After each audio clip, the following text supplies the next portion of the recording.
All right, ladies and gentlemen, we are live. Welcome back to the show. This is yet another day where we are doing some live breaking news coverage, doing a recap of everything that has gone on between Iran and Israel and the ongoing developments. So thank you all very much for tuning in today. Folks, listen, I don't want to get anybody in a panic here, but it seems like things are really heating up today. We have some information suggesting that things are going to happen today. It is Saturday, June 21st. We have some pretty serious reason to believe that things are going to be happening today. And so there's a reason why I have gone early, way early today. Today, I didn't even make a video. Today, we're just going live 3 or 4 hours earlier than I normally do. Now, luckily today, folks, we have a Tel Aviv live cam, we have a Jerusalem live cam, and miraculously, we have cameras down in Iran. A couple days ago, they called for a total internet shutout, no live feeds, nothing was coming out of Iran for the last couple days. Well, now we actually have a couple of them. Seems like right now we have a Tehran cam. One of them in Isfahan just went down a moment ago. The situation is a little bit crazy, but so now we have some information coming out of Iran. So, folks, as I'm sure you might have noticed, this is the title of today's broadcast. B-2 bombers have been sent from the U.S. Right now, they're on their way to Guam, which is in the Southwest Pacific. We have a lot to talk about today. So, right now, there was an ongoing massive military buildup going on in the Middle East, and as it would seem, President Trump has ordered numerous, not one, not two, numerous B-2 Spirit stealth bombers into action. They flew from an American military base, Whiteman military base. And they have been flying, I think they're still in air right now, flying to Guam at this very moment. Maybe they've landed recently. Now, we might already have other B-2 bombers in the area, but anyway, we're sending more. Okay, on top of that, we have some very ominous and reliable information suggesting that this weekend, today, is going to be eventful. This is coming from Steve Bannon, who had a private meeting with President Trump 2 days ago on Friday. Well, actually, I think that was on Thursday. Steve Bannon had a private lunch with President Trump Thursday afternoon, and now Bannon is saying he's hearing that things are going to be heating up today, this weekend. It's going to be an eventful weekend, as he says. We also had a massive earthquake, a 5.2 earthquake yesterday afternoon in Iran. Some people are saying that that was a subterranean nuclear bomb test. I don't know. Rumors are swirling. We're going to keep going through this. We also have updates on the ongoing de-escalation talks. Right now, as all of this crazy military buildup type of stuff is happening, still there are people, thank God, pursuing peace. Witkoff, who's President Trump's chief negotiator, he is talking to the Iranians. The Europeans talked with the Iranians yesterday. We're going to hear from Russia and we're going to hear from China today about what their thoughts are on this entire situation. To what degree are they involved? We're going to deep dive the China and Russian situation today. Also, we are getting information regarding what would happen in Iran if the Ayatollah Ali Khamenei were to be assassinated or lose his life. Also, earlier today, Khamenei, just a couple hours ago, he officially gave his order of succession. What happens if he dies? Who does he want to be in charge? He gave 3 names. Chief senior ranking individuals within Iran that he says these guys would be good leaders if anything happens to me. So if he is kind of putting together a will or a line of succession, I guess is a better way to put it, what does that mean? That means he maybe has some concerns about his own safety. He right now is nestled deep inside of a bunker. So this entire situation is heating up.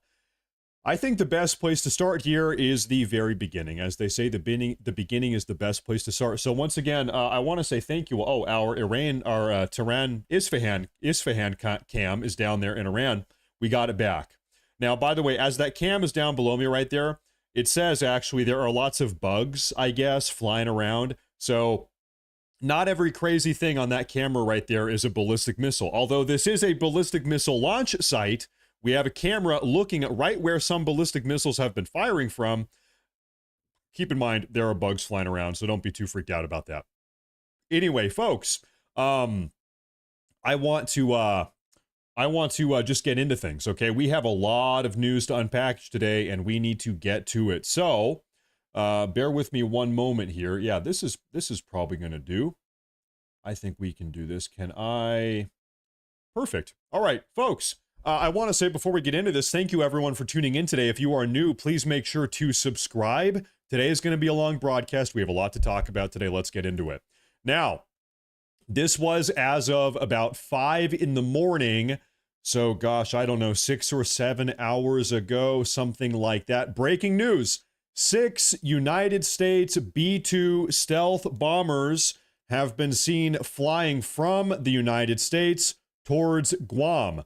Ladies and gentlemen, where is Guam? I'll show you. I'm currently looking at Iran. Guam is right here, right there. You can see it. This is a little tiny island that the U.S. acquired in 1898, I think at the end of the Spanish-American War. This is something we took from the Spanish after we defeated them. Okay, so we've had Guam for a long time. Anyway, this is effectively a U.S. military outpost. As you can see, we have an Air Force base, the Antonio B. Wonpat International Airport. We have here, they have a KFC. Everybody loves Kentucky Fried Chicken. And so anyway, we have the United States just a couple hours ago decided to send a bunch of, I forget which exact state, Whiteman Air Force Base. I want to say Missouri. Somebody in the live chat is going to correct me if I'm wrong. Anyway, so 6 B-2 Spirit stealth bombers have flown from somewhere in the U.S., I think Missouri, all the way across the Pacific, down over here into Guam. And now, you know, this is still a little ways away from Iran, but it's still technically within striking distance. A B-2 bomber could fly from Guam over to Iran and fly back. And also what we've seen in the last couple days, the last week or so, is that the U.S. has been sending a bunch of these, they're called strato tankers. It's these big refueling planes. As you know, the B-2 bomber has the capacity to refuel mid-air. Okay, so we've been sending for the last week, we've sent, I don't know, 20 or 30, a lot of these big refueling planes that could refuel the B-2 bomber mid-air over the Arabian Sea, for instance. They could meet up and link up, and then it is what it is. So this entire situation is escalating. Now we have officially deployed B-2 Spirit stealth bombers, and if they have not landed already, they're probably somewhere in the southwest Pacific at this moment. Soon to land. Now, also, this might be the next step of where these B-2 bombers are going. We have another military base, a little airport. It is called Diego Garcia, and I always forget exactly where it is, so I'm going to type it in. I'm going to use a cheat code here. I was close. It's so small, it's hard to find. This is another U.S. Air Force base out here in the middle of the Southeast Indian Ocean and Southwest Indian Ocean. And it could be the case that these B-2 Spirit stealth bombers are flying from the U.S. to Guam, soon to Diego Garcia. So this might be their next stop. We might see that here pretty soon. So anyway, the B-2 bombers are being sent out. Breaking news, 6 U.S. B-2 stealth bombers appear to head towards Guam. Everybody is reporting on this. Everybody knows about it. Take a look at this. One of their most expensive weapons is the B-2 Spirit stealth bomber. Designed to resemble a flying wing, this air assault vehicle is invisible to radar. It can also fire either conventional or nuclear weapons with deadly precision. Curiously, in the video right here, this bomb that you see right here, you can see MOP. Folks, this is the bomb that everybody is talking about. Everybody is talking about this bomb. It's called the Massive Ordnance Penetrator. This bomb is 30,000 pounds. It costs $20 million. $20 million bomb, 30,000 pound bomb. This is the only bomb in the world that is non-nuclear. A nuclear bomb could do it also, but hopefully we don't have to talk about nuclear bombs. This is the only bomb that is capable of penetrating deep enough into the ground in order to take out this Iranian nuclear enrichment facility. It's called Fordow. Everybody's talking about this bomb right here. Either conventional or nuclear weapons with deadly precision. Although the exact details are unknown, it's reported that the B-2 bomber reportedly cost $2.1 billion to and the plane itself is around $2 billion. Expensive operation. Very expensive operation. Now I see a super chat real quick. Steve Bolin, thank you very much for that super chat. Thank you for tuning in this morning. Thank you everyone for tuning in this morning, and I appreciate that. Today, folks, this is going to be an eventful show. We have a lot to talk about today. Now, let's start breaking through some of the updates that have been going on over the last couple hours. Things are happening 24/7. Regrettably, I'm only able to be here, I don't know, 5, 6, 7, 8 hours a day with you guys, but news is happening around the clock. So this happened a couple hours ago. Senior Iranian official to Reuters, quote, "If the choice is between zero uranium enrichment or war, we will choose war." This is from a senior Iranian official to Reuters. This is a legitimate news publishing organization. Legitimate enough, at least. They said, and I quote, "If the choice is between zero uranium enrichment or war, we will choose war." Now, as you know, this is the ultimatum. This is the ultimatum right now. President Trump has said, you don't get to have any uranium enrichment at all, period, nothing. You have lost that privilege. Europe is also pushing for no. So the reason I mention Europe is because an Iranian negotiator was in Switzerland yesterday, meeting with a bunch of European diplomats. They also have said no uranium enrichment. President Trump has said no uranium enrichment. This is a condition for Israel as well. Israel says no uranium enrichment. Now, part of the deal, part of the negotiation is you can have a nuclear energy, civilian nuclear energy program, but you can't enrich their uranium on your own. You need to get enriched uranium from other countries like the Europe or China or Russia or America, but you can't enrich uranium on your own.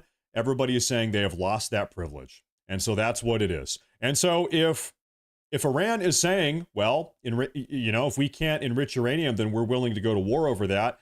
Guess what, folks? That seems to be a war. That's a warlike condition. Let me take a look at this. What do we have? Zionist shills like Ted Cruz claim their politicians of opposition are, quote, obsessed with Israel. It's called projection because they put Israel first. Hey, thank you, Cucked Wes Watson. I appreciate that, brother. Thank you very much. And then we also have another one here. Steve Bolin asked Raytheon about earthquakes in Iran. I frankly don't know anything about these Iranian earthquake conspiracies. Okay, I know loosely, allegedly there was a test nuclear detonation underground in Iran, and that's what caused this 5.2 magnitude earthquake yesterday morning. Here's my thing. I feel like if you are this, I'm just thinking through this, and I'm not an expert on subterranean nuclear detonations, so pardon my ignorance here. I feel like if there was a nuclear bomb detonated under the ground in a cave system or in a bunker complex, I feel like you would see that. There would be some type of signature. You would have, these bunkers have airports or exhaust ports or ventilation systems. You would see things coming out of the ground. Maybe people would, I feel like there would be more proof of that than just an earthquake. Does that make sense? I feel like there would be more evidence of this happening. There'd be some type of radiation signature potentially. Maybe there was, and we just don't know about it. I don't know. Anyway, it's fun to get conspiratorial, but I would bet that it probably was not an underground nuclear detonation, but maybe I'm totally wrong about that. We can talk about that a little bit later today. Next up, we have, this is actually as of just a couple hours ago, the U.S. State Department has warned United States citizens to not travel to Iraq for any reason. Well, what's wrong with Iraq? All of my friends hang out in Iraq all the time. So, obviously the problem here is that Iraq is between, Iraq is in a rough neighborhood. It's between Israel, it's right southeast of Syria, and it also is between it neighbors up with Iran. And so Iraq has had a pretty difficult time over the last couple of weeks, last week and a half, because all of these airstrikes, all of these ballistic missiles, all of these drones are just flying over Iraq. If you're, if you live in Rutba, if you're an Iraqi guy and this is your hometown, this little town here, you're probably having a difficult time sleeping. You haven't had a good night's sleep in a couple days now because you have every night. I'm so sleepy. I'm going to go to bed now. Well, guess what? There's ballistic missiles flying over your house every single day. And if it's not ballistic missiles, it's drones. And if it's not drones, it's Iranian fighter jets. So Iraq is in a tough neighborhood right now. It's a tough place to be. But anyway, so the U.S. State Department, as of just 4 hours ago, has said every single U.S. citizen get out of Iraq. It is going down. And so all of this ties in together. We've got B-2 bombers going to Guam, maybe heading down to Diego Garcia here pretty soon. The State Department is saying get out of Iraq. And there's more. We're just getting into this now. Kuwait, who is just south of Iraq. This is the Gulf War. This is a central location of the Gulf War in the early 90s. This is what it was all about, Operation Desert Storm.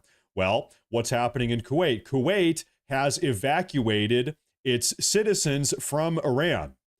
So if you are a Kuwaiti expat living in Iran, your government, the Kuwaiti government, has said, hey, time to come home. Hey, come home. It's time to, hey, every Kuwaiti, it's time to get out of Iran. Things are getting bad. Things are getting worse.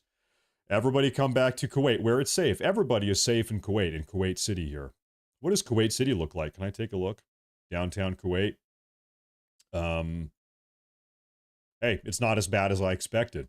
Maybe it's not so bad. They have Crocs. Everybody loves Crocs. Anyway, so there's that. So the entire situation is heating up. That's what we're talking about. Escalation, escalation, escalation. Now, folks, this clip here, this video that I'm about to play you right now, this is the reason, really, why I am having today's broadcast 4 or 5 hours earlier than I had planned. I saw this clip this morning, early in the morning, and I said, all right, it's going down. All right, I'm going to drop what I'm doing. I'm going to hop in the shower, get ready, come downstairs. We're going live immediately ASAP because of this video clip right here. Take a look. But there's others. I'm just reporting what I'm hearing from pretty good sources. The party is on. So another big weekend in this unfolding aspect of the Third World War. And no, anyone that's telling you that the Third World War is not here is absolutely does not understand the development and evolution of kinetic. Okay, folks, the party is on. It's going to be a big weekend.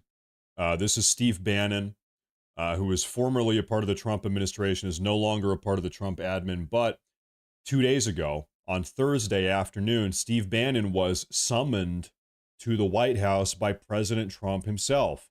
President Trump said, hey, I need to talk to Steve Bannon 2 days ago. Brought him down to the White House. They had a one-on-one lunch for about 2 hours midday on Thursday. President Trump right now is trying to get everybody's information. He's talking to Lindsey Graham. He's talking to Steve Bannon. He's talking to Ted Cruz. He's talking to Tucker Carlson. He's talking to his National Security Council. He's getting information from everybody. He wants to hear every side of the story, and that's good. President Trump, he needs to be educated. He needs to know. He needs to be in touch with his base. He's got to know what you are thinking. President Trump needs to know what Poo Sauce, Alo Grande, and Mr. Comp, and Space Ghost, and Mr. J, and Lady D. President Trump cares about what his base thinks. President Trump cares about what you think. President Trump cares about what we think, the MAGA voters, the America First Republicans. President Trump cares about that. And that's why he's calling everybody over to the White House. He wants to know, what is the sentiment about this entire situation? Okay, I want to play the Steve Bannon clip one more time because, folks, like I said, this clip, I put a lot of faith in this clip. President Trump, like I said, met with Steve Bannon. He summoned him to the White House 2 days ago. They had a 2-hour-long meeting. And now Steve Bannon is live on the air as of 3 hours ago saying, folks, I'm hearing from highly trusted sources, the party is on, and it's going to be a big weekend. Play the clip again. But there's others. I'm just reporting what I'm hearing from pretty good sources. The party is on. So another big weekend in this unfolding aspect of the Third World War. And no, anyone that's telling you that the Third World War is not here is absolutely does not understand the development and evolution of kinetic warfare. Steve Bannon is saying, folks, World War III has already started. This is just another blip on the World War III radar. If you had to go back and say, when did World War III start? If you're talking to Steve Bannon, what would he say? Steve Bannon would probably say February of 2022. This is when Russia invades Ukraine, and all of this is part of the same dynamic, okay? You know, keep in mind, World War I and World War II didn't start in a day. These things evolved and they blew up over the course of several years. Okay, Hitler invaded Poland in 1939. He was dead by April of 1945. 6 years later, these things happen on not a 1 week timeline or a 1 month timeline. We're talking years. Okay, so he's saying this entire thing is escalating, but we are already in it. Take a look. I want to get to these super chats here before we move on. Let me see here. There is no problem. Thank you, Wes Hill, by the way. Thank you very much. There is no problem between the Iranian and the American people. The problem is only between our governments, and we are caught in the middle. You know, this is what I found. I don't know if I've been blessed to have done a lot of traveling in my life. If anybody else here can corroborate, most people are just nice. They get along, generally speaking. You know, most people aren't full of hate. I'm sure, you know, you could go to pretty much any country and get along and have a beer and have a snack and have a good conversation. Presumably you both kind of spoke the same language. But anyway, yeah, most people don't want war. People don't want conflict. People just kind of generally like to get along. And I don't know, most of the foreigners I've met are good people, and I've never really, you know, it's all good. But, you know, sometimes we end up in these situations, and that's the way it goes. And we most certainly are in one of these situations. Now, we had another super chat here. Thank you very much. Said, No Dose TV. My buddy and I have been watching your streams ever since you came to YouTube. We really respect your 100% American positions and wholeheartedly agree with you. Well, hey, if you agree with me, then I agree with you. Back at you. I appreciate that. Thank you.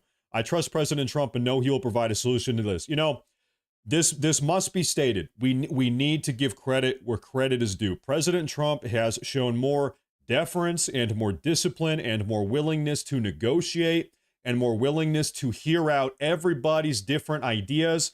You know, President Trump right now, he's got people in his ear on one side saying, Trump, bomb them, bomb them, bomb them. You should have bombed them a week ago, Trump. We need boots on the ground right now, Trump. We need to invade Iran right now, Trump. We need, you know, war on terror, war in the Middle East 2.0 right this moment, Trump. He's got those people. 100% he does. We all know he does.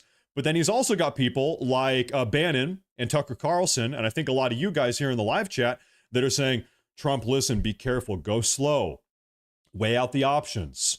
If you bomb, then what's going to happen? If you invade, then what's going to happen? Is this situation going to spiral out of control? We got to think about all the consequences. We got to think about all of this. Go slow, be careful, give it time.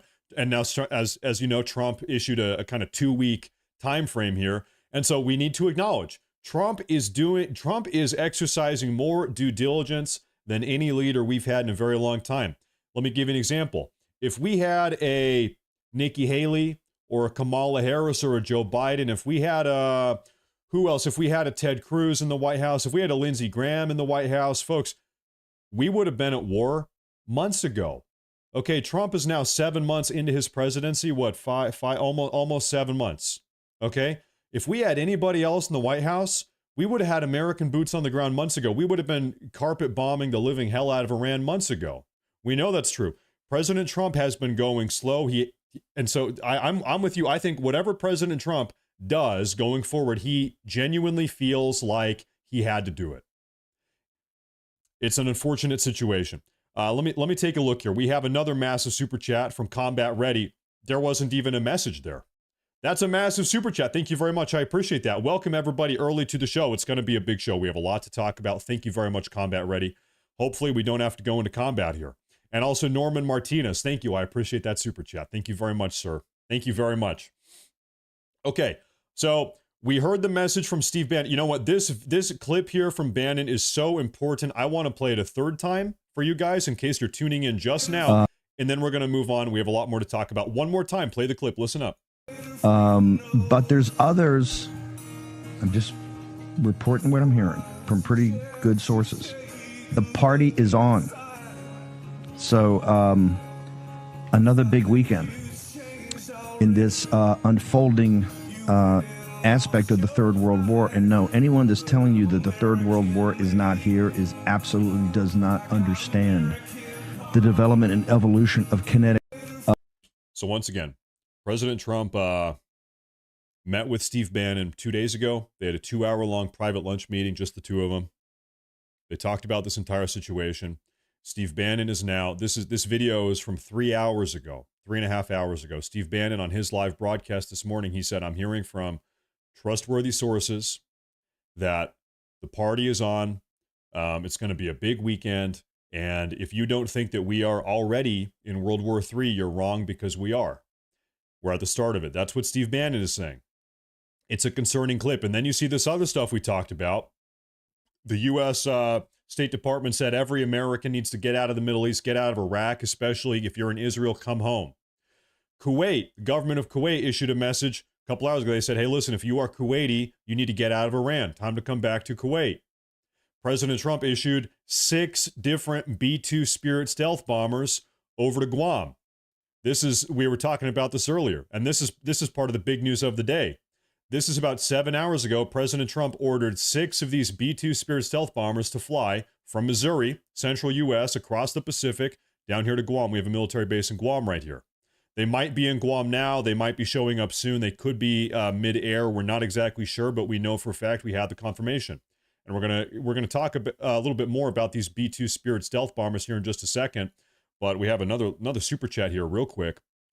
Bravo 6, thank you very much. He says, FYI, Speak the Truth podcast, Matt Tardio did an excellent ballistic analysis of the MOP bomb and its ability to do the job on the enrichment site.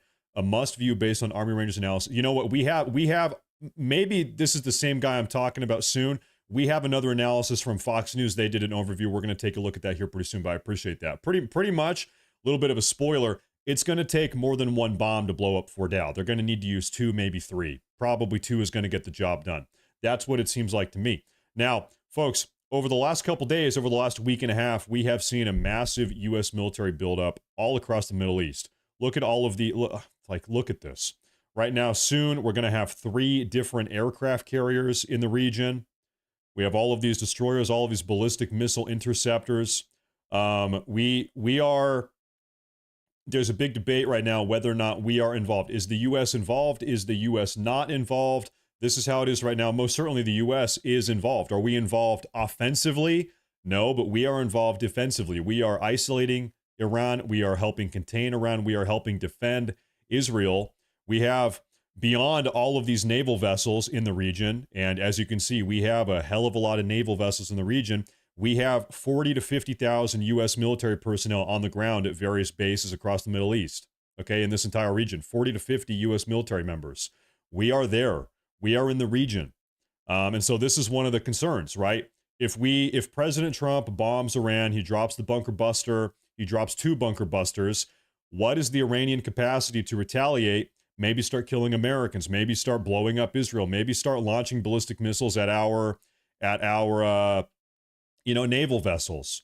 We had a report yesterday, maybe I can pull this up again, that said recently when we were carrying out target strikes on the Houthis in Yemen down here, you see right there, that we actually had a couple of close calls, that the Houthis actually put some American lives at risk during those bombing campaigns. The Houthis had surface-to-air missiles, and that they were potentially putting our bombers at risk. And so this entire situation is complex. It's dangerous. That's what we're talking about. Now, I want to read through this article with you guys. This is from Fox News talking about these B-2 Spirit stealth bombers. Real quick, we do have another super chat here. I want to take a look at this. SPJ Jones, thank you very much. I appreciate that a lot. He says, if we lose 1 American life in a war Trump said he'd stay out of, I'll be skipping the midterms. I think a lot of people feel that way. Now, there's another report. In fact, I don't have this prepared. Your super chat reminds me of this. Trump 4-day war plan. We've heard that. We've seen a report, and I'm trying to find exactly where this is that man, maybe I can't find an article about this. Anyway, I forget where I saw this. I'm going to try to track this down here in a minute. That one of the plans President Trump is debating on right now with his National Security Council is whether or not they can carry out an effective 4-day war. Okay, it's more than just 1 or 2 bunker busters. It's this would be a 4-day war. They've got a whole plan. Now, are they going to do that? No. Well, maybe. They've got a bunch of different plans, but allegedly this is one of the plans. It's a 4-day war with Iran. Now, we've talked a lot about this. It's called the law of unintended consequences. Just because you think something is going to go one way does not mean it is going to go that way. Okay, we were supposed to be in and out of Iraq very quickly. We were supposed to be in and out of Iran. I'm sorry, Afghanistan, quickly. The situation in Libya and Syria, they're supposed to wrap up and conclude quickly. Guess what? None of that ended up happening. So if we're talking about a 4-day war, that might be a 4-year war. We hope it doesn't go that way. Now, thank you. There was one more super chat here. Hold up, and then we're going to read through this B-2 bomber article. Breaking news. With how the B-2s and air tankers are moving, seems like we are preparing to get into war. Well, at a minimum, we are trying to be as imposing as possible because, like you said, it's not just the Stratotankers and the refuelers. It's not just the B-2 bombers, but it is also this entire naval military presence just completely surrounding Iran right now. Let's keep reading. Let's talk about the B-2 stealth bombers, and thank you, folks. Wow, do you think I would look good in those pants? I probably would. Okay, B-2 stealth bombers appear to be on the move hours before Trump is expected at the White House. Trump is going to the White House today. America's unique bunker buster bombs could target Iran's heavily fortified nuclear facility. 6, count them up, 1, 2, 3, 4, 5, 6 B-2 stealth bombers from White Man Air Force Base. Is it not White Man? Really? They named a base after me? That's good to know. White Man Air Force Base in Missouri appear to be en route to a U.S. Air Force base in Guam, according to flight tracking data and voice communications with air traffic control. The bombers apparently refueled after launching from Missouri, suggesting they launched without their full fuel tanks due to what? A heavy onboard payload. So I guess we can track this. These B-2 bombers, they refueled after leaving, meaning they left with half-full gas tanks because they're carrying a supermassive payload, massive ordnance penetrator, 30,000-pound bomb. This is one of these speculations. So maybe they're flying over to Guam carrying these big-ass bombs, which could be the bunker buster bombs. The B-2 can carry 2 15-ton bunker buster bombs, which only the United States possesses. Experts say the bombs could be critical to targeting Iran's most heavily fortified nuclear site. It's called Fordow. I want to show you on the map where this is one more time, folks. Everybody knows what we're talking about. Fordow, this is Tehran, big capital city. A lot of people live there. Fordow is just southwest of that, buried into this hillside in the middle of the desert. The entire world is looking right here. This is it. This is what we're talking about. That's a little overview. Seems like they have a couple different entrances. There's a tunnel going in, a tunnel going in, a tunnel going in. There's an entrance tunnel. There's some type of, facility here. Who knows? Maybe power facility. I don't know. And then there also might be another tunnel entrance down here. Anyway, very, very secure, very deep, very dug in nuclear enrichment bunker complex that the Iranians have built, which is why the only way to get into it pretty much is to drop one of these big 15-ton bunker buster bombs. Now, we did hear yesterday that Israel is saying, well, listen, hey, if President Trump decides he does not want to drop the bunker buster bombs, we have a backup plan. This is coming out of Israel yesterday afternoon. They said, we are putting together a contingency plan to put together a raid group, effectively, of highly skilled IDF commandos. We're going to go boots on the ground. We're going to send in a crack squad of special ops commandos, and we're going to go raid the bunker in person. If President Trump isn't going to drop the bomb, then we're going to go kick the door and we're going to blow the door up. Okay, and we're going to go blow up the facility in person by hand. This is a plan that the Israelis have, allegedly. They're talking about that. Okay, now take a look at this. Mark Dubowitz, CEO of the Foundation for Defense of Democracies, told Fox News Digital that, quote, destroying Fordow from the air is a job only the U.S. can do. According to Jonathan Ruha, director of the foreign policy of JINSA, J-I-N-S-A, the bunker busters are designed to use the force of gravity to, quote, penetrate through any mixture of earth, rock, and concrete before the bomb itself then explodes. The explosion that ensures could take out the target fully or collapse the structure in on itself around the target without necessarily obliterating it. President Donald Trump, who has said he will make a decision on U.S. involvement in the Israel-Iran conflict, is expected to return to the White House on Saturday afternoon. That is today. He was in New Jersey yesterday doing something. I'm not sure what. The president is expected to receive intelligence briefings with the National Security Council on Saturday and Sunday as he considers possible action against Iran.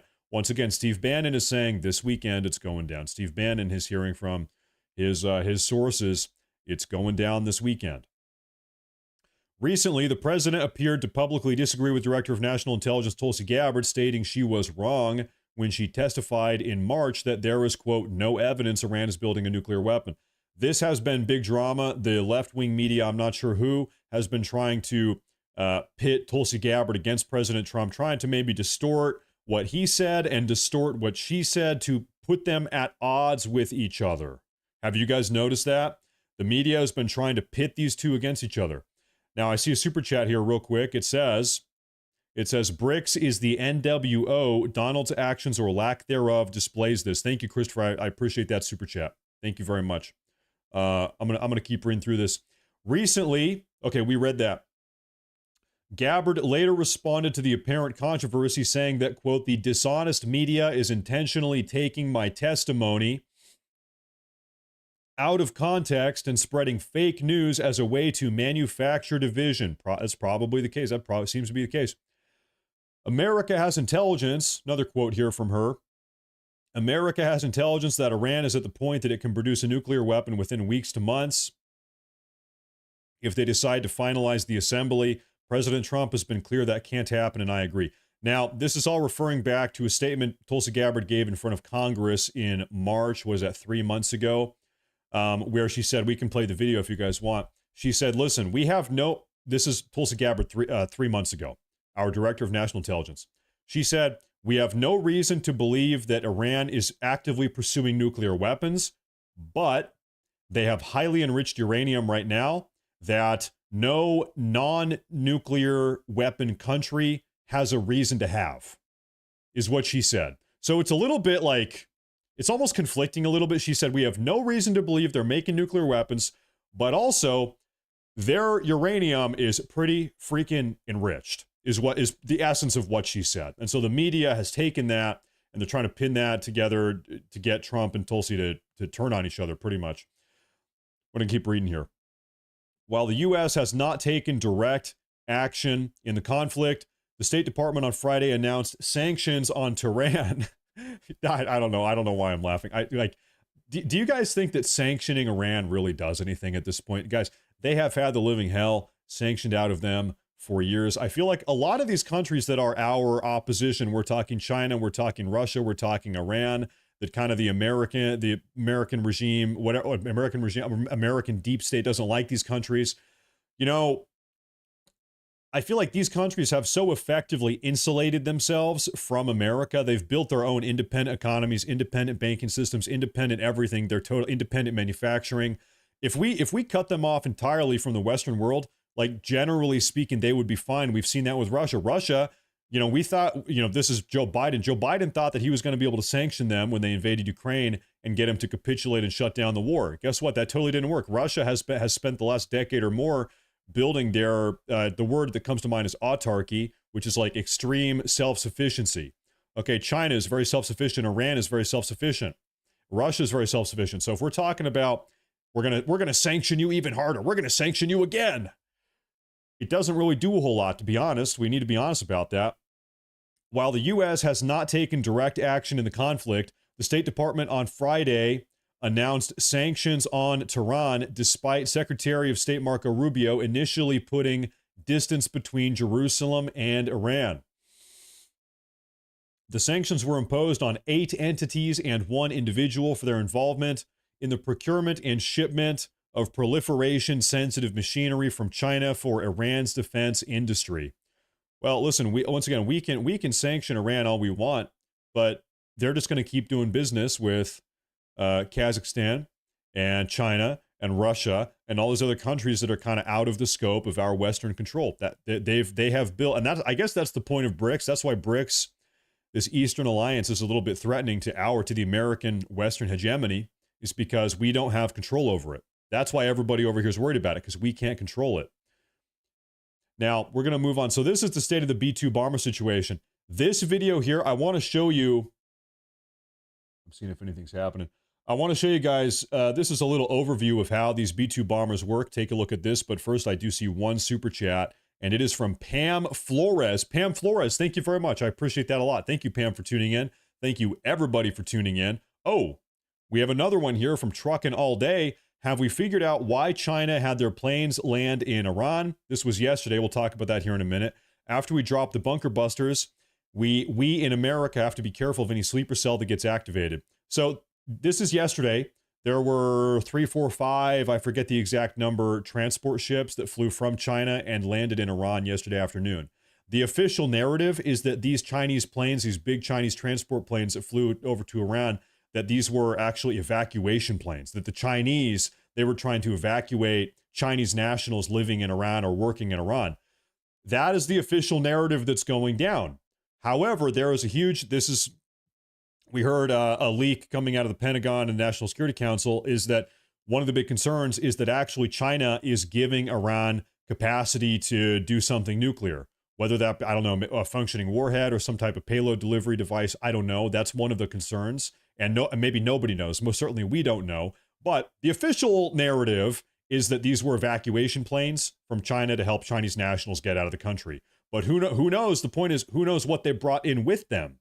It might be in part true, but maybe they delivered something there also. I don't know. Now, we are, later on in today's broadcast, we're going to talk a lot about what's going on with China and Russia as it relates to Iran, their relationship, what's their opinion, how do they feel about all of this? We haven't really talked about that so far. But that's going to be maybe an hour from now. It does seem like Russia and China don't really have a vested interest in getting directly kinetically involved in this. Seems like they don't want the heat. You say, if you can't handle the heat, stay out of the kitchen. Seems like they do not want to enter the kitchen. Okay, if you want to follow that. Now, take a look at how this B-2 bunker buster bomb works.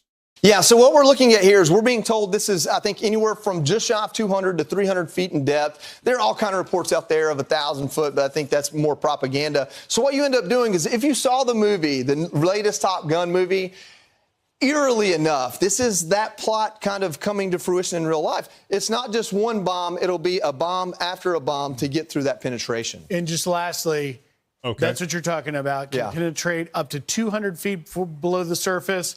And then, of course, we'll see it try. And then you send another one in the crater that the first one made. And put the second one in there and go down in there. Yeah. Let's bring in David Burke, our Top Gun and former Top Gun instructor, retired U.S. Marine Corps officer. Now, David, I don't know how well we did that, but you know this better than anybody. Talk to us about, questions over whether or not this can successfully be done. Joey Jones just crushed that explanation. You guys hit the nail on the head. So really well done. This absolutely can be done. There is not a cave in the world deep enough to defend itself against the American military if it needs to hit it. And you described the weapon system and the aircraft and the mating of that exactly right. Now, this is a hard problem to solve, but it is absolutely a solvable problem with this system. Now, this is the conversation everybody's talking about right now. And I'm very happy. We should all be happy. I see this conversation popping up on various podcasts, all over Twitter, on even Fox News I saw earlier. Maybe we got a clip of that today. The conversation is this. Okay, yes, we have the B-2 bombers. We can safely deliver the payload. We have the bunker buster bombs. Yes, we can decimate this bunker if we decide to. But then what?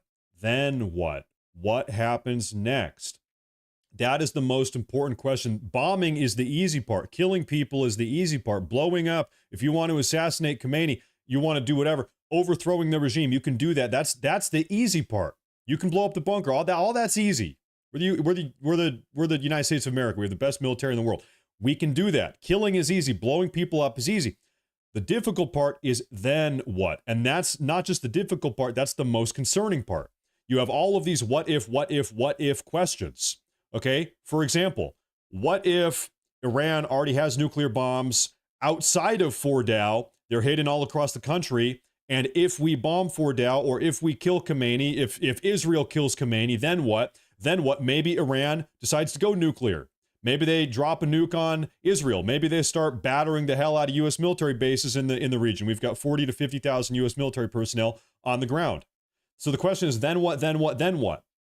If you kill Khamenei, maybe somebody more radical or violent or aggressive takes over the country. Then what, then what, then what? Okay, these are all the questions. And by the way, anybody that is acting like they have it all figured out, or anybody that is pretending on the internet in a live chat as if they know what's going to happen, they're full of shit. Anybody, because I don't know. In fact, President Trump doesn't know. There's a reason why President Trump is having every single day 2 or 3 hour long National Security Council meetings, talking to the top intelligence officials in the country to figure out. They're putting together a plan. If this, then what? If we bomb that, then what happens? If we kill this guy, then what happens? If we do this, then what?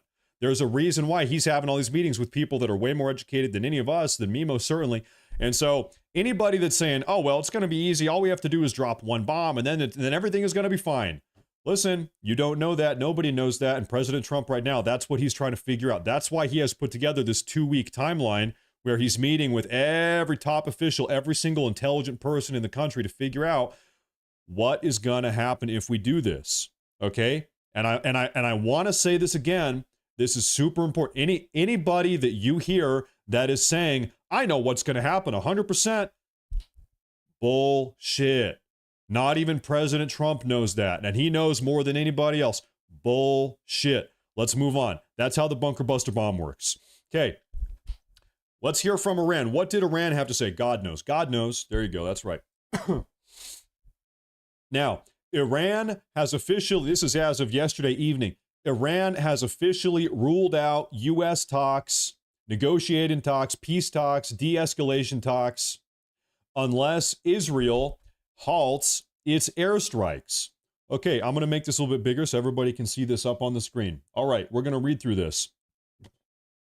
Iranian Foreign Minister Abbas Araghchi said last night that Tehran has ruled out the possibility of talks with the United States unless Israel halts its ongoing military strikes, speaking just hours before a planned meeting with the European officials yesterday in Geneva, Switzerland. That happened yesterday morning. We are not ready to engage in negotiations with any side while the Israeli aggression continues, Araghchi said, according to state media. He said that although Washington has sent messages proposing direct talks, Iran has declined the request. Wow, listen to that. Reread that again. He said, although Washington has sent direct messages proposing talks to Iran, Iran has declined. We told the Americans very clearly, as long as the attacks persist, there can be no negotiations. We are exercising our legitimate right to self-defense. This is the Iranian chief negotiator, Araghchi, right now. Now, the question now is Israel going to stop bombing? Do they have an interest in stopping the bombing? They've been carrying out airstrikes all day, every day on key Iranian facilities. If President Trump tells Israel to stop bombing or requests that they stop bombing, are they going to listen to him? We heard yesterday from President Trump, he said, when he was asked by the media on the tarmac, they said, President Trump, are you going to ask Netanyahu to stop the bombing? And what was Trump's response? Trump's response was, well, it's hard to ask somebody to stop bombing if they are winning. So Trump doesn't really want to tell Israel to stop because he views that Israel's winning, and he doesn't think that Israel is going to want to stop because they're winning. You know, he thinks they already have that momentum. It's going to be hard to stop that. Why it matters. The U.S. failure to restart U.S.-Iran nuclear negotiations amid hostilities between Iran and Israel raises questions about the prospects of any nuclear deal between Iran and the United States of America. If talks do not restart, it increases the chance of the United States joining the military action against Iran. President Donald Trump has said a decision will be taken on this within the next 2 weeks. Once again, be very clear. Unless Israel stops bombing, Iran is not going to come to the table. What does that mean then? If Iran does not come to the table, then there's no de-escalation, and then we most certainly we're going to bomb this bunker. Or if we don't bomb the bunker, then Israel's going to try to carry out some commando strike. Now, I want to double back. This is what Steve Bannon said about this whole Israeli commando strike yesterday. He said this, and I like this opinion, and I want to know what you guys feel about this. You say agree or disagree in the chat. Steve Bannon said, listen, Israel, you can't start carrying out these bombing raids saying you don't need any help from America. And then when you talk about this bunker, say, actually, we do need help from America. What Steve Bannon said is, Israel, you need to finish what you started. Israel, you can go and bomb the living hell out of Iran, but if you've been talking a big game for years saying you don't need American kinetic offensive help, then you know what? You need to stand by that. You can't start these bombing raids now 8 or 9 days ago and say, you know, don't worry, we don't need American help, and then say, actually, we do need bunker buster bombs because we can't take care of the bunker. So here's my opinion. Israel, I don't care. I just don't. I think the best case scenario is Israel's already in this. They can go have their commando raid. They do what they want. Best case scenario is hopefully, I guess, they take care of it and we don't have to drop the bunker buster bomb. I'm on Steve Bannon's side on that situation. Now, what to know? IRGC added that Iran remains open to limited discussions with European countries focused strictly on nuclear issues and regional security. Quote, our discussions in Geneva yesterday are narrowly focused. The missile program is off the table. It is a cornerstone of our national defense. One of the requests that's being made right now of the Iranian regime is that they totally dismantle their entire ballistic missile system. And we've all seen how much damage these ballistic missiles can do. We've seen it over the last 10 days or so. They have been peppering the living hell out of Tel Aviv and various other locations in Israel. Iran says we're never getting rid of that. Maybe we can talk about nuclear enrichment, uranium enrichment. We can talk about nuclear program. We can talk about anything nuclear, but we are never getting rid of our ballistic missile program. It is a cornerstone of our national defense. We are never going to disarm the ballistic missiles. That's a deal breaker. He said, signaling Tehran's unwillingness to negotiate on its missile capabilities. Also on Friday, Iranian President Masoud Pezeshkian stated that peace can only be achieved if Israel unconditionally ceases its aggression and guarantees an end to what he describes as, quote, Zionist terror adventures. That sounds like a theme park. Hey kids, come on down to Zionist terror adventures. We have a water slide and a roller coaster. He warned in a post written in Farsi on X that otherwise Iran's response would be harsher and would cause Israel to regret its actions. Can I translate this to English? Can I open up the post? That's fine. We probably get the idea. Israel launched missile and drone strikes against Iran last week, prompting retaliatory attacks from Tehran. Despite international calls for calm, the conflict has yet to show signs of de-escalation. This thing is not de-escalating so far, and actually, if I had to bet money, I would bet that it doesn't. I hate to say that, but that seems to be the way this is going. The renewed violence disrupted a planned 6th round of indirect U.S.-Iran nuclear negotiations scheduled for June 15th in Oman.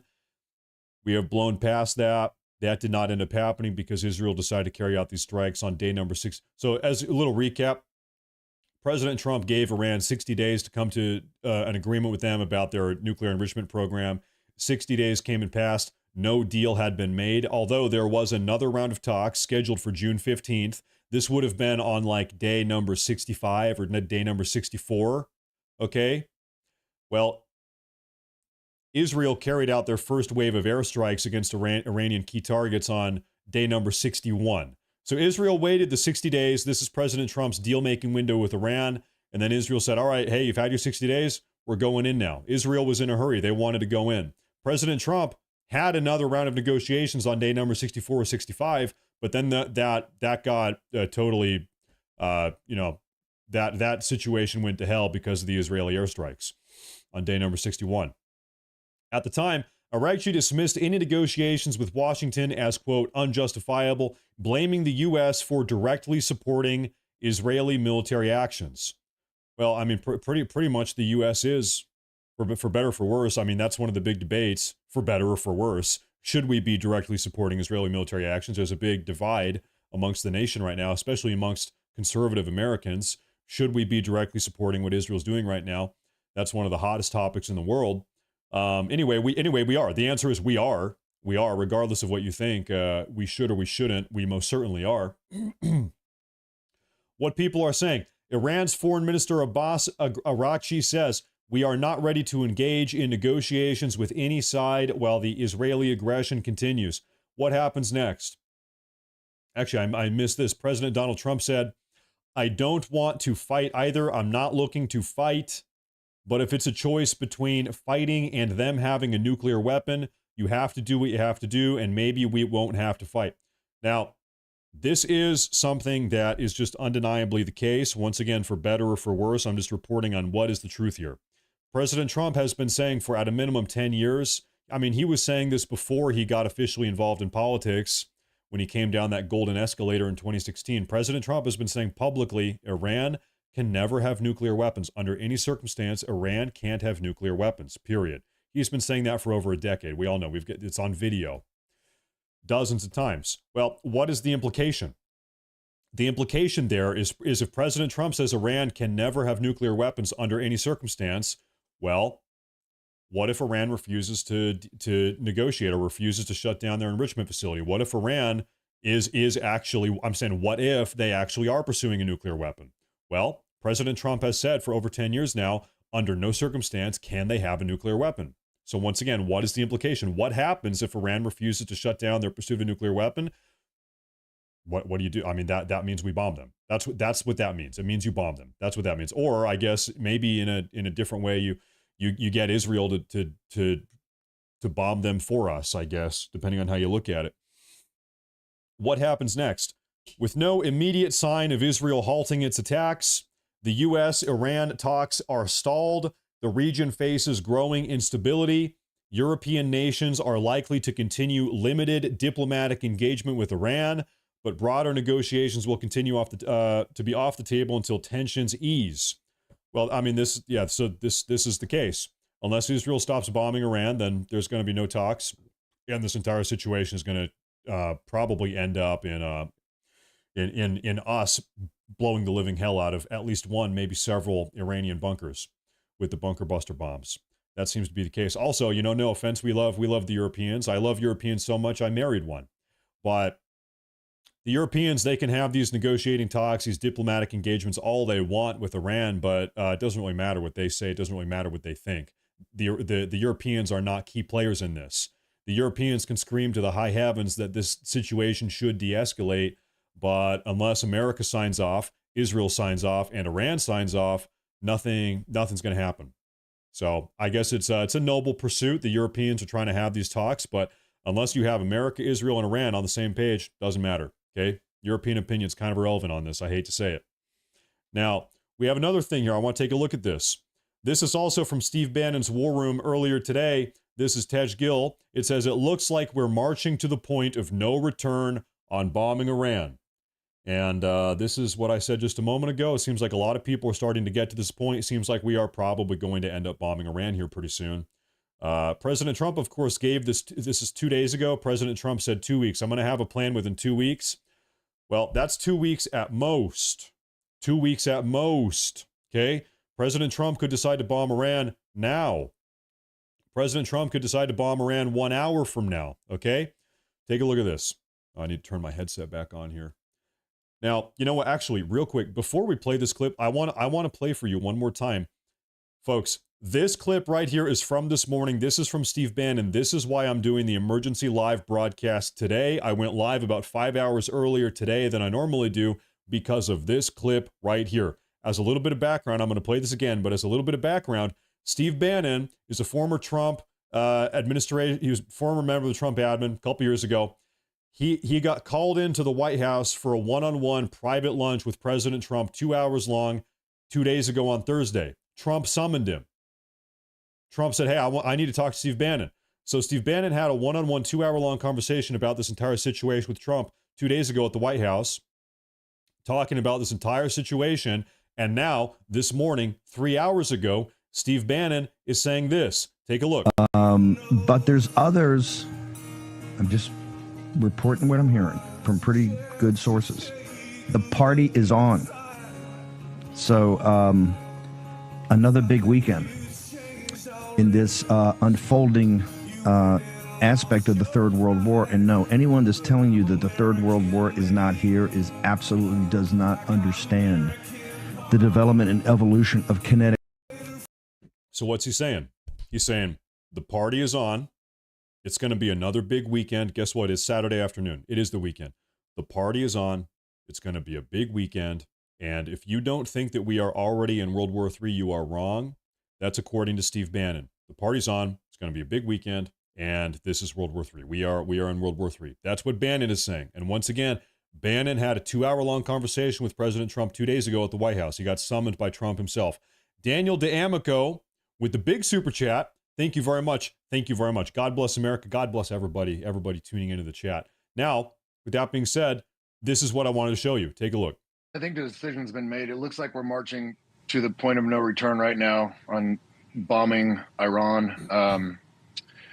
I heard Nancy Mace talking yesterday saying we just want one bomb, one bomber, and one pilot to go in and do this, but that's not the case. I think it's going to be multiple bombers. That each B-2 holds 2 of these GBU-57 30,000-pound bombs, and we already know that one of them cannot do the job. So I think it's going to be a sortie of multiple bombers. If they send in 2, we've got 4 bombs. So the old saying in the military is 2 is 1, 1 is none. So I think there'll be 2 sets of 2 bombers. So we have at least 8 of these bunker busters, just in case the first pair of bombers don't do it, and then we'll see what happens after that. Hopefully that's our job. We just bomb it and then get out and then turn everything back over to Israel and they finish it.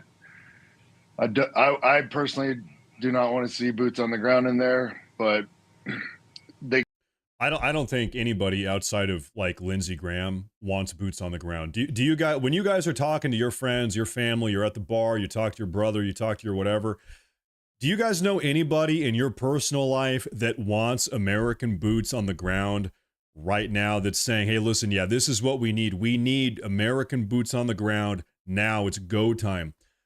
Do you know anybody in real life that is actually saying that? Because I do not think that is a popular opinion right now. They keep moving the goalposts on this. First it was denuclearization, now it's regime change, and now it's U.S. bombers involved. So let's hope that that's it. We use their stealth bombers to get in, get out. And I heard you talking earlier saying about how the beginning of the Gulf War, we have to send in fighter jets, like air-to-ground bombers, to take out their radar bases, the radar, the anti-aircraft stuff, but the air defenses. I don't think that's the case here. These B-2s have a very, very, very small radar cross section, so they can get in and get out undetected, and we don't need to cross through any airspace of the Arab neighbors. They can just fly straight up through the Indian Ocean and punch right into the Iranian airspace and do their mission and get out. Although we look at a map here, okay, so let me give you a little bit of a recap of what he's talking about. So I've had a couple people come into the live chat today saying, oh, you're clickbait. There's no B-2 bombers mid-air. What are you talking about? Folks, pay attention. 7 hours ago, President Trump ordered 6 B-2 bombers to fly from Whiteman Air Force Base in Missouri all the way across the western U.S., all the way across the Pacific Ocean. He sent 6 B-2 bombers over to Guam. Okay, maybe they've landed by now. I'm not sure. We don't know exactly. Maybe they've landed by now. Maybe they're still midair. Now, the question is, we know they're destined for Guam. Then where do they go? Are they going to hang out at Guam and that's their final destination? Or are they going to maybe go down here to Diego Garcia? This is another U.S. military base in the middle of the Indian Ocean. Maybe they're going to fly from Guam down to Diego Garcia. And then at some point, maybe soon today, maybe tomorrow, who knows, fly from Diego Garcia north, like he just said, the guy we were just listening to. Fly? Did I say? Okay, never mind.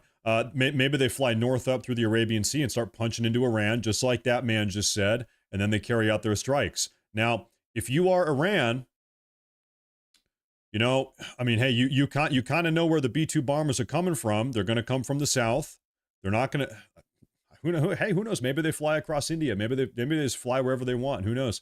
These are maybe the best or the second best type of stealth plane that we have in the U.S. military. They're hard to detect. They're very difficult. They fly at 50,000 feet. 50?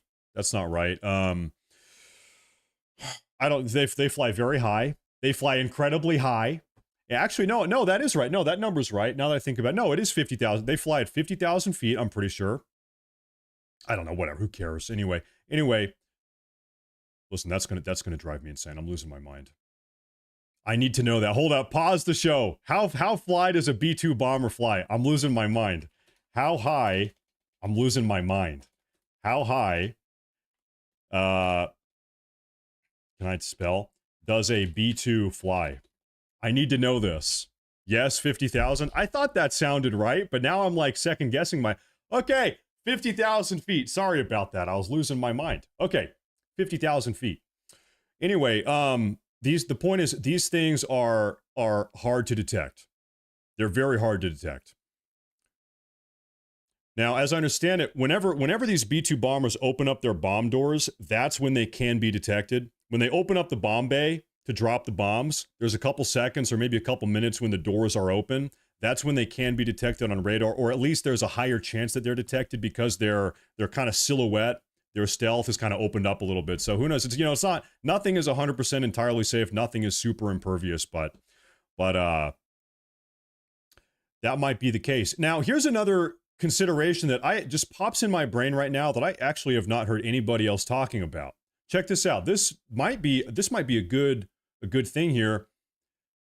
Just about 5 days ago, Trump called for the Nimitz, which is an aircraft carrier with its associated battle group that it comes with, to relocate from the Southeast Asian over the Southwest Pacific, travel over here and come into the Arabian Sea. So we have relocated an entire carrier group from over here all the way to over here because of this Iranian conflict. Well, that has left the Southeast Asian Sea, Southwest Pacific open up to maybe potential Chinese aggression. The reason why do we have a carrier group over here, just southeast of China? Well, it's because of to kind of push off potential maybe Chinese aggression. Okay, so hear me out.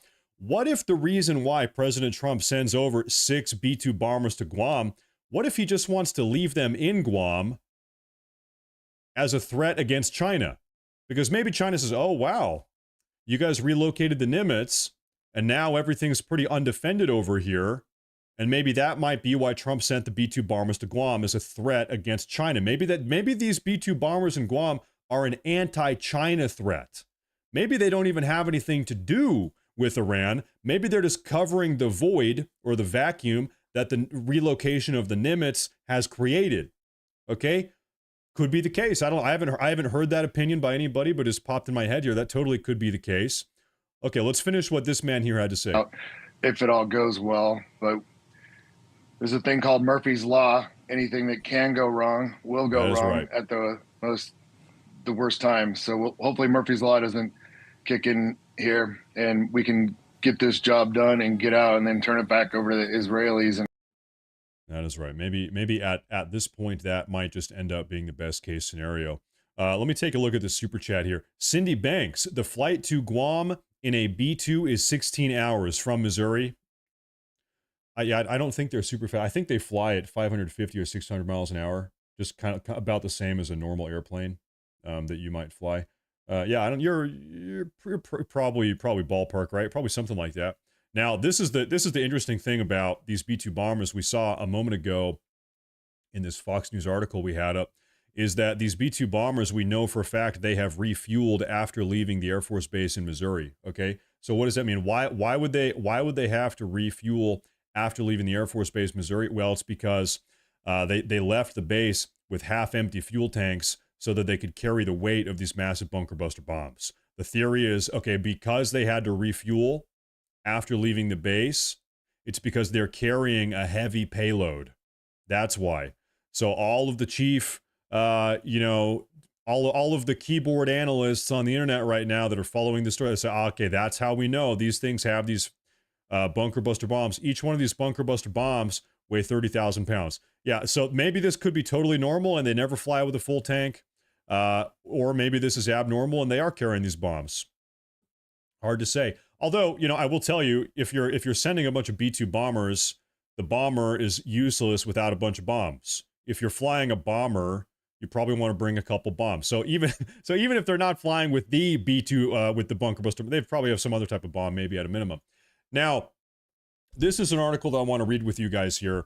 Sheltering. Let me take a look at Tel Aviv real quick. Can we do a camera check here? I'm just taking a look. We have Tel Aviv, Jerusalem, and also, folks, today, everybody say, oh, wow. Today, for the first time in 3 days, we have live feeds coming out of Iran. We have Isfahan. We have Tehran. We have one feed in Tehran. We also have a Haifa live cam right there coming out of Israel. We have all types of cam. This is the first day in 3 days, I want to say, that we have had any type of live video stream footage coming out of Iran. So today, we're going to keep an eye on this, but we still have more to talk about here, okay? But we're getting a little bit of better coverage. And right now, it just got dark about an hour ago, maybe 90 minutes ago in Israel. It's a little bit further on into the night in Iran. So now it's dark. And hey, it's almost always during the nighttime that we have seen air raids and ballistic missile attacks happening at night. That's when they tend to do it. So we're going to keep tabs on this. We're going to keep looking. There are 14,000 concurrent viewers, and almost no one has liked the live broadcast. Folks, real quick, before we move on and read this next article, you guys are going to like this next part a lot, I think. If you are new, please make sure to like the stream today. Listen, the whole YouTube algorithm, that helps a lot. Thank you very much. And also, if you are new, please make sure to subscribe to the live broadcast. The way the YouTube algorithm works, the more you guys like and subscribe, it helps a lot. It really does. So thank you all very much for tuning in. I've got another big thing I want to talk about with you guys. Let's go ahead and unpackage this. Take a look at this. This is news as of just earlier this morning, not long ago. In fact, it was updated just a couple minutes ago, looks like. Real quick. Well, let me do the super chat here before we get to that. BG, thank you very much.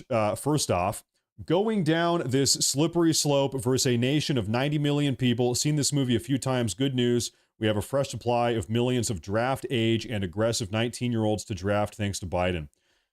You think, I think you're joking. Listen, let me just say this as an affirmative. Not a single one of these young men that have invaded our country in the last couple of years. We've got 50 million illegal aliens, 20 million came in the last 4 years alone. You think a single one of these is going to pick up a gun and die in a war that they invaded our country. They came here to try to, benefit from this country. They're not here to sacrifice for this country or they're here to try to get a bunch of free shit. Let's be honest. So no, these people, listen, actually, hey, you want to know what? Maybe in a really funny way, the best way to get rid of every single illegal alien in the country is to have World War III break out.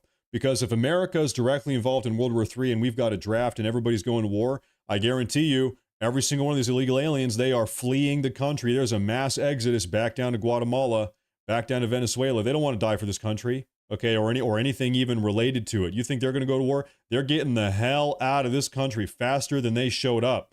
Okay, not saying that we should go to World War III. Of course, we don't want that, but as a funny little observation, that probably is true. Okay, now take a look at this. Sheltering in a bunker, Iran's supreme leader names potential successors. Folks, the Iranian supreme leader Ayatollah Ali Khamenei has just named, if he dies, who takes over in his place. This is a big article, a big discussion here. Ayatollah Ali Khamenei has not only picked replacements in his chain of military command in case they are killed in Israeli strikes, he has also named 3 senior clerics to replace him should he be slain. So hey, listen, if you are Khamenei and you have issued your line of succession here in case you die, what does that mean? That means you might be a little bit worried you're going to die. Okay? That tends to be how this works. Try to get in the mindset here. Take a look at this. Wary of assassination. Can I zoom in a little bit here?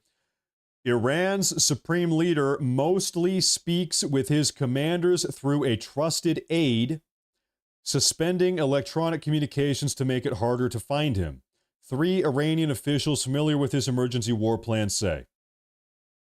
Ensconced in a bunker, the supreme leader Ayatollah Ali Khamenei has picked an array of replacements down his chain of military command in case more of his valued lieutenants are killed.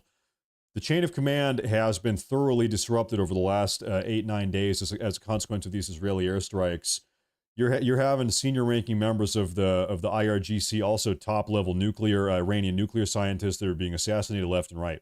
It is very hard to issue a command if the chain of command has been blown up. Okay, and that's kind of where they're at right now. But anyway, he's issuing new, he's creating a new line of succession here.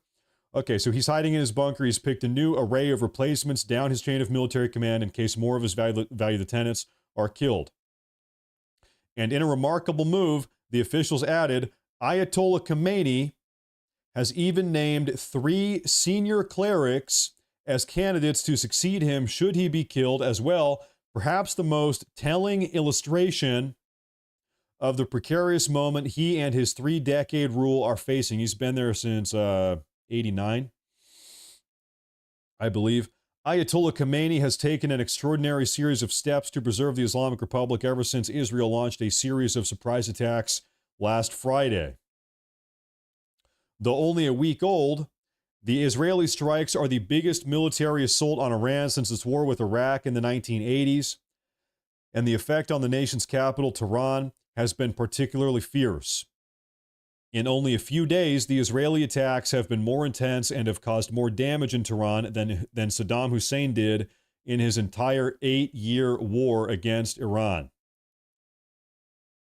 Iran appears to have overcome its initial shock, reorganizing enough to launch daily counterstrikes of its own against Israel, hitting a hospital, the Haifa oil refinery, religious buildings, and homes. This is undeniable. Iran has done a lot of damage to Israel. Am I saying Iran is winning? No, that's all I'm saying. But I'm saying Iran has been, they have been successfully firing off ballistic missiles, and it seems like over the last 2 or 3 days, it seems like Iran has, for whatever reason, I couldn't even tell you why, really, it seems like Iran has actually found more success in the last 2 or 3 days with carrying out these ballistic missile strikes. They started off strong. Things kind of died down for a couple days, and then they started popping off 2 days ago again. I'm not sure, maybe they are using different types of missiles, or maybe the Israeli ballistic missile interception system is kind of running low on interceptors. It could be multiple different reasons here for that, but that seems to be the case. Iran's top officials are also quietly making preparations for a wide range of outcomes as the war intensifies and as President Trump considers whether to enter the fight, according to the Iranian officials, who insisted on anonymity because they were not authorized to speak publicly about the Ayatollah's plans. Peering inside Iran's closely guarded leadership can be difficult, but its chain of command still seems to be functioning despite being hit hard.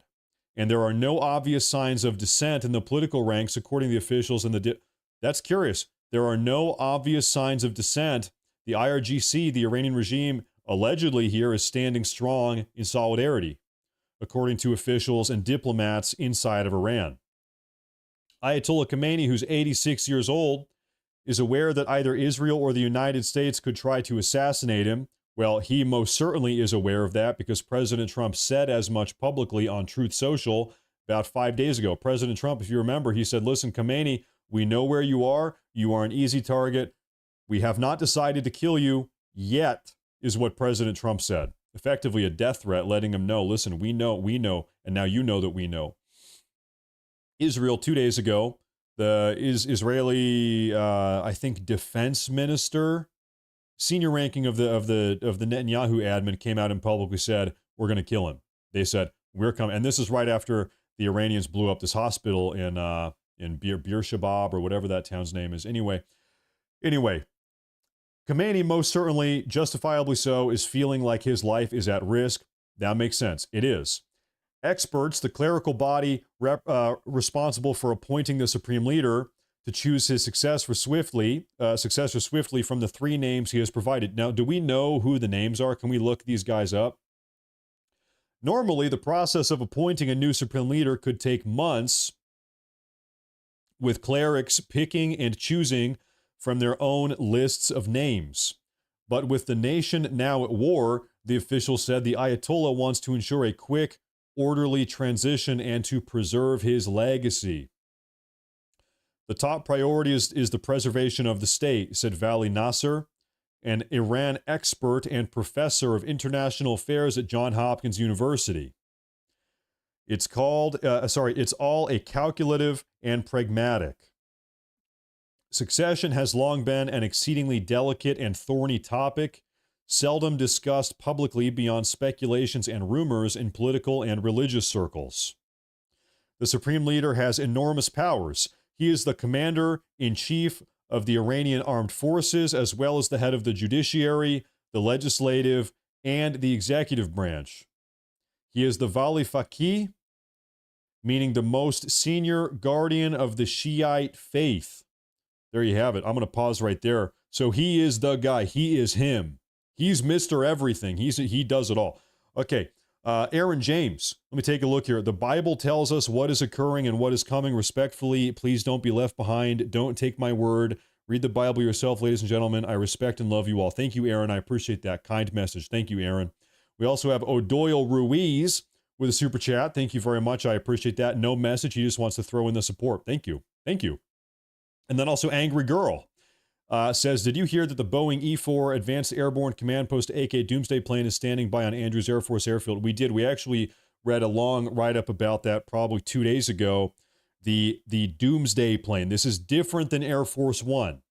It's called the Doomsday plane. This plane is designed to be impervious to nuclear blasts, to electromagnetic pulses. This thing is able to fly for like 10 days at a time by having different refueling. And so this is like Giga Air Force One, and they only bring it out in special occasions, and they have this thing on standby. So it's ready to go. They brought this thing out of the storage shed, wherever they kept that thing. And thank you for those super chats. I appreciate that. Ayatollah Khamenei's son, Mojtaba, also a cleric and close to the IRGC, who was rumored to be a frontrunner, is not among the candidates. 3 candidates, his son is not one of them, the officials have said. Iran's former conservative president, Ibrahim Raisi, was also considered a frontrunner before he was killed in a helicopter crash in 2024. There's Khamenei. So, guys, a little bit of Iranian history. This is Khomeini. This is Khamenei. Khomeini, he was the first supreme leader. This is the second supreme leader, the current supreme leader, Khamenei. The first one, Khomeini, was in charge from 79 to 89. And then Khamenei, 1989 to modern day. So he's been here a long time. Long time. Since the war started, Ayatollah Khamenei has delivered to the public 2 recorded video messages against the backdrop of brown curtains and next to the Iranian flag. This must be that video message. The people of Iran will stand against a forced war, he said, vowing not to surrender. In normal times, Ayatollah Khamenei lives and works in a highly secured compound in central Tehran called the Bait Rabari, or the Leader's House.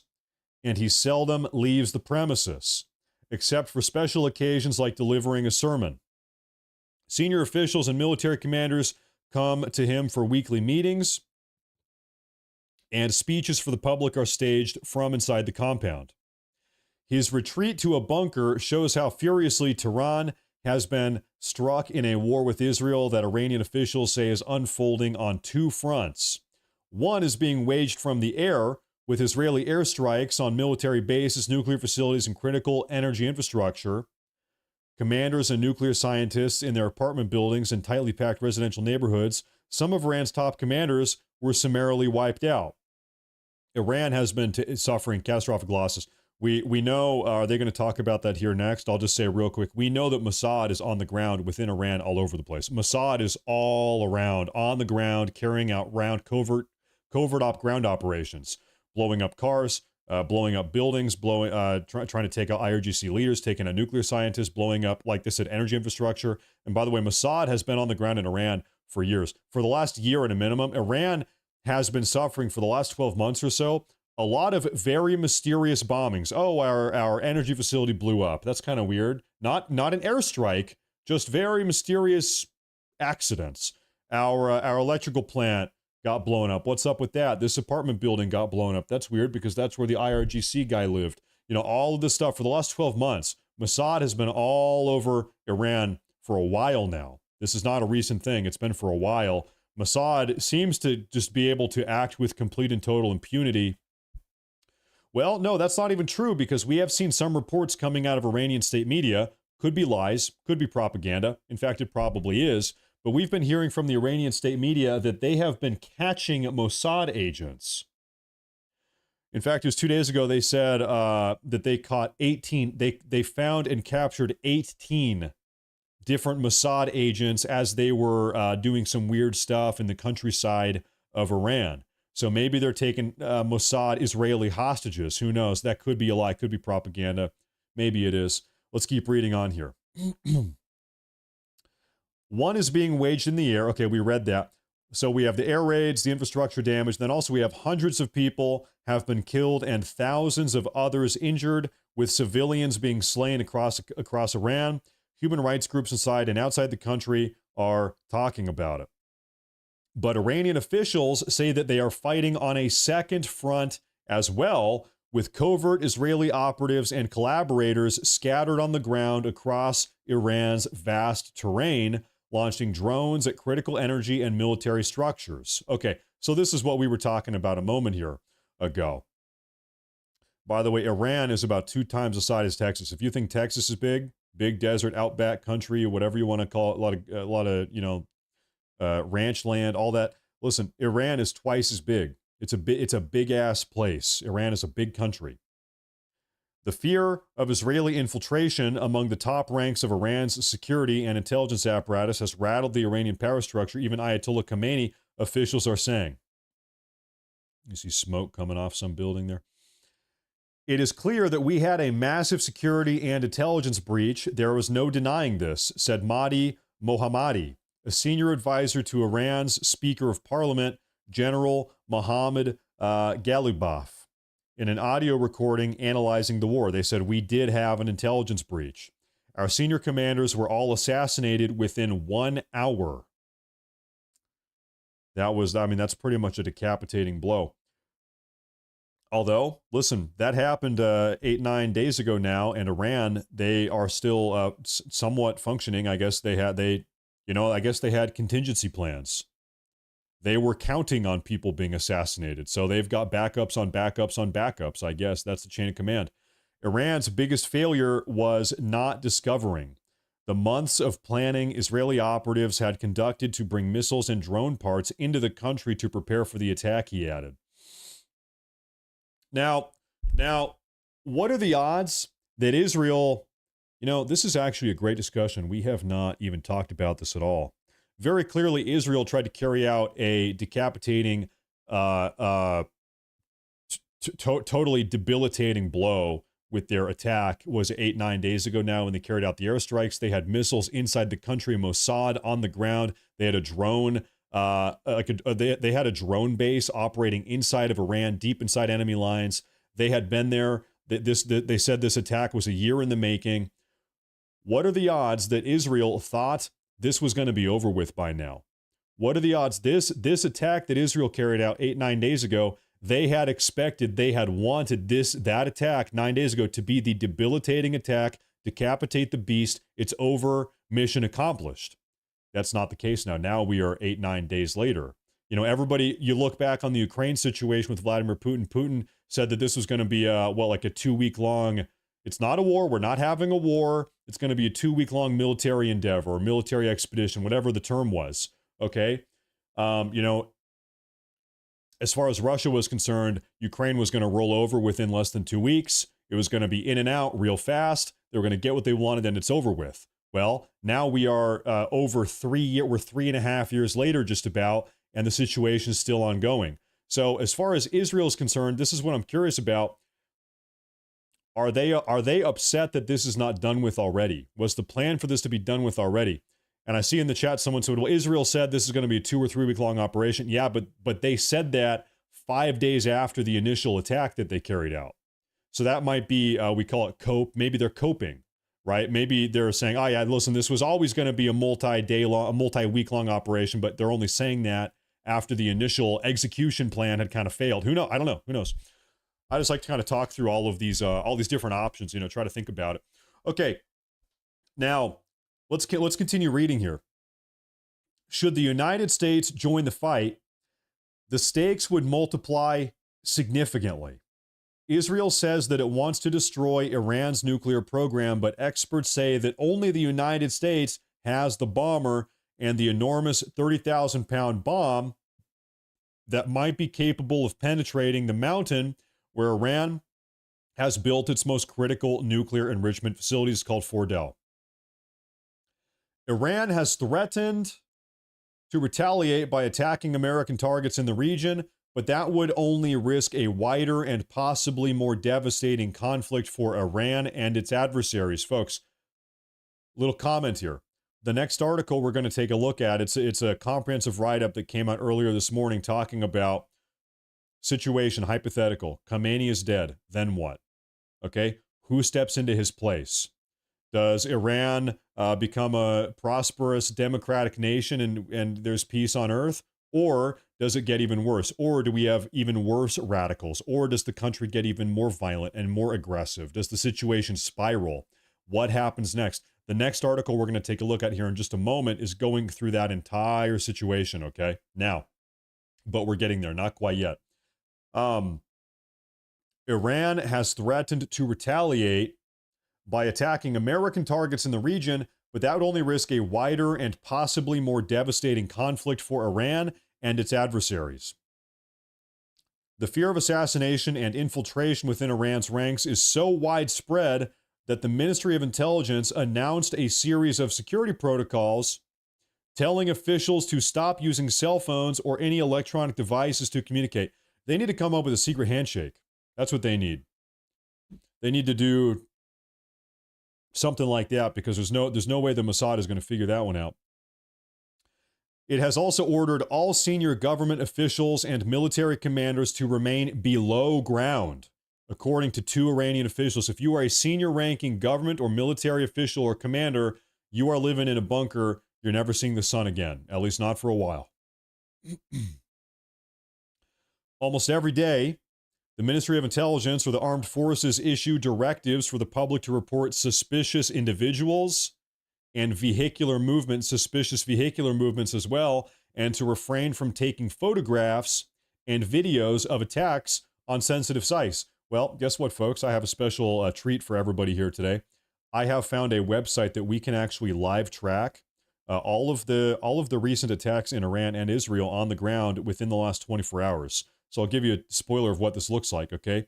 Down here in southwest Iran, we can zoom in, it's a map. We have people uploading footage of various attacks. So we know right here there was a bomb attack right outside the southwest town. It's called Awaz. And we click this, and we have video footage of what that attack looks like. Check this out. From different points of view. So presumably this is some piece of energy infrastructure, refinement facility, I'm not sure. But there are websites that are actually tracking all of this. And we're going to take a look at some of this later today, but not yet, okay? We have this is the same attack. We have a different point of view. Do we have another one of these? This is, folks, this is the same one. We live in crazy times where we can just see everything that's happening on the ground. This is inside the town. Approximate location, this is Israeli airstrike that took place earlier today. In fact, just a couple hours ago. And here are photos. This is an Israeli airstrike. We live in crazy times that we can just see all this stuff live in the moment pretty much seconds after it happened. So at some point during today's broadcast, we're going to double back. We're going to take a look at everything that has been going on in the ground in both Iran and Israel and everywhere in between. And there's a lot to look at. So we're going to double back. You can see a lot of attacks in Israel. So we're going to double back and take a look at that here pretty soon. But we have some other stuff to talk about first. Yes. So we're almost done with this article here, and then we have another really good conversation to have, so stick around. And by the way, I do want to say again, if you are new to the broadcast, make sure to subscribe to the channel. Make sure you like today's video. That helps a ton. It really does with the whole YouTube algorithm, everything. Sweet Acres Koi Farm says, thank you for the super chat, says, we will never forget while Democrats and some Republicans were busy stealing our tax dollars, Iran had been left to build these nukes. Where is their accountability in this whole mess? Who gave Iran all this money that they could build a bunch of nuclear enrichment facilities with? Where'd that money come from? I think we all know the answer to that.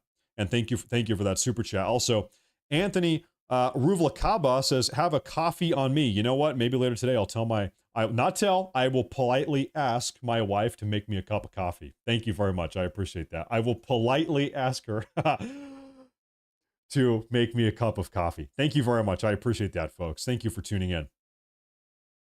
The country has also been in a communication blackout with the outside world. The internet has been nearly shut down and incoming international calls have been blocked. Folks, breaking news as of today. We talked about this here in a minute. For the first time in about 4 days, we actually have internet live streams coming out of Iran. If you look right below me, this is Isfahan. We've got a live feed right there. This is a ballistic missile launch site. Now we've got Starlink. We've got new alternatives coming in. We also have a feed right below the Isfahan feed from downtown Tehran. You can kind of see a little bit. So really, we're going to double back and take a look at that stuff, but not quite yet. We're still doing a recap here. But for the first time in a couple days, we actually have live feeds coming out of Iran. Maybe I think Starlink has stepped into the equation. So things are. It's an ever-changing landscape. That's what I'm trying to say. The Ministry of Telecommunications said in a statement that these measures were to find enemy operatives on the ground and to disable their ability to launch attacks. The security apparatus has concluded that in this critical time, the internet is being abused to harm the lives and livelihoods of civilians, said Ali Al-Ahmadiniya, the communications director for President Masoud Pezeshkian. We are safeguarding the security of our country by shutting down the internet. Damn. On Friday, how are they going to watch Netflix? That sucks. You can't even watch YouTube or Netflix anymore. On Friday, the Supreme National Security Council took it a step further, announcing that anyone working with the enemy must turn themselves into authorities by the end of the day on Sunday, hand over their military equipment, and return to the arms of the people. It warned that anyone discovered to be working with the enemy after Sunday would face execution. They are done with the spies. The Iranian regime is done with the Mossad insurgents. They are getting pissed off. Now they're just going to start executing people. No more POWs. They're going execution mode.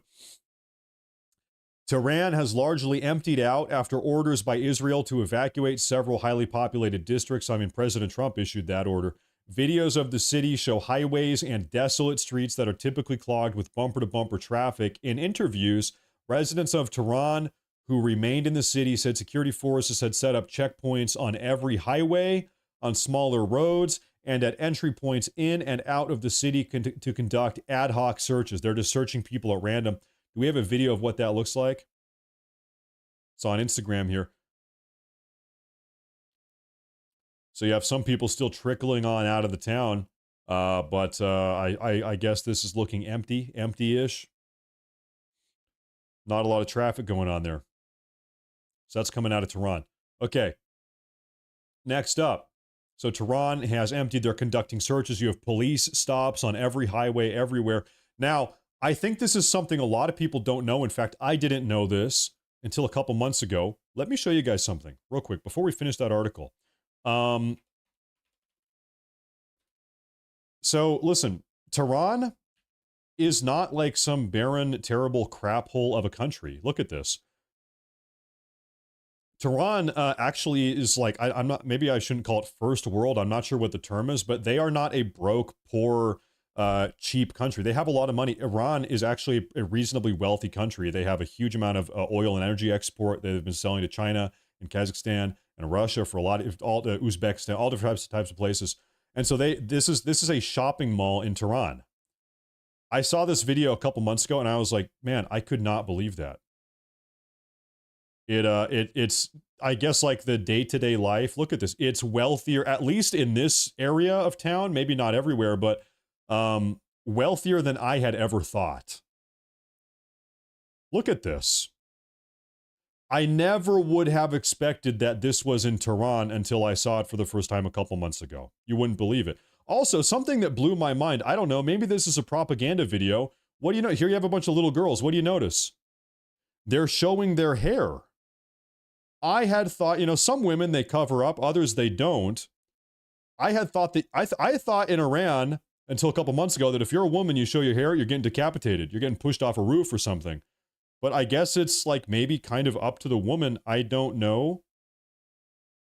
Maybe this is a propaganda video. I don't really know. Honestly, I don't know if this is like selective to make us think that things are a little bit less regressive than we're being told. I don't know. But it seems like women have a choice to do this. I don't. Anyway, just curious little side context here. We'll continue reading through this. Take a look. Do they have a Hooters? I think downtown Iran probably does not have a Hooters restaurant. And honestly, that's probably for the best. Okay. Mohammed Ali Abtahi, a reformist politician and a former vice president, said in a telephone interview from Tehran that Israel had miscalculated Iranians' reaction to the war. Mr. Abtahi said that the deep political factions that are typically in sharp disagreement with one another had rallied behind the supreme leader and focused the country on defending itself from an external threat. Whether or not this is true, it's hard to know exactly what is the overall sentiment. How do people feel? According to this guy, former vice president of Iran from a couple years ago, he said, listen, yeah, we have some internal drama and strife internally in the country, but when it comes to Israel attacking us, we're all together. It kind of makes sense. Like, you got beef with your brother or your sister, but hey, if somebody else comes in and starts bullying you or your brother, then you're on the same team again. You know what I mean? It's one of those situations, I guess. Could be the case. It wouldn't exactly surprise me. Okay. The war has softened the divisions we had, both among each other and with the general public, Mr. Abtahi said. Israel's attacks have set off a resurgence of nationalism among many Iranians, inside and outside the country, including many critical of the government. That sense of common cause has emerged in a torrent of social media posts and statements by prominent human rights and political activists, physicians, national athletes, artists, and celebrities. As a quote, like family, we may not always agree, but Iran's soil is our red line, wrote Saeed Ezatolahi, a player with Iran's national soccer squad, on social media.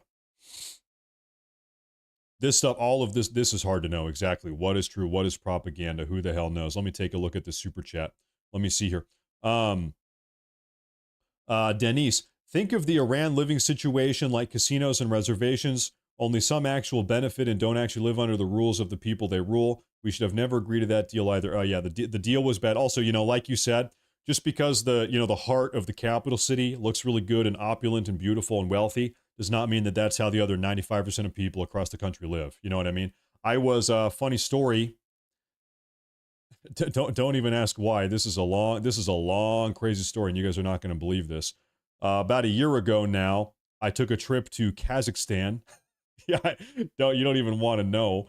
And I visited Kazakhstan. Astana is the capital city of Kazakhstan, and I was here for 2 days.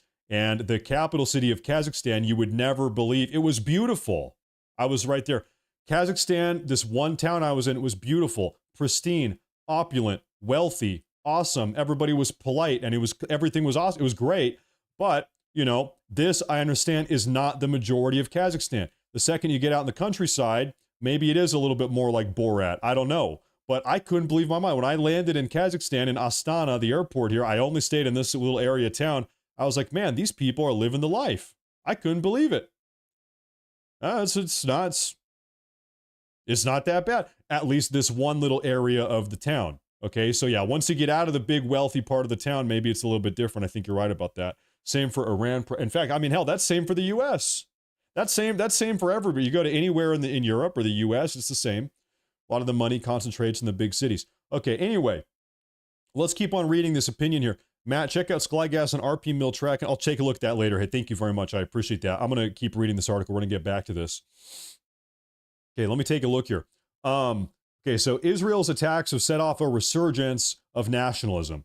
Hotels, guest houses, and wedding halls have opened their doors free of charge to shelter displaced people fleeing Tehran, according to Iranian news media and videos on social media. Psychologists are offering free virtual therapy sessions in posts on their social media pages. Supermarkets are giving discounts, and at bakeries, customers are limiting their own purchases of fresh bread to one loaf so that everybody standing in line can have bread, according to videos shared on social media. Can I see this? Like, what's this guy talking about? This is on Instagram. Do I have audio for this? My headset here is muted. Give me a second.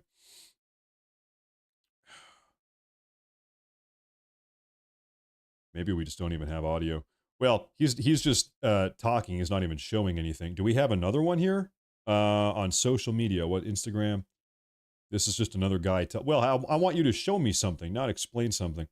We had another super chat here. It said, "Great job and cover. Thank you to you and your family. Great coverage, seeing both sides, and God bless America and MAGA first." I don't know. I feel like maybe this bothers some people sometimes. Probably what we're reading right now is a little bit skewed or propagandistic, no doubt. I'm totally aware of that. I want to know what everybody's saying in every single situation from every different angle, okay? I want to know it all, and then I think that's the best way to kind of come to an opinion and figure it out. If you're only hearing your news, getting your news from one place or one side of the equation, I think you're missing out on a lot. And that's kind of how I like to do it. But I'm gonna get back to reading this. Thank you very much. I appreciate that. Thank you very much. So this says, volunteers are offering services like running errands to checking on disabled people or older residents. "We are seeing a beautiful unity among our people," said Reza, 42 years old, a businessman, in a telephone interview near the Caspian Sea, where he's taking shelter with his family. Using only one name to avoid scrutiny by the government, he added, "It's hard to explain the mood. We are scared, but we are also giving each other solidarity, love, and kindness. We are in it together. This is an attack on our country, on Iran." That's how they feel. Narges Mohammadi, Nobel Peace Prize winner and the country's most prominent human rights activist, has spent decades in and out of jail pushing for democratic change in Iran. But even she warned against the attacks on her country, telling the BBC this past week that, quote, "democracy cannot come through violence and war." Okay, curious. Folks, we have another article I want to read following up. This one is actually from Fox News. I want to show you this. This is Fox News, American right-wing media. Take a look at this. Now, this is a Fox News assessment. Here's what a post-Ayatollah Iran could look like if war with Israel ultimately does lead to the regime's fall. Okay, tell me, what does that look like? Crown Prince Reza Pahlavi claims regime's command structures are rapidly collapsing. As the Iranian regime reels from sustained Israeli strikes on military and nuclear infrastructure, debate is intensifying over what comes next. That's a good question. That's the most important question. That is the number one question. What comes next? Most important piece about all of this. Experts say the end of the Islamic Republic is no longer unthinkable. It is totally thinkable, is what that means, but warn that what replaces it could either lift the country toward a freer future or plunge it into instability. Reza Pahlavi, the exiled crown prince of Iran and prominent opposition figure, posted yesterday, he said, quote, "Sources inside Iran say that the regime's command and control structures are collapsing at a rapid force. Meanwhile, the international community is beginning to realize that the Islamic Republic has no future. Our discussions about a post-Islamic Republic, Iran, have begun." He goes on to say, "The first thing is revolution is too broad of a word," said Bannon Taleblu, senior fellow at the Foundation of Defense of Democracies. "The better words are evolution and devolution. Devolution, meaning if you get something better or something worse. It could go either way. Because this is the Middle East, and fundamentally, things can get worse. Not better. when you introduce an exogenous shock. What does that mean? A foreign shock. Iran right now is experiencing a foreign shock, and that looks like a bunch of bombs. The shock is a bunch of bombs. Taliblu cautioned that both the Iranian opposition and Western governments have failed to prepare for regime collapse because of a long-standing reluctance to engage with the idea of regime change. Quote, by not being able to articulate the necessary political strategy, we are most unprepared. There is no plan for what happens next. Benny Sabti, an Iran expert at Israel's Institution for National Security Studies, sees 4 different scenarios emerging from the current moment, one of which he warns is far worse than the others. Okay, this is where it gets interesting. The Iranian people are currently leaderless, low energy, and disillusioned since the women's protests. That was a couple years ago. Sveti told Fox News Digital, one scenario is collapse from within, similar to the Soviet Union. A brigade commander inside the Revolutionary Guard, supported by a circle of loyalists, could decide to rebel from within the regime. Military coup of sorts. That's one option. Sabti said that after Israel eliminated many Islamic Revolutionary Guard Corps generals, Iran's regular army may now be better positioned to rise. There's the army, and then there's the IRGC. A little bit different. Let me take a look at the super chat while we're paused here. Iranian prince is waiting to take his country back. There are wealthy Iranians who want to go back to the country and invest their money there. Most certainly, he does want to go back and help the transition. Here's the question that is very difficult to answer and is yet to be seen. Do the Iranian people in Iran even want? Let's say he did go back. Let's say Khamenei is dead. This exiled Iranian prince goes back. He's trying to help everybody. Maybe they don't want him. Maybe they don't like him. This is something I keep saying, and every time I say it, people get mad at me, but I think it is true. We have no idea what the overall sentiment is in Iran. We don't know if the majority of people love Khamenei, love the regime, love the IRGC, or if they hate them and they want to see them go, they want to see them dead and deposed. It's super duper hard to say. It's really hard to say. And the reason why, and I'm not saying I know, I don't know, I think nobody knows. And the reason why is because like Iran, there's no type of polling or surveys or anything. It's just like super duper hard to know exactly how people feel. And that mystery factor is one of the key things President Trump is discussing right now with his National Security Council. If we bomb them, if we kill them, if we overthrow the IRGC, if we then what happens, right? And it's a big mystery. It's a mystery box. It's really hard to know. Now, keep reading this here, and thank you very much, by the way. Okay, so anyway, so now that various leaders of the IRGC have been killed, the regular army might be in a better position to rise up. Quote, it might even align with disillusioned elements of the Revolutionary Guard, he said, because they know the system and its bureaucracy. Insiders could quietly organize something from within. There would be no casualties. There would be casualties, but it could unfold as a relatively quiet historical event. It has promoted more based on zeal than capability, so it's less likely that you could have a classic military coup d'etat emerge, he said. That doesn't mean it can't happen, but it would take a significant amount of politicking and maneuvering. Complex situation. This is something I always want to say this when we're having this conversation. Ever since 1979, Iran has been under a complete and total media lockdown, okay? Non-stop anti-America, anti-West, anti-NATO, anti-Israel propaganda, and also pro-Ayatollah, pro-regime, pro-IRGC propaganda. And so if you've got 50 years of nonstop propaganda everywhere you go, every second of your life, and by the way, also, that is the only thing you have ever been exposed to for your entire life. You don't even know what the alternative ideas are.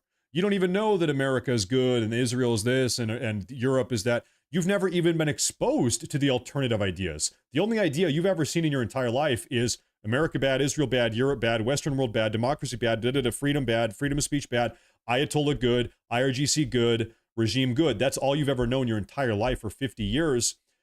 You are propaganda. You are heavily propagandized.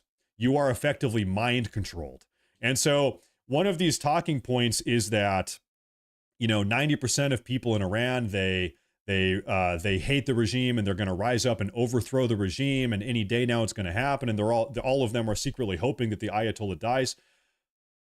I don't know if that's true. I don't know. In fact, I kind of doubt it. Of course, there's no way to know. But personally, I doubt it. I kind of doubt it just because of how heavy the propaganda environment has been for 50 years or more. Right. That's kind of my sneaking suspicion. Now, let me take a look. We have a big super chat here from Mr. Dillagaff. Thank you very much for that super chat. If the Crown Prince takes over, all I see is that he brokered a deal with Israel and the U.S. in return to get access to the oil. I mean, that is also probably true. That's probably true.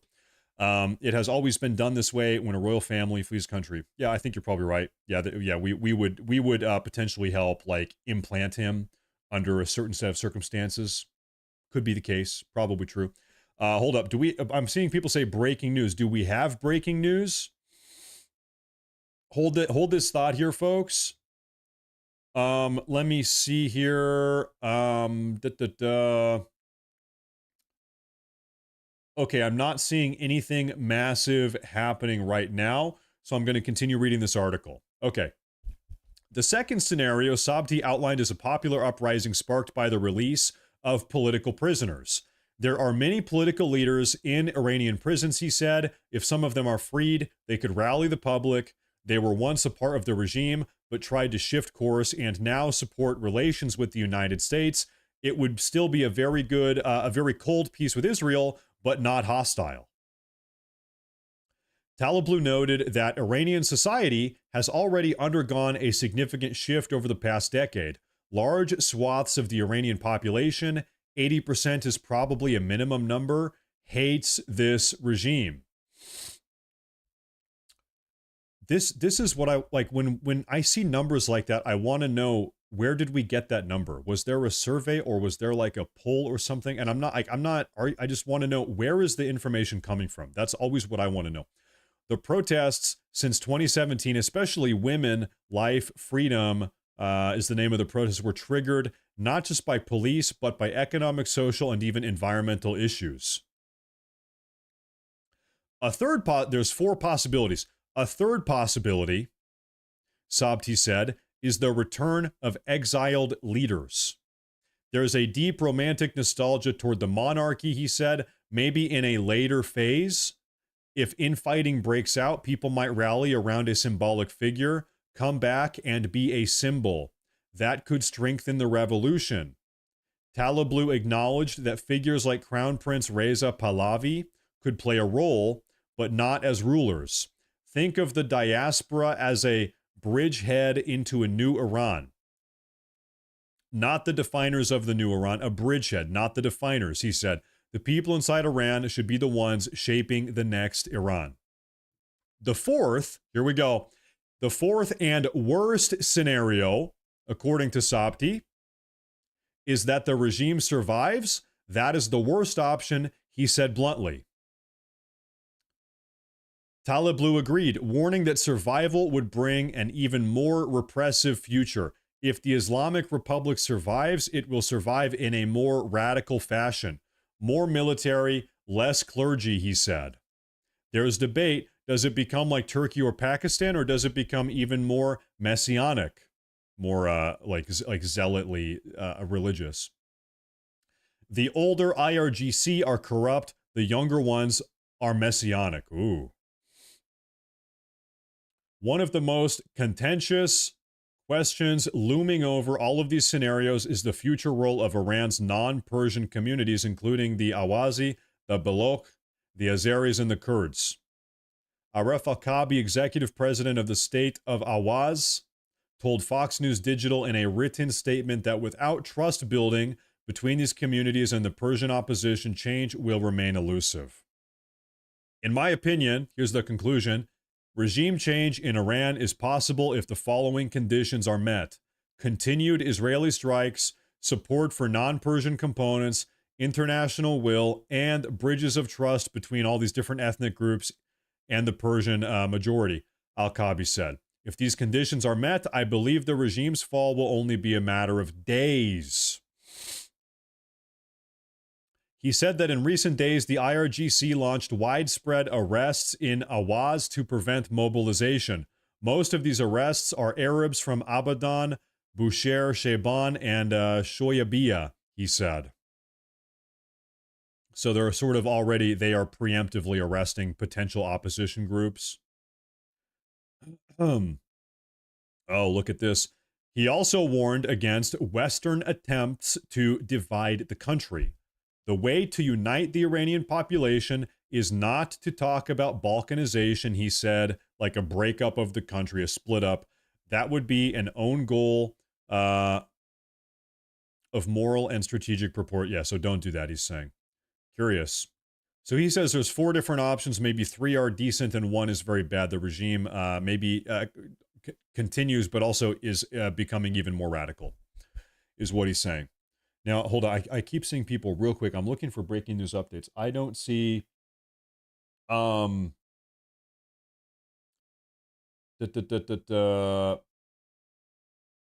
Okay, folks, we actually do have a little bit of an update here. I want to show you something. I'm going to pull this over. Take a look, everybody. This is just 20 minutes ago. President Trump has now tried to arrange a meeting between Iran and Vice President J.D. Vance in Turkey. President Trump is trying to set up a meeting between J.D. Vance and I'm not sure, some Iranian diplomat or negotiator in Turkey soon. This is coming from Axios. So maybe that comes to fruition here at some point in the future. Right now, we are inside of President Trump's 2-week window. Oh, folks, we have another report. Now, listen, take a look here. In fact, we saw a similar report not that long ago. Iranian president says they will not halt nuclear activity, quote, under any circumstance.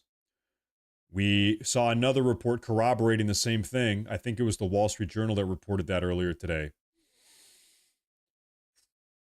Well, that is the make or break. That is the deal breaker. If Iran does not decide to totally shut down their nuclear enrichment facility, their program altogether, then we are probably going to bomb them. And this is one of the big talking points of today's stream. I'm going to rewind here for a minute. I'm going to double back in case anybody missed it earlier today. About 9 hours ago now, President Trump ordered that 6 B-2 Spirit stealth bombers from Missouri at the Whiteman Air Force Base. Everybody says Whiteman. At the Whiteman Air Force Base, flies from Missouri. 6 of these B-2 bombers. They flew from Missouri 7 hours ago across the western USA all the way through the Pacific over here to Guam. As far as I know, these 6 Spirit bombers, B-2 bombers, are still at Guam at the moment. But I'm not sure if at this point we would even be able to tell what happens to them. So maybe they went to Guam and they continued on from Guam over to Diego Garcia, which is another military base, U.S. base down here in the Indian Ocean, Southwest Indian Ocean. They could be there, or they could be chilling here. This is another idea we had a moment ago, is that, you know, about 4 days ago, President Trump ordered that the Nimitz aircraft carrier strike group relocate from Southeast Asia Ocean, Southeast Asia Sea, over here into the Arabian Sea to kind of be in the region of Iran to combat Iran. Okay, well, that leaves an opening in Southeast Asia Ocean, Sea. I don't know why I keep saying ocean. Anyway, the Nimitz was there to kind of contain China. That's why it was there. And so now the Nimitz is gone. Now it's been sent to the west over here to help contain Iran. So maybe the reason why President Trump sends 6 different B-2 Spirit bombers to Guam is to kind of replace the Nimitz. Maybe these B-2 bombers are actually designed to send a message to China. Maybe these B-2 bombers aren't even really about Iran. Maybe they're about containing China in the absence of the Nimitz. So it's hard to say. We got to see.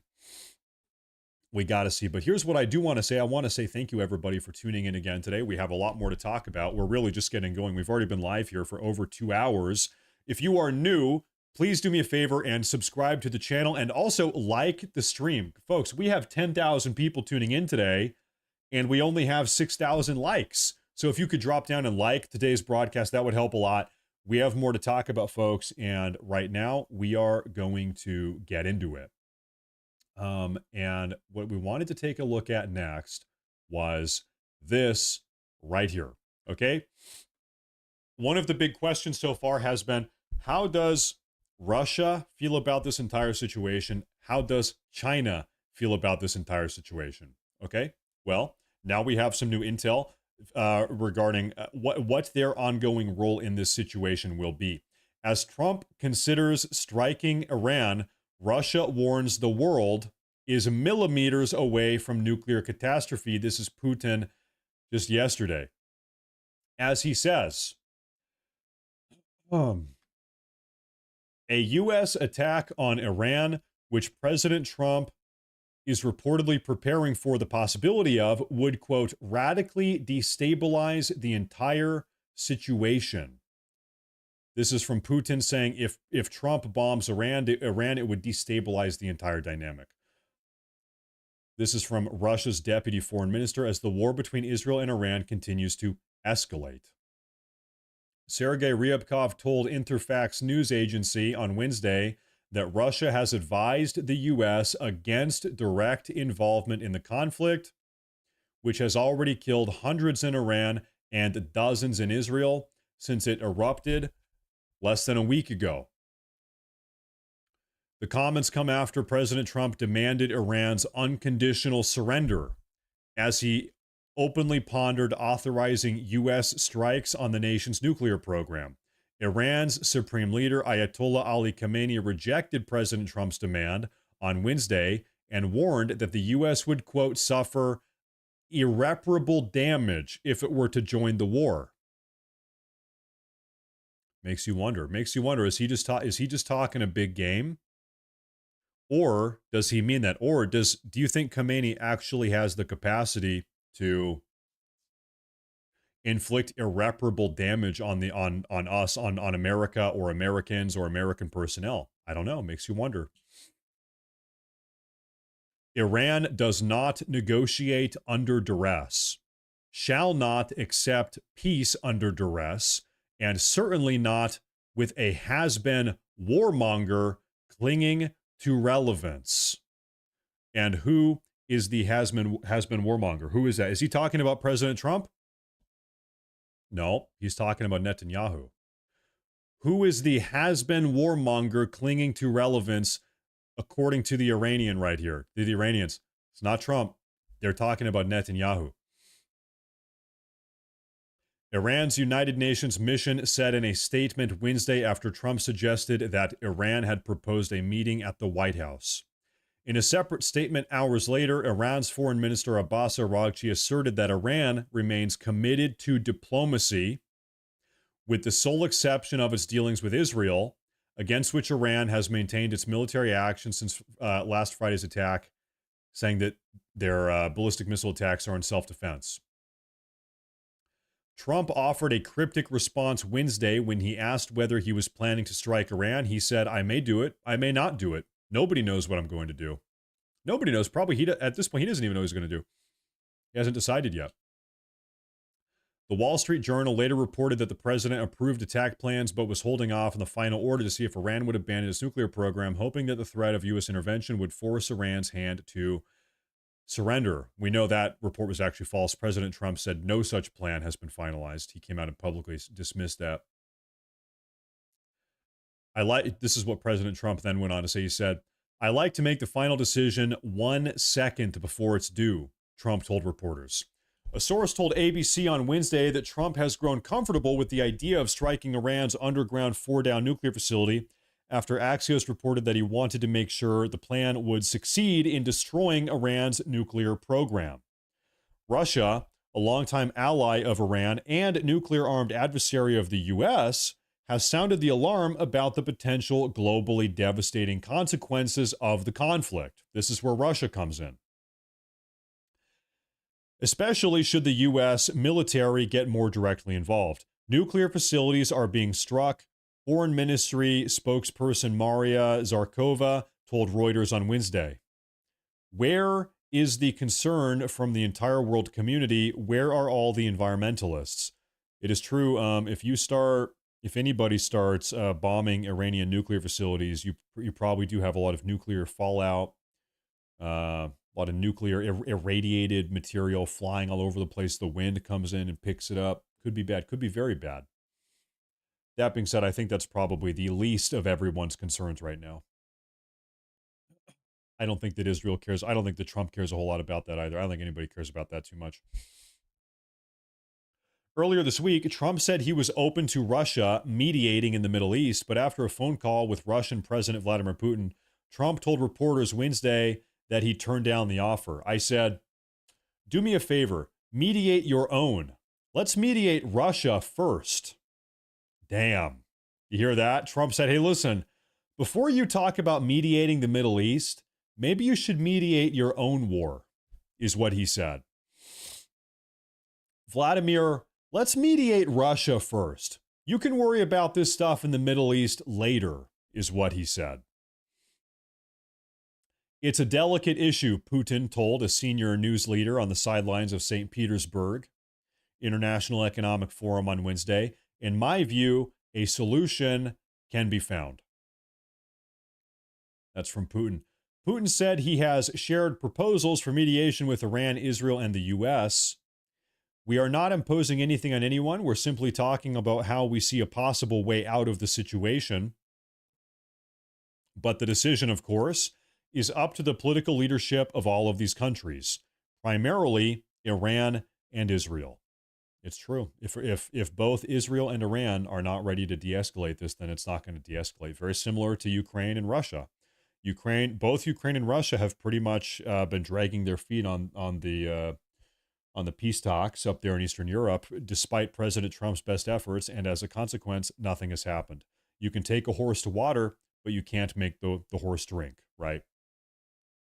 While the prominent Russian general claimed after Israel's initial attack on Iran last Friday that World War III had begun and called for Moscow to prepare the mobilization of 1 million troops, experts say Russia is unlikely to intervene militarily. So Russia is also up there. We heard from Steve Bannon about 4 hours ago earlier today. Steve Bannon said, this is World War III, folks. We are in World War III. In the future, we're going to look back and we're going to say, we are in the middle of World War III. Guess what? Russia feels the same way. Now, I want to actually play for you this Steve Bannon clip. This clip right here is really the reason why I decided to go live with today's broadcast so early ahead of schedule. This clip right here, it's 27 seconds long. A little bit of a background first.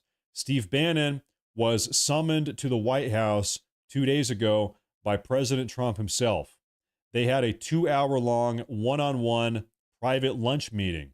Steve Bannon, President Trump was asking Steve Bannon for his input, for his advice on this entire situation. He just met with him 2 days ago. Now, Steve Bannon, this morning, 4 or 5 hours ago, issues this statement right here. Take a look. But there's others. I'm just reporting what I'm hearing from pretty good sources. The party is on. So, another big weekend in this unfolding aspect of the Third World War. And no, anyone that's telling you that the Third World War is not here is absolutely does not understand. The development and evolution of kinetic. Folks, what does he say? The party is on. So, another big weekend. In this unfolding aspect of the Third World War, and no, anyone that's telling you that the Third World War is not here is absolutely does not understand the development and evolution of kinetic. Folks, what does he say? The party is already on.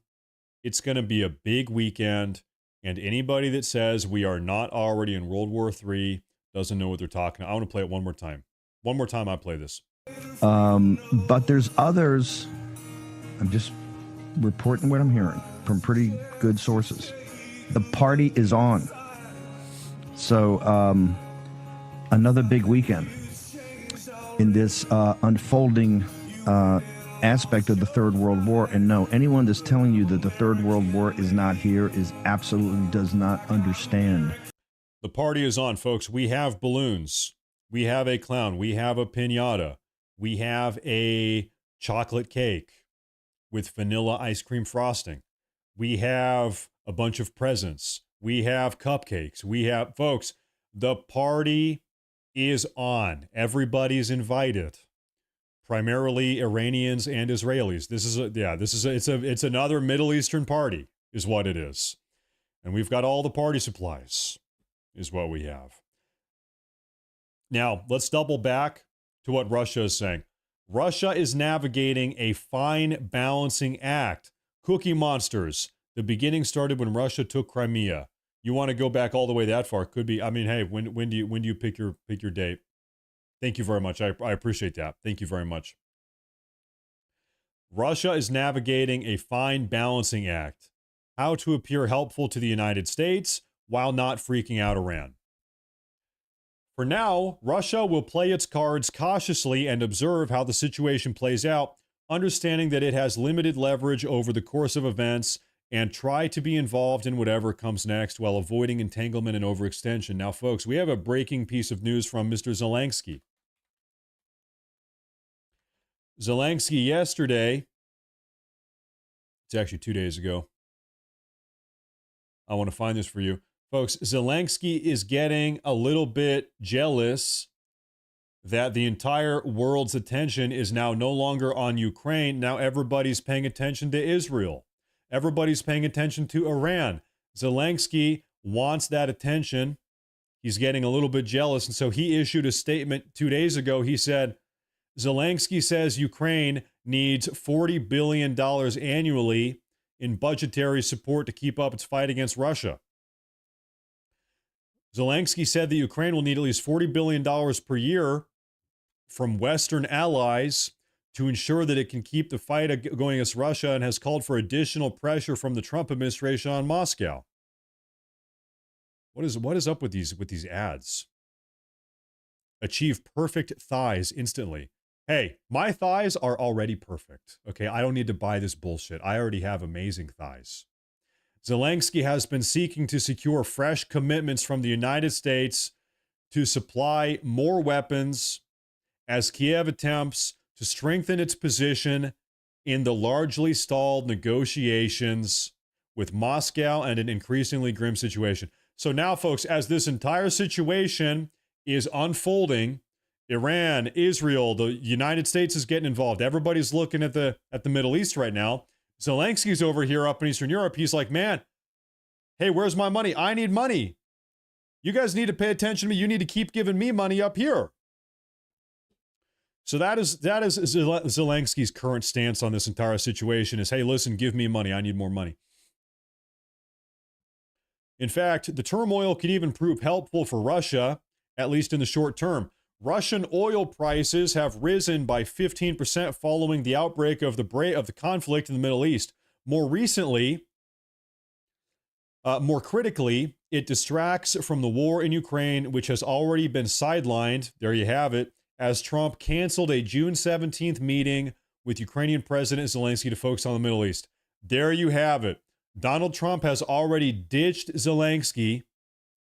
They had a scheduled meeting.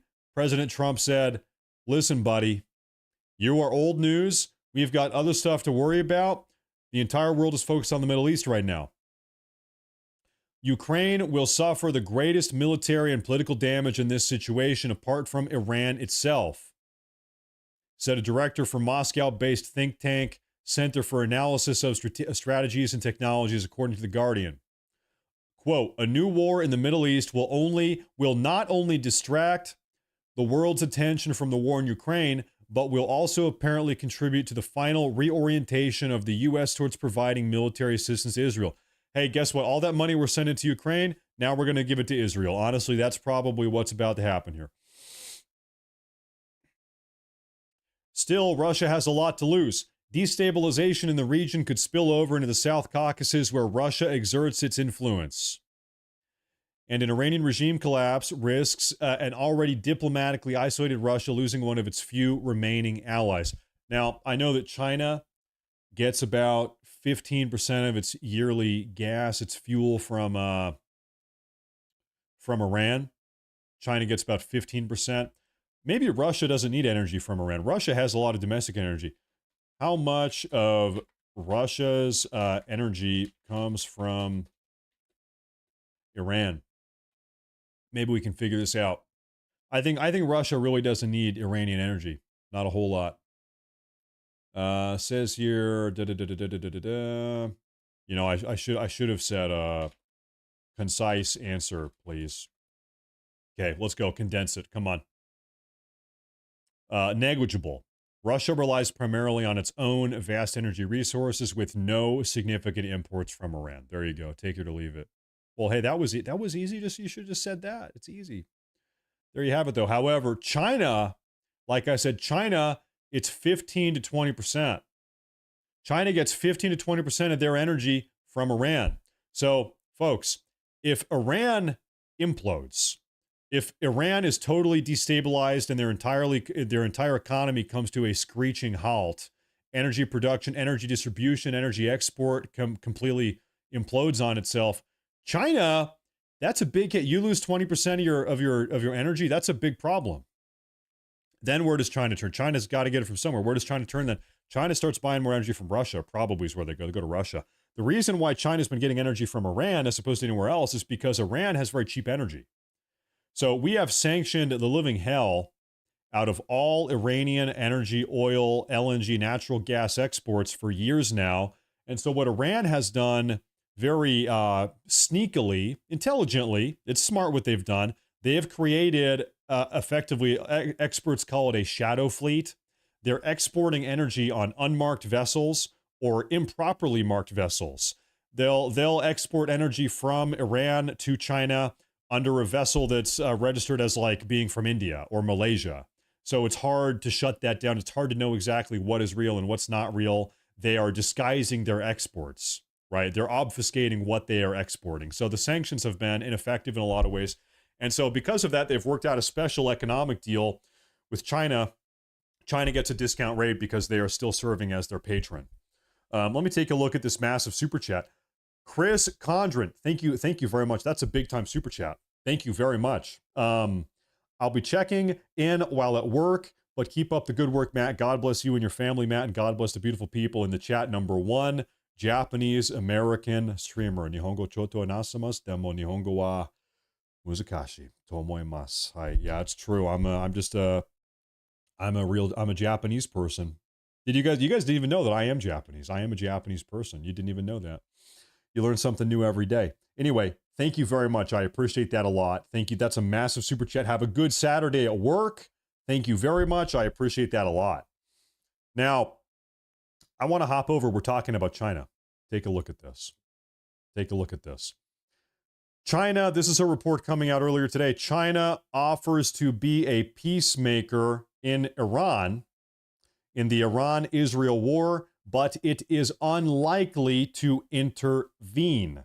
Take a look. This is the news coming out of China. Beijing. As the conflict between Israel and Iran stretches beyond a week, China has found itself sidelined in developments that could yet have far-reaching consequences for its interests in the Middle East. While Beijing has offered itself as a peacemaker, it is unlikely to wade into the conflict directly or to supply arms to Iran, says analysts. So this is one reason why I almost want to disagree with Steve Bannon. Steve Bannon says, hey, listen, folks, we are in World War III. You just don't know it yet. Well, you know, to constitute a world war, effectively the entire world has to be involved. That's what a world war is. You got the entire world involved. Now, we have an ongoing conflict with Iran. A lot of people have been speculating or maybe fear-mongering for years, I don't know what you call it, saying, well, if anything ever happens to Iran, you're going to have Russia and China get involved directly because they're tied at the hip. Well, now we're a little bit over a week into the situation. Israel's bombing the living hell out of Iran. President Trump is issuing death threats to Khamenei, and now we're talking about dropping bunker buster bombs to blow up nuclear enrichment facilities. What's the response from Russia? What is the response from China? The response is, good luck. The response is, hey, I hope everybody has a good time. Hey, I hope everybody has fun. I hope everybody stays safe, but we don't want to get involved. That is what's going on. So I'm looking at this, I'm seeing China and Russia are not going to get involved. If you have a world war, they have to be involved. Otherwise, you can barely call it a world war. If they're not involved, you got to have the key players. And it seems like those key players aren't interested. Let's keep reading. While Beijing has offered itself as a peacemaker, they don't want to be involved. This is because it wants to avoid confronting the United States, for which military intervention against Iran remains a real possibility. Chinese President Xi Jinping, in a phone call with Russian President Putin on June 19th, 2 days ago, said China is willing to continue to strengthen communication with all parties and, quote, play a constructive role in restoring peace in the Middle East. There's a guy in the chat spamming, I support Iran. Listen, bro, I don't care who you support. I just don't want you to spam in my chat. You come back tomorrow, try it again. Okay, just do not spam the chat. I don't care who you support. I don't care. Okay. So China wants to play a, quote, constructive role in restoring peace in the Middle East. Hours later, U.S. President Donald Trump effectively gave Iran 2 weeks to return to negotiating table to discuss the future of its nuclear program, by saying he would decide whether the U.S. would attack Iran in that time frame. With Iran seriously weakened by the latest hostilities, its top military commanders have been killed and key nuclear facilities have been damaged, observers believe the initiative remains with Israel and the U.S. At stake for China is energy imports. China is the largest buyer of Iranian oil. This is what we're talking about. Around 15 to 20% of China's energy every year comes from Iran. They've got a really robust energy economic deal. Iran has also threatened to block the Strait of Hormuz, which lies between Iran and Oman and is a major route for oil and gas shipments from the Gulf states to China. Now, you want to talk about terrorism? Let's talk about terrorism. This is called the Strait of Hormuz. Okay, a lot of the energy coming out of some of these Gulf states, Kuwait, Qatari energy, UAE energy. This, as you know, the Persian Gulf here, big time gas, big time energy. Okay, folks, can we please stop spamming the chat, please? Can you guys just please? Can we please simmer down a little bit? Please stop spamming the chat. Now, all of the energy down here in the Persian Gulf, it has to come through the Strait of Hormuz. Problem is, all of this is Iranian. This is Iranian land. Okay. Now this is also where Iran exports energy. Their energy comes out of this strait also. And so one of the big concerns is that if America starts bombing Iran, we take out the Fordow nuclear enrichment bunker, all types of stuff. If we get directly offensively involved, if America gets offensively involved, then does Iran have the capacity to just totally shut down the Strait of Hormuz? Can they start blowing up people's ships?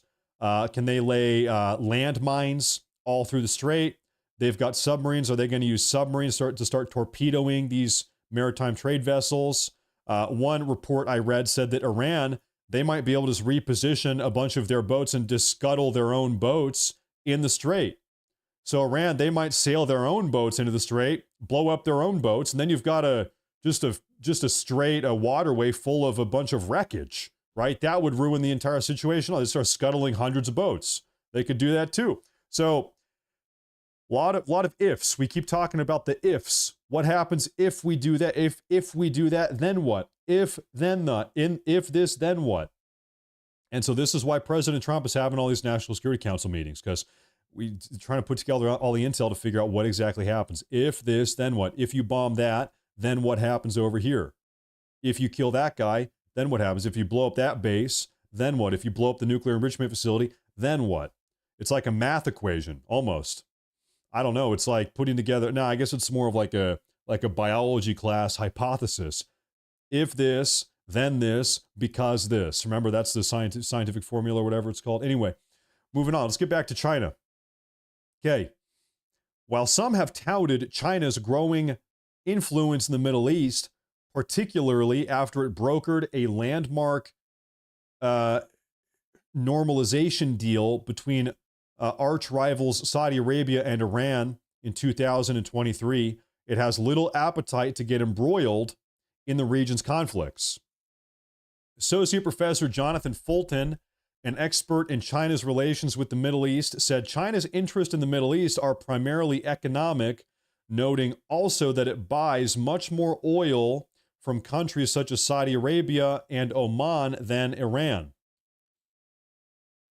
Well, guess what, China? Okay, we got a problem here. There's a problem for you, China. Where's Oman? Where's Saudi Arabia? Well, actually, you know what? To be fair, I'm not sure. It depends on where Saudi Arabia ships out their oil and where Oman ships out their oil. They probably would be able to circumvent Strait of Hormuz. They probably wouldn't have to deal with that. That's probably fine, as far as they're concerned. I don't know where is. Can I look this up? I just like to know all the little weird tidbits here. Where is Saudi Arabia's #1 energy export naval site? Maybe I'm wording that incorrectly, but I think you'll be able to figure it out. Okay. Oh my gosh, we have so many people spamming the chat today. What's going on here? Okay, I want to know. It's the naval site is Ras Tanura, located on the Persian Gulf coast. Okay, so this is the #1 Saudi Arabian export site. It's called Ras Tanura. Uh-oh, hey, this is not a good spot. Okay, so this export site, guess what? It's in the Persian Gulf, and if something happens in the Strait of Hormuz, guess what? It's over. Because now you have a big problem. Okay, let's keep reading here. So I would listen, folks. Is it fair to say yes or no? China is very worried about this entire situation. In fact, China might be the second or third most worried country on the face of the planet about this entire dynamic. Okay, obviously Iran and Israel, they are worried right now. They're freaking out. China might be #3 because China gets a huge portion of their energy, not just from Iran, but also from Saudi Arabia, which comes out of the Persian Gulf. Oman is down here. I guess it's not directly in the Strait of Hormuz, but it's in the approximate region. China's thinking, man, our energy supply might be about to get screwed. This is bad for us in China. Let's keep reading this Chinese report here. Okay. When China looks at Iran, I think they see a partner of limited economic value, he said. They also see a country that, through its proxies or its own aggressive behavior, has destabilized a lot of the Middle East. I think that's fair to say. Another major region for China's inaction is that it does not want to antagonize the U.S., said Professor Fulton, who is a non-resident senior fellow at the Atlantic Council, a U.S. think tank. Much like the logic with Ukraine, if China gives weapons to Russia and Russia uses them to attack Ukraine, this is going to provoke NATO and make China an enemy in the eyes of countries that it wants to have good economic and political relationships with. Smart China, good policy, good. China, obviously China is our enemy. We're not a big fan of China. China is being intelligent with how they are handling all of these situations. It's undeniable. China is, if this is a game, China is playing the game pretty well so far. We can acknowledge that. Chinese officials have repeatedly called for a ceasefire since Israel began a major offensive against Iran on June 12th, to cripple Tehran's ability to develop nuclear weapons, seen by Israel as a threat to its security. Since that first salvo, there have been tit-for-tat airstrikes between the two countries, an ongoing conflict that could yet lead to the overthrow of the leaders of the Islamic Republic. Now, by the way, folks, I want to say, as we are reading through all of this news recap, breaking down the entire situation, I am also monitoring the situation, folks. We are monitoring Tel Aviv, Jerusalem, multiple locations in Iran also. For the first time in 4 days, we have live camera feeds on the ground of what is going on in Iran. This is Isfahan. Right there is Isfahan. This is a known ballistic missile launch site, okay? And then right below Isfahan is a live feed coming out of Tehran. So for the first time in 4 days now, we actually have live stream internet feeds coming out of Iran. And here pretty soon, we're going to double back. We're going to keep a good eye on those. So there's that. I see this user in the chat. They say, your mom says hi. Hey, if you're hanging out with my mom, then do I know you? Hey, are you hanging out with my mom? Are you friends with my mom? Hey, can I hold up? Can I, folks? Do you think ugly Casanova here is friends with my mom? He said, "Hey, your mom says hi." I don't know. Maybe he is. Maybe he's good friends with my mom. I don't know. My mom has all types of friends. Anyway, let's continue reading this this article here coming out of China. Sorry, that's a little joke. That was funny. Now, where's my live chat? There it is. Okay. Funny face. Okay. So, folks, Chinese officials have repeatedly called for a ceasefire since this began. China's Foreign Minister Wang Yi has suggested through phone calls to his counterparts in the Middle East, Iran and Israel, as well as Egypt and Oman, which are involved in the mediation efforts, that China is willing to coordinate with regional countries for peace. China wants peace. You know why China wants peace? It's because a huge amount of their energy comes from the Middle East. That's why. They don't want any of this drama. Let me see here. Dr. Clemens Che, a research fellow from the Middle East Institute at the National University of Singapore, said, quote, beyond the perfunctory statements and calls by Chinese officials, it is unlikely Beijing will stick its hand in, certainly not militarily, in the ongoing tit-for-tat attacks between Israel and Iran. Guys, can we have a little bit of a quick conversation about China? You guys know this. China has a very premeditated, long-term, longitudinal plan for success. China has, and they've got it broken. China knows what they want to do on a 5-year timeline, 10-year timeline, 15, 20, 25-year timeline. China has goals, objectives very clear. They know what they want to have accomplished globally, economically. They know what they want to do on a 20-year scale, 40, 50, 60-year scale. All of this is planned. It's decided. It's premeditated, and their path towards accomplishing those goals is as straight as an arrow. Look at how we do it over here in the U.S. We have almost a very schizophrenic system in a lot of ways. Every 4 years, we have a new president. Sometimes every 8 years, we have a new president if we're lucky. And so, you know, so half the time our country's going this way, we got a Republican. Half the time the country's going this way, we got a Democrat.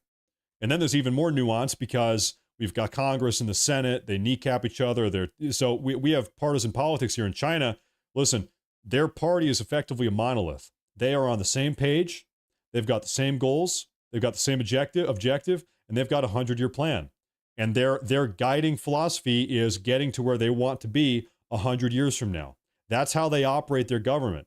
And so when you're trying to understand what is China doing, why they're doing this, why they're doing that, is getting embroiled in a Middle Eastern war. A part of China's 100-year. China has a 100-year-long "Make China Great Again" plan, effectively, right? They're trying to make China great again. They've got a 100-year plan. They've got step-by-step how they're going to do it. It's very, very well thought out. And so is getting involved in the war in the Middle East a part of the Make China Great Again plan? No, it's not. They don't want anything to do with it.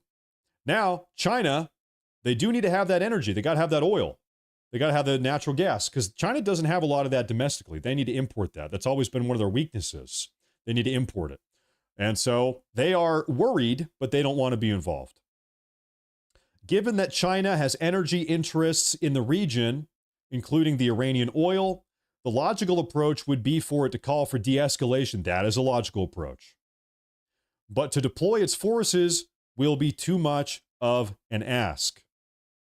Dr. Andrea Giselli, a lecturer in international politics at the University of Exeter, who focuses on Chinese foreign policy in the Middle East, said Mr. Wang's phone call. I'm sorry, I have the sense of humor of a 12-year-old. I apologize. Mr. Wang. What did Mr. Wang have to say? He said on a phone call that should be ready as a way for China to get better read of the situation. So China is just trying to stand on the sidelines and get a better grip of the situation. I apologize for that. China is probably seeking to understand how regional powers and countries like Russia are preparing for a possible collapse of the regime in Iran and the consequent emergence of Israel as a regional hegemon. meaning Israel's going to be calling the shots in the Middle East very soon, probably. That's what they think. Dr. Giseli, who also heads research at the China Med Project of the Torino World Affairs Institute, an Italian think tank, said as such. Said as much. A possible regime change in Iran, which Israeli Prime Minister Benjamin Netanyahu said could happen, even if his government does not aim to bring it about, would also not likely be welcomed by China, not least because the next leadership may be less predictable. This is one of the concerns. And so China is feeling the same way. You get rid of Khamenei, you get rid of the regime, the current regime, then what? Everybody with half a brain is asking, then what? You blow up the bunker. Then what? You kill Khamenei. Then what? You overthrow the regime. Then what? Then what? Everybody in the chat say, then what? That is the most important question. And everybody is asking that very same question. Then what? Beijing prefers continuity and predictability, particularly given Iran's current economic dependence on China. So as far as China is concerned, they're satisfied with their current economic relationship with Iran. They don't really want anything to change. They're happy with it. It's all good. They don't want to rock the boat here. He said the best case scenario for China is a swift de-escalation that avoids direct U.S.-Iran confrontation, preserves the existing regional order in which Beijing feels increasingly comfortable, and enables it to continue balancing relations with Iran, the Gulf, and Israel. Quote, China may also seek to present itself as playing a role in any renewed nuclear agreement, even if only symbolically, especially if this comes at the expense of U.S. influence in the region. So also, little side note, China, you see there? China, if they can, they want to try to push out U.S. influence in the Middle East and step in and fill that influence vacuum. If they can replace American influence in the Middle East, they want to step in and they want to be the mediator, okay? So, once again, we have just heard in the last 36 hours from both Russia and China, two of the top three global superpowers, I think we can all agree here, that they don't want to get involved. They don't want anything to do with this. They're sitting on the sideline. They want to help negotiate. They want to help with the diplomatic efforts. They have their own economic concerns, but neither of them want to be directly involved kinetically, military. They don't want any part in that. Okay, so that's that. Now, folks, we have a lot more to talk about here today, but I need to take a quick 90-second break. Okay, so I'll be right back. You guys do me a favor, keep an eye on these cameras coming out of, there's that, I apologize. Coming out, why did these all move a little bit?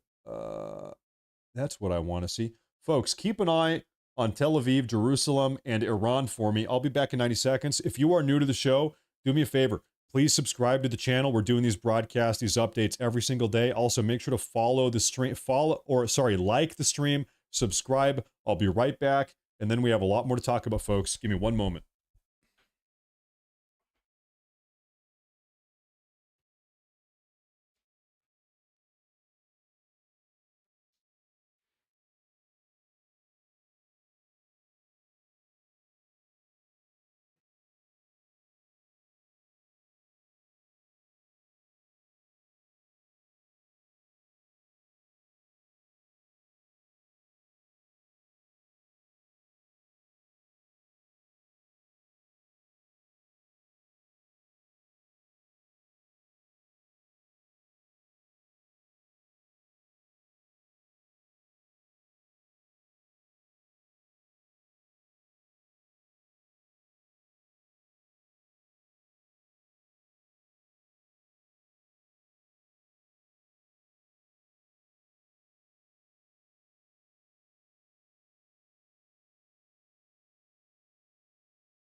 All right. Wow, what a day. What a day. All right, everybody, thank you very much for tuning in. We are keeping an update on these B-2 bombers because they have been moving around. Trump has sent a bunch of B-2 bombers out of America down to Guam, 6 of them, in fact. The B-2 bombers are the plane that can deliver the MOP, Massive Ordnance Penetrator Bunker Buster Bomb. It's the only plane in the world that can do it. And I want to show you something here real quick. This is it. We have a breaking news update as of a couple minutes ago. The Israeli Defense Force has announced that fighter jets of the Air Force are currently carrying out strikes on drone storage warehouses and other weapon facilities in southern Iran, in and around the city of Bandar Abbas on the Strait of Hormuz. Bandar Abbas is right here, ladies and gentlemen. This is a big time naval or like maritime export city. You can see here they're shipping all types of stuff out of here. So anyway, this is far southwest side Iran, and Israel's carrying out air raids right here. This is what that town looks like. It's right on the coast, the Persian Gulf. Whoa, what the hell is that? That's like an advertisement. Hey, doesn't look that bad. Would I want to live there? No, thank you. But it doesn't look that bad, I guess. It's like an actual city. It's an actual city. Anyway, okay, let me take a look. Who do we have here, folks? Let me see. There was something else. This is old news. The B-2 stealth bomber, 12 of them were deployed to Guam months ago. So now 6 more on their way, which is total 18, which means they carry as many as 36 Moet bombs. Well, it's not old news because the news is 6 more got deployed. That is the news.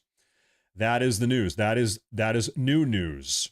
The reason it's called news and not olds is because it is new. And that happened about 7 hours ago. Now, have these B-2 bombers arrived in Guam yet? We don't know. Also, we don't know if they are going to stay in Guam. They might stop their refuel and then move on somewhere else. Now, this is an image of these air raids, or yeah, a picture of the air raids. Initial reports of an airstrike on a military pier at the port of Bandar Abbas in southern Iran on the coast of the Strait of Hormuz, with several sources indicating that a warship of the Islamic Revolutionary Guard Corps is currently burning following a strike by the Israeli Air Force. So Israel is continuing to carry out these bombing runs. Now, folks, what have we seen? We have seen so far every single time Israel carries out one of these air raids, what happens? Iran fires a tit-for-tat style retaliatory wave of ballistic missiles. That's what they do. And so I would suspect that very soon here, we are going to start hearing about a wave of ballistic missiles firing from Iran towards Israel. Iran is very predictable as far as that goes. Air raid, ballistic missiles, tit for tat. Iran always wants to fire them back when this type of thing happens. I'm seeing a report here come from, what is this here? This was posted just a moment ago on the Iranian propaganda Twitter page. And I want to play this here. Make sure my headset is working. Need to turn this on real quick. What is the Iranian propaganda of the day? Let's let it play. When Iran launches missiles towards Israel, first of all, they try to intercept them with American warships in the Persian Gulf. If these missiles leave here, then they try to stop them with American military bases in Iraq. Even if they pass through here, as soon as they reach Jordanian airspace, Jordanian air defense systems and American F-35 jets there try to destroy them, and they are also targeted by American warships in the Red Sea. After avoiding all this, when they approach Israel, British air bases and American warships in the Mediterranean Sea try to destroy them once again before they enter Israel. Despite all this, some missiles reach Israel. At least 3 to 4 types of defense systems with a range of 2 to 2,000 kilometers are waiting for them in Israel. That's a lot of defense. That's a lot of defense they have there. After going through all these difficulties, some missiles also make their way to Israel. If it misses the target, it is a great success for Iran. Friends, remember that all the missiles Iran is using are its own, while the latest technology of the entire Western world is being used to stop them. Like I said, this is the Iranian propaganda. Like I said, This is the daily Iranian propaganda. Iran is standing alone against Israel, while Israel has the support of not only the entire Western world but also Muslim countries. What kind of war is this where Iran is competing with the latest technology of the entire world despite its limited resources? There you have it. Whoa. Iran is the underdog. There you have it. So anyway, this is a certified Iranian propaganda Twitter page I followed because I like I said I like to know what everybody is saying on every side of the equation. So I want to know, what is the Iranian propaganda? What are they talking about? What are they saying? Let me take a look here. Iranian air defenses destroy a 6th Israeli drone over Tabriz. The Iranian president visited the news building of the state-run radio and television, which was attacked by the Zionist entity. They don't even use the word Israel. The Iranians, they refuse to use the word. They just use the word the evil Zionist, the Zionist entity, the evil Zionist empire. They don't even say Israel. During the visit, the president thanked the national media. Let's play. Do we have a video here? There it is.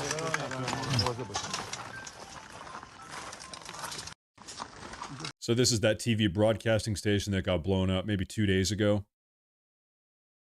Something like 2 days ago there. And so I'm looking for some of these breaking updates. Oh, folks, okay, this is what I wanted to do with you guys today. Now, let's double back and take a look at this. This is a website that I have been able to find. Maybe you guys knew about it, but I did not. We can actually find footage. People are reporting and uploading footage, cell phone footage, whatever, of various attacks all over Iran and the Middle East, and this is what that looks like.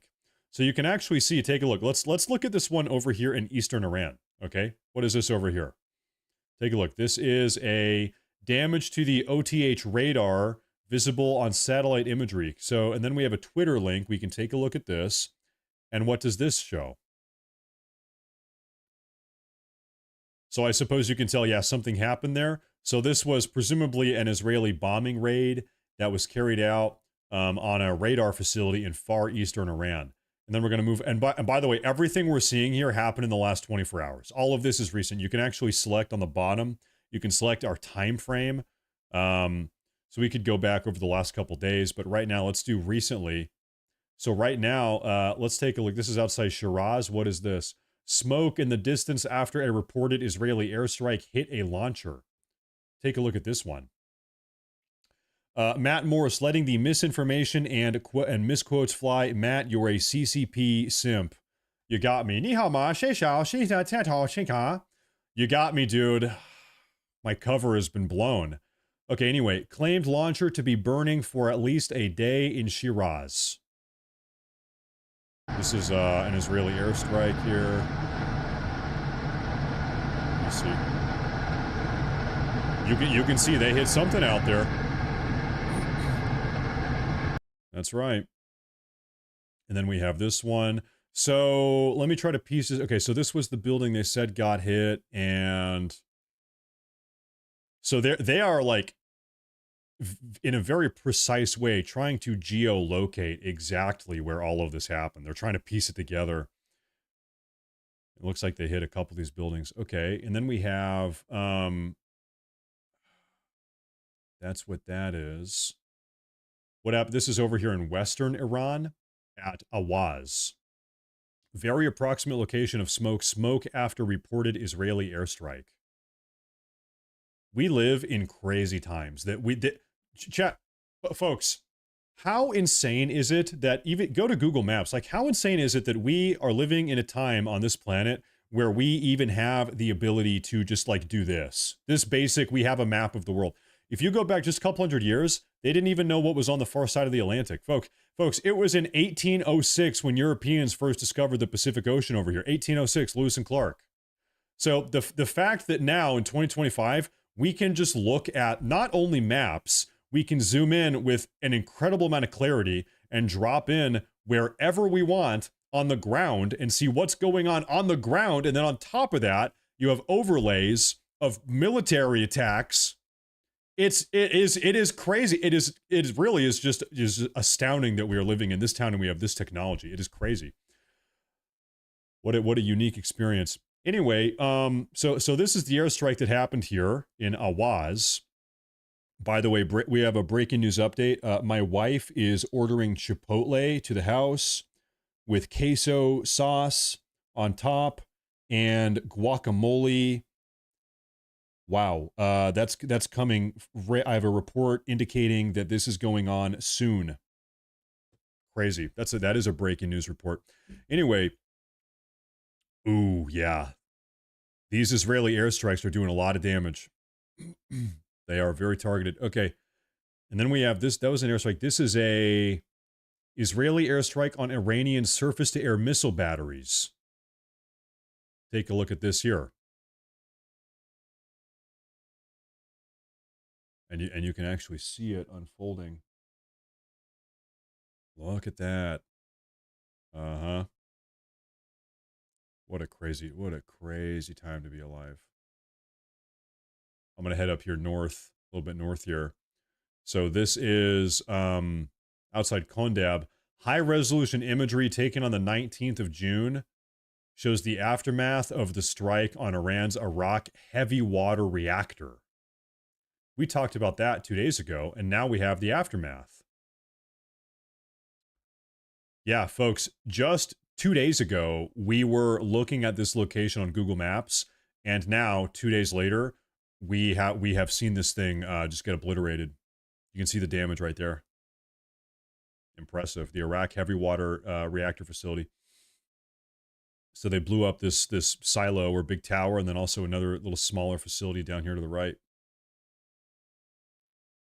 And then they've had a lot of Iraq attacks in Tehran also. We'll take a look at Tehran here, the big capital city. This is damage in Tehran after reported Israeli activity. So this might be on the ground Mossad activity. No, this is an airstrike.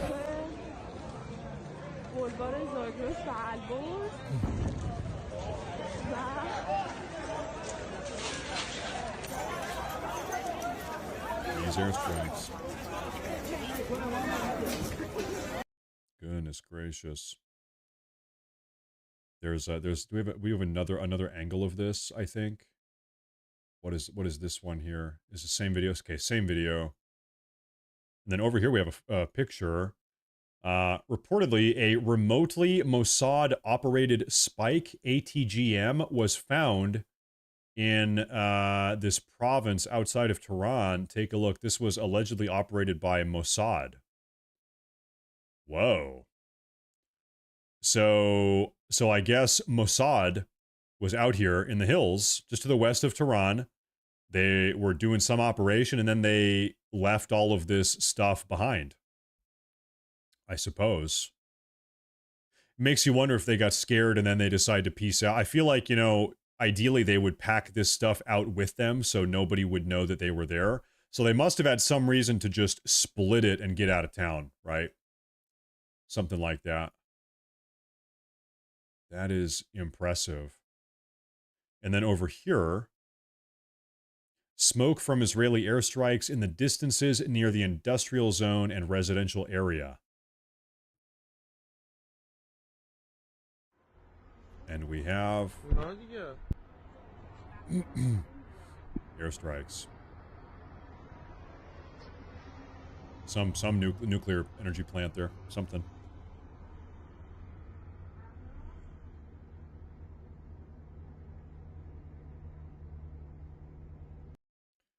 I'm gonna head over into Western Iran. We can go a little bit. Actually, there's some stuff up here. Now, this is in Rasht. The IDF has issued an evacuation alert for a radius of 500 meters near the town of Kalesh. Can we see what that looks like? Okay, this is their evacuation alert. Maybe that's not so exciting. This is from the 19th of June. This is 2 days ago. Satellite imagery shows destruction of what is believed to be a chemical plant in Iran. Take a look. Do we have a before and after? So this is before, and this is after. So as you can see, they just blew the living hell out of this, pretty much. Now, here's something that I think is probably going to blow a lot of minds. let us zoom out of the Midwest and go over here to Iran. Take a look. So Iran is pretty much just a giant desert, not a lot of greenery, but they have this one little area along the Caspian Sea, and it's pretty big. Like I said, Iran is a big country, so this is actually a lot of area, a lot of land, and it's like jungly. It's very jungly and forested. So almost all of Iran is just desert, high desert. But if you take a look along these hills along the Caspian Sea, can we drop in? You would never even guess that you are in Iran. You're in a jungle, pretty much. Can I get maybe a better view here? This is a little bit more foresty. They just have this, there's a nice dog. Hey, I hope the dog is okay. As all of this drama and warfare is unfolding, I hope the dog is okay, at a minimum. But no, Iran does have this weird kind of forest jungle ring out here. Look at this. If I showed you this photo, would you ever guess that you were in Iran? No. Hell no. They're right over a little lake, a little swimming pool. Crazy. It's beautiful. It's beautiful. It's gorgeous. Man. Well, I hope nobody bombs that. You can bomb the desert all you want, but just don't bomb the jungle, okay? We like the jungle. The forest is cool. Anyway, we were taking a look at some of these other, actually, I think we've seen all of these recent attacks. Yeah. So these are all of the recorded attacks we have seen over the last day and a half, but then we can come over and take a look at Israel. Some people say Israel. As we know, Beersheba has been getting targeted, has been getting battered by Iran for the last 3 days. What is in Beersheba? It's kind of weird, and maybe I'm confused. Maybe I need to figure this out.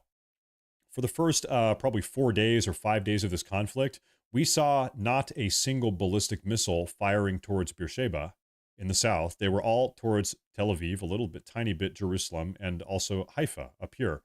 But in the last 3 days, we've seen ballistic missiles being fired towards Beersheba, and this is where they hit that hospital and that residential building. So why did they decide to pivot down to Beersheba?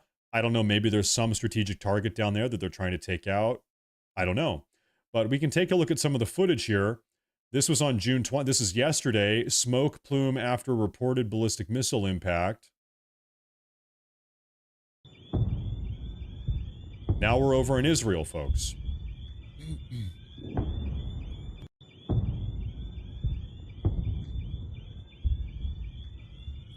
I'll find another angle. We might have some more of this over here. This is the day before. This is the medical center. I think everybody has probably seen this by now. Actually, from this angle, I have not seen from this point of view.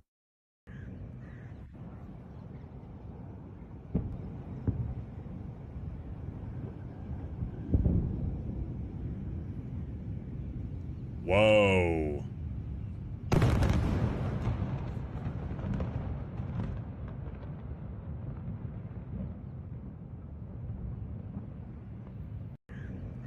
That was insane. Wild.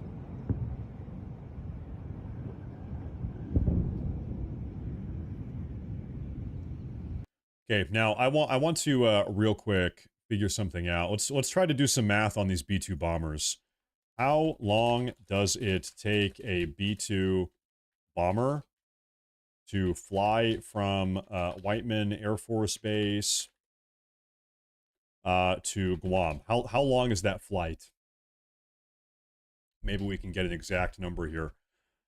13.5 to 16 hours. Okay. When were the recent six B-2 bombers first reported to have left from Whiteman to Guam? Maybe we can get an exact time that they took off. Do we have an exact time? Approximately 11 p.m. Hold up. 1 a.m. Eastern time or 11 p.m. Western. Well, 1 a.m. is not 11. It would be 10. Anyway, so let's say that they left. That would be around 14 hours ago. They would have left around 14 hours ago. So if it is true that they are flying to Guam and then stopping in Guam and staying in Guam, then they would be landing soon or very soon. If they're not in Guam now, they would be just east of it over the Pacific very soon. But here's the situation. They might just be stopping at Guam to refuel. They might be refueling there, doing some maintenance, and then loading back up and then flying over to Diego Garcia. And then maybe they stop at Diego Garcia. In fact, hold up. How long would it take a B-2 to fly from Guam to, I think I just bookmarked that, to Diego Garcia? So that is another 10 to 12 hour flight. Ugh. This is a lot of flying. So we gotta see. Right now we gotta see. I wonder if real quick if I can find any updates for you guys about these B-2 bombers. I'm gonna change the scene real quick and I'm gonna see if I can get some information for you guys. B-2. Let's see here. Yeah, so as of 12 hours ago, the B-2 bombers have taken off from Missouri. They're going to Guam, but do we have an update? Also, maybe I have a cool B-2 video I can show you guys. We have a super chat in the chat. Let me take a look here. It says, this is from Shugs. He says, I've been seeing reports of Palestinian Israeli citizens being denied access to public bunkers from the Jewish Israeli.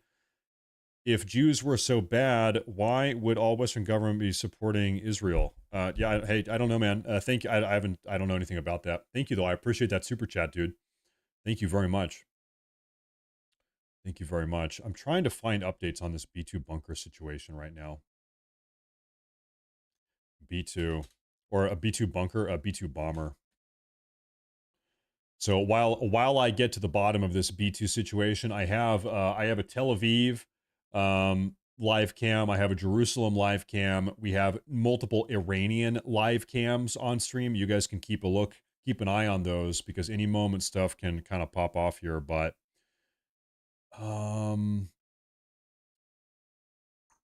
also, it seems to me that these B-2 bombers flew alongside several strato tankers. It wasn't just the bombers that flew. It seems like it was other planes as well alongside them. Oh, okay, maybe an update. Okay.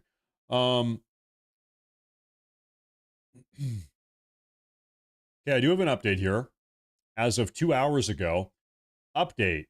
6 B-2 stealth bombers are heading west into the Pacific and were met and aerial refueled from tankers out of Hawaii. Then the tankers flipped off their transponders. The B-2s are likely headed to Guam to assist Israel with a strike on Iran's nuclear facility with this massive bunker buster bomb. The B-2 planes, obviously, they are dark, meaning we cannot track them. Their transponders are off. But we know that they refueled midair outside of Hawaii with Hawaiian refueler tanker planes called the KC-135R. Now, beyond that, where are the B-2s at the moment? We don't know. Presumably heading towards Guam still, or maybe they have arrived at Guam, but maybe they flew past Guam. Maybe they never even stopped at Guam. In fact, they might have just flown over Guam and met up with more refuelers coming out of Guam, but never landed. They might have refueled over Guam with Guam refuelers and then kept on flying. We don't even know if they landed at Guam. or if they just used Guam as kind of an aerial refueling station before continuing on. Totally could be the case. Now, there is something I can show you here, folks. B-2 Spirit Stealth Bomber. What is this? This is video game footage. This is from a video game. Guys, this is so funny. The amount of war footage, missiles going up, aerial dogfights, whatever, bombs going off. Video games now these days are so advanced. They look so realistic. But you can tell. But this is not real. This is getting reposted right now all over Twitter. This isn't real. I mean, look at what it does. It goes up here and then it turns around at the end of the runway. Yeah, okay. Yeah, okay. Yeah, okay. Oh, wow. Uh-huh. Yeah, this is not real. That would be funny if they crashed. Does it crash into the ocean? Nope, there it goes. Nope. That's a bad one. Now, this is that update I saw. This, however, is real. This is real. I'll read the update again. 6 B-2 stealth bombers are heading west into the Pacific and were met and aerial refueled from KC-135R tankers out of Hawaii. Then the tankers flipped off their transponders. This is what that refueler looks like. It's called a strato tanker. And so these are the two. And by the way, these planes, this one is 61 years old. This plane is 66-year-old. These strato tankers are so old. Your grandfather could have flown it, and then you grow up, and then your dad flies it, and then you grow up, and then you fly it. That's how old these planes are. 66 years old. You could have 3 generations of pilots flying these damn things. And we have some videos here.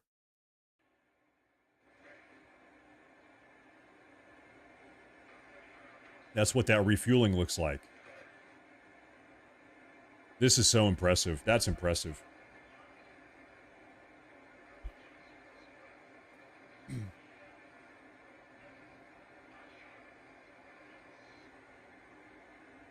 Wow.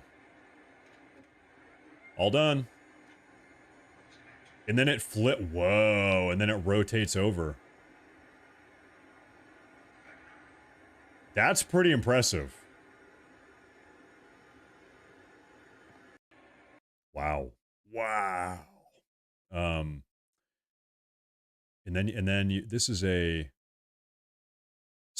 flight map of these Hawaiian stratotankers that met up and refueled these B-2s as they flew overhead. Really something else.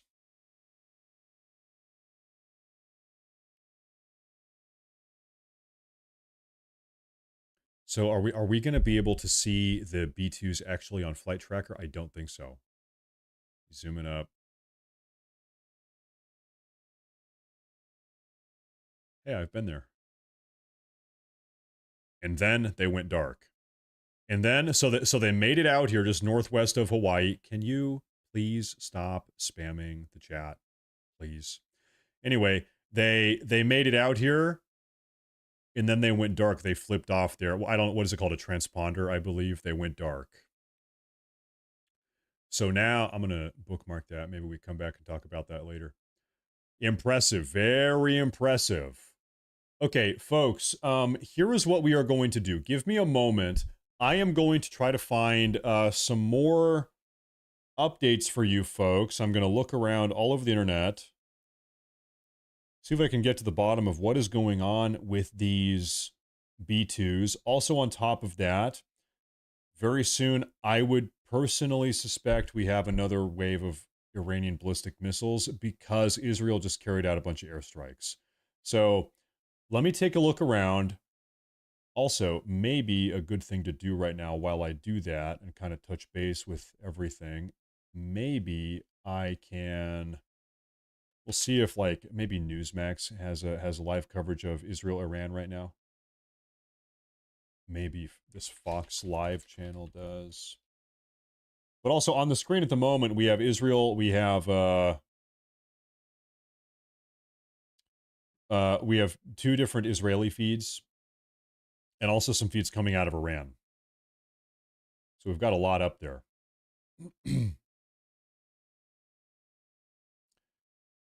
Now,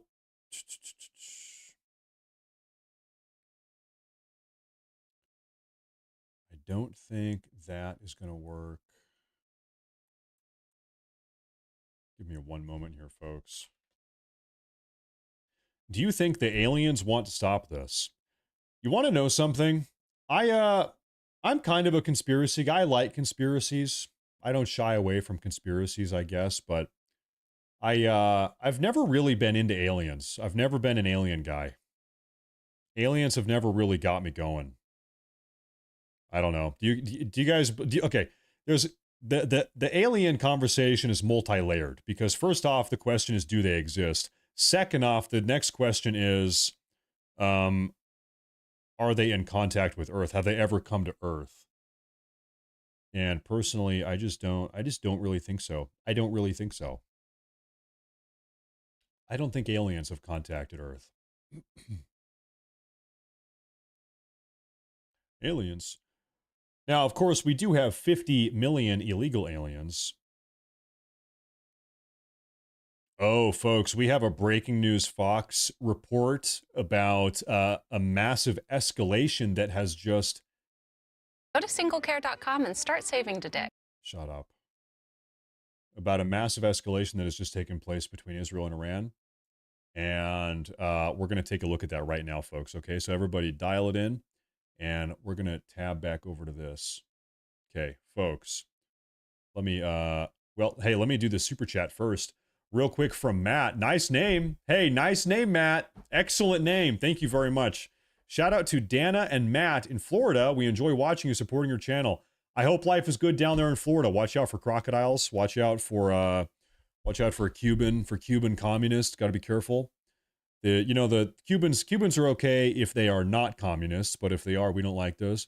And thank you. I appreciate that support a lot. Thank you very much for tuning in. Thank you very much. Now, take a look at this. In fact, I'm going to move my camera over here because that's right there. Take a look at this. The IDF says, just breaking news now, the IDF says it recently struck deep inside of Iran overnight, hitting key military targets as part of Operation Rising Lion. About 60 Israeli fighter jets took part in the operation, targeting missile storage sites, air defenses, and radar defense systems in central Iran. 60 Israeli fighter jets. That is a lot. Folks, that's a lot. The IDF says it was focusing on dismantling Iran's missile production and launch networks. We are hitting every element in the missile production chain, said Defrin. He added that Iran's launch capabilities have been sharply reduced. The IDF has announced the killing of Saeed Izzadi, a senior Quds Force commander linked to Hamas, and the October 7th terror attack.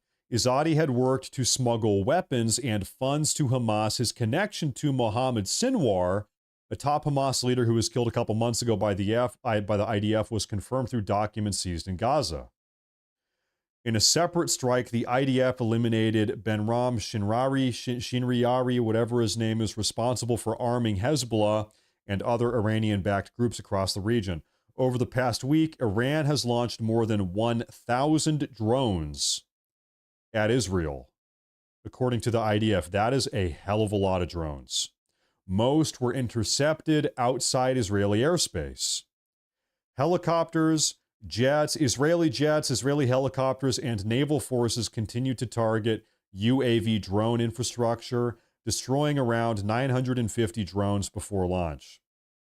In the north, the Israeli Navy and Air Force hit Hezbollah positions in Lebanon, including rocket sites and Radwan force structures. So really the big takeaway from this article is that, folks, just in the last, would have been in the last 2 or 3 hours, Israel carried out a massive airstrike bombing campaign involving 60 Israeli fighter jets. 60 Israeli fighter jets. That is a lot of fighter jets. We have Newsmax Live. Take a look at this. Welcome back to your. I'm sorry, this is actually not live. Defend ourselves by ourselves. They've never asked anybody to fight their fight. Real quick, Stormy C, thank you for keeping us updated, Matt. Really appreciate it. Stormy, thank you for tuning in. Thank you for tuning in. I am very blessed. I'm very fortunate that so many of you folks, you kind folks, are tuning in all across the world and chipping in and giving me your time. I really appreciate that. Thank you. Thank you very much. Trying to fight.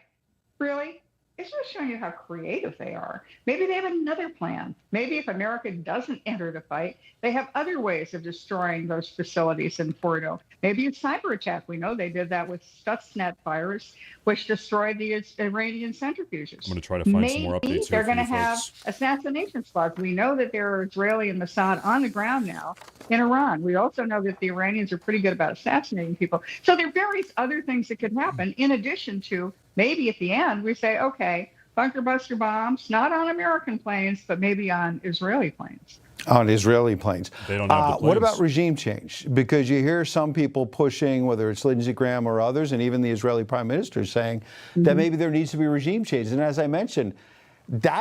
Okay, folks, breaking news. I'm having a report come in. This is as of 1 hour ago. Folks, this actually is a very big deal.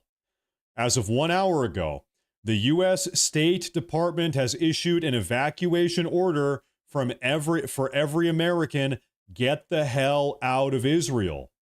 The U.S. Department of State has begun assisted departure flights from Israel. U.S. Ambassador to Israel Mike Huckabee said just an hour ago. He said, and I quote, "If you are a U.S. citizen or lawful permanent resident currently in Israel or on the West Bank and seeking U.S. government assistance to depart, please depart. Please complete this form so the State Department can better assist you. It's time to go." Now we have a U.S. State Department evacuation order. Well, why do you think they're doing that? Why now, after 8 days of conflict? Why now is the U.S. State Department and Huckabee, who's the U.S. ambassador to Israel, now why are they saying, Americans, it's time to go. It's time to leave? This is reported just 1 hour ago by CBS News.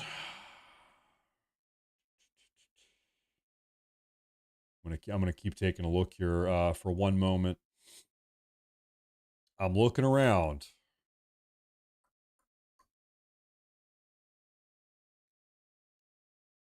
Okay, I'm hearing from the Israeli Air Force. 10 minutes ago, a large nuclear complex in Esfahan in Iran has been targeted for a second time during Israel's attack on Iran over the past 9 days. So Esfahan just got bombed again. And I'm going to find exactly where that is for you folks. This is a nuclear facility, and they just hit it for the second time now.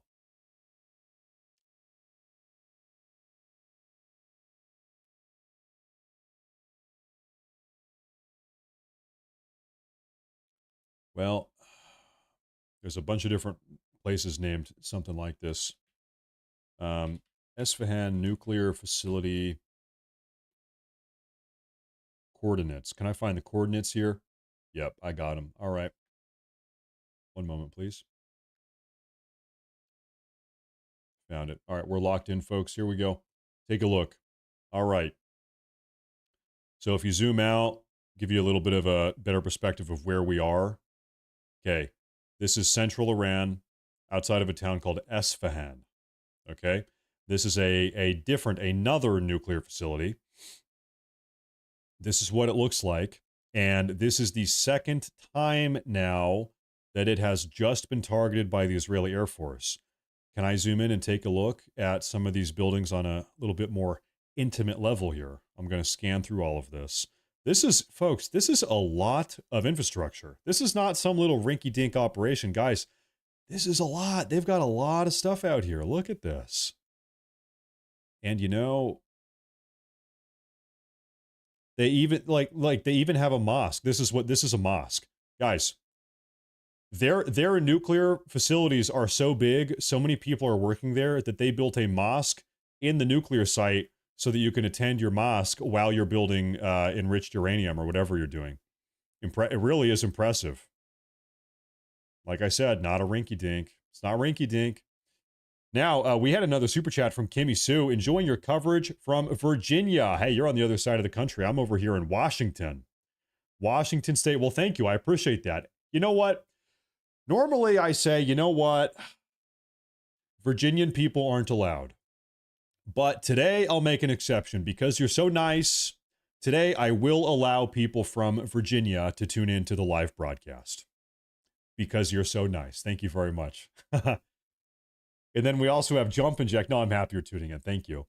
We also have from Jumpin' Jack, American boom boom time. Well, this is not the type of place that America is considering bombing, at least not that I'm aware of. The place that America would consider bombing is a little bit to the north. Take a look. We're talking about, where am I? Where's Qom? Zoom out. There it is, to the north. Okay, so the nuclear enrichment facility that is dug deep inside that mountain bunker complex is just north of this Qom. They say Qom is a holy city. It's the holy city of Qom. Why is it holy? Frankly, I don't know why. I should probably Google that. But anyway, just north of Qom is the Qom uranium enrichment facility. This is where they do it. This is the Fordow. This is Fordow. This is the place everybody's talking about. Now, I am curious, what makes Qom holy? Check this out. Dun, dun, dun. Oh, hey, breaking news, folks. 1 minute ago, I'm having a report come in. Intelligence Organization of the Islamic Revolutionary Guard Corps, so this is the Iranian intelligence, has announced the arrest of an individual accused of spying for the Israeli intelligence agency Mossad in the Mazandaran province. So allegedly, the IRGC has just arrested a Mossad spy. That's hot off the press. I've got the hiccups. What is going on? Anyway, so why is Qom holy? Why is Qom a holy city? Qom is considered a holy city in Iran primarily due to its religious significance in Shia Islam. It is home to the shrine of Fatima al-Masuma, the sister of Imam Reza, the 8th Shia Imam, which makes it a major pilgrimage site for Shia Muslims. The shrine, established in the 9th century AD, draws millions of pilgrims annually who come to pay their respects. Great. Well, hey, I've never been there. I can say confidently I'm never going to go there. Where is the like the big mosque or whatever they have here? I don't know. Where is the holy site? Can I drop in anywhere here? I don't know. Well, I mean, it looks nice enough. It's not a bad city, I guess. You could hang out here. You could have a nice day here, probably assuming you're not getting bombed, I suppose. As long as you're not getting blown up. Look at this. It's beautiful. It is. It is. It's undeniably beautiful. Whoa. Wow. Uh-oh, white person. Now, by the way, white people live in Iran. Do you think he lives there? Is he a tourist? Is he an American? Is he a German guy? Is he a Dutch guy? What are you doing there, bro? What is going on? What is your story? Maybe he works for Mossad. Maybe he's a Mossad spy. What the hell is he doing? Uh-oh. Another white person. What is up with these?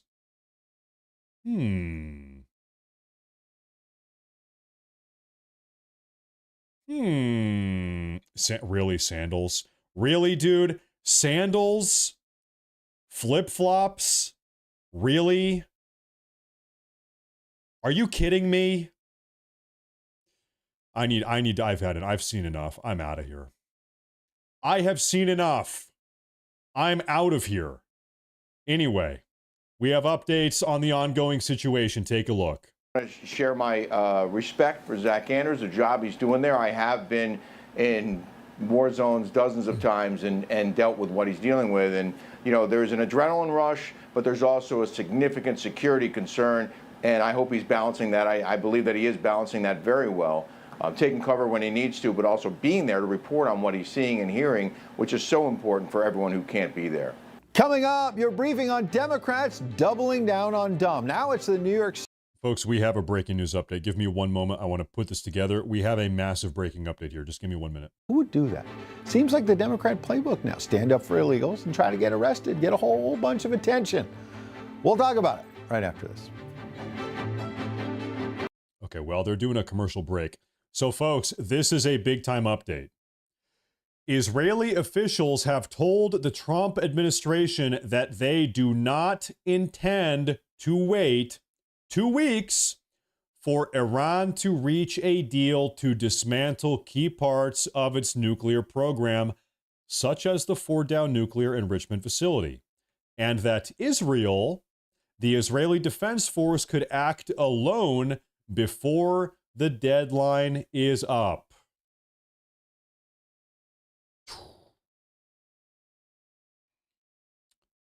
Well, so what is Israel? Israel is saying that now they're not going to wait for 2 weeks. They might just go ahead and go in today, tomorrow, at some point before the 2 weeks. Israel is not working on Trump's timeline. Listen, Trump is not in control of Israel right now. Israel is acting on their own. Israel, it seems like the Netanyahu admin, they don't really care what President Trump has to say. They don't really care about President Trump's timelines. They don't really care about President Trump's ongoing diplomatic endeavor. They're just doing their thing. Israel is just going in. They're just doing their own thing. President Trump, you do you. We're going to do us over here in Israel. That seems to be the situation here. That is a breaking news update. That is a big update. That is a big update. Now, I don't see anything else at the moment beyond that. There are ongoing evacuations. The U.S. State Department is evacuating people out of Israel right now. Now, I wonder if I pull up a flight tracker, am I going to be able to see that at all? Flight tracker. I do want to say real quick, if you are new to the community, please make sure to subscribe to the channel. And also, hey, also make sure to like today's broadcast. Thank you for tuning in, everybody. I'm trying to find a flight tracker here. Maybe we can see a flight radar. Can we see any planes going in and out of Israel? Let's pull this up here for a moment. Ooh, this website is very laggy. Very, very laggy. In fact, I think it's just not going to work at all. It's very laggy. This is a Turkish airplane. What are they doing? So we have these at least one Turkish airliner flying into Amman. This is in Jordan. What are they doing? They're flying around Israel. They do not want to be in Israel. We're going all the way around Israel. Israel has presumably shut down their airspace. This is a Kuwaiti plane. God, this website is so late. Can I find a different website? I can't. It's like my computer is not powerful enough to use that website. It's too much. Now, luckily, okay, we do have a better website. I like this website more. It's kind of the same, but a little bit less processor heavy. Okay, so we have. This is a Jordanian airliner. So it seems like there are flights still going in and out of Amman, which is Jordan, but Israel has shut down their airspace. This is Saudi Arabia up here. Maybe, yeah, no, this is Saudi Arabia. Iraq is right up there. This is United Arab Emirates. This is also United Arab Emirates. But you'll notice nothing is flying over Iraq. In fact, the government of Kuwait, this is Kuwait here, Kuwait issued an evacuation order out of Iran about 3 or 4 hours ago.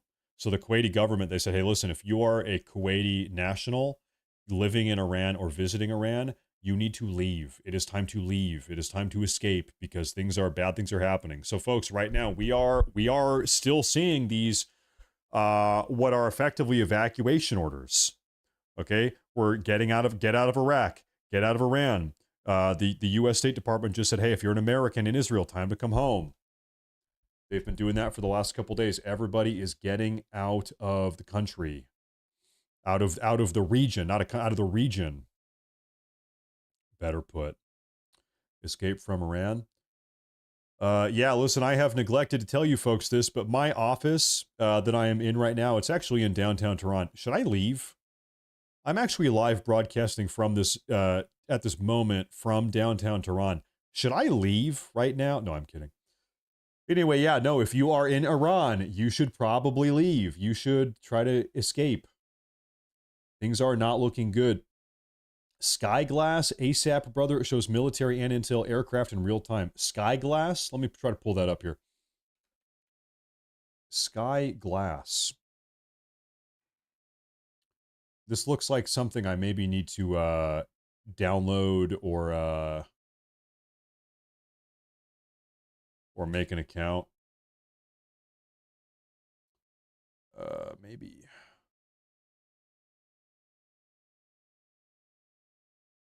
It seems like this is, yeah, I think, okay, you know what? I will not do this today because I think I need to set this up, but in between today and tomorrow, I'll look into this and maybe I'll get this set up, okay?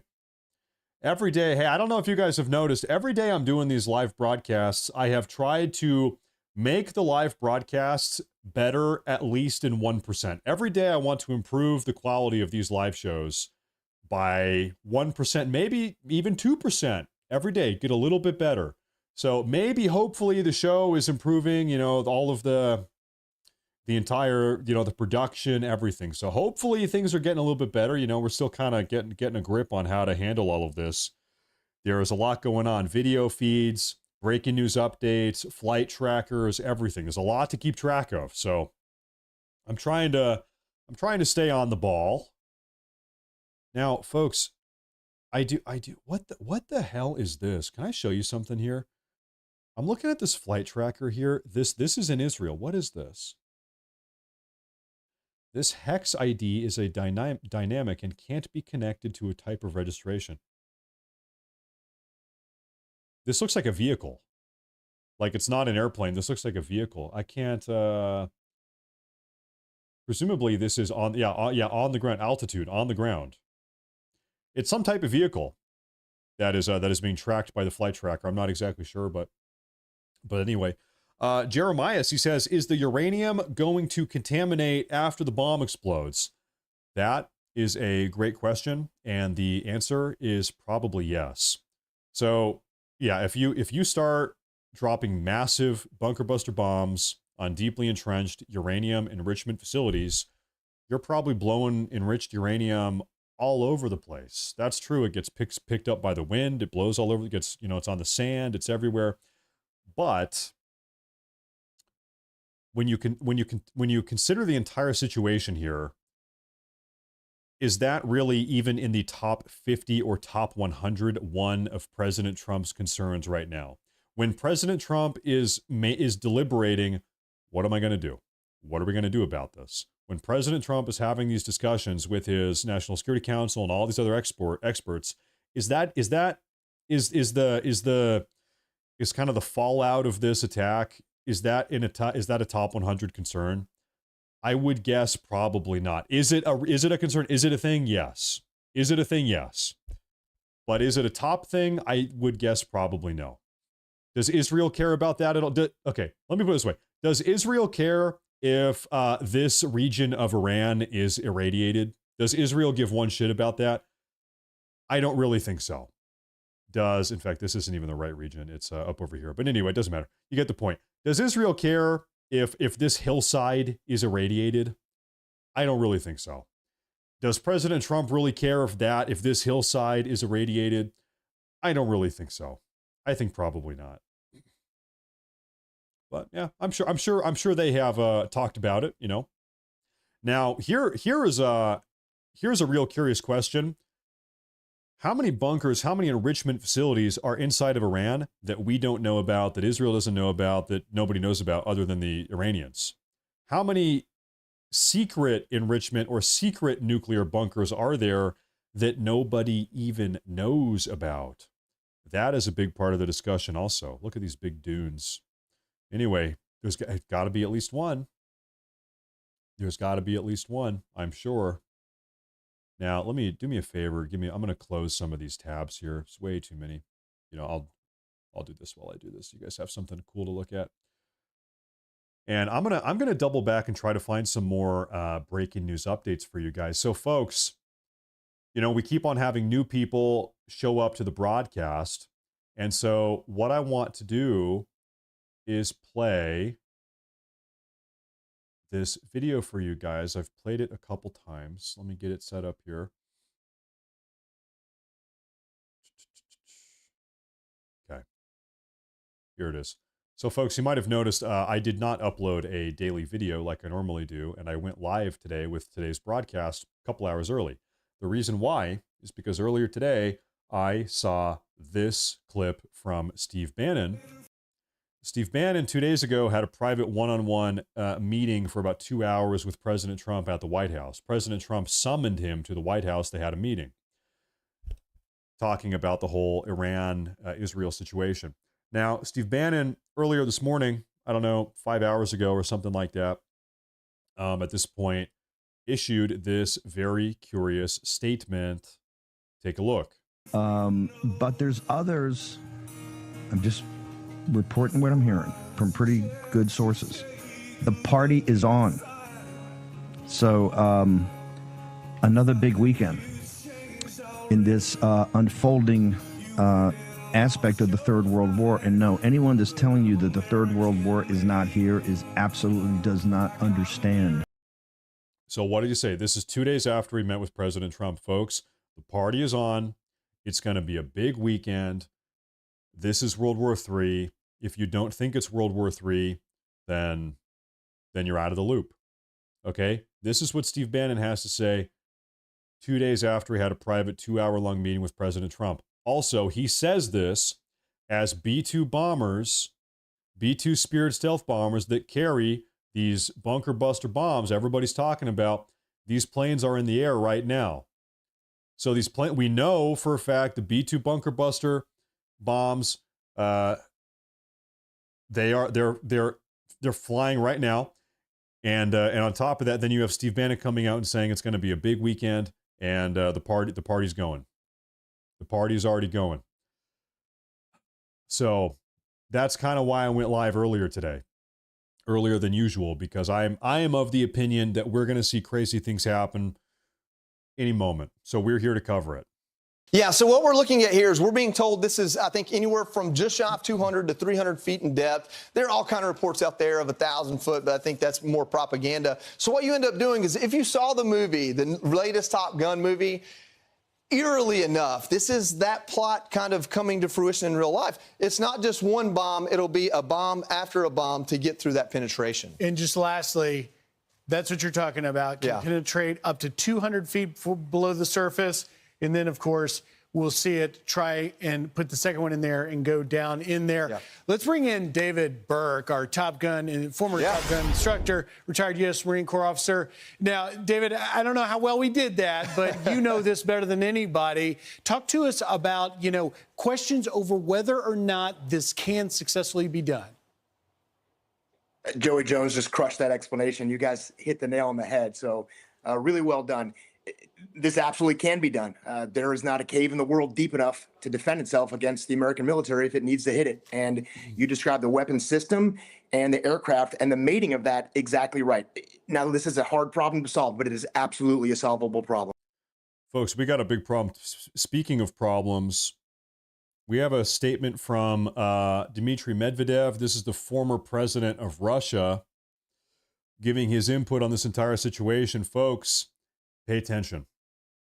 He said just moments ago, sometimes it's good to ask basic questions. Does Iran have nuclear weapons? We don't know for sure, But what we do know is that Israel has a secret nuclear program. Well, let them both abandon such programs under the supervision of the United Nations Security Council and the IAEA, International Atomic Energy Agency. He says, this is former Russian president. He says, why is it okay for Tel Aviv, but not okay for Tehran? Previously, it was called the zero option. Nice, huh? They will refuse, of course, and no strikes will help 100%. For Tehran, a nuclear program equals survival, and it will push ahead no matter what. Want to try taking away nuclear weapons from the real new members of the nuclear club. But if you try destroying it altogether, as Israel is doing and the US may be doing soon too, then Iran, if it does have nuclear weapons, will definitely use them. And if not, it will rebuild this program at any cost. Netanyahu will go one day, but Iran will remain, probably led by a new Ayatollah. This is Medvedev. Now, curiously, here, let me ask you a question. Do you think he knows whether or not Iran has nuclear weapons? Does he know? Does he know? Yes or no? He says nobody knows. Does he know? Because here's one of the talking points is that Iran already has a nuclear bomb. Alex Jones came out. Alex Jones was talking about this yesterday. He said, listen, this is Alex Jones' opinion right now. Alex Jones says, folks, Iran already has a nuclear bomb, and that's why we need to not mess with them. That's what Alex Jones said yesterday afternoon. I'm going to try to find that clip for you guys. Alex Jones is saying, listen, guys, we need to de-escalate this because Iran already has one. We've known for years, and that's why we don't want to mess with them. That's Alex Jones. See if I can find some info for you guys. I'll put up the live feeds here. Okay, give me one moment here, folks. Russia knows. If anybody, Russia knows. Russia is Iran's closest ally. Okay, I think it's fair to say that. And if anybody's going to know outside of Iran, it's going to be them.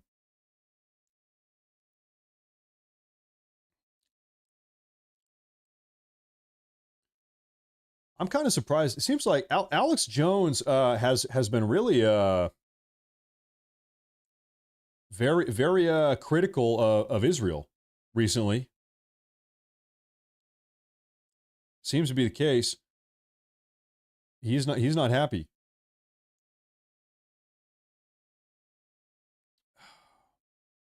In fact, Alex Jones the other day sat down with Steve Bannon and talked. Well, that's an old clip. We played that one yesterday. Maybe you guys don't want to see that. Oh, okay. So this is. Hold on. I'm trying to put together a little report for you guys here. Patriots, stand down and stand by. Oh my God. Oh wow. We have a breaking report. Oh wow. You guys are gonna want to see this.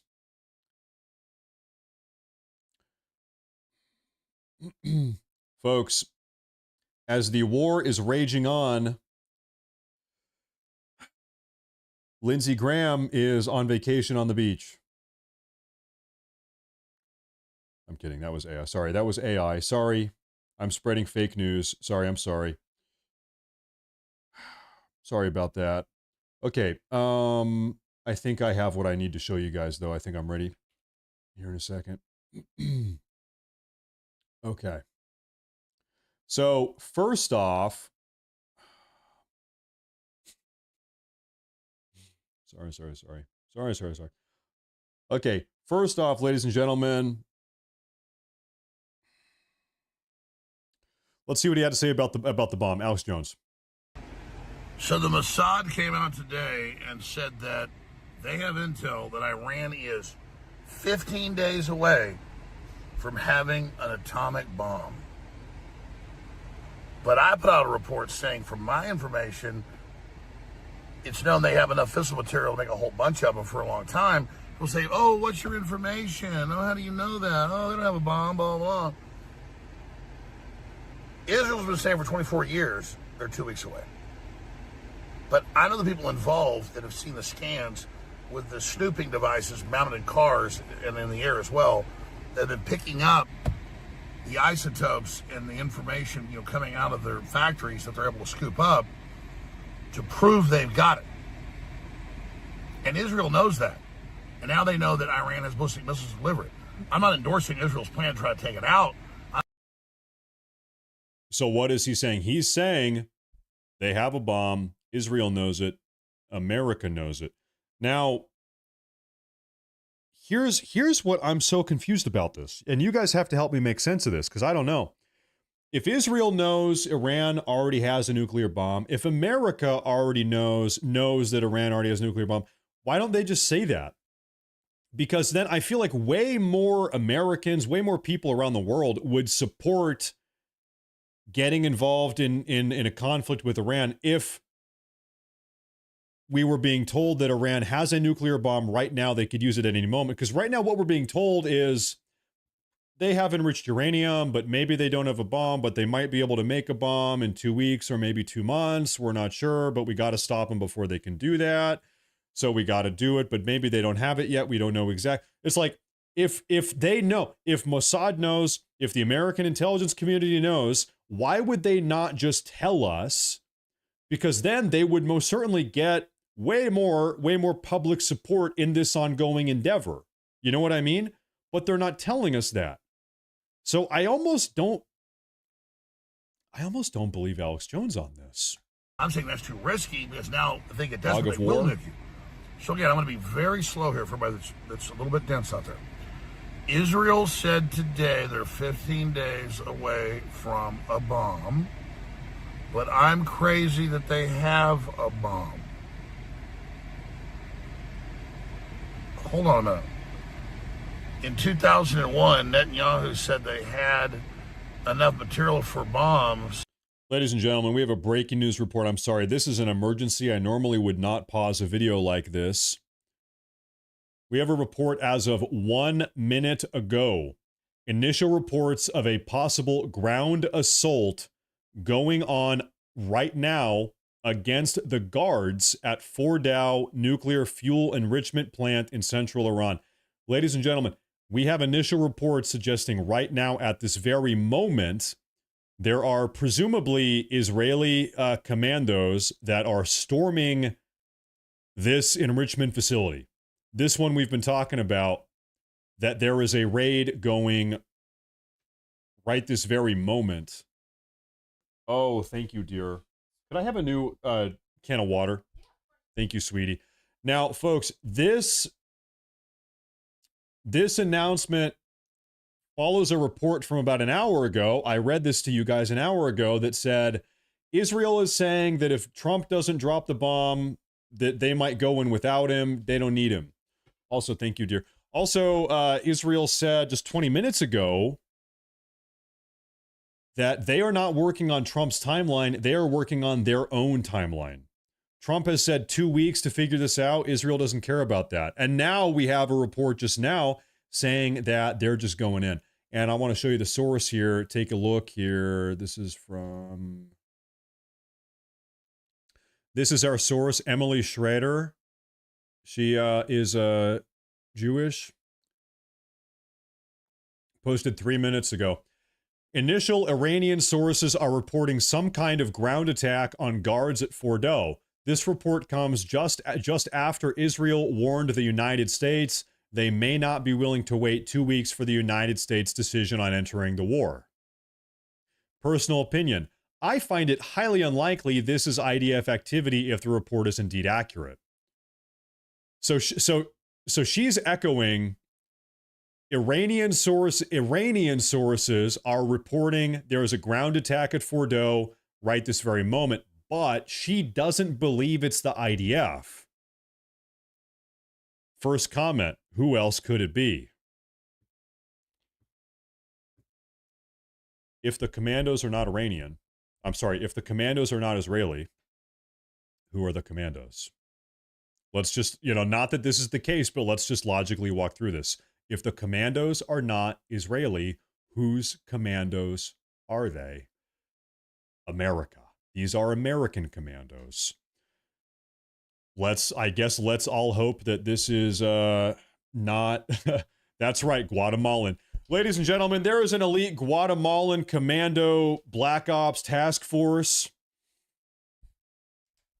raiding Fordow all the way. They came from Guatemala. No, I'm kidding. But okay, folks, we are going to keep a very close eye on this. This is unfolding right this very moment. Give me one moment here, folks. I need to clean up my I need to do a little bit of cleanup here.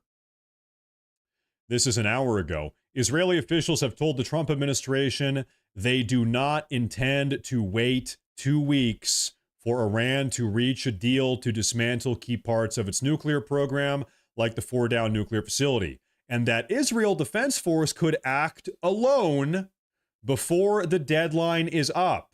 That's coming from Reuters. This is a Reuters report from 35 minutes ago. That Israel doesn't care about President Trump's 2 weeks. They're going to act alone if they want. And then 35 minutes later, we hear about, from Iranian sources, we hear that there was some type of on-the-ground combat going on outside of Fordow, like literally right this exact moment. I don't know. Now, keep in mind, you could go to a million different conspiratorial angles here. What if the Iranians are lying? What if the Iranians are lying about this? What if the Iranians are reporting, they're broadcasting out, oh my God, there's a ground attack, but really nothing is happening at all? What if they are lying about that? Could be, but then you have to ask the question, okay, why would they lie about that? You can never, it's hard to always just take everything at face value. You never know. You never know. But folks, once again, this is the position that we are talking about. Now let's talk about Fordow. This is where we're talking about. So let's do a little just like diagnostic of this bunker complex. As you can see, there is a fenced in perimeter around the entire complex. There's a fence, it's illuminated, there's lights, you can see. There are roads going all over this mountain, up and down. And then also, we've heard reports that the entire exterior perimeter of Fordow is heavily landmined. I'm not positive, but I would maybe speculate that a lot of these little white dots, maybe these are some type of landmines or explosive devices or something. Anyway, this entire mountain is just on total and complete lockdown. Now, you have a couple entrances into this facility, right? You have 2 tunnels here, right there. You have 2 tunnels here, right there. And then on the east side of the mountain, you have this. And frankly, I'm not sure if this is an entrance into the bunker or if this is some other type of just built. I'm not sure exactly what. I wonder if I can find some information for you guys. You know, if we could find a YouTube video explaining like the ins and outs of Fordow, that would be so nice. Fordow. That'd be super cool. What do we know about this bunker? What does it look like?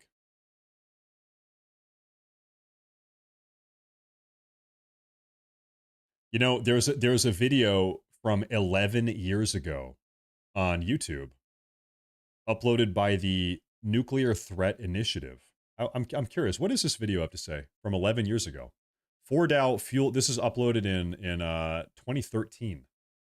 In 2009, the US, French, and British governments revealed the existence of Iran's Fordow fuel enrichment plant to the world. Iran's construction of an undeclared underground enrichment facility renewed many countries' concerns that Tehran could be pursuing a covert nuclear weapons program. So, by the way, what we just learned something very interesting. We didn't detect this facility. They announced it. They told us.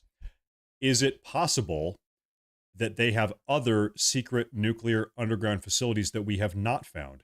I ask because once again, the only reason why we even know about Fordow is because they told us. We did not find it. They told us about it. They might have more than one. The Fordow facility is located 20 kilometers north of the city of Qom.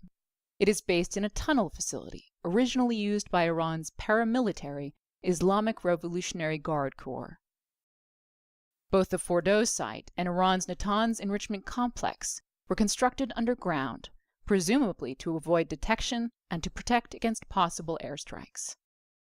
For failing to declare the Fordow facility prior to its construction in a design information questionnaire, the International Atomic Energy Agency found Iran to be in violation of Modified Code 3.1 of the 2003 subsidiary arrangements to its Safeguards Agreement. Uh-oh. Fordow was not the first undeclared nuclear facility to be discovered in Iran. In 2002, the National Council of Resistance of Iran revealed the existence of the Natanz enrichment complex. I just have to say real quick, before all of this drama with Israel and Iran started, I was considering making my own nuclear enrichment bunker facility in my backyard. I was going to do it. And now I'm like, I don't even want to do it anymore because there's all this drama, there's all this bullshit. Everybody's mad about it. It's like, if everybody's going to try to come and bomb me, then I don't even want to make one anymore. It's not worth it. Subsequent discovery of Fordow led to speculation by some analysts that Iran might have sought a pair of enrichment facilities in order to produce 20% enriched uranium feedstock in the declared facility, and to use the second clandestine facility for rapid further enrichment to weapons-grade levels. The discovery of Fordow also fueled fears that Iran could be building other undeclared enrichment facilities. Following the revelation of Fordow's existence, the IAEA began conducting safeguards visits.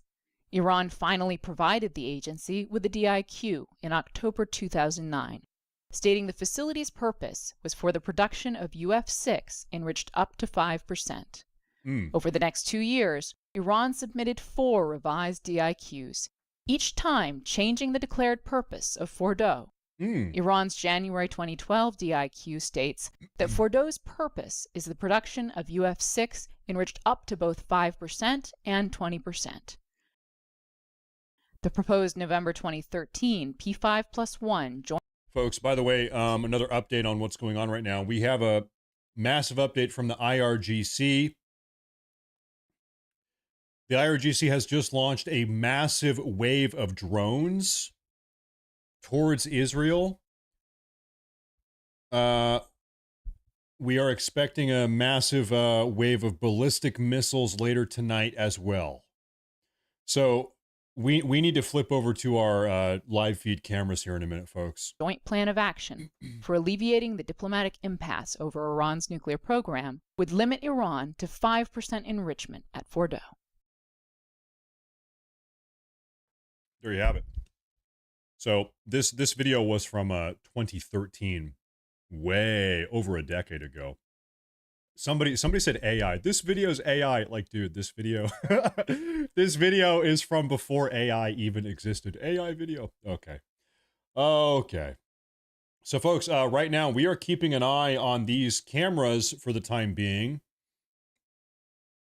because I think any minute something crazy could pop off. That is kind of my concern. However, I want to go ahead and finish these Alex Jones videos with you guys. I'm going to keep an eye. I think probably we're fine for now. Let's double back and finish these, okay? Because these are pertinent now more than ever. But I'm crazy that they have a bomb. Hold on a minute. In 2001, Netanyahu said they had enough material for bombs, and he said it every year since then, including this year and last year to Congress.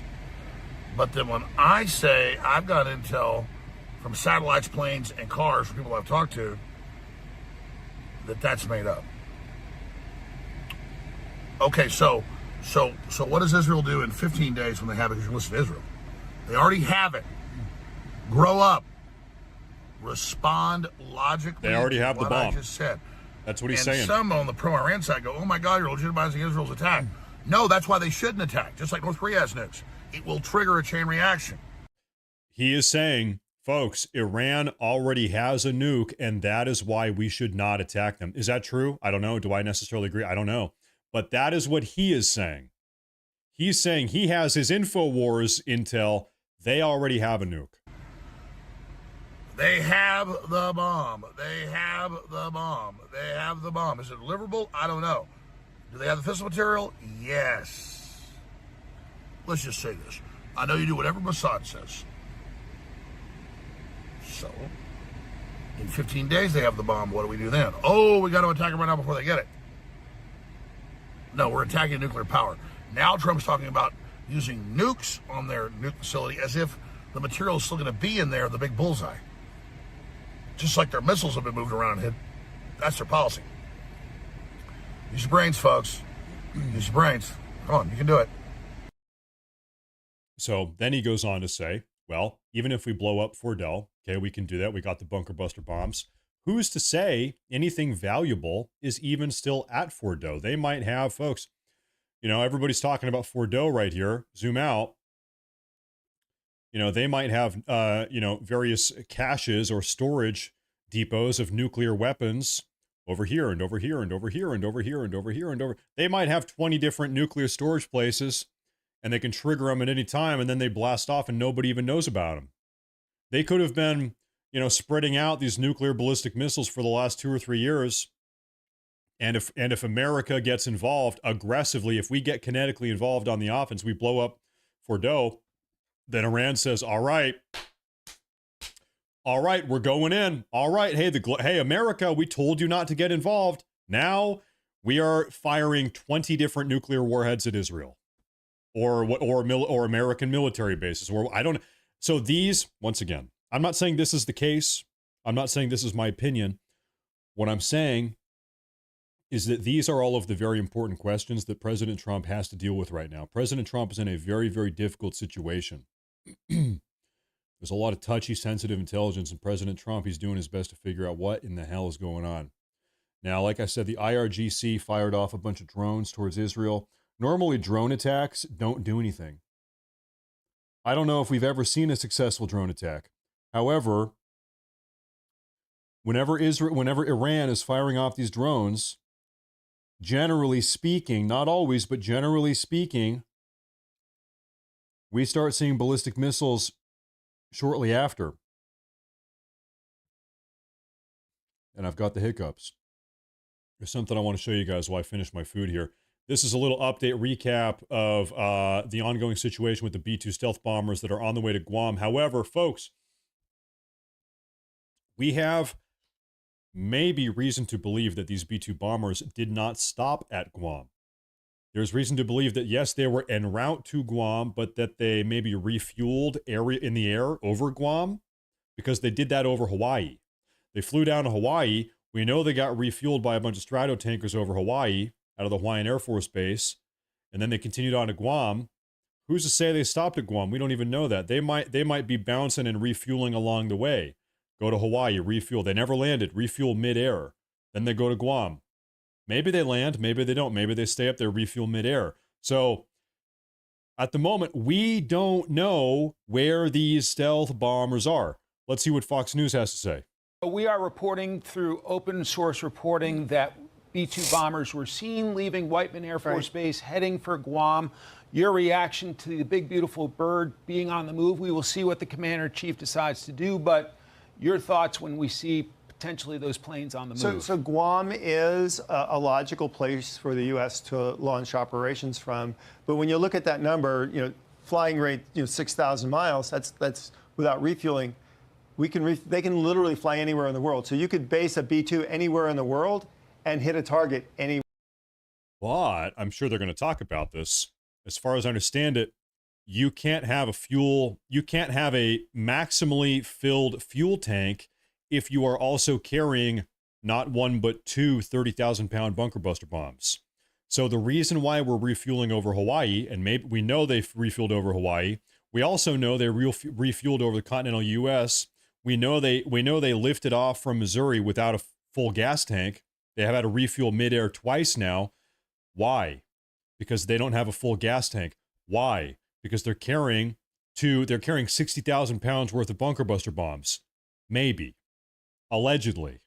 Anywhere in the world. So a lot people say, is this a prep for an attack? Well, look, it's one of two things. either a prep for attack, get ready for attack.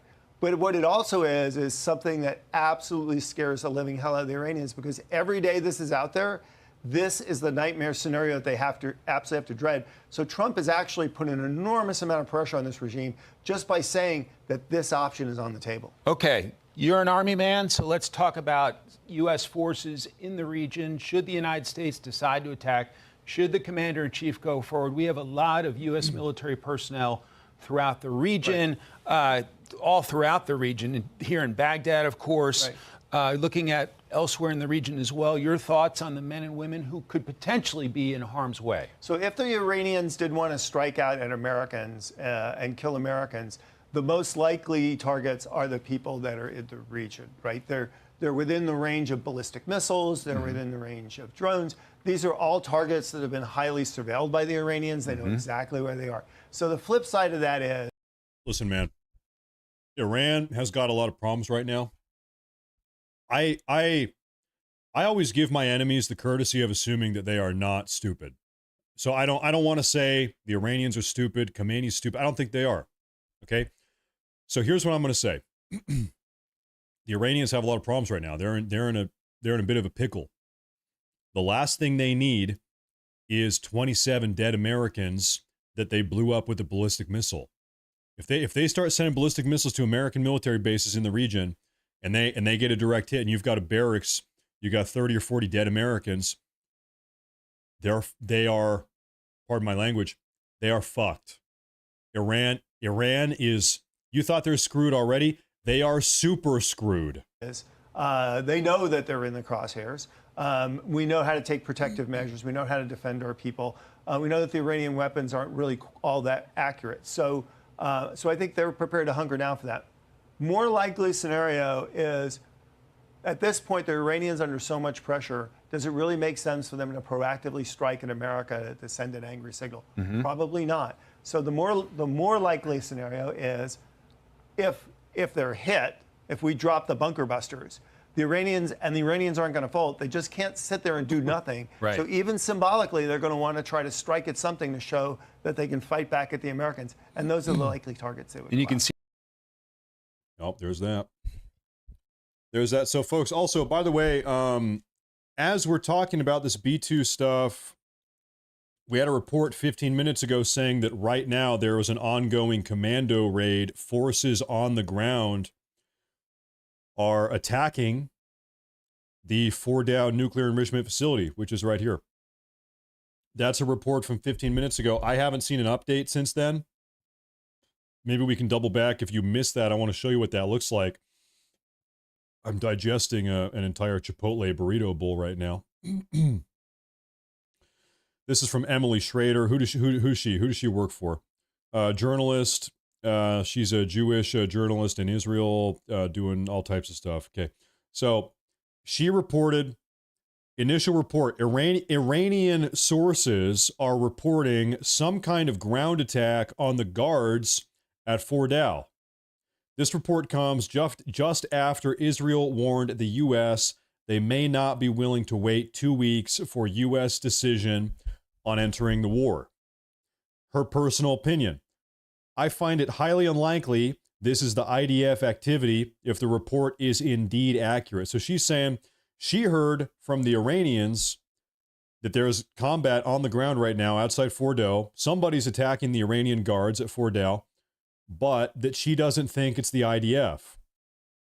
Well, the only other entity that it could be is America. I mean, who else is going to have a commando group outside Fordow right now?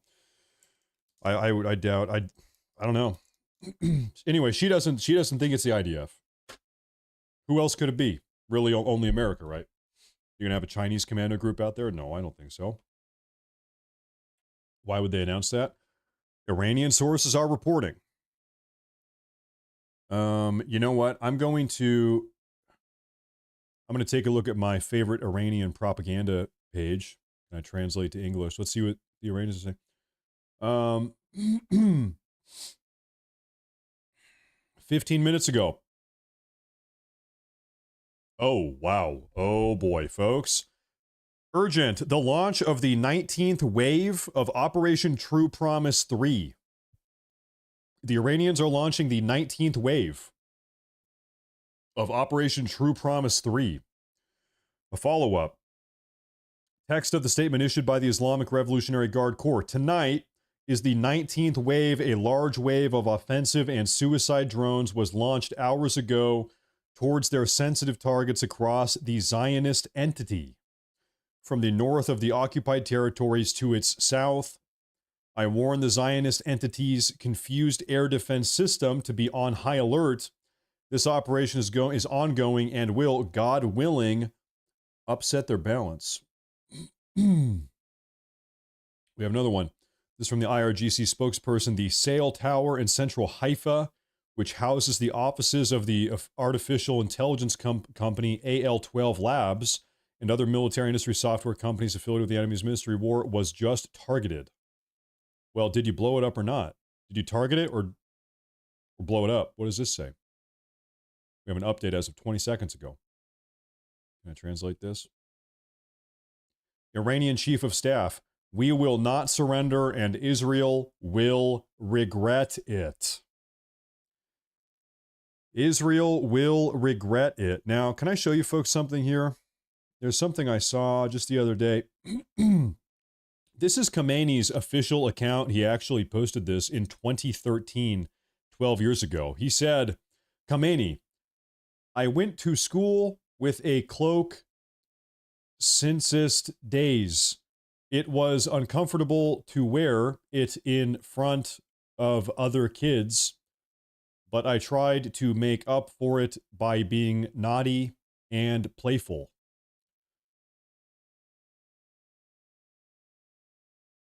This is on Khamenei's, this is on the Supreme Leader's Twitter account from 12 years ago. What did he mean by this? I don't know what he meant by this. I don't know. He's trying to be playful and naughty, I guess. Okay. Now, we also have this. Any updates from him today? He said, as of 2 hours ago, Palestine is a central issue to us, and the victory of Palestinians is something that is definite. The greatest movement that the esteemed Iranian nation showed, though their presence on Friday. Oh yeah, we have the Iranian propaganda. Oh yeah. Man, I'm too lazy to be Muslim. You have to pray 5 times a day. Are you kidding me? You have to stop what you're doing, get down on your knees, and you have to pray. You got to make sure you're pointed the right way. You got to be pointed towards Mecca. You got to 5 times a day? It's a little bit much, right? Anyway, crazy. So there's that. So that's that. Now, let me go ahead and try to find some breaking news updates for you guys. Also on top of this, I'm looking for updates about this this ongoing Fordow raid. Now, somebody mentioned pork. I do have to say, I like bacon. I'm not a big fan of ham, to be fair. If anybody here is Jewish or Muslim, honestly, you're not really missing out on much. Bacon is good. Let me put it this way. If somebody offered to pay me $1 million to never eat bacon again, I'd be like, yeah, even 100,000. I'd take $100,000 to never have pork again. I would do that. It's okay, but it's not my favorite. I'm more of a beef guy myself. I would take $50,000 to never eat pork ever again. I would do that. But until then, whatever. I don't know. It's not that big of a deal, I guess. It's not whatever. I also don't really drink a lot of alcohol. I don't drink alcohol really. So, you know, honestly, I probably would make a good Muslim. I could be Muslim probably. I don't drink alcohol and I'm not a big fan of pork. It's the praying. 5 times a day. It's like, come on, it's a little bit much. So it's a little bit much for me. Anyway, regarding this ongoing raid on Fordow, folks, I don't see any updates. I would imagine, you know, probably right now on the other side of the world, they're having a shootout right now. They're shooting out right now. Can I find, give me one moment here, folks. I want to see if I can find a good video for you guys about Fordow. Why Fordow is the most dangerous uranium enrichment facility. I want to know what it is like inside. What is inside of Fordow? This is a video from the Iranians they released a couple months ago inside of one of their ballistic missile chambers, bunkers. Take a look at this. So if you're wondering, it's like, man, where are the Iranians keeping all of their ballistic missiles? Where are they coming from? They've got bunkers full of ballistic missiles all over the country. This is one of them. Matt, all the analysis I've watched and read said a raid on Fordow would be basically impossible. Hours on target, reinforcements would come, extract impossible. I think you're right. I think you are right.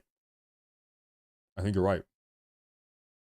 Keep in mind, about a year ago, the IDF carried out a commando raid on a ballistic missile bunker, maybe kind of like this in Syria. Similar to this in Syria. We know they carried that out about a year ago. And that bunker was nowhere near as complex or entrenched or defended or locked down as this Fordow situation. That was just some random missile storage bunker in Syria. This thing in Fordow, it's something else. I think you're right. I think it would be pretty damn hard to break in that bunker. And that's why we need Iron Man. That's why we need Iron Man and Batman and Captain. We need Captain Israel. Captain America. We need Captain Israel to get involved. It's time. Any minute now. But I'm taking a look around. Give me one moment here. I really wish if there was footage from inside of Fordow, that would make my day, but I don't know that it exists. I know there's footage from inside of the Natanz enrichment facility. That's a different one. But I don't know if there's footage from inside of Fordow. Take a look. No damage has been seen at the site of the Fordow fuel enrichment plant or at the Condab heavy water reactor, which is under construction. As threats fly across borders and missiles rain down in the Middle East, one site is at the center of global attention.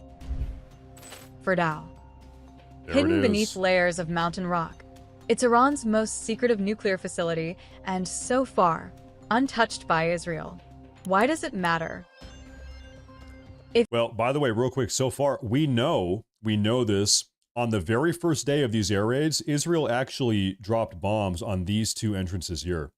Israel tried to blow up the tunnel entrances here now like 8 days ago or something, but that was not successful.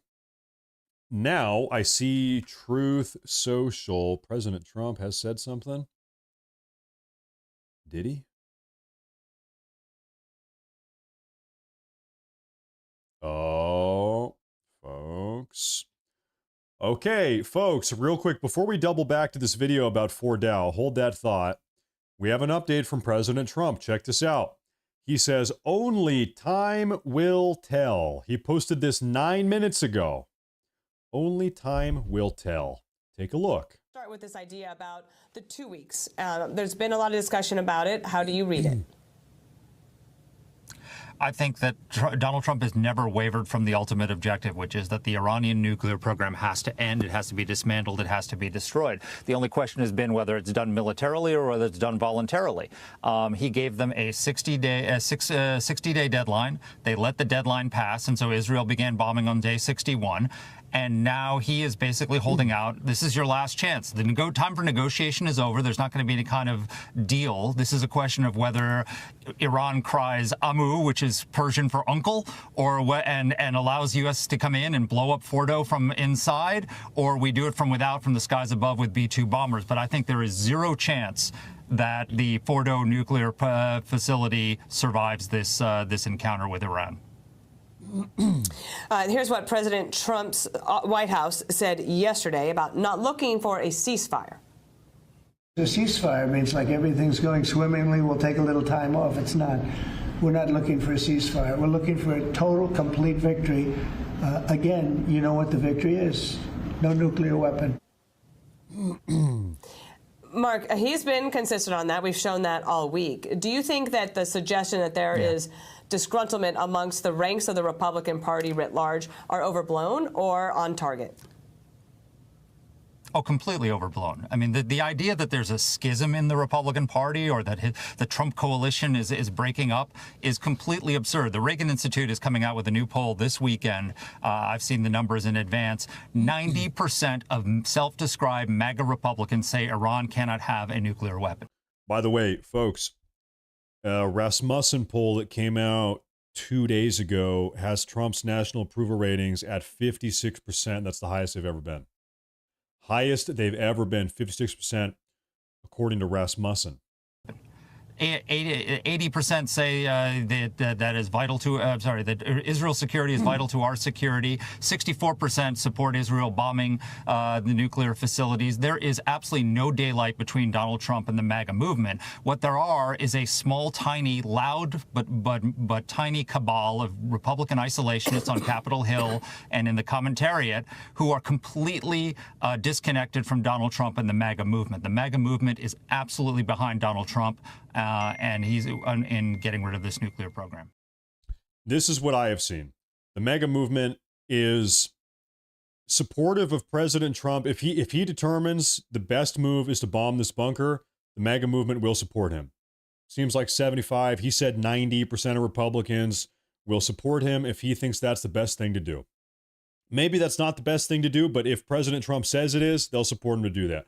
Now, the vast majority of Americans, 70%, something like that, do not want a war. War in the Middle East is unacceptable. That would be career ending. That would ruin his presidency. It would destroy everything if Trump gets us in another war in the Middle East. There is a difference. Dropping the bomb and war in the Middle East. Seems like Americans support him dropping the bomb, but not war in the Middle East. That's, regardless of your or my or our personal opinion, that's the polling that I have seen at least.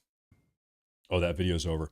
Let me take a look at this here. I'm basing that off of the polls that I've seen. In fact, I can show you. I've got them saved over here if you want to take a look at those. Waffle Salter, strike one for that bacon comment. Bacon cult. Listen, I like bacon. I eat bacon. All I'm saying is, if somebody paid me $1 million to never eat bacon again, it's like, really? You wouldn't take $1 million to never eat bacon again? That's a no-brainer. I could do a lot with $1 million. I could take that $1 million to the casino and then turn that money into $0 pretty quick. That's what I would do immediately. Okay. I am just, oh, hey folks, we actually have an update here. Take a look, pause, hold up, moment. So folks, President Trump, real quick. The reason why we played this Fox News video is because President Trump said only time will tell. 2 weeks, 2 weeks, 2 weeks. President Trump says, only time will tell. What is he going to do? What is President Trump going to do? Only time will tell.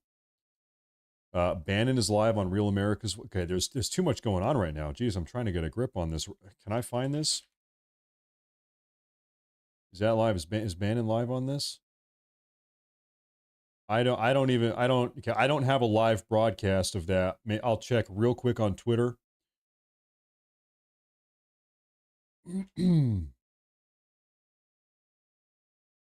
Unconfirmed, unverified reporting in online. We have a lot to Israeli talk media. about. There may be actually some kinetic activity, and I think you see the reception of this.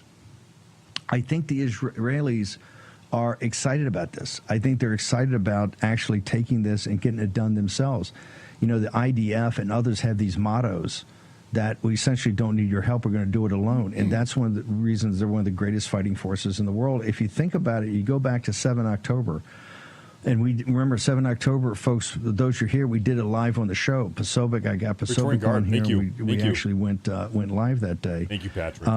If you think about since then, particularly with Hezbollah, I think Hezbollah, the proxy of the Persians, proxy Hezbollah, which had such an amazing reputation, quite frankly, an earned reputation, because they had been on a roll, that in Syria with Hezbollah, really in Gaza with the Muslim Brotherhood and Hamas, they've delivered some death blows to these organizations, and either terrorist organizations or really paramilitary groups that have been incredibly tough to defeat in the future. I think that is one of the reasons, not just simply Bibi's political situation with all the madness that entails oftentimes Israeli domestic politics. You know, that is politics the hard way. They're very contentious all the time. We have an attack inbound allegedly. That's why I flipped us over here. Opportunity, and maybe they could box Trump in, or maybe they get a commitment at Trump right now.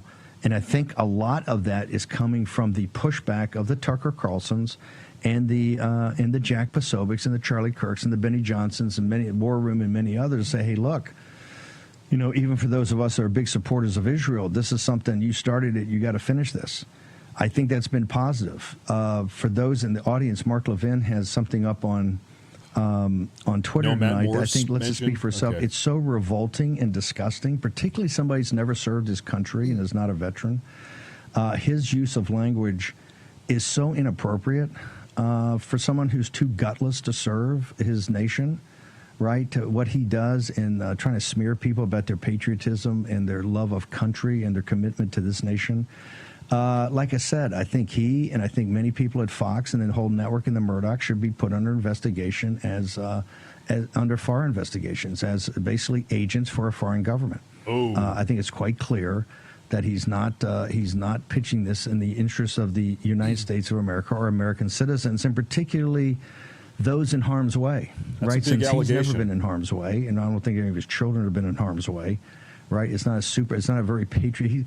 His love of country and patriotism is just as solid as his being MAGA, which, you know, he was one of the most vicious voices of President Trump when we ran in 16, and then in 21, he's one of the first people to bail, with all the people at Fox taking paychecks from Rupert Murdoch, who bailed to go to dissent, and Nikki Haley and that whole crew of neoliberal neocons. President Trump is quite different, and President Trump is returning to the White House, going to get a briefing by his National Security Council on the situation, and we'll see how this develops tonight. Special edition of the War Room, back in a moment. Okay, so that's that. We were tuning into that. Is everything set up here? Yes. Okay, so I have one little update to show you guys here. Okay. U.S. President Donald J. Trump says nothing to reporters, but gives a fist to the cameras as he boards Air Force One earlier in Morristown, New Jersey, on the way to Washington, D.C. for a meeting with senior aides and members of his National Security Council in the White House. This is Trump just a couple moments ago.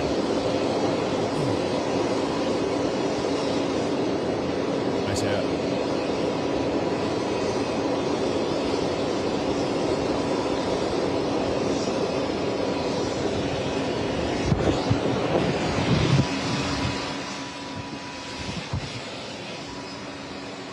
Mr. President, would you take a couple quick questions ahead of your meeting tonight? He doesn't have time. He does not. Listen, he's a busy guy. Normally, he does take questions. It's go time. Shit is going down. He doesn't have time to talk to the press. Too much going on.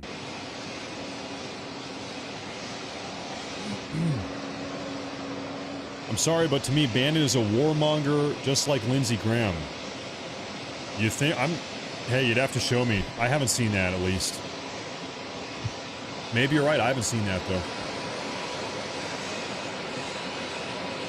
Thank you. I appreciate that. I appreciate that a lot.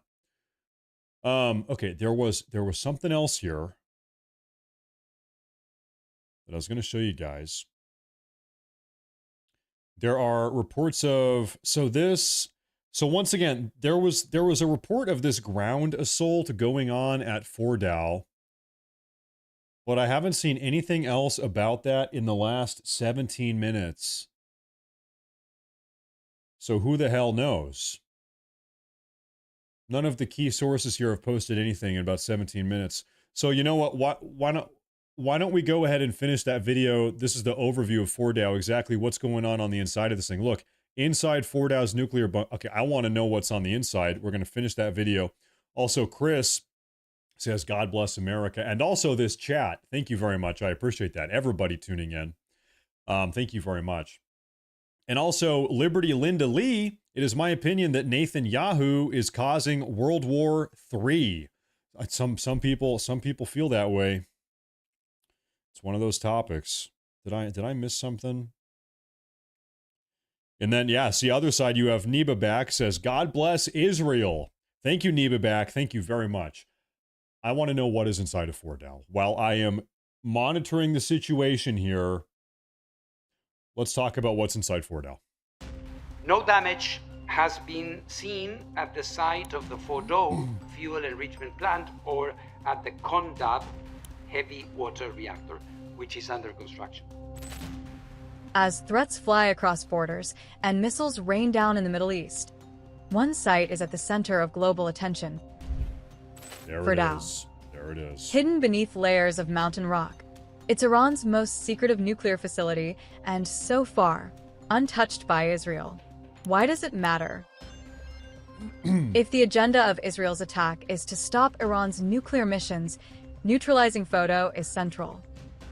What has Israel actually achieved in its mission to dismantle Iran's nuclear program? So far, Israel has targeted multiple nuclear installations, most notably the Natanz enrichment facility. But Fordow still remains untouched. Why? Because attacking it isn't simple, or even possible, without American help. Let's understand why. The Fordow fuel enrichment plant is built into a mountain near the holy city of Qom. It's 80 to 90 meters underground, protected by thick rock, far beyond the reach of any bomb Israel currently possesses. Pretty impressive facility. In the satellite imagery, you can only see 5 tunnels burrowing into a group of mountains, a large support structure, and a wide security pyramid. The first time it made headlines was in 2009. The reason why we know of Fordow is because of the Israeli intelligence that got hold of many Iranian documents. Because it is beneath the ground, it's safe from any aerial bomb known to be possessed by Israel, making destroying the facility from the air a near impossible task. I wonder how long it took him to build this damn thing, because this thing is big, right? It's big and it's deep. It is also assumed that it is here where enriched uranium stockpiles would be converted into a nuclear bomb. Israel has tried to target the facility, but IAEA has said that whether Israel is unwilling or unable to damage it. Talking about the construction of the facility, nothing is clear. Publicly available satellite imagery shows work at the site dates back to 2004. The IAEA says it has additional imagery showing construction as far back as 2002.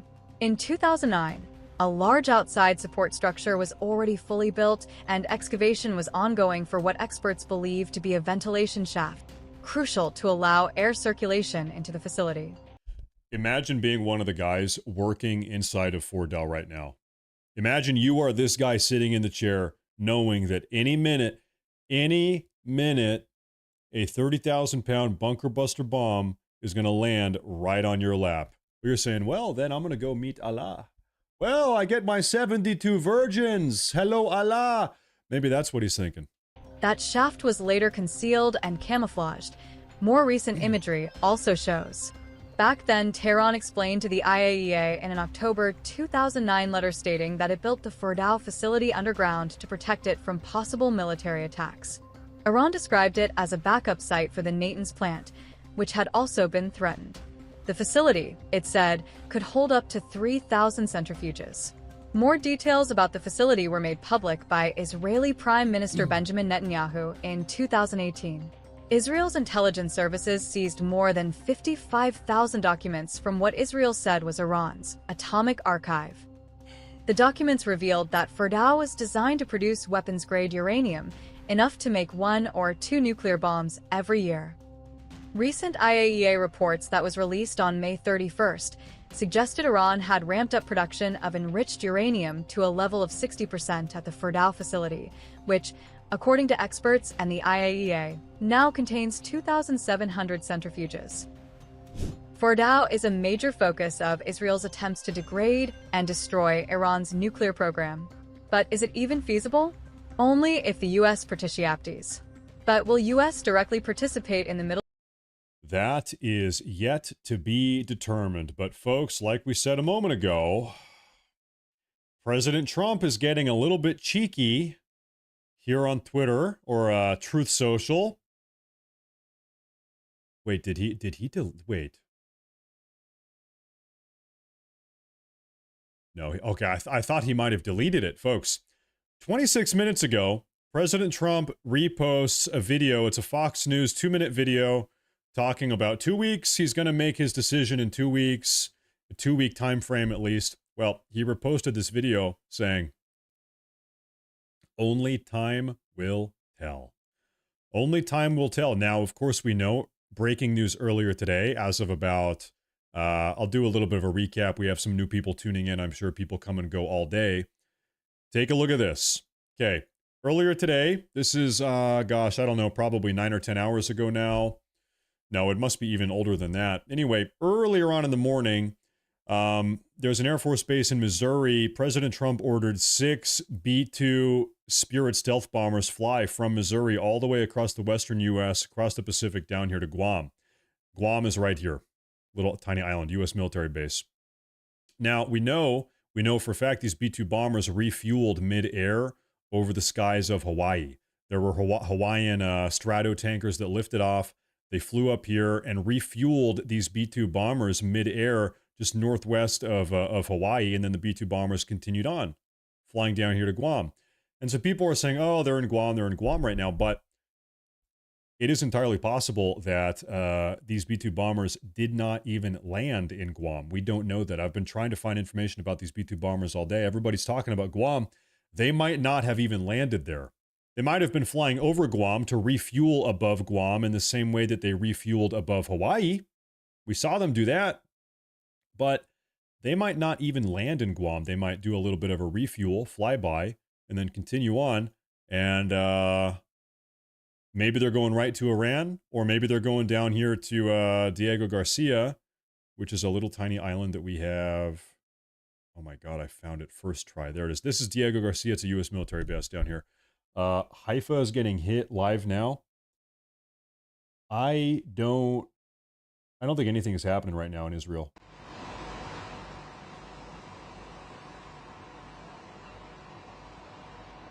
We have a Haifa cam. The Haifa cam is right here, by the way. That's Haifa.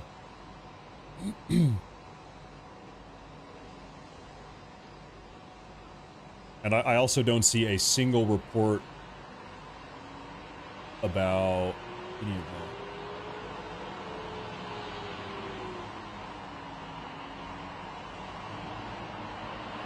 I'm looking, though. On another tangential note here, for the first time... Okay. Turn it down. Nice motorcycle, dude. Anyway, for the first time in probably 3 or 4 days, maybe 4 days now, we actually have live camera feeds coming out of Iran. You might notice we have an Isfahan feed, which is a known ballistic missile launch site. We also have a live feed coming out of Tehran, little tiny one down there. And so we're taking a look around. We have all types of feeds here. But it has been, as far as ballistic missile attacks go, not in many other ways, but as far as the ballistic missile attacks go, it has been a very relaxing night, a very chill evening over there in the Middle East, in the Levant. But of course, we've had all types of other stuff going on here. Now, Iranian drone breach reported in the southern Golan. Can you tell me where you are getting that information? Not that I'm questioning you, I just want to have it also, because I am right now. I'm tracking 10 different news feeds, breaking news, OSINT stuff, and I don't see that at all. So if you could tell me where you're getting that intel.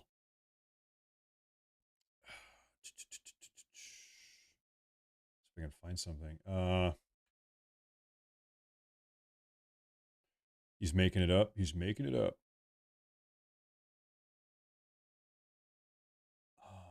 So I just want like a live alert map.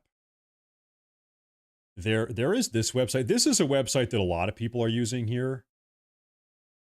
You know, I think this is what he's looking at.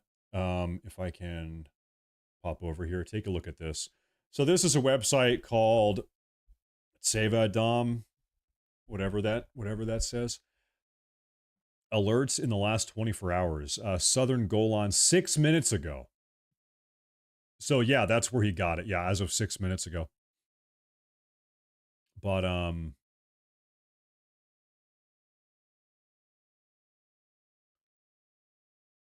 so what about it? So what about it though?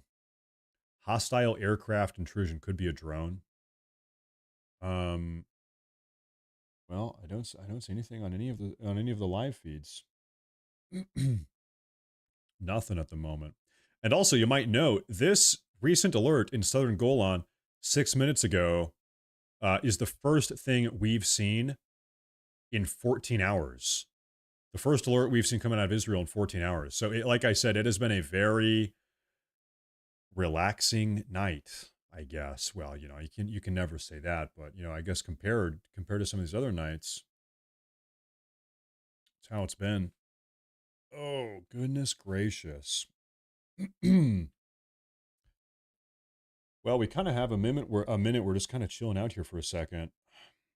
I'm trying to find updates for you guys. Looking around. I'm gonna scan around Twitter here. By the way, if you guys have not followed on Twitter already, that's a great thing to do. The two best ways to support the broadcast is to follow on Twitter, and also make sure you are subscribed to the channel. That goes a long way, helps a lot. The way the YouTube algorithm works, the more people that subscribe and the more people that are liking the live broadcast, the more it kind of pumps it up. So it helps a lot. Easy to do. They have a phone app called 2SoFar. Do you have to be Israeli in Israel to have that app, or could I download it as a dude living over here in the US? Maybe I could download that app. Maybe that would help me. Or maybe there's a desktop version of the app I could get. That might be good too. Maybe so. Okay. You sent me the updates. Oh, did you message me on Twitter? Let me see here. What we have here. Are these the drone attacks? The British aircraft carrier, the HMS Queen Elizabeth, with several F-35 fighter jets, was spotted crossing the Suez Canal. It's expected to join the 3 U.S. Navy aircraft carriers. I want to show you guys something real quick. Speaking about naval presence over here in the Middle East. Thank you for that. Take a look at this, folks. We are present, to say the least. We are present. Now, I think I'm going to take a quick 90-second break. So how about this? This is probably cool. I'm gonna put this over here. You guys can look at this. I will be back in 90 seconds, and then we'll keep the show going. Okay, so everybody get a snack, get a drink. I'll be right back in just a moment here, okay? I'll be right back. I'll even give you some Tel Aviv audio.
All right, folks.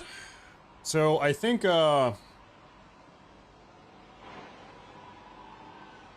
this commando raid that is said to have happened on Fordow about 35 minutes ago, I think this was fake news. I think it got debunked. I think is what happened. Sounded kind of cool. It's kind of a cool idea, but I just think it has ended up not being the case. So let me get a grip on what's going on here. Yeah, I think this is done. This got debunked. Fake news. Fake news alert. I am looking around. I think at the moment, things are just kind of quiet. You didn't wash your hands, bruh. Fun fact, I guess. I am a compulsive hand washer. I wash my hands probably 20 times a day. There's nothing better than having clean hands. Having some nice clean hands. Man, it's gonna be a good day. Okay, I am scanning around, folks. I'm gonna take a look because right now we're kind of at a quiet point, it would seem. We're just waiting for updates about the B-2 bombers and what's going on the ground. I'm going to see if we have any live news coverage here coming out of, like, Newsmax. I'll see while I try to find out what's going on. Was potentially make. Okay, that is unrelated. We're talking about something else. I want updates on Israel and Iran. That's what I want.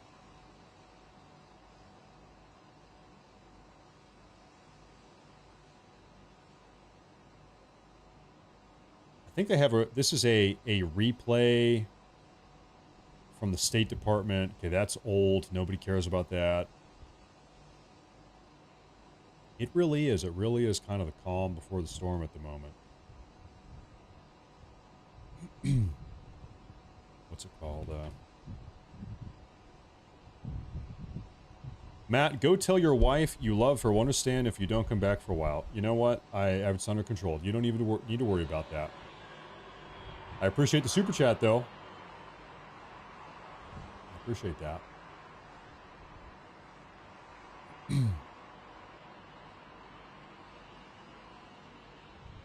Our Isfahan live feed, which is right here, is pointed directly at a ballistic missile launch site. We've actually on stream seen them launch ballistic missiles from that exact point of view.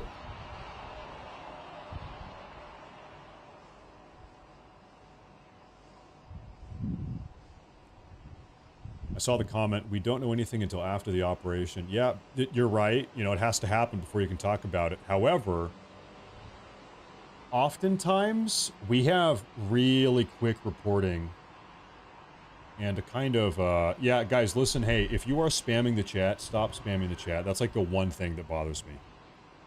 I really don't care if you, I kind of don't care what you say, to be honest, as long as it's within the YouTube terms of service. It doesn't really bother me.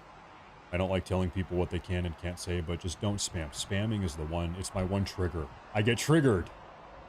You don't want to trigger me. And where is this? Right here. Okay. There.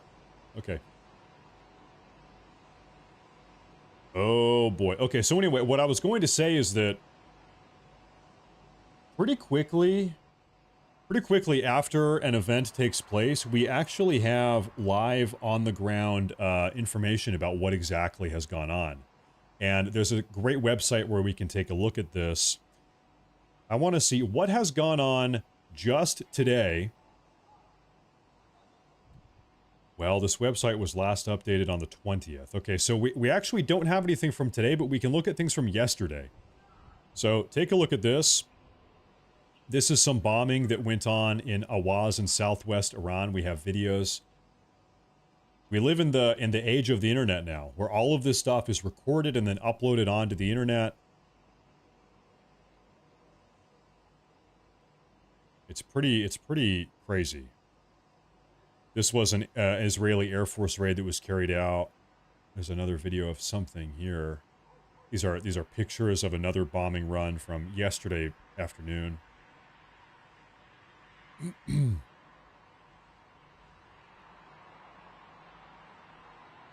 So I'm seeing that maybe... Is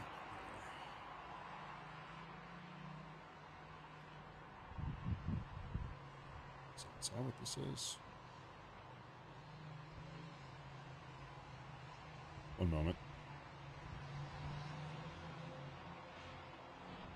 Might have an update here.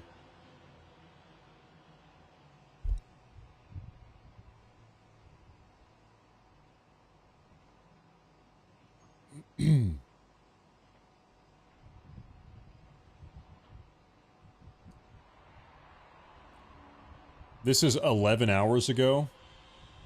This is probably not going to be in English, but maybe this is worth taking a look at anyway. This is another fact that should be known. This is Erdogan, however you say his name. He's the leader of Turkey, giving his thoughts on the ongoing situation. He is not a fan of Israel, to say the least. Take a look. This is another fact that should be known. Israel attacked on Gaza, Palestine, Yemen, Syria, and last Iran, and all those attacks can be identified as banditry. So within the framework of self-defense, Iran has taken legitimate and lawful precautions in order to protect its own people. Dear brothers and sisters, this is a crystal clear fact. All those invasive policies of Israel violating the international law is serving to the policies of destabilizing the region by Israel. Attacks have been carried out exactly when the Iran's nuclear program negotiations have been intensified. So this is in itself is quite meaningful. And Israel ignores the calls of everyone while enriching its nuclear capacity without abiding by any rules. And this is the greatest hypocrisy displayed by Israel. With the a lot of people have been calling out Israel's secret, also uninspected nuclear weapon program. Israel has a nuclear weapons program. They've had it for years. They have never allowed outside foreign inspections to come and take a look at what's going on. They deny having nuclear weapons, but everybody knows they do. This is something a lot of people have been talking about. Attacks carried out on 13th of June, Netanyahu government aimed at undermining the negotiation process.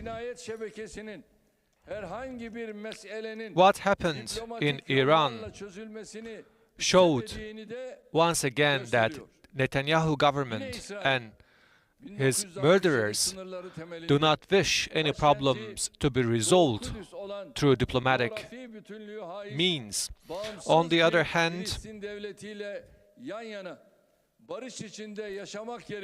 rather than living in harmony and peace with a state of Palestine founded on the basis of 1967. All right, thank you. Thank you, Erdogan. Thank you. Now,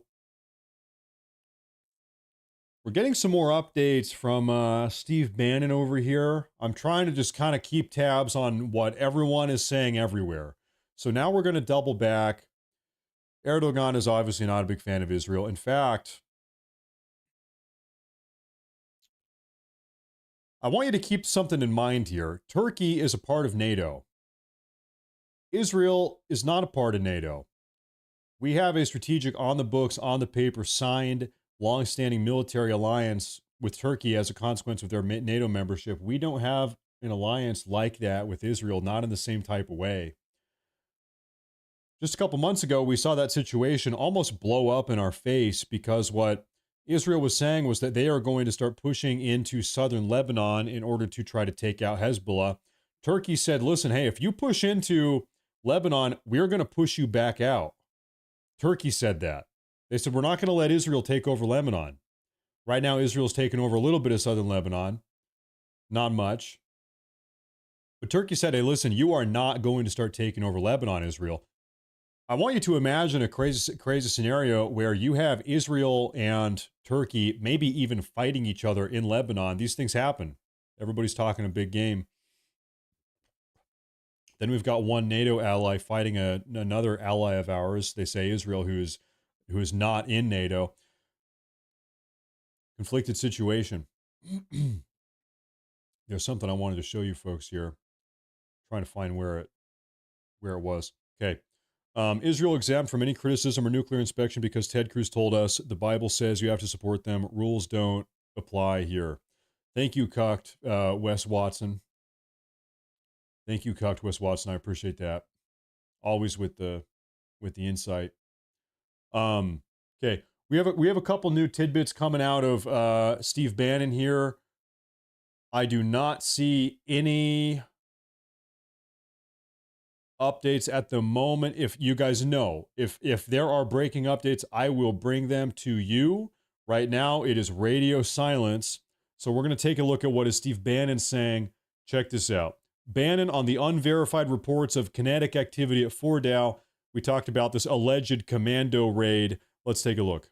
Possibly can, like I said, there are unverified reports, but enough to make some of the TV stations in Israel that there's been potentially some kinetic activity by the Israelis, either IDF with the commandos or potentially even air assets around the nuclear processing facility at Fordow. The Israelis said many times a day, hey, we are not going to wait forever. The President of the United States thinks he's got an alternative, go with God, do what you can do, but we're not going to wait for the 2 weeks. We're going to go when we want to go. So far to date, they haven't really checked in with many people as they've gone. We're a big advocate of the Israelis finishing what they started, so we hope that it's true that. I love Bannon's cheeky assessment of the situation. I want to acknowledge what Bannon is doing. Bannon is saying, listen, Israel's strong. We support Israel. Israel's great. They've been telling us how strong they are for years. Israel has been telling us they don't need our help to get this stuff done. So Israel, finish what you started. Israel. Bannon, it's a little bit of a cheeky little take here. Israel, you're so strong. Go and finish what you started, Israel. That's what he's saying. And so this is a way he's saying, listen, we don't want to be involved. Israel, you're not going to drag us into it. We don't want to be involved. You're so strong, Israel. We believe in you. Go finish what you started. Go take care of business, Israel. We believe in you. You can do it. That's what he's saying here. They've gotten on with it. It's going to be it's going to be very difficult. We understand that a lot of lives are going to be at risk. This will be a very audacious and bold move, but the IDF and the Israelis have a history of bold and audacious military activity. They also don't telegraph their punches, just like President Trump. President Trump doesn't do a long windup. As you saw with Soleimani and so many others, even the taking down of ISIS. As I say, President Trump pitches from the stretch, doesn't do a full windup. It gets you when you're not watching. Short. Okay. I want to take a look at the super chat. Wolf's Investigations. He says, by the way, this is Wolf's Watch also. Hey, thank you. Good to see you again. Did you know that YouTube Terms of Service also says no immigration status mentions? I don't know anything about that.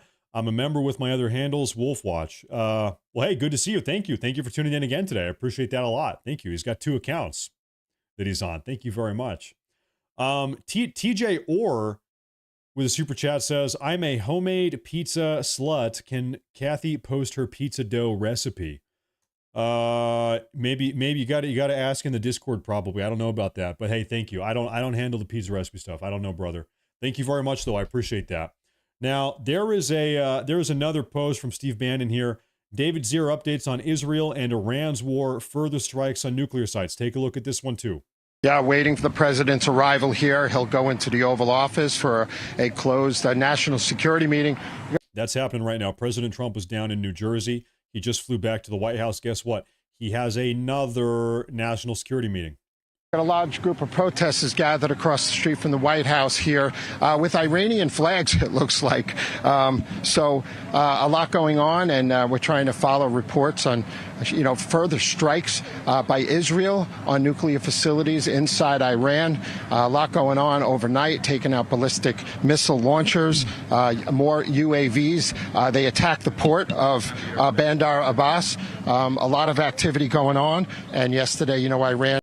Dude, you got to lose weight. Why are you sweating so much? You're standing out here in the sun like a roast pig, like a stuck pig. Look at he's just dripping. Dropped a missile into Israel that wounded 45 people here, but there doesn't seem to be any give with Iran. They're saying they're going full on. Israel's saying they're going full on. So there's no break in the action here, and it continues. The New York Post reported today, David, what we're going to do is finish with David, letting you get back in the position for the arrival of the president. Great shot right there, though, on our traditional on Pebble Beach. Real quickly, the New York Post reported Bibi said, hey, and they report, we're not going to wait forever for the Americans to make their mind up, thank God, right? And we're going to go and we can do this ourselves. Any sense of that, David Zier? They are saying that, and Danny Bannon said they're going to do whatever it takes to continue. The ambassador to the UN for Israel also here. But Russia chimed in and said that they would not support taking out the supreme leader of Iran, especially if the U.S. is involved. There would be consequences for that. And, a lot of action going on here. And I just wanted to talk. I got to correct the record. I have personally not seen anything from Russia where they said there would be consequences, quote, consequences if the U.S. helped kill the Ayatollah. Not that we're talking about killing the Ayatollah. I hope we don't do that. I think there's different options on the table here, but just correct the record. I have not seen anything from Russia saying that there would be consequences if that were to happen. I haven't seen that. Talk about because that's a pretty big claim. That would mean Russia is saying, "Hey, listen, U.S., if you kill this guy, we're going to make you pay." That would be a direct threat from Russia to the U.S. I haven't seen that. Regime change for 1 second.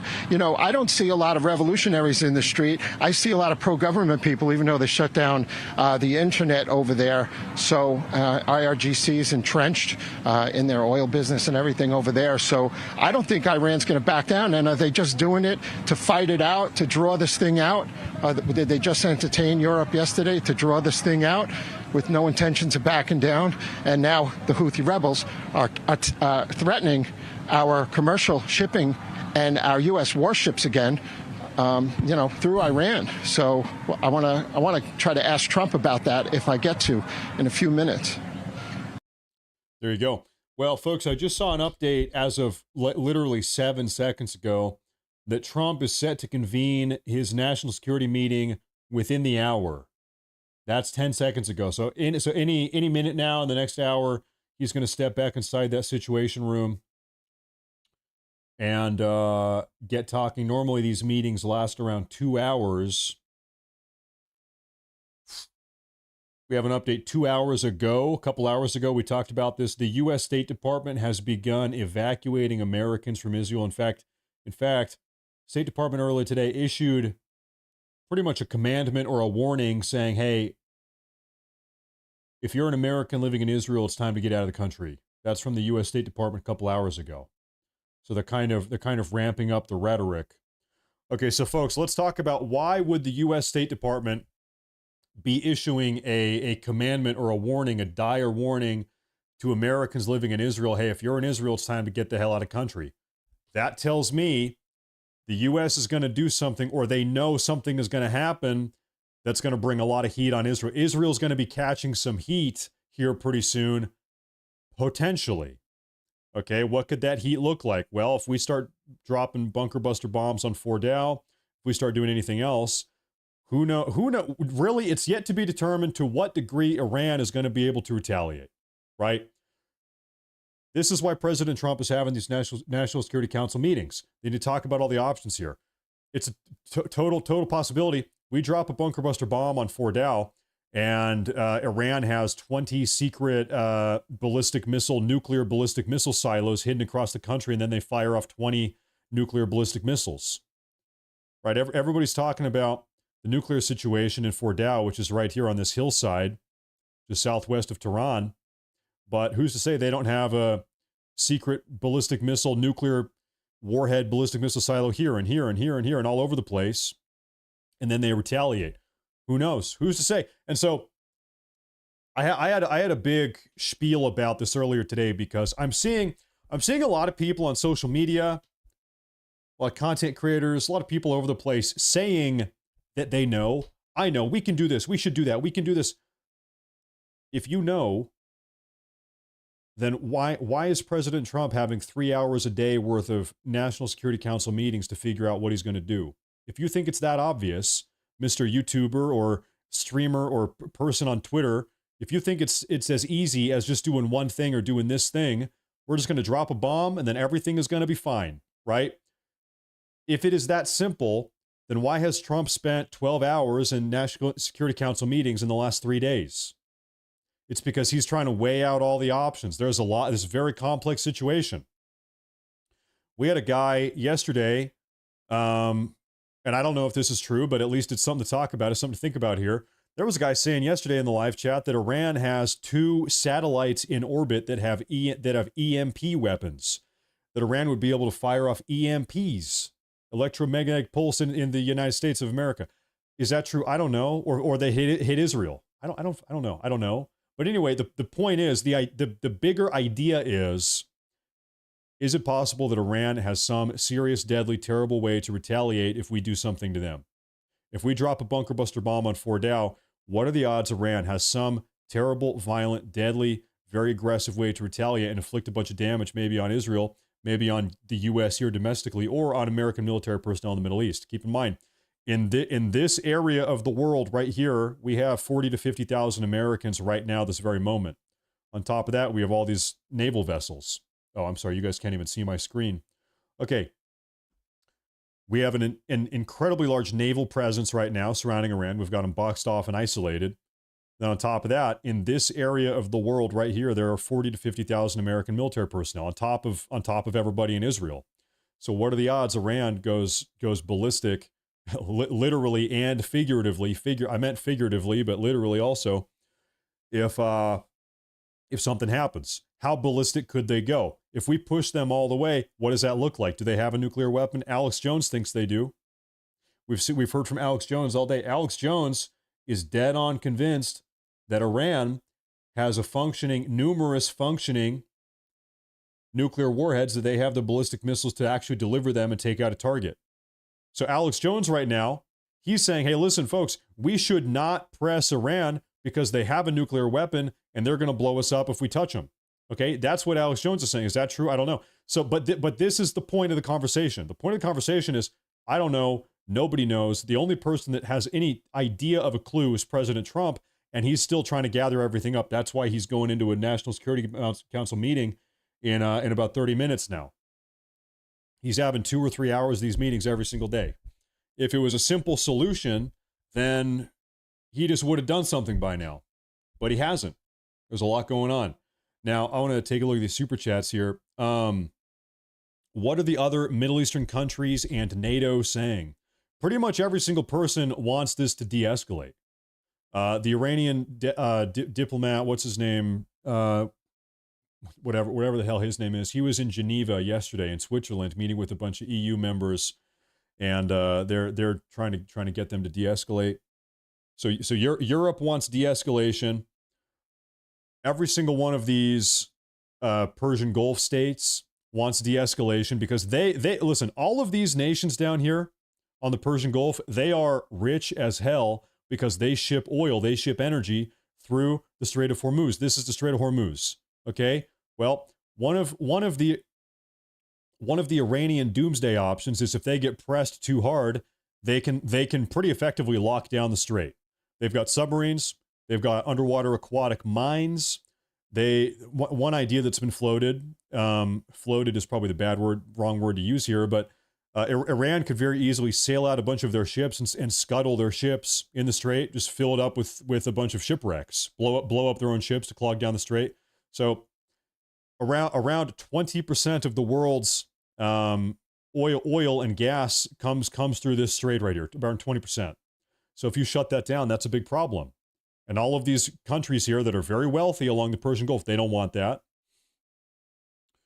China gets around 15 to 20% of their energy from Iran, and the rest they get from these other Persian Gulf states. So China, listen, China is screwed if the Strait of Hormuz gets shut down. They're totally cut off. Their energy is gone. Any type of blockage right here screws them over big time. Russia is also pushing for peace talks. Russia has actually, Putin has said himself that he's willing to oversee the peace talks. Now, Trump, on a call with Putin the other day, maybe 2 days ago, Trump said something kind of funny to Putin. He said, listen, Putin, if you're so eager to de-escalate, you should do that in Eastern Europe first and foremost. That's the essence of what he said. Trump said, listen, Putin, if you want to seek peace in the Middle East, you should first seek peace in Eastern Europe. So Trump is pissed off at both Putin and Zelensky because neither of these guys, from Trump's point of view, neither of these guys have come to the negotiating table in 100% goodwill, total faith, earnestly. So Trump is just pissed off with the Eastern European thing, and now Trump has to deal with this. And so he told off Putin today. He said, "Listen, Putin, you should focus on your front doorstep before you start focusing on the Middle East." That's what he said, in essence. Derek Rogers, thank you. I appreciate that. Thank you. I take a look at these super chats. More important than a potential World War III, Matt, your favorite pizza? Pizza. I love pizza and I love sandwiches. Thank you. I love pizza and I love sandwiches. Thank you. Derek Rogers, thank you very much. Thank you. And also, Michael P. has gifted 10 community memberships. That's big. That's a big time. Thank you very much. Every time somebody here gets one of these community memberships, they don't have to watch YouTube advertisements anymore. It's a big deal.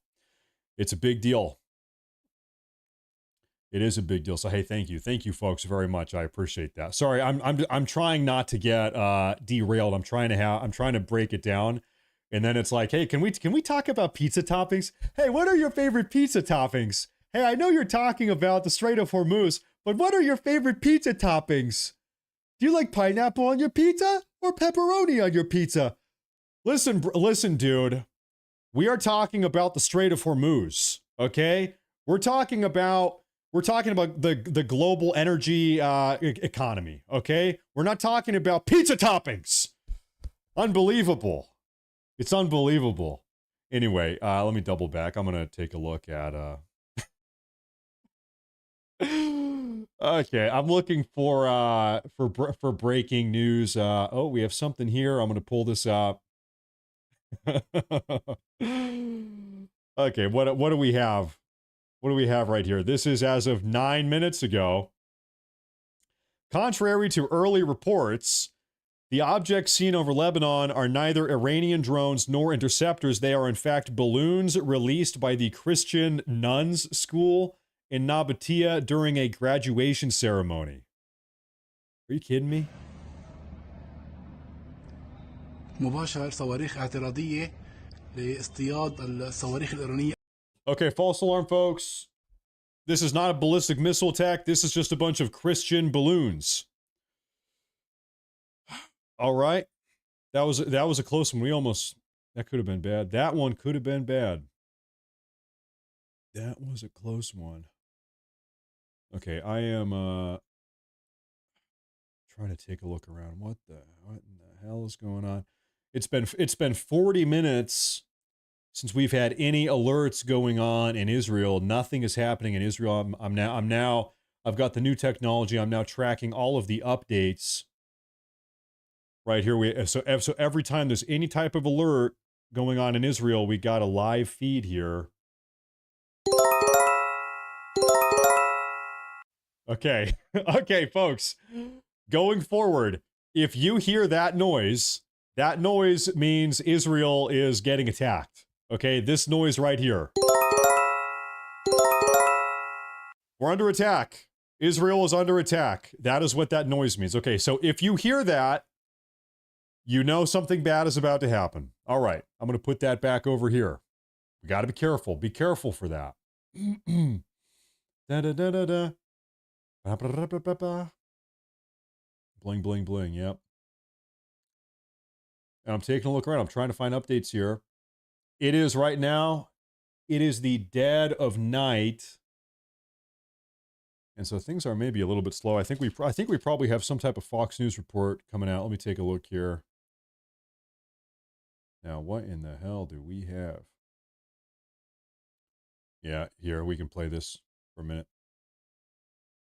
Where's our audio? Live at the White House with more on all of that. Lucas. There we go.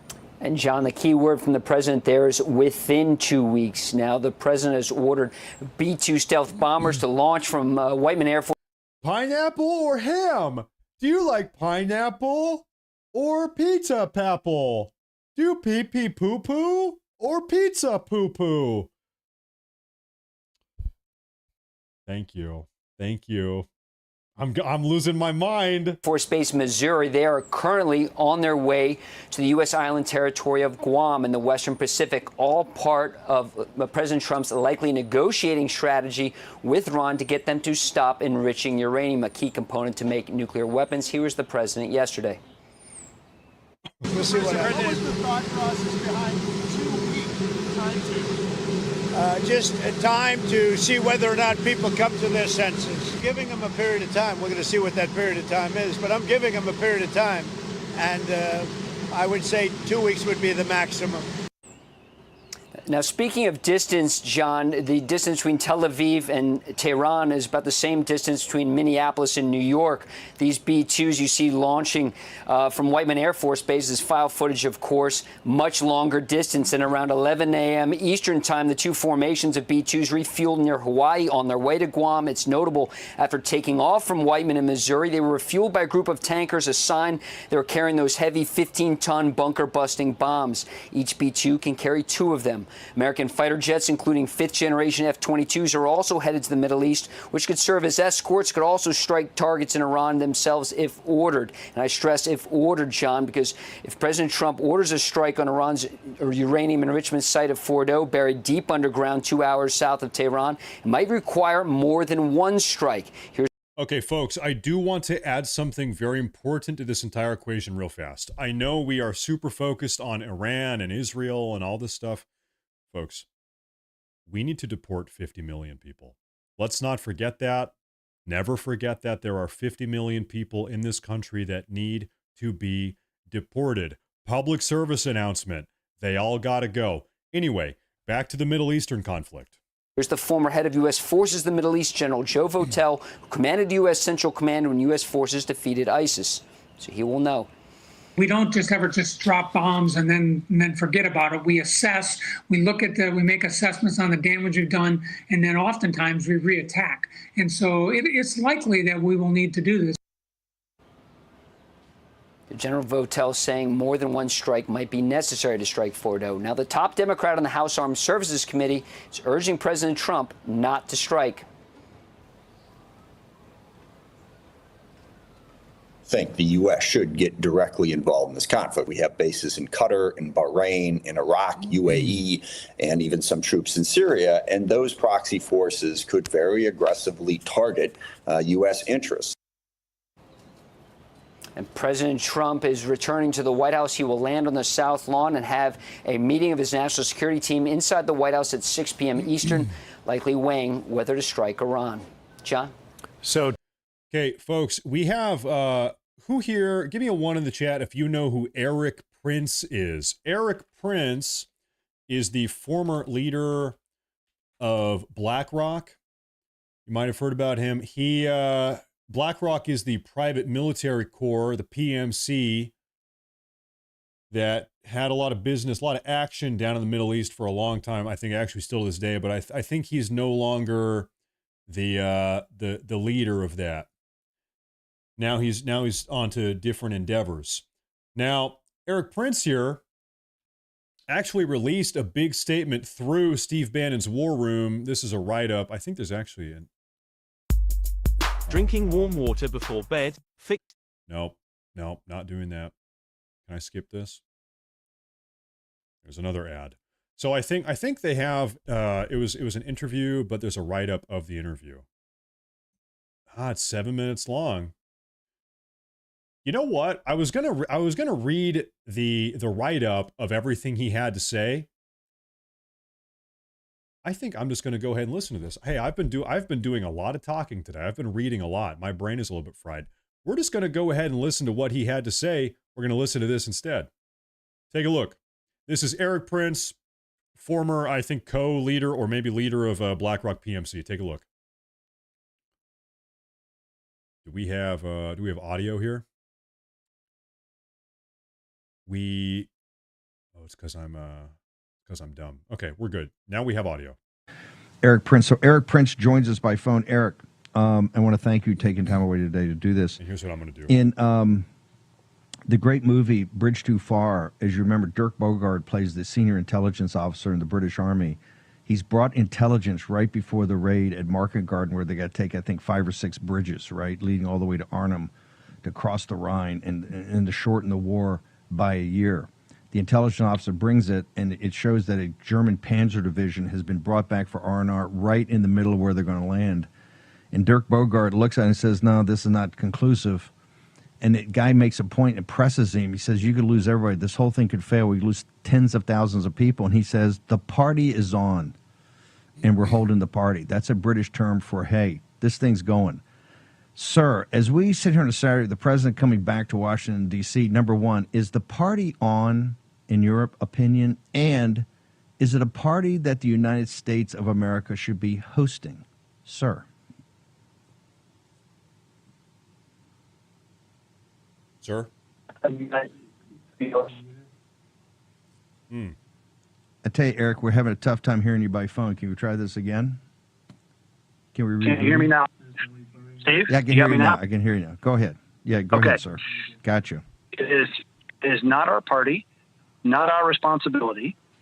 And despite all the best wonderful intelligence estimates that it'll all be smooth and easy and one quick raid in and out, people said the same thing about bombing the Serbs in the late 90s.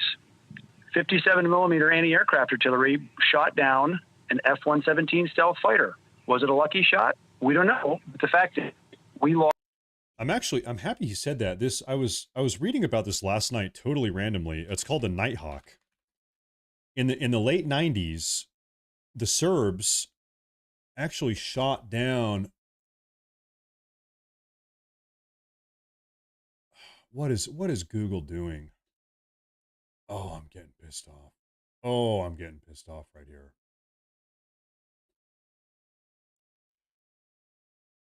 Thank you. Okay. This is what I want. So folks, this is one of our, it's a bomber fighter. I think it's a hybrid. It does both. It's one of our stealth planes. In the late 90s anyway, we were doing a raid of the Serbian installation and during that whole crisis, and one of these things got shot down. We actually lost one of these things. And so I guess this is a testament, just because we have a, state-of-the-art, multi-billion-dollar, multi-trillion-dollar stealth fighter, bomber, whatever the hell we have, bad things can happen. We had, in the late 90s, we had one of these things get shot out of the sky by a bunch of Serbians. It's not a night. Is it a Black Hawk? No, it's a Nighthawk. It's a Nighthawk. Anyway, so that's what he's talking about. One of these things got plucked out of the sky. Lost a bunch of stealth technology to the Chinese and lost a pilot and had to do a massive rescue effort. Shit happens. The biggest thing is the Israelis should have been able to develop the ability to do bunker busters themselves. It takes a big steel casing. You can buy them like a tie bar for a die-cast machine, or you can buy an old gun barrel from a warship, and you mill it out and you drop it. They make plenty of guidance kits. And I know they're flying propeller-driven aircraft over that battle space now because they're dropping some large ANFO bombs. So clearly the air defense system is not that high. They can, in the same way that a SEAL team drops a boat out of the back of a cargo airplane, you can deploy a Moab the same way. A Moab or meaning a 15, 20-ton bomb out of their existing C-130 and get the job done. So, or they can rent an IL-76. There's a ton of those floating around Dubai and around Africa. That'll drop 90 tons. So again, if they wanted to do it that badly, they could do it themselves, but they want to press with all their political manipulation in Washington. They want to press America into it, and it is not our fight. We really sucked at rebuilding Iraq to the point that we lost Iraq to Iran. And, you know, the old Colin Powell saying, you know, we break it, we buy it. I don't want to be responsible as a U.S. taxpayer for reconstructing Iran, especially after what the Democrats did to Libya. It's still wrecked 15 years later.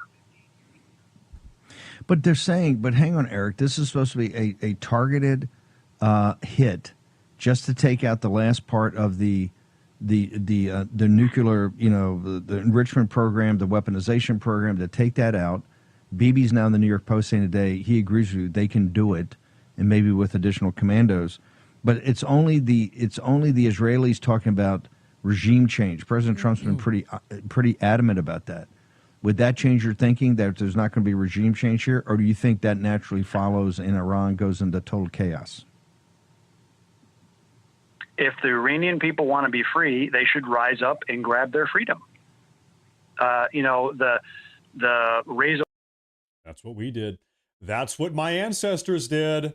That's what my ancestors did. So listen, this is a very appropriate take as an American to say, listen, it's not our job to make sure that our other people are free. The only reason we are free is because we earned it. It's because we paid a price for it. Okay, we fought for our freedom. If other countries don't have freedom, you know what? It's because they need to earn it as well. They need to earn it just like we did. Our ancestors earned that. We fought for it. We bled for it. We cried for it all along the way. Listen, if they want it, they can get it the same way we got it. They got to get up and do something about it. That's a very fair American take. Can I play this? Pahlavi, the so-called crown prince of Iran, all he's done for the last 40 years is go to Hillary Clinton's cocktail parties. They haven't done anything to actually organize Iranian freedom. So externally sponsoring it, bad idea for the U.S. If it's just one targeted strike, fine. Let the Israelis do that. Let them figure it out. If it was that strategically important to them, I mean, 15, 20 years ago, they had to see how to drop a milled out heavy steel artillery barrel, basically, and turn it into a deep penetrator. It's not rocket science. I mean, if they can build Iron Dome and all the sensitive guidance and fusing for that, it can certainly build a bunker buster. So again, trying to outsource that and coerce America politically into it is a really bad idea, and I'm pretty resolute on it. Eric Prince, in 2017 in the spring, you wrote a... So just so I understand real quick, Eric Prince here, who's co-founder of, it's not a BlackRock, it's whatever it's called. Anyway, the PMC from the War on Terror. He doesn't even want Trump dropping bunker busters. He says, listen, if Israel has a problem with that bunker, they should make their own damn bunker buster. It's not hard. They've got commandos. We know they can make missiles. They do it on their own. They've got an impressive missile manufacturing capacity in Israel. If they want a bunker buster, they can make their own bunker. Yeah, Blackwater. I appreciate that. Blackwater. They can make their own bunker buster. That's what he's saying. And you know what? He's one of the guys that actually knows what he's talking about here. Wall Street Journal opinion piece. You were on Fox. The president saw you. As you know, I tried to shepherd you through different areas of the West Wing, the National Security Council, DOD, all of it, because you had a plan about getting what we should do in Afghanistan. The president wanted to execute. It didn't happen for many reasons we don't know to go into. But the president really trusts your judgments in areas like this. If you had 3 minutes with the president today, I'll give you 3 minutes. Tell me what you would tell the president of the United States. The United States has a terrible track record of nation building, striking out or being the outsourced enforcer for the Middle East. It is not our fight. It is not worth any more American blood or treasure. Everything we've done in the last 30 years in the Middle East has been an abysmal failure. Stop now. If you're in a hole, the best thing to do is to stop digging. If the Israelis really feel that now, after all these decades, there's finally an Iranian nuclear program, okay, and if the Iranians had a nuke, they would have used it by now. Or they would have at least, I mean, they're at least playing by some rules because they're not dropping dirty bombs. Clearly, they can strike anywhere in Israel since they're smacking targets in downtown Tel Aviv. That is a great point. Wow. I never even thought about that, folks. Okay, whether or not Iran has a nuclear bomb, we know they've got 60% enriched uranium. Okay, that's still bad. That's bad. Why have they not put 60% enriched uranium inside of a warhead and launched that into Tel Aviv? They haven't done that. They haven't done that. Why have they not done that? It's an important question. None of them have been a dirty bomb. If they wanted to play that dirty, they would have done it. So, again, that is not our job to take out the rest of their nuclear program if it's that strategic for the Israelis or for the other Saudi. Last question. I think we're losing Eric. I'll try. Last thing. Do you think the party's on? Do you think that, because they can't find somebody to negotiate with in Tehran, that this weekend the party's on, sir? I hope not. I hope it's just a bluff, or that they're at least staging the aircraft forward so they can have a shorter response time instead of having to fly them all the way from Missouri. Eric, where do people keep up with you? You got a podcast now. You're on social media. Where do people go? Off Leash with Eric Prince, and I'm on X at Real Eric D. Prince. Off the leash. Thank you, brother. Thanks for taking time on a Saturday to join us. You bet. Thanks. Okay, that was a good update. We want to get as much information from as many people as we possibly can. He's one of the guys that you probably want to hear from. He's one of the guys in the know.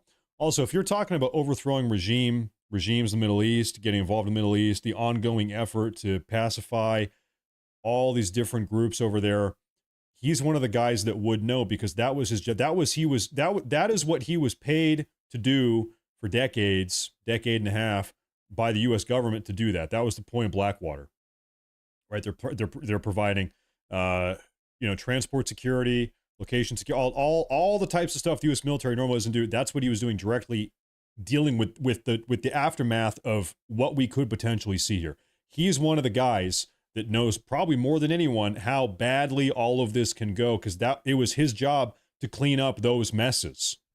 That was the job. Now, frick, there was something else I wanted to show you folks. We'll see how important this is here. We do have a couple updates. Okay. As of 7 minutes ago, U.S. President Trump has arrived at the White House. Once again, strangely not taking any questions or making any comments to the reporters, as he heads immediately into his meeting about Iran with his National Security Council in the Situation Room. Here's a video of that. But now he's there on the lawn. We'll see if he decides to speak with any of these reporters. He's looking at that big new flagpole he's got up there. For this highly anticipated meeting. Let's listen in here for just a second.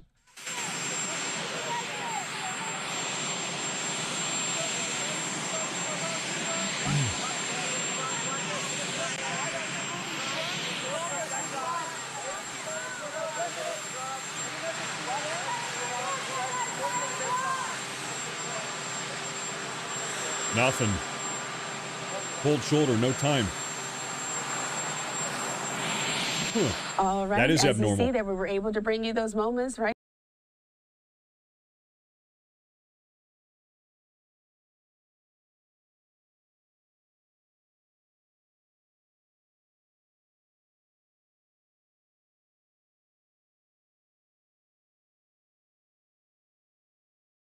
The president deciding once again not to take the time to speak to the press, who have been on hand all day trying to see if he'll make any comment.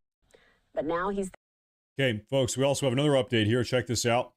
CIA Director John Ratcliffe, as of 2 minutes ago, has arrived at the West Wing of the White House, where he will likely attend the meeting with President Trump and his National Security Council, the NSC, in the Situation Room. Folks, the meeting is going on right now.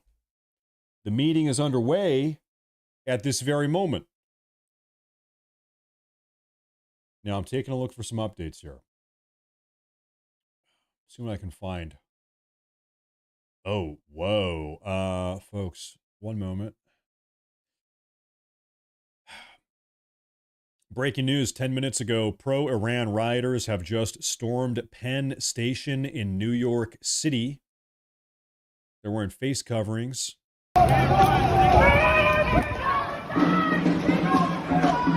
This is New York.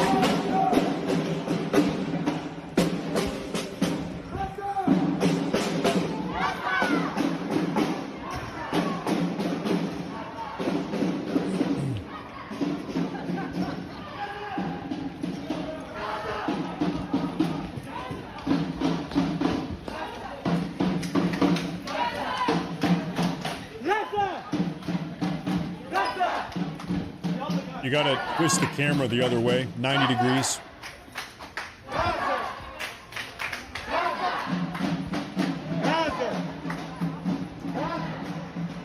There they are, yep. Palestine.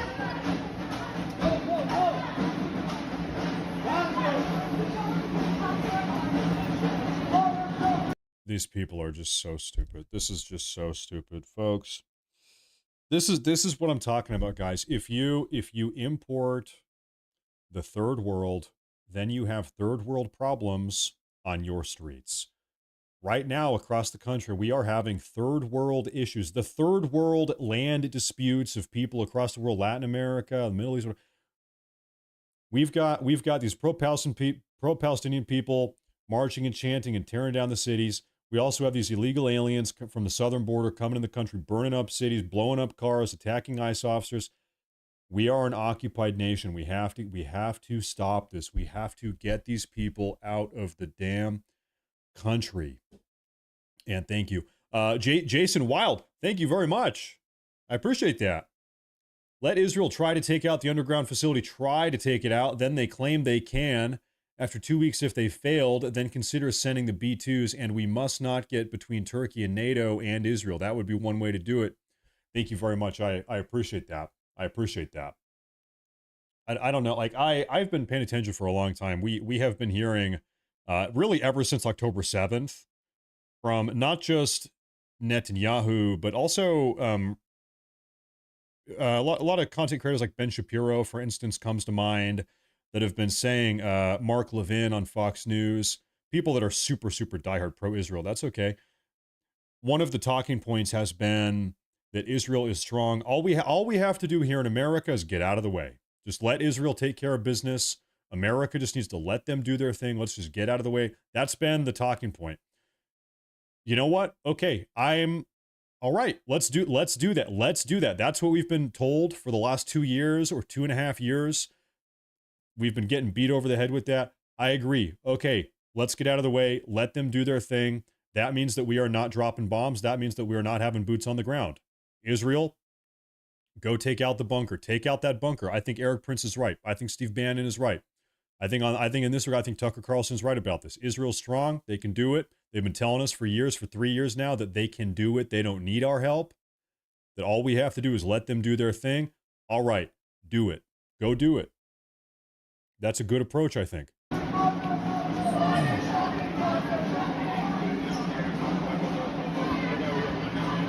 Jews are first. Don't ever forget it. Well, no, I'm America first. No offense to anybody else, Jews or anybody, but I'm just an America. I'm America first. Let's just get that clear. I am America first.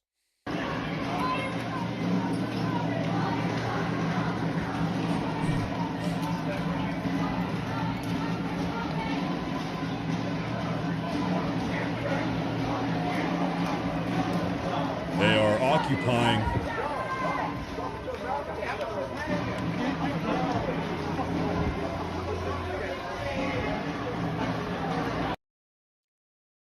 They're marching through the streets.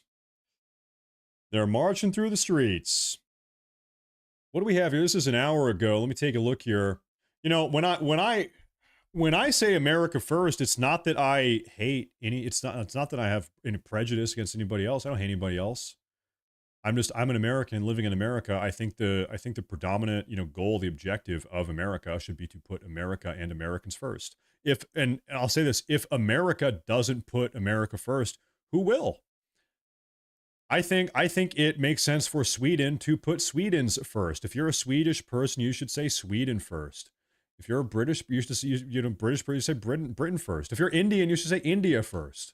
I think this makes sense. If you're an Israeli, you say Israel first. If you're an Israeli, I'm an American, I say America first, because that should be the goal of our country, is to put America first. If we don't do it, who else is going to do it? Someone's got to do it. We got to do it. That's our job. We're Americans. That's how I feel. I don't know. Now, take a look at the super chat here. If Israel falls, then maybe we should help because Iran cannot acquire a nuclear weapon. Hey, thank you, Jason. I appreciate that, Jason. I want to take a look at this. I appreciate all the super chats, everybody. Thank you very much. Derek Rogers says, true. Thank you, Derek. Thank you very much. I appreciate that a lot. I appreciate that a lot. I really appreciate it, folks. Thank you very much. I'm out here scanning for updates, but I do see this one thing I want to take a look at here. It says, there is a massive deep state effort to force Tulsi Gabbard out of her DNI position due to her restrained approach to war. Do not fall for it. They want to eliminate Tulsi's powerful office completely and fold it into the CIA. That would be an absolutely devastating outcome. If you want to give the deep state exponentially more power, eliminate Tulsi Gabbard and her office. And we'll feel the devastating impacts of that for years. I think this is exactly what is going on, and I think that is absolutely true. I think that's a true and that's a proper assessment of what's been going on. I think so. I think so.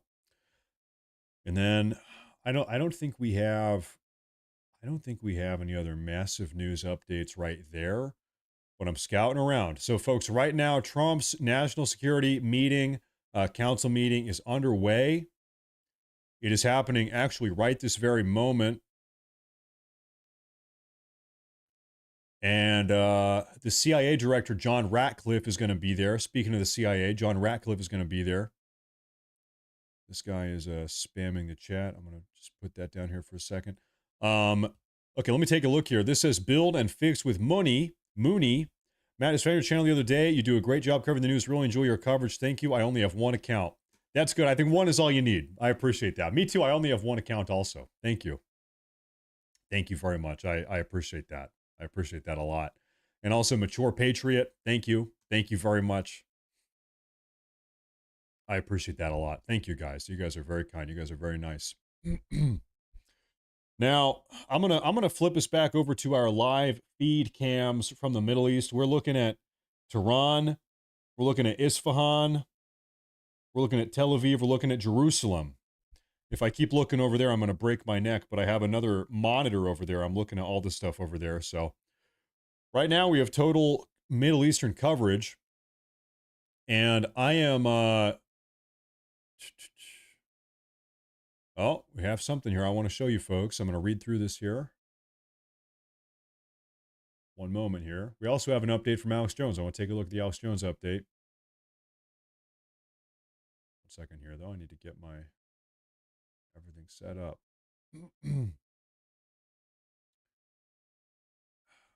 Lucas. That's not what I wanted. Okay, let me go ahead and pull this up. Well, wait a minute. Where did it go? Might have been deleted. No, here it is. All right. We have an update here. The spokesman for Iran's Islamic Revolutionary Guard Corps, the IRGC, General Khamenei, announced the start of the 19th wave of Operation True Promise 3 against Israel earlier tonight, with him stating, tonight in the 19th wave, a wide range of offensive and suicide drones began moving hours ago toward strategic targets across the regime. From the north to the south of the occupied territories, I warned the confused air defense system of the Zionist regime to be on high alert. This operation will be continuous, sustained, and destabilizing, God willing. Well, like I said a moment ago, we have a tracker here. Every single alert that comes out of Israel, we can take a look at. I'm going to reload. In the last 15 hours, we have only had one alert in southern Golan. Right here is where it was. And this was maybe a drone attack, but I think they all got intercepted. So in the last 15 hours, a couple drones got launched over and they got intercepted and nothing happened. So I don't really think we are witnessing a destabilizing attack, to say the least. Pretty much nothing has happened. We're going to come back to that here in a minute. I wanted to show you this Alex Jones update here. Take a look. Breaking nuclear war alert. Fox News is reporting that President Trump, according to White House sources, is considering using a tactical nuclear weapon on the main Iranian nuclear facility because the bunker busters might not be able to take it out. Iran's already said they'll attack our carriers, our ships, and U.S. bases if the U.S. directly strikes them. That will lead to the Strait of Hormuz being blocked by Iran, gas prices exploding, massive inflation, and the destruction of Trump's economic agenda. All the economists agree. But it just gets worse from there. The U.S. already dropped the only 2 atomic weapons on Japan in 45, Hiroshima and Nagasaki. The whole world will turn against us if Trump nukes a nuclear site they claim is full of all this highly enriched uranium, which will... It would be a bad look. It would be, let's be honest, if we drop a tactical nuke somewhere in Iran, it would be a very bad look. The rest of the world would not take kindly to that. It would be terrible optics. Will make Chernobyl look pale and significant, according to all the physicists and scientists. So, is it true? Or is that a lie out of the White House? Is Trump talking about using tactical nuclear weapons against Iran's nuclear sites? And as General Flynn said, there's no such thing as a tactical nuclear weapon. Have people thought this through? We need clarification right now from President Trump. So Fox News is reporting a tactical nuke. I wonder if I can find anything about this. You know, he probably saw some guest on Fox News mention this kind of casually. I don't know how exactly it was mentioned. Can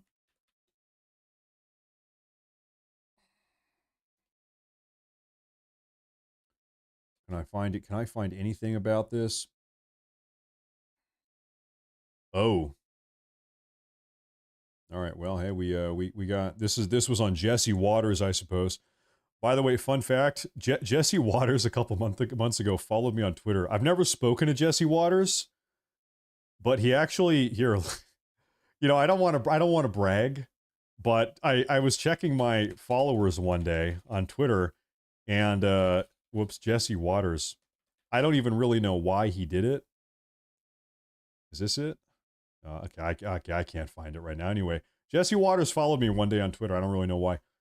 The Guardian reported Trump was getting cold feet, worried about the effectiveness of bunker busters and not willing to use tactical nukes. Yep. But the White House tells Fox that's not true. Everything's on the table, even tactical nukes. Tactical nukes. The big question is if the United States does target Iran, what happens next? The White House isn't considering boots on the ground.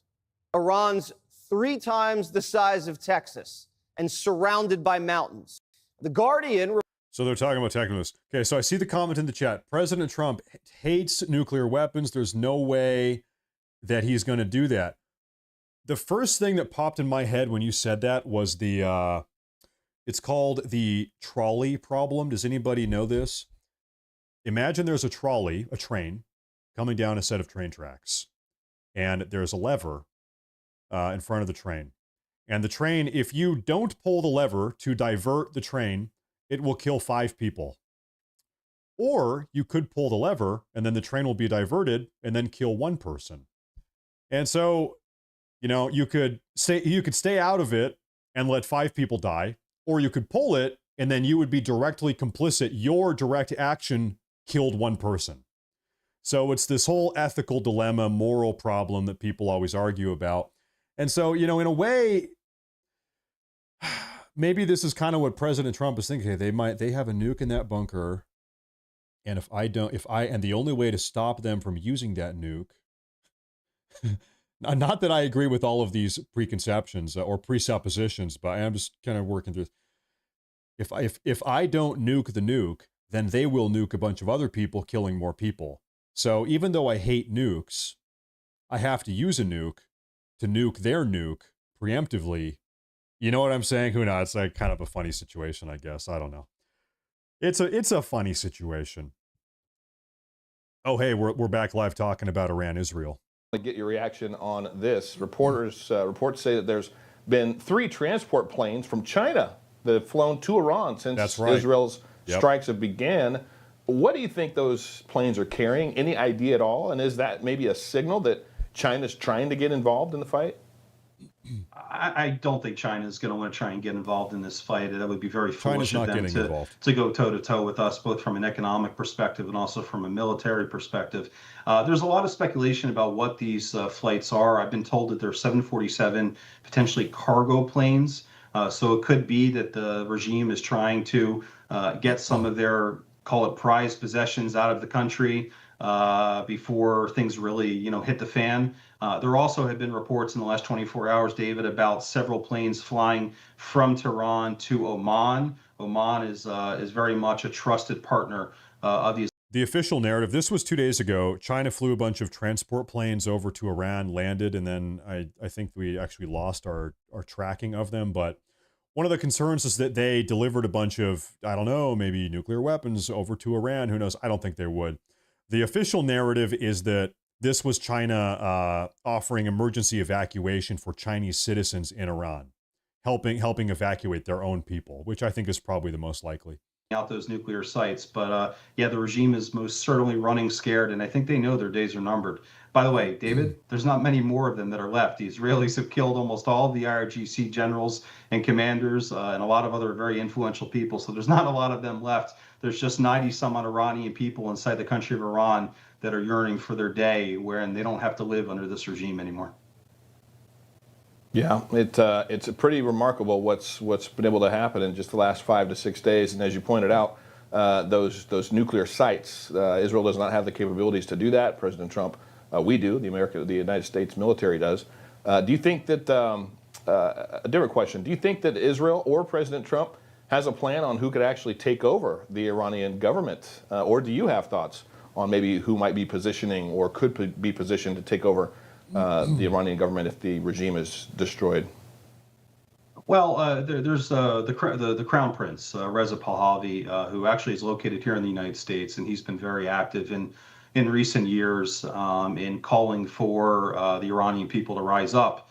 And he's been successful, by the way, I should say. He's very much loved and respected inside of Iran, and he's been successful in getting the Iranian people to rise up. But unfortunately, when the Iranian people have risen up in the past, they've been met in the streets with bullets. It was just a couple of years ago, actually under Biden's watch, when the Iranian people rose up and the regime took to the streets and they murdered 1,900 Iranian people in cold blood in 24 hours. Probably a lot of people never even heard of that.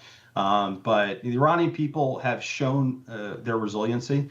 And I think that whether it's the former Crown Prince, Reza Pahlavi, or others, there's a lot of people that I think are ready to step up. And by the way, Iran's a very young country. I think almost half of the country is in our similar age group. So there's a lot of people that I think are ready, willing, and able to step up. And by the way, the Persian people, like I said earlier, David, they're very proud people. They love their culture, and they're tired of the regime funding terrorist groups for decades, sowing this chaos with Israel. They just want to live their lives like every other person in every other country. So we'll see what happens. Time will tell. Okay, folks, we have breaking news. I want to pull this over for you. I'm going to translate this. This is from the Iranian propaganda page. Take a look at this. Wow. The official account of the Israel Antiquities Authority was hacked by Iranian hackers, and the following message was posted. All leaders of the Israeli entity will be held accountable for their war crimes. The official account of the Israel Antiquities Authority was hacked by Iranian hackers, and the following message was okay, they just said the same thing twice. And this is what that looks like. Soon, all Israeli commanders will face the consequences of their war crimes. Nothing will stop the day when a harsh revenge is extracted on those who have committed such heinous acts. Do they hold up? Is it still hacked? Can I see this? Or maybe they recovered the account by now. It's called the Israel Antiquities Authority. Is this real? Yeah, this is probably it.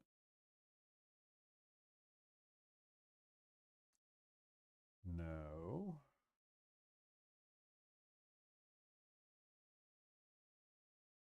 Oh wow. Yeah, actually, guys, this is it. Wow, it did get hacked. This is the Israel Antiquities Authority. Translate. The Israel Antiquities Authority is the leading professional institution in archaeology in the land of Israel. Okay. And it got hacked. And it's hacked. It did, in fact. Anyway, cool. Anyway, archaeology's cool. That's cool. Look at that. That's maybe that's Abraham or something. I don't know who that is. I don't know who that is. Anyway, they really did it. Hello? Oh yeah, hey, thanks. Thank you. Thank you, dear. Thank you, sweetie. My beautiful wife has made me a beautiful coffee.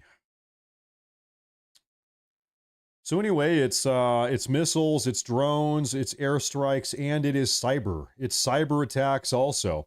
Folks, if you are tuning in right now, President Trump is he is in a National Security Council meeting right this very moment. And so we are keeping tabs on that, seeing if anything comes out. We know for a fact, yeah, the meeting has started. CIA Director John Ratcliffe, 22 minutes ago, entered the West Wing. So John Ratcliffe is a part of this meeting too. They're deciding what's going on here, folks. Yes, they are. Right now, you're looking at live feed cameras out of Jerusalem, out of Tel Aviv, and out of Tehran in Iran, Isfahan in Iran, Haifa. Can I tell you what has really been the bane of my existence? The country is called Iran. Why did they name the big city, the capital city, Tehran? Tehran, Iran. Really? Like, really?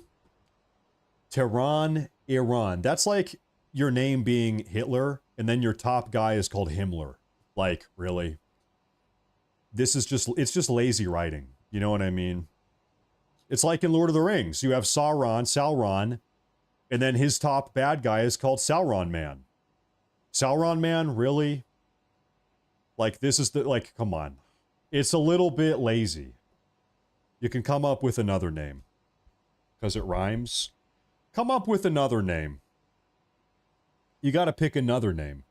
You know, it would be like in our country, you know, our country's called America. Imagine our capital was called Americaland. It's not, because that's stupid. That's stupid.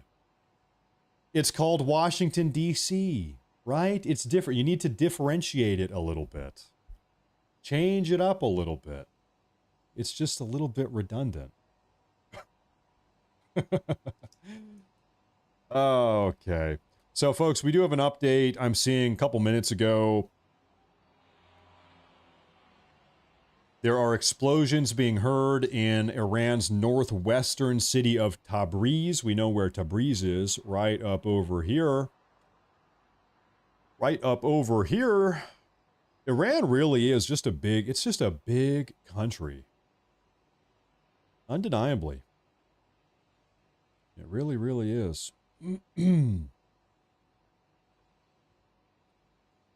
Just amazing. Amazing. They say Armenia is the oldest Christian country in the world. It's the oldest Christian nation, is what they say, Armenia. And here you have the Caucasus Mountains.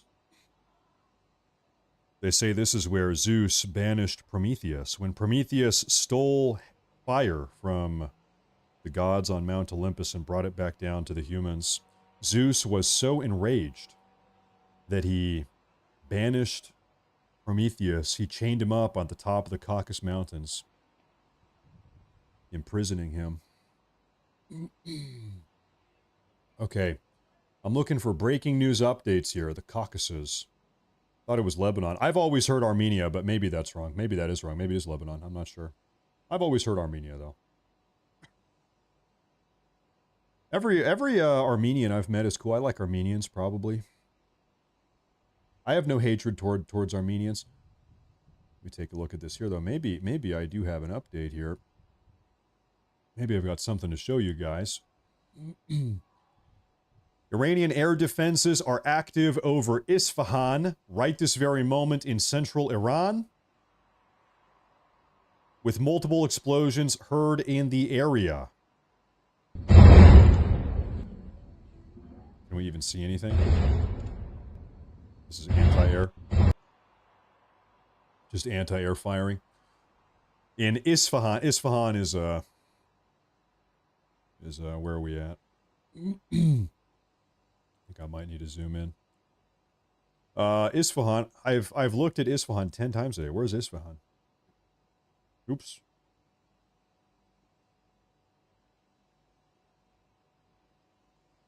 Oh, it's right exactly where it was, right in front of our nose. Okay, I'm looking for other updates here. Let me take a look. Let me see. There was something about Marco Rubio. What was the comment about Marco Rubio? Wall Street Journal. Rubio informed European allies that the Trump admin's top option for dealing with Iran is a diplomatic agreement. Is that right? I'm going to Wall Street Journal right now here, folks. While I figure this out.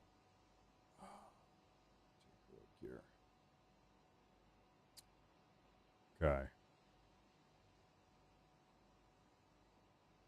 Okay, we do have a new article coming out of the Wall Street Journal. I'm going to read through this here. The Pentagon right now is moving stealthy B-2 bombers over the Pacific from their Air Force base in Missouri, a sign the Trump administration is getting them in place if needed for a strike on Iran. The B-2s can carry the GBU-57 bunker buster, the 30,000-pound conventional weapon that defense analysts say has the best chance of damaging Iran's Fordow uranium enrichment facility. President Trump was set to meet late Saturday with the National Security Council about the Iran-Israel conflict. That meeting is happening right now. Trump continues to deliberate over whether to join Israel's military campaign against Iran and has said he would decide within 2 weeks. Trump had earlier... Checking an update, sorry. Trump had earlier told senior aides that he had approved of the attack for Iran, but was waiting to see if Tehran would abandon its nuclear program, people familiar with the deliberations have said. Israel's military strikes continued on Iran's military leadership and nuclear infrastructure all through the day today, Saturday. The military said it had killed 3 more senior Iranian military leaders and hit Iran's infrastructure in Isfahan. It's a nuclear facility. Now, right now, what we heard earlier today, folks, is that every single key leading member of the IRGC has been commanded to go inside of a bunker. All of the senior ranking IRGC members are currently living inside of a bunker right now. Multiple bunkers. Iran, for its part, remains defiant, telling diplomats this week that it won't end its enrichment. Guys, here is what... God, it's so hard. I go back like every hour on whether or not I think Iran has a nuclear weapon right now. You know, Iran right now is, it's fair to say, facing existential crisis. Soon, they are done. The regime is done. Soon, if things continue going the way they're going. They only have so many retaliatory ballistic missiles. They only have so many retaliatory ballistic missile launchers. They're running out of resources. And then after they're out of resources, then what? The question is, then what? And so part of me is thinking, if they have a nuclear weapon, why have they not used it? Like right now, here's my assessment for Iran. They're screwed. They are screwed. If they have a nuclear weapon, why have they not used it? If they really have one. Because if you say, oh, well, they're not there yet. Okay, then under what circumstance would they use it? Do they need to be a little bit more screwed? Do they need to be like 10% more screwed or what? If they have one, why have they not used it yet? But then I also think to myself, why have they not really surrendered or come to the table or capitulated? Why are they resisting so much? They're not going to win. They're not going to win this. They are not going to win this. Both China and Russia have refused to come to their direct military aid. The U.S. is Trump is talking a big game. We might bomb the living hell out of him here pretty soon. Why are they still in this? They're just slowly losing, undeniably. And then you wonder, well, maybe it's because they think they have there's a German word that came to mind. Anybody that has studied World War II, you're familiar with the word Wunderwaffen, wonder weapon. Up until the day he died, Hitler was under the belief that his top scientists were just on the cusp of creating a wonder weapon, of Wunderwaffen. Soon, we're going to have a wonder weapon, and it's going to turn the tide of the war. We're going to flip the war back. We're going to win this thing, is what he thought until I guess the moment he killed himself. Anyway, maybe this is the mindset of Khamenei and the IRGC. They think, listen, we don't have a nuclear weapon now, but in a day or 2 or 3 days, if we can hold out just a little bit longer, give it a day or 2 days or a week at most, we can put this thing together, and then we're going to nuke Israel or what, whatever. That might be the mindset right now. That might be the mindset right now. A Wonder Waffle. Yeah, I'm craving Wonder Waffles. That sounds pretty good. Waffles are pretty good. That meth, Matt, you can talk to the trees on that much meth. Well, I am most certainly not on meth. That's why I need to drink my coffee. I'm drinking out of my Merry Christmas. Look at that. My cup is actually doing my green screen. You can see the green screen in there. Amazing. Anyway. Until he escaped to Argentina. Hold up. You guys think that Hitler went to Argentina? I totally don't. Now, others did. But I don't think that Hitler went to Argentina. I don't think he did. But hey, maybe that's a different rabbit hole. Right now we have enough rabbit holes to go down. We have enough rabbit holes already. How many rabbit holes do we need today? You think he did? Okay, well, it's a popular conspiracy. I know that. A lot of people think that. It's a popular conspiracy. It's true. I have a controversial thing to say. Maybe I shouldn't say this. So maybe I shouldn't tell. I don't know. Maybe this is, well, I mean, hey, I didn't do anything. My wife is German. My wife is German, and her dad had her when he was very old, and her dad's dad had him when he was very old. So my wife's grandfather fought in World War II. My wife's grandfather fought in World War II. And, yeah, I know. It is, It is, yeah. Because he wasn't enlisted either. He wasn't part of the Wehrmacht, which is just like the regular military. I'm not kidding when I say this. He was a member of the Schutzstaffel. He was in the SS. My wife's grandfather, just 2 generations up. He was in the SS. Now he died before she never knew him. He died before she was born.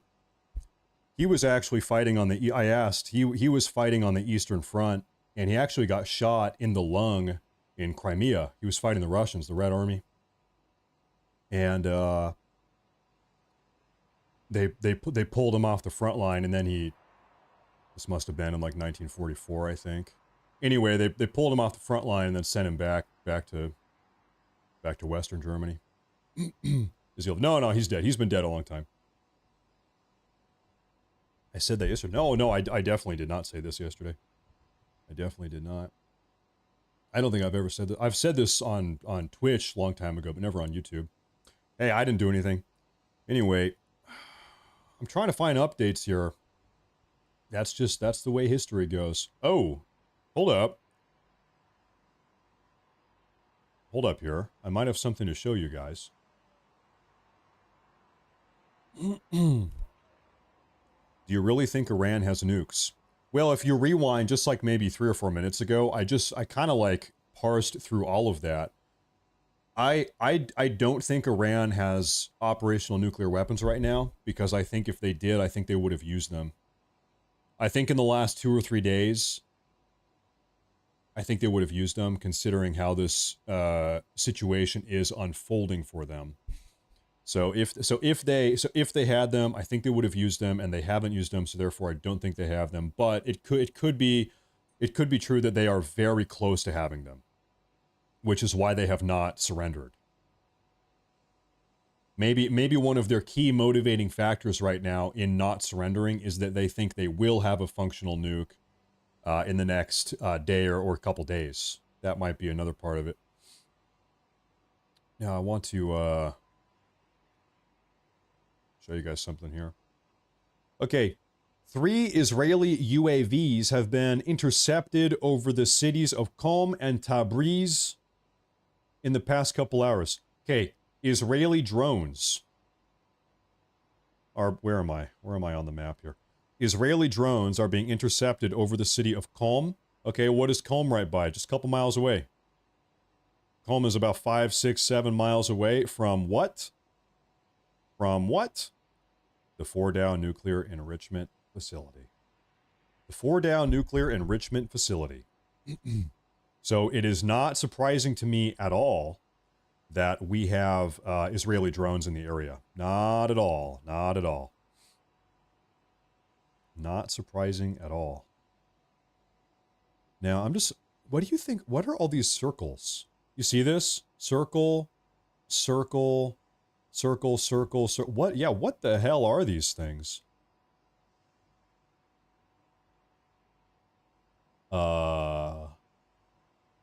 Maybe somebody in the live chat knows. Somebody who's smarter than me. But I honestly have no idea what the hell these things are. Aliens? Very likely aliens. I was gonna say interstellar, intercosmic aliens. Some of these look like crater impacts. Like these, it looks like something came crashing down, right? What the hell is going on out here? Right? I don't know what these are. I doubt they're like some ancient burial mound. We know that thousands of years ago, the Achaemenid, like the Persian Empire a long time ago, they had burial mounds and all types of stuff, but I doubt, like, there's no way that that's what these are. No way. But anyway, the question remains, because you see these circles everywhere around here. What the hell are these things? Is a well? Missile silo? Oh.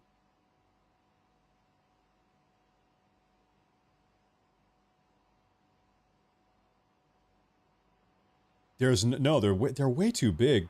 Okay, this circle here is about 500 feet in diameter. 500 feet. I was going to say, yeah, maybe it opens up and then a missile comes out. But this thing is 500 feet in diameter. This thing is huge. This thing is 500 feet is what? What is that? It's like 150. This is like 160 meters. This is like a football field and a half, or something, right? This is 1.5 times the length of an American football field. Touchdown. This thing is big. This thing is massive. There's no way that's a missile silo. Now, some of these smaller ones, okay, maybe you could convince me, but... Alright, hey, we're gonna ask Grok. Okay? I'm gonna take a picture. Okay, one second here. Hold up, the mystery of the circles. Okay, here is a picture outside of Fordow,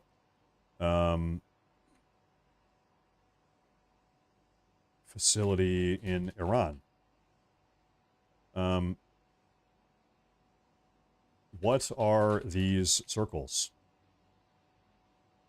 Mole people? Very, very likely mole people. I think you're probably right about that. We'll see if Grok knows anything about this. The image appears to show the Nazca lines in Peru. Okay. Okay. No. No. This is right outside of Fordow. No. Okay. Yeah. It's just not, it's not saying anything about this. It's not saying anything. I just skimmed all that. Okay, well. Folks, we've got nothing. We have no idea what these are. However, if you keep moving around, you see more, more of them out here. And you see all these straight lines. What's up with these lines? What the hell? But they're not,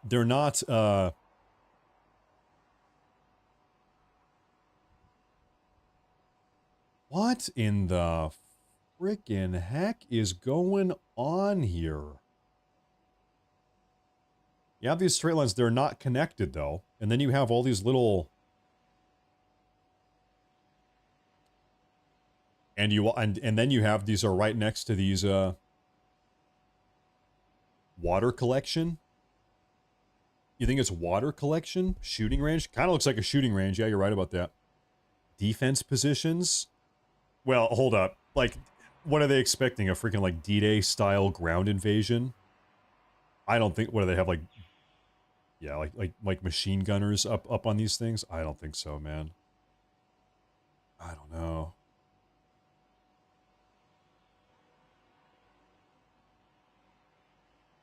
I don't know. I'm clueless. And I'm trying to look at chat. I don't see anybody in chat saying anything that is... I don't know. I don't know. I don't know. The reason why we're trying to figure this out, folks, is because this is right outside of the nuclear enrichment facility that everybody here is talking about. This is the spot that President Trump is considering bombing. So we're just kind of seeing like what is going on. This is like an almost perfect rectangle. This does almost seem like a shooting range. Like, man, there's a lot of weird stuff going on. What in the heck is...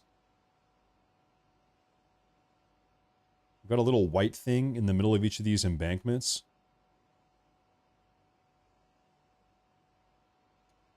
Ancient astronaut theorists believe that a race of 9-foot-tall, blonde-haired, blue-eyed, super alien human hybrids once colonized the entire planet. It's likely. It's possible. We can't rule it out. I don't know. And so there's like a little town down here below the enrichment facility. Who was that super chat? That was Chairman Meow. Thank you. Ni hao ma, shei shei, thank you. I'm going to double back over here and take a look at, okay, folks, interesting update. I do have an interesting update for you guys. It has now been over 24 hours since Iran last launched a ballistic missile at Israel. Just now, just a moment ago, we reached the 24-hour mark. And so, hey, here is a curious idea. What if Iran is trying to show, hey, we want to de-escalate. We have stopped firing ballistic missiles. Hey, look, we've put down the ballistic missiles. We want to have a talk. Now the ball is passed off to Israel. Now it's all Israel. Israel, you got to stop bombing. We stopped firing ballistic missiles. Israel, stop the bombing. Maybe that's what they're doing. Maybe. Hold up, we maybe have some insight here. In the Iranian desert, specifically in the Dasht-e-Kavir, raised circles are a remarkable geological phenomenon called salt domes. Here's how they are formed. In the Iranian desert, specifically here's how they're formed. Oh, okay, you just posted the same thing. Okay, well, hey. Okay, so we don't know how they are formed, but we know that they are salt domes. There's a lot of really weird things like that in this planet. Another random phenomenon that pops up in my head. Up here in northern Siberia, you have a lot of methane gas that is trapped underneath the permafrost. It's under the ground, trapped under the permafrost. As permafrost melts, it's summertime, or I don't know, maybe it's climate change or something, who the hell knows. But anyway, as permafrost melts, this methane gas can actually ignite and then blow up.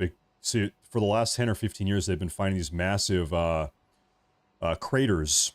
And for the first couple of years, like in the early 2010s, nobody had any idea where these craters were coming from. And then they actually witnessed one of them exploding. Some people saw it happen in person. Just the earth was blowing up, and it's this methane gas. Kind of crazy. Methane gas explosions coming out of the ground. So anyway, the point is there's all types of weird stuff that happens in this world. 2 Lockheed C-132 Hercules flying west from Guam. Okay, let me do my best if I can pull that up. Do I have a tracker? No, I gotta pull up a new one. Okay. One moment, please. Okay, we're going to see if we can take a look at that. Zoom out. I want to track only military planes. It's a great website. So this website, folks, you can track every plane in the world. Damn, look at Africa. Hey, and I thought Iran was a no-go zone. Hold up, we got an entire continent that nobody wants to fly over. What the hell? Do not go to... Why does nobody want to go to Africa? Anyway, okay, we're going west from Guam. Let me filter out these non-military airplanes. Okay, well, Guam is about right here. Are you looking at... You know, they might be dark, though. Oh, do you have a number? Here, I'm going to plug that in. This website... Can I do that? Search. No match found. Let me try a different website. Give me a minute here.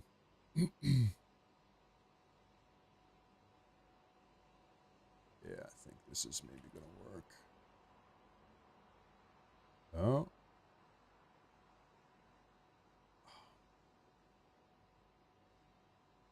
This other Flight Radar 24, like my computer cannot use this website. It's so laggy. My computer is exploding trying to use this.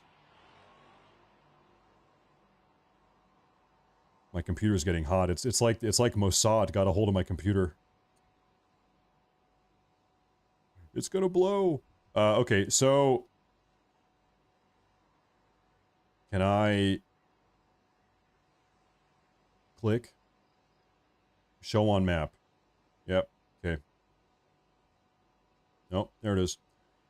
Yep. Hey, good call. There it is. Yep. So this is a Lockheed C-130 Hercules flying west from Guam.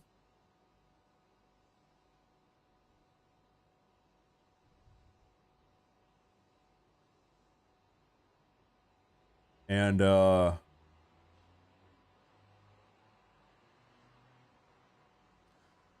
give me one moment here. Okay, so the Lockheed C-130 Hercules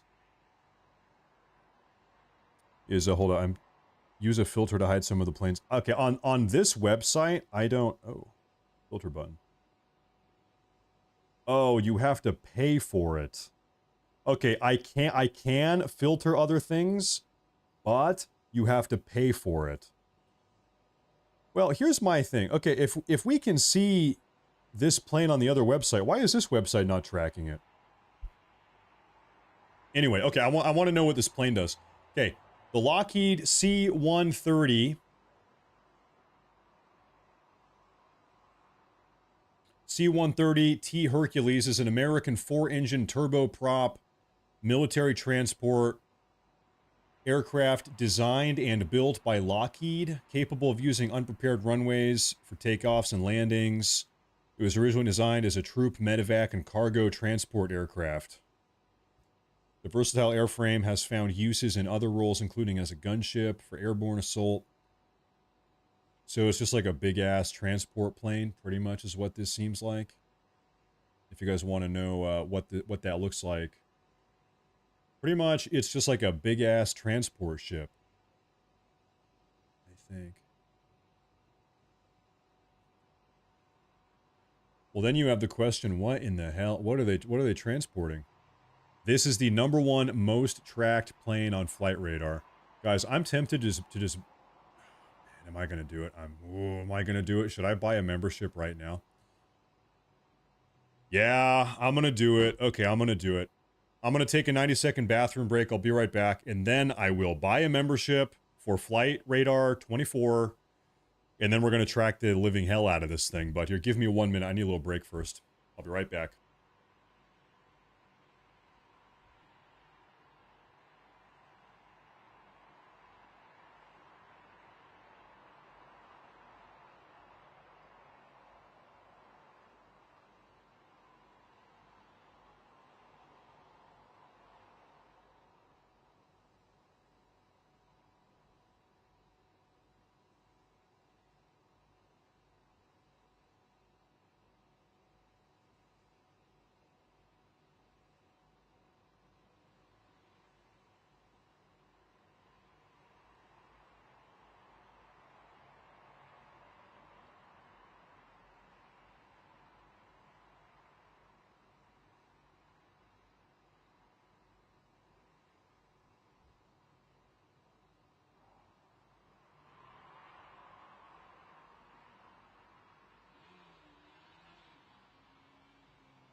Folks, did we really just do that?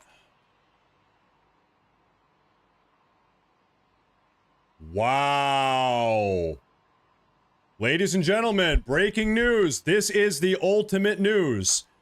We have completed, this is President Trump 1 minute ago. We have completed our very successful attack on 3 nuclear sites in Iran, including Fordow, Natanz, and Esfahan. All planes are now outside of Iranian airspace. A full payload of bombs was dropped on the primary site, Fordow. All planes are safely on their way home. Congratulations to our great American warriors. There was not another military in the world that could have done this. Now is the time for peace. Thank you for your attention to this matter. All right, ladies and gentlemen, as they say, the die has been cast. Now we need to wait and see what happens. It's too early to say because all this, listen, the most important part of this conversation is what now? This is the question we've been asking. What then? What next? What next? The die has been cast. Now we wait and see.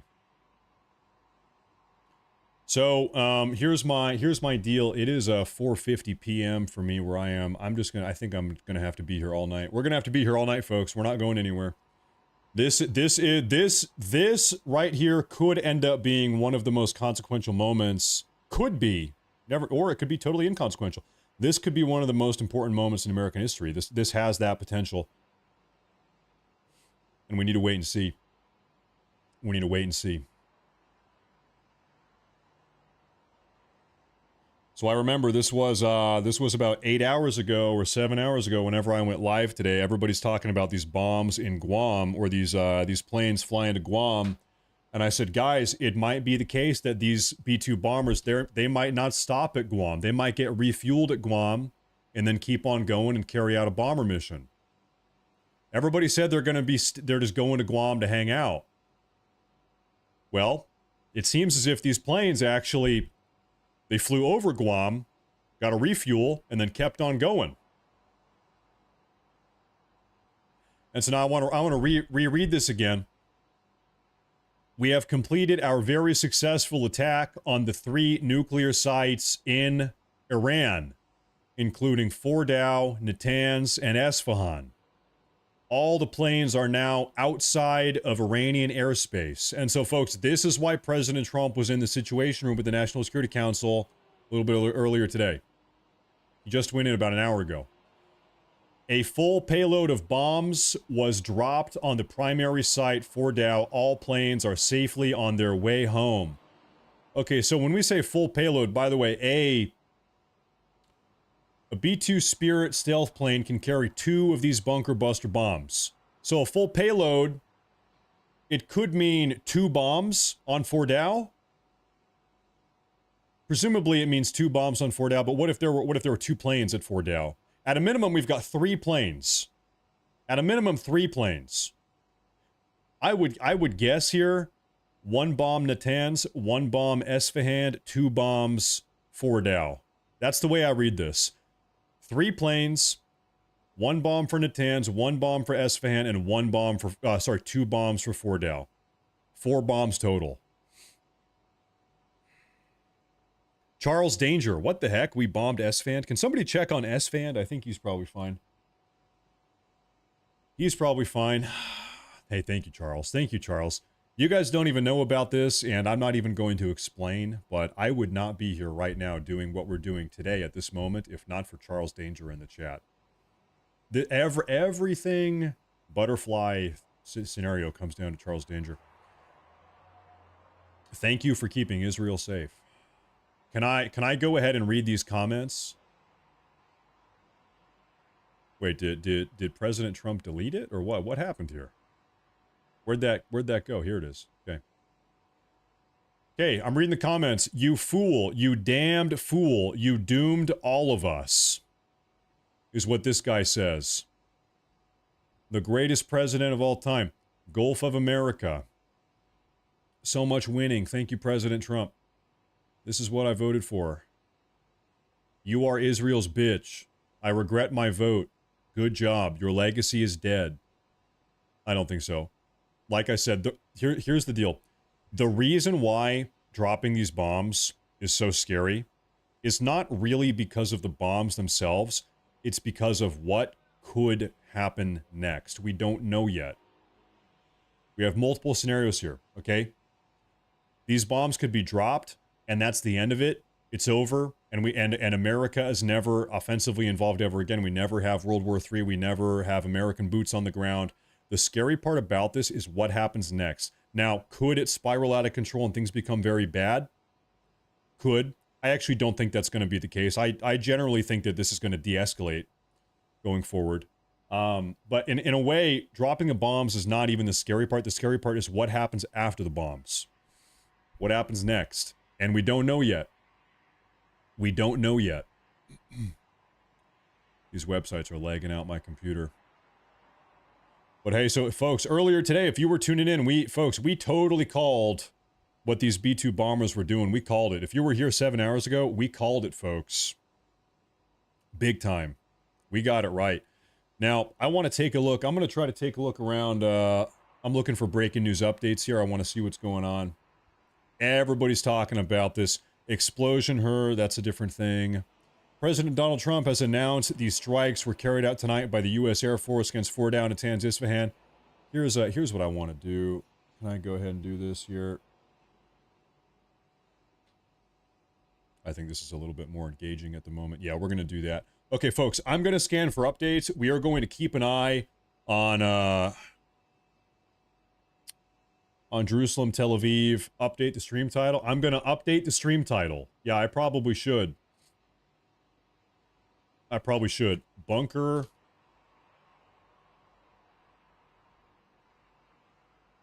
Bunker busters dropped.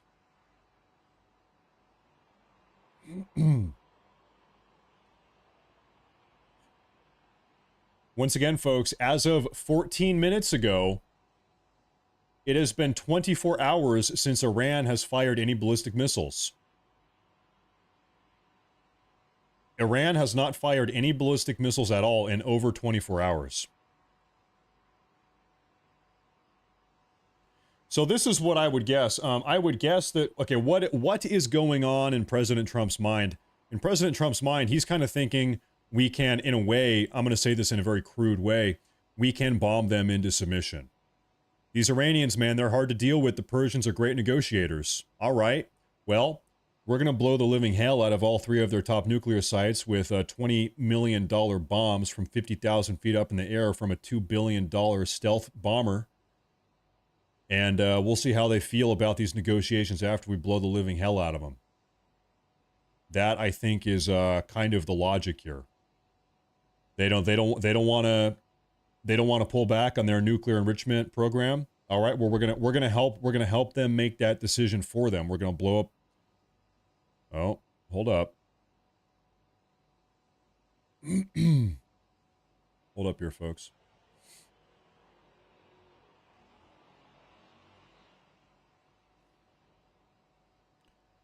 In a significant change to what has been seen over the last week, flight trackers are currently not showing any U.S. military aircraft operating over the Middle East. You know what that means? That means, I mean, it's not that they're not there. Somebody made the call for everything to go dark. In the last couple minutes here, hey, if you're an American military plane, whatever, it's time to go to everybody flipped off. Is what happened for the first time in over a week. We're going dark. That's what that means. I'm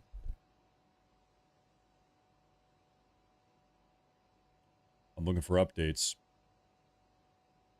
No, I'm going to say this again. This is my opinion. You feel differently if you want. The reason why dropping the bomb is concerning or scary is, once again, less about the bomb and more about what might come afterwards. Does that make sense? And we don't know. This is what we've been mulling over for the last couple days now, or week or 2 weeks, is we could drop the bomb. President Trump can drop the bomb, and there's one outcome where that's the end of it. The Iranian regime capitulates. It's over. There's not even regime change. They stay in power, but now they don't have the capacity to enrich uranium, and that really is the end of it. That could be where this goes, or this entire thing goes ass up, and you know, let me give you the doomsday scenario here. Okay, the doomsday scenario is that over the last 12 months, Iran has been repositioning their enriched uranium stockpiles all over the country. It's a big-ass country, so you might have a stockpile here, and we don't know where they are. We don't know about it. And now that we have just struck three critical blows to Iran, now they say, okay, you know what? Now we're really going crazy. You thought we were crazy before, now we're going crazy. And we might start seeing dirty bombs. We might start seeing sleeper cells activated in the U.S. We might start seeing American military bases in this area of the world. We've got 40 to 50,000 American military personnel that are stationed in this region of the world on military bases. We might see them get directly targeted by ballistic missiles.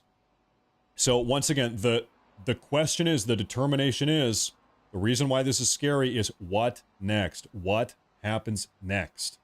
That is the concerning part. It could be totally fine, inconsequential. It's over. It could be totally over, or it could get very bad. And so here is where my mindset is with this, with President Trump's decision to drop these bombs. President Trump has more information than anybody else. He has spent 15 hours over the last 4 days meeting with the National Security Council. He met with CIA Director John Ratcliffe today. He's met with Tulsi Gabbard, the DNI. He's met with everybody. In fact, he's been calling in other random people like Steve Bannon and Tucker Carlson. He's been talking to everybody, figuring out what should we do. He's got the best intel. Him and his team, I have to assume that they have thought through every single type of what if situation. If we do this, then what can happen here? And so I guess I have to assume that they have made the determination that that nothing is going to happen. Could that end up not being the case? Totally. That could end up not being the case.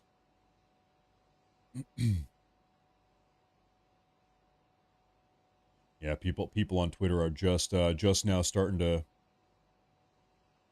talk through this.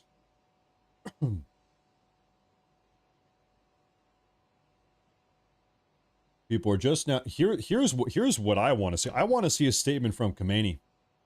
That's what I want to see. I wonder if he said anything yet.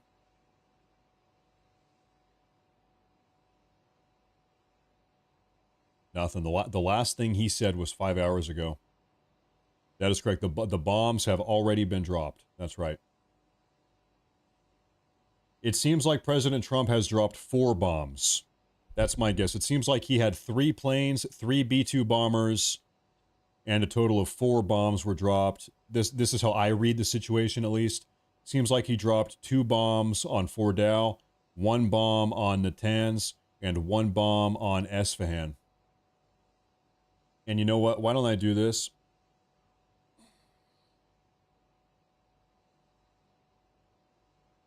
I'm going to find the coordinates for all of these locations. Let's actually pull up all of these locations on Google Maps right now. I want to get coordinates for this. So we can actually take a look at it. Okay, I've got Natanz here. I'm going to show you exactly what these places look like. Well, that is before they got blown up, that is. Okay, I've got Natanz here. One moment.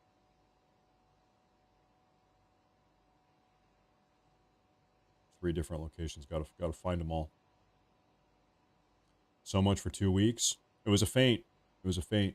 Yep. It was a bluff. That's right.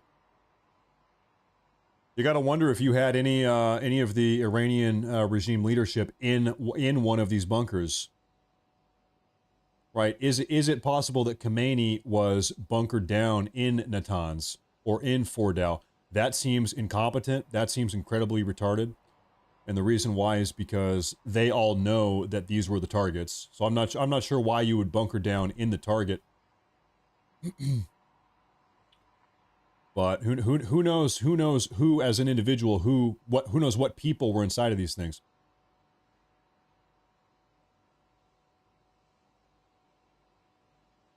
Give me a minute here.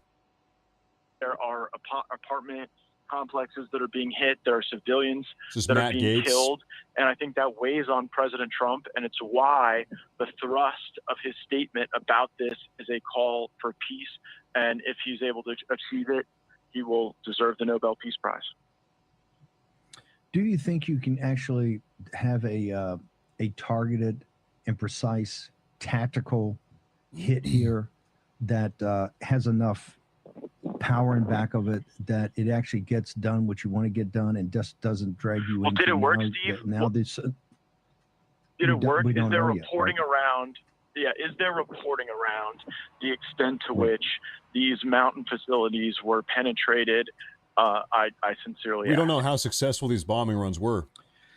Matt Gates, know. what we like to do is keep your number and reach out to you if any other developments occur. I want to thank you for sharing your thoughts and your wisdom. And there's a lot of wisdom there, sir, Yes, here in man. the war room tonight. Thank you. Matt, what's your social media? I want people to follow you because you're putting up great stuff. Where do people go? Matt Morse TV. I might have lost Matt Gates. Let's go ahead and put it up. Do we have Charlie Kirk? No, I don't think you have anybody. Okay. We are going to, John Solomon's going to be up here in a moment. Charlie Kirk's going to join us, Eric Prince.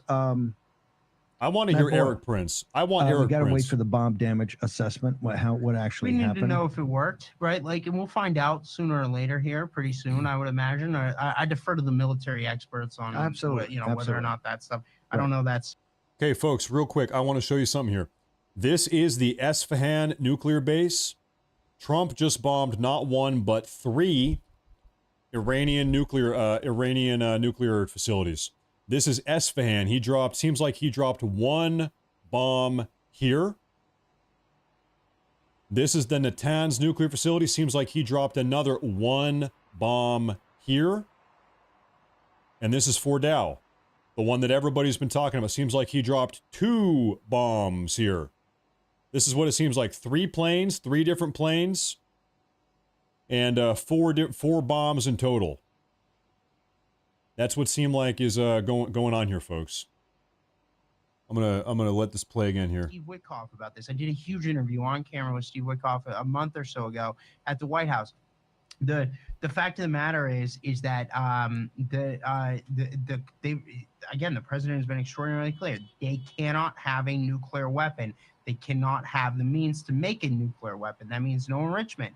So I don't think we could be any clearer about this, right? So that's the point. If they succeed in taking out the means by which they were going to, allegedly make a nuclear weapon, then the fact is that it would be viewed as a massive success. So I think the president, and again, I think that the fact that in he the broader took the time, in the broader context, does this engage us in whether the president wants it or not? Right? Forces have. Does this engage us now as a combatant into a regional war between Israel and Iran that could expand? And is this? I'm not does this sure go, yet. does this go So- back on his understanding that he said for years, decade, they can't have a nuclear I think weapon? we're at war with does this Iran. Go back on? I'm not going to get engaged.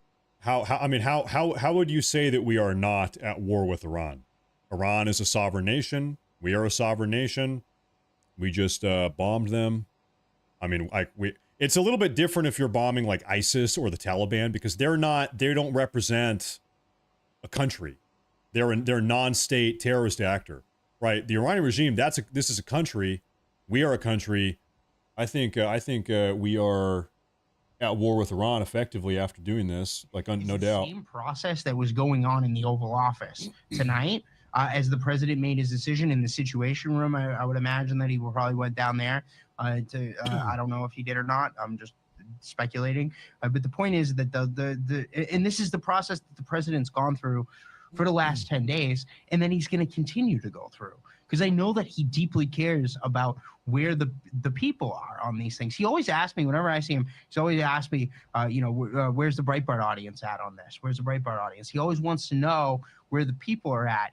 That's the thing he cares about. And he's always listening, and he's always taking. I want to say something real quick here, folks. We have a report coming out of the Iranian propaganda outlet. We've been touching base on this place all day. 3 seconds ago, there is no confirmed information yet regarding the nuclear facilities, which are subject to tight security and media protection. Weak communications do not necessarily mean the attack was successful, and we are working to verify the details as quickly as possible. So, Iranian propaganda media, they're saying right now, hey, hold your horses. We don't even know if the attacks were successful. Maybe nothing mattered. Who cares? I don't know. We got to see what happened. A little bit more expensive than we thought it was. Why did you? Because they hit the other they nuclear hit the other facilities. facilities, right? Like, because we were just talking about Fordow, and now they're talking about the other two. Of course, we don't know if there's multiple bombing Right. runs or not. We've been all the strike Right. packages we've seen. All we they said have is that- what the president said. Right. So at this point, And so, Truth Social has crashed.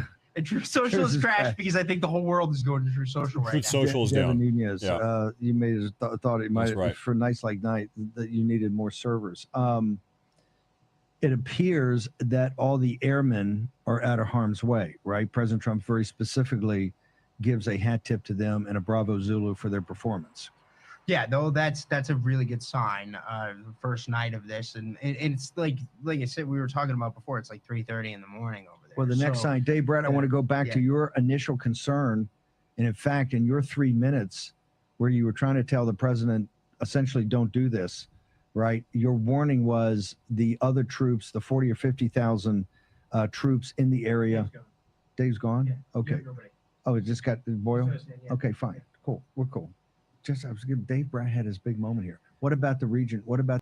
There is an Iranian intelligence Telegram channel that is sharing my stream right now. Hey, Iranians. Hey, everybody from Israel, everybody from Iran, Iranian intelligence. Hi, everybody tuning in. Hope you're having a great day. Everybody having a great life. Let's try to have peace and de-escalate and peace on earth and prosperity for everybody.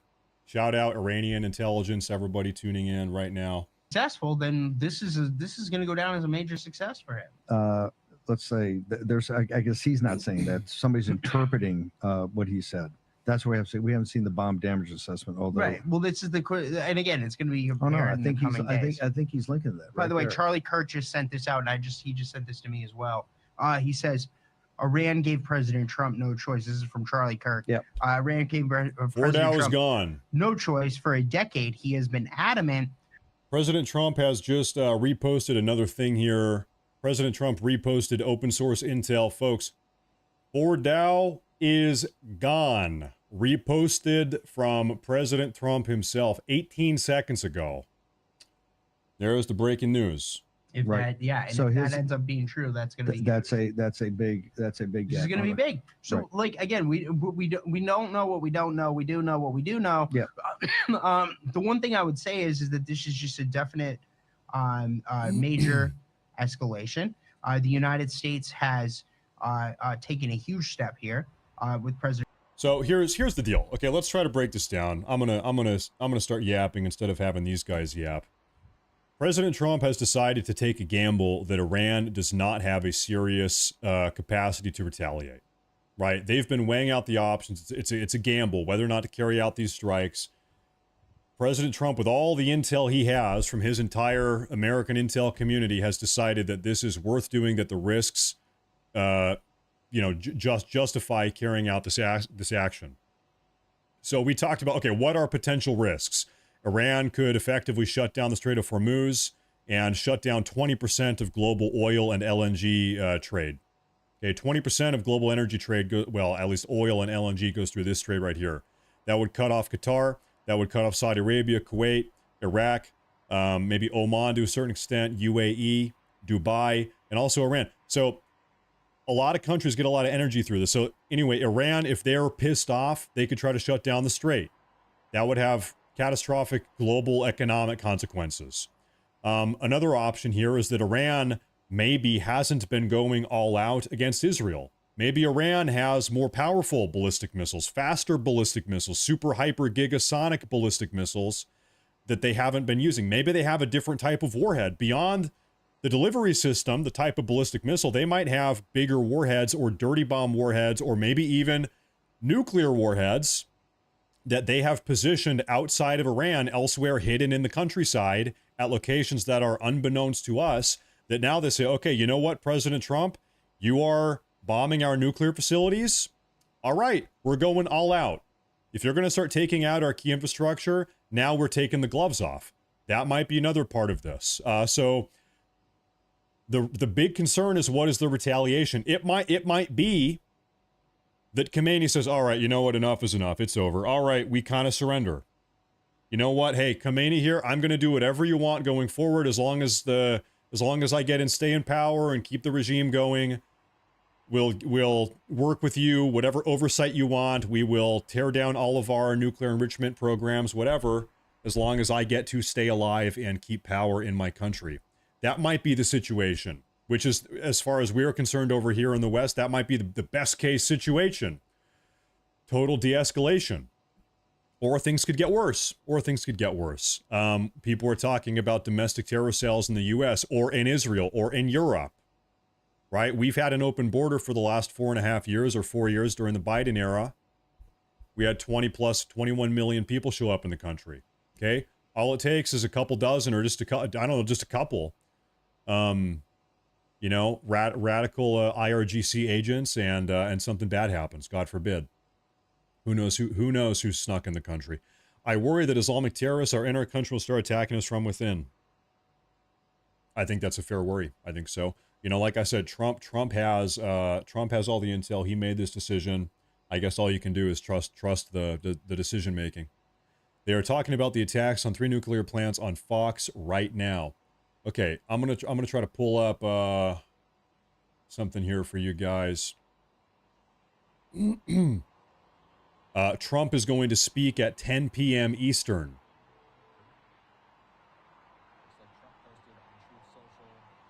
Fordow is gone. Fordow is gone. Fordow being gone, Hal, what does that mean for Iran's nuclear program? It's not exactly what I call a typical military phrase. We don't normally say targets are gone. Real quick, we have completed. Hold up. Where's the message? Where did he say he's going to give a speech?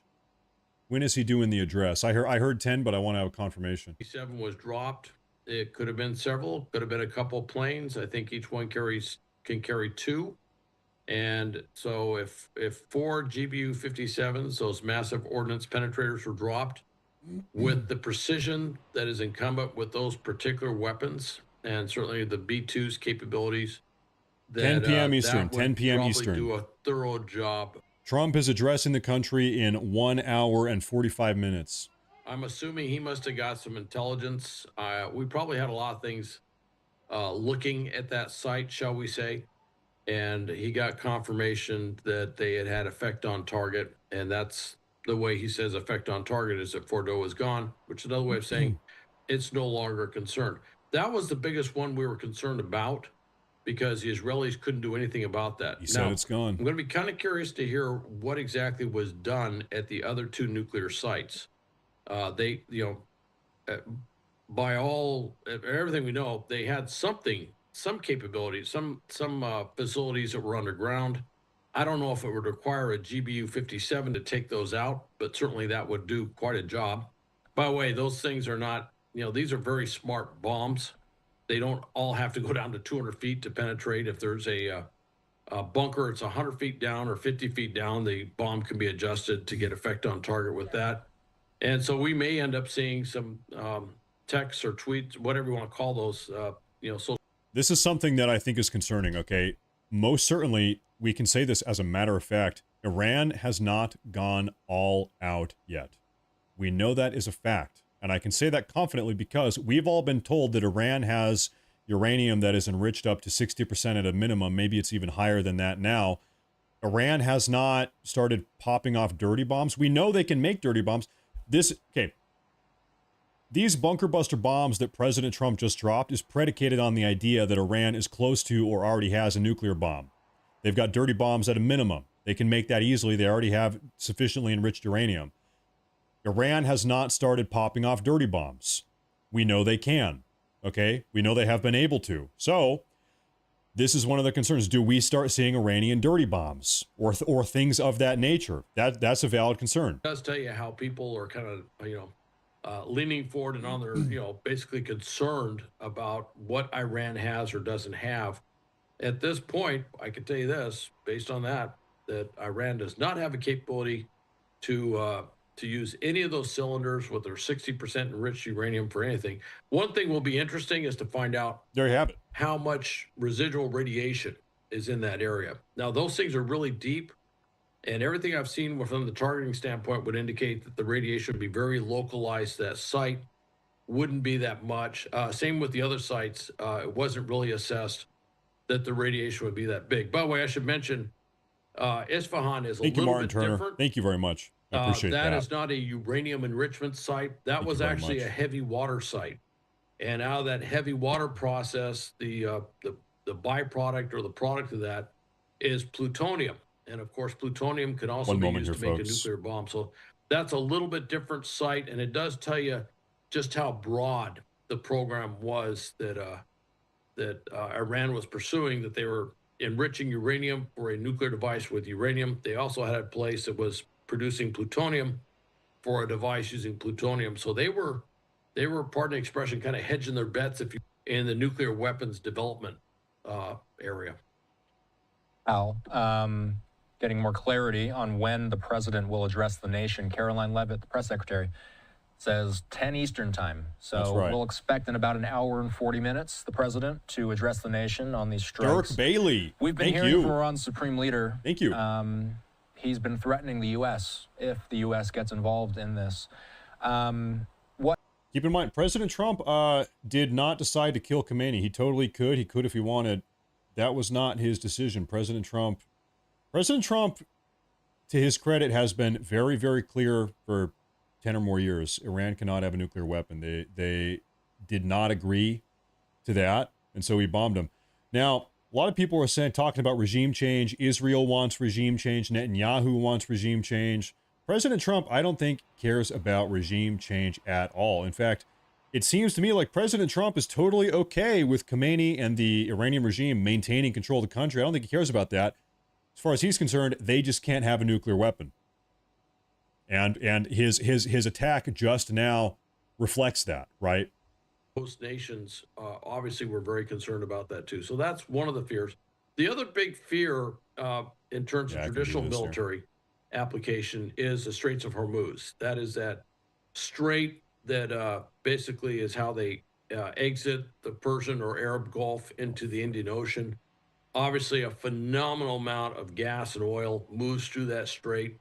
If that was to be blocked, that would have an immediate inflationary effect on oil prices and gas prices around the world. So that would be very significant. And Iran does have a lot of different means to do that. They have a lot of small boat capability. They can put sea mines in there.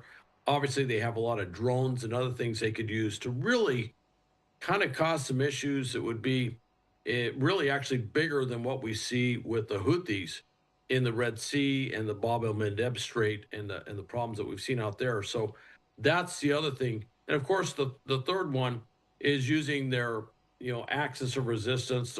We have an update real quick from President Trump. We have a new truth. We have a new truth here, folks. I will be giving an address to the nation at 10 p.m. We've got that up top at the White House regarding our very successful military operation in Iran. This is an historic moment for the United States of America, Israel, and the world. Iran must now agree to end this war. Thank you. Hopefully that is the end of it, because if it's not, it's going to get bad. Right now, the entire world, folks, to be clear, the entire world is holding their breath. What is Iran going to do? What is Iran going to do? What does Iran have the capacity to do? Is it dirty bombs? Is it hypersonic gigaballistic missiles? Is it gigasonic hypersonic ballistic missiles? Are they going to completely shut down the Strait of Hormuz? Are they going to bring the global energy trade to a halt? Are they going to start firing off ballistic missiles and drone strikes against American military personnel in the Middle East? Keep in mind, I'll say it again. In this region alone, right here, we have 40 to 50,000 American military personnel just in this area. Yeah, by the way, the address is 10 p.m. Eastern time, which is about 90 minutes from now. Is it sleeper cells in America or in Israel or in Europe? Probably Europeans don't have to worry about this. They're not too involved. The question now is, what next? Now what?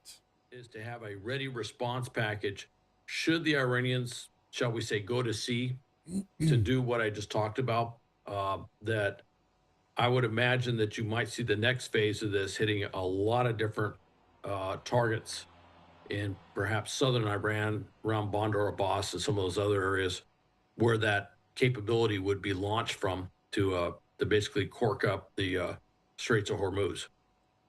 Let's show this.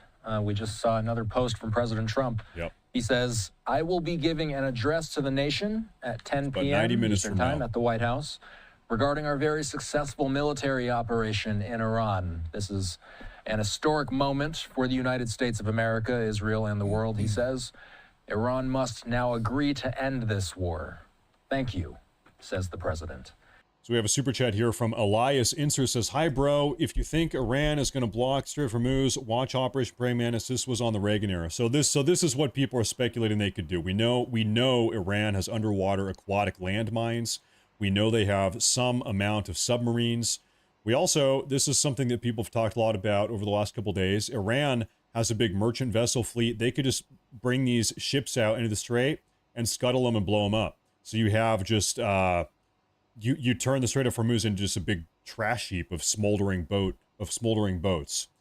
They also have ballistic missiles. They have rockets. They have all types of things, and it really is very close proximity to their shoreline here. So we have seen the degree to which the Houthis over the last year or so have very successfully, by the way, completely shut down the entrance in and out of the Red Sea here. The Houthis have done that. Listen, you don't have to blow up every single ship trying to come through the strait. All you have to do is blow up one or two, or just threaten a couple people's lives, and then everybody wants to go. They don't want to go there anymore, right? That's what we've seen over here over the last year or so. Okay, so all Iran has to do is blow up one ship or launch a couple ballistic missiles at a couple ships, and then guess what? Nobody wants anything to do with this anymore.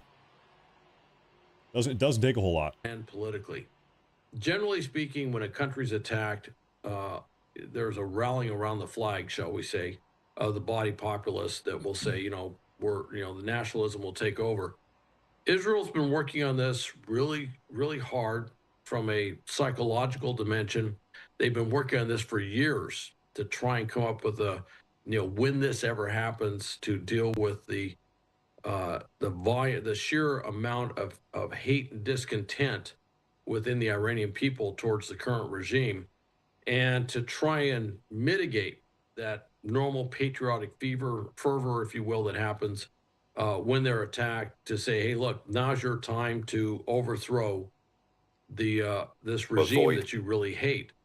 I'm going to tell you, that doesn't always work the way you hope it works. But with this thing taking out the nuclear capability of Iran for the regime, this is a truly devastating blow. I'm seeing 3 senior Iranian officials told the New York Times they believe American forces had bombed Fordow and Natanz at around 2:30 a.m. What time in Iran? 3:57. So this bombing raid, these bunker buster bombs were actually dropped, according to these Iranian officials, about 90 minutes ago. 2:30 a.m. Iranian time. Right now it's 3:57. About 90 minutes ago. The Ayatollah's talking shit. Hold up here. Give me a... Whoops. Give me 1 minute. I'm going to try to find that for you folks here. Oh, that Ayatollah better not be doing that.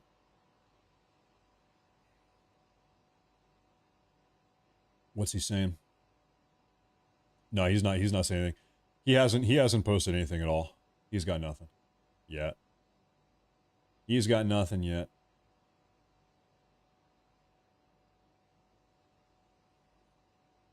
Nothing yet. I'm going to focus in on another word. Iran must agree to end this war. End, Hal. Does that seem like something Iran would do after something like this? At this point, I'm sure they're talking about that right now. Now, the only terms of ending the war that I've heard Donald Trump put out is unconditional surrender. That's pretty strong talk. That's what we did with Japan and Germany at the end of World War II. Haven't been a lot of unconditional surrender wars. So there are photos of the bomb site. Is that right? With that said, most think that we'd be willing to back off of an unconditional surrender, and I think the Israelis. If you have photos of the bomb sites, can you tag me on Twitter? It's at Matt Morris TV. If you see the photos, just at me, tag me, and then I will see them. That started the war. I'm looking for them right now. That core issue has been maybe not completely removed, but largely removed. Of course, the fear is that Iran will then try to come up with some other way to create weapons of mass destruction. And we certainly have seen that historically in the Middle East. Don't forget, Iraq tried to create a nuclear warhead. All WMD issues with 2003 aside, yes, Iraq had a nuclear facility and it had a program to try and create a nuclear, an atomic bomb, a nuclear warhead, and that was something the Israelis had taken out. Syria tried to do the same thing. Here's something I want to show you guys. Take a look at this. This is a Fox Pentagon reporter. Take a listen. More, according to the president. The other thing I can point out, Brett, is that this is an operation in the last 18 years since I've been at the Pentagon. I've never seen such operational security.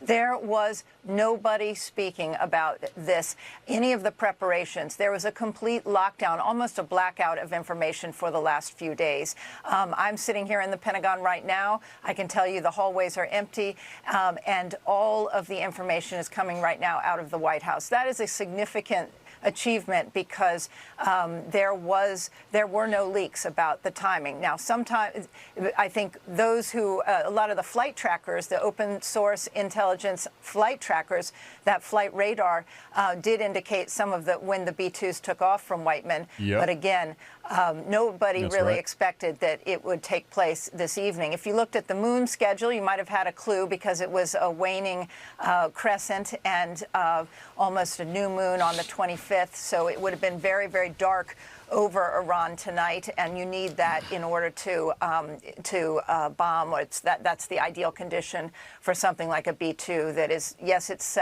stealth, but it still has to be escorted in case any Iran were to put up. Yeah, real quick, we have photos. Everybody that tagged me here on Twitter, thank you. I'm getting these photos now. I'm not sure which site this is, but this is one of the sites we know right now. This is the aftermath. This is what a B-2 bunker buster bomb looks like. We also have... This is at Natanz. No, this is at Isfahan. No, this is from Friday. Okay, this is an old picture. This is an old picture. Never mind, that means nothing. This is a new current one, though. That's what this looks like.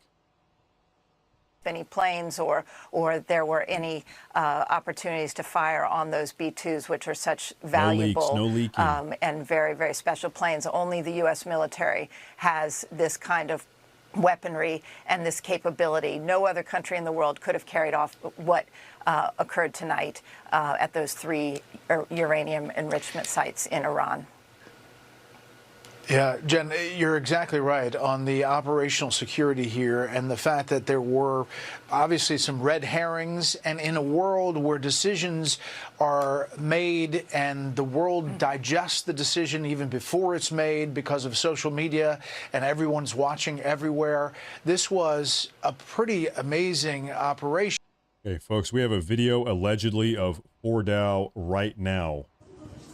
من به گازه شهرانو زدم.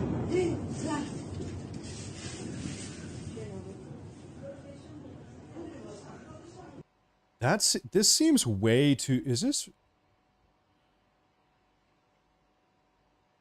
that seems way too close to where anybody would, because by the way, Fordow is on this side of the mountain. Here's the crest of the mountain. And you're in an apartment building. I guess you're seeing it over the hill. You think so? Yeah, hold up. Yeah, your angle is probably over. So these people presumably live in these apartments in this town. They're looking up over the hill, and it's over like that. Jeez. همطوری دارن میزنن.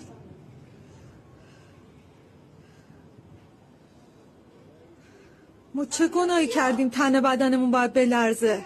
I'll play it again. من به گازه شهرانو زدم.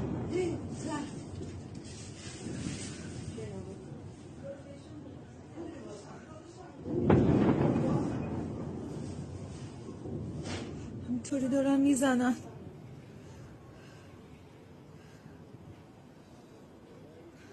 ما چه Radiation. Yeah, there probably will be some amount of radiation. all this shit just got blown up into the air. You probably don't want to live in this town right now. If you do, you should leave. You should probably get out of town. Yeah. Movement, that convoy, or whatever it is that they were trying to move those components, would come under attack. So far as I can tell, that has not happened. One thing I would mention with Fordow, and this is something Iranians have to figure out, is, okay, what's the danger if we try to move it? And I would say if they try to move that stuff out of there, it would have been extremely high.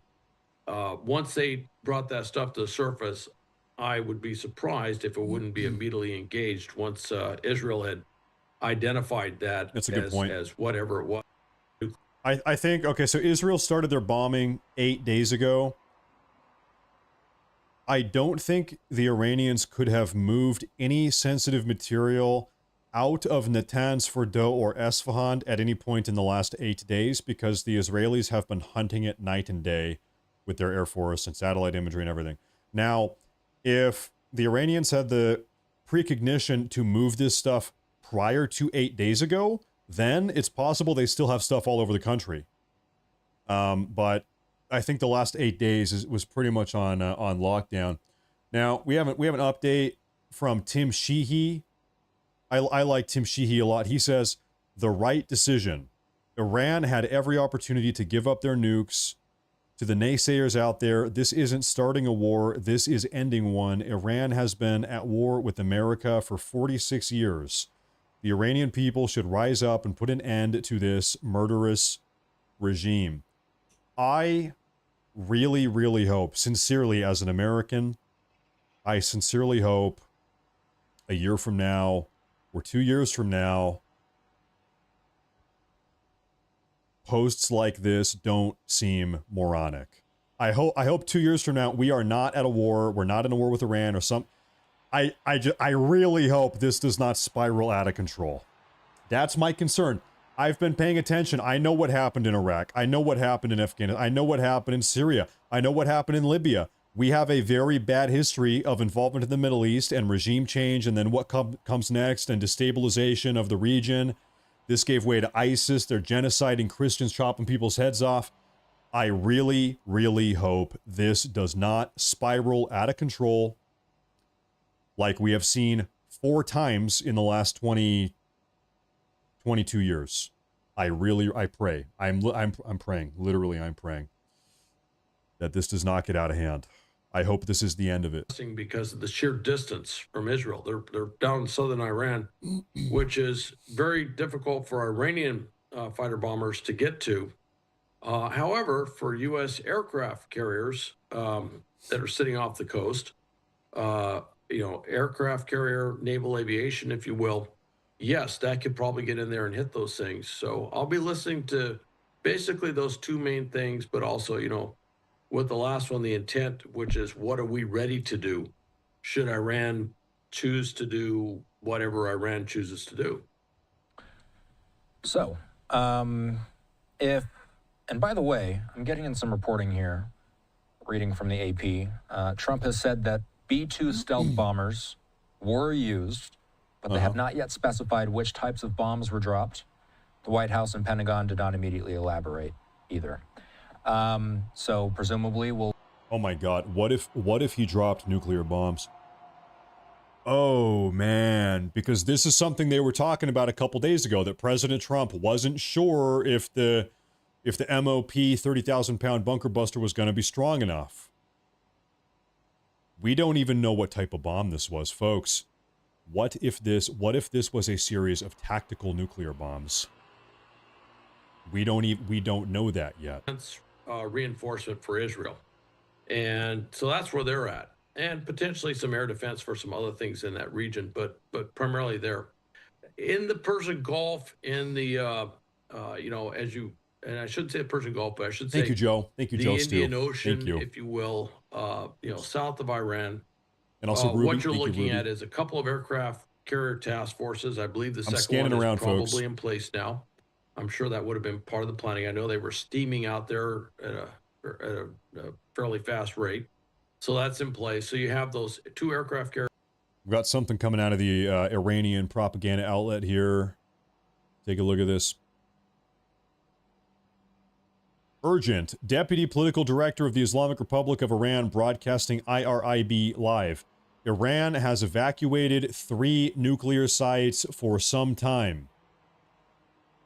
Iranian TV. 3 nuclear facilities in Natanz, Fordow, and Isfahan have been evacuated. I have a feeling that not many people have evacuated. They probably got evaporated, but not exactly evacuated. We have a capability that just no other country comes close to in terms of our ability to support those operations. So we have all of that out there. We have all the air defense missiles, for drones and for ballistic missiles.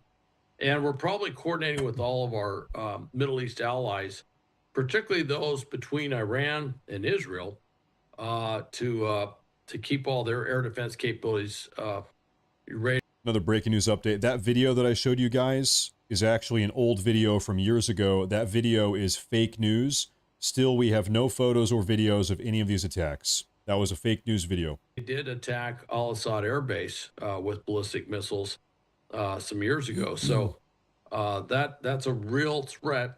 And, we've got bases up and down the Arab Gulf or the Persian Gulf. So thank you, Margie. That's a big Thank you, concern. Margie. So that's kind of what we have in the area. Big So chat. it's a lot Thank of you. troops. Thank you. General Kurilla is the his nickname is the Gorilla. Thank you, folks. Wasn't really a clever nickname. It's just Kurilla and Gorilla actually rhyme. But he is the combatant commander there. Very capable.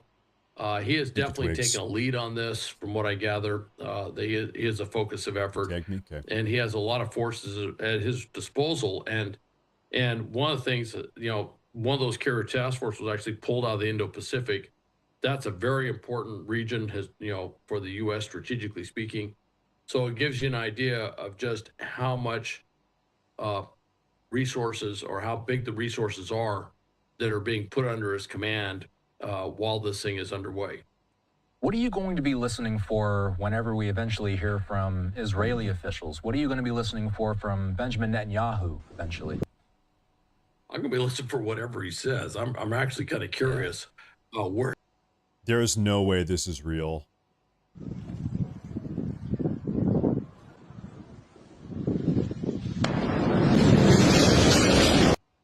There is no way.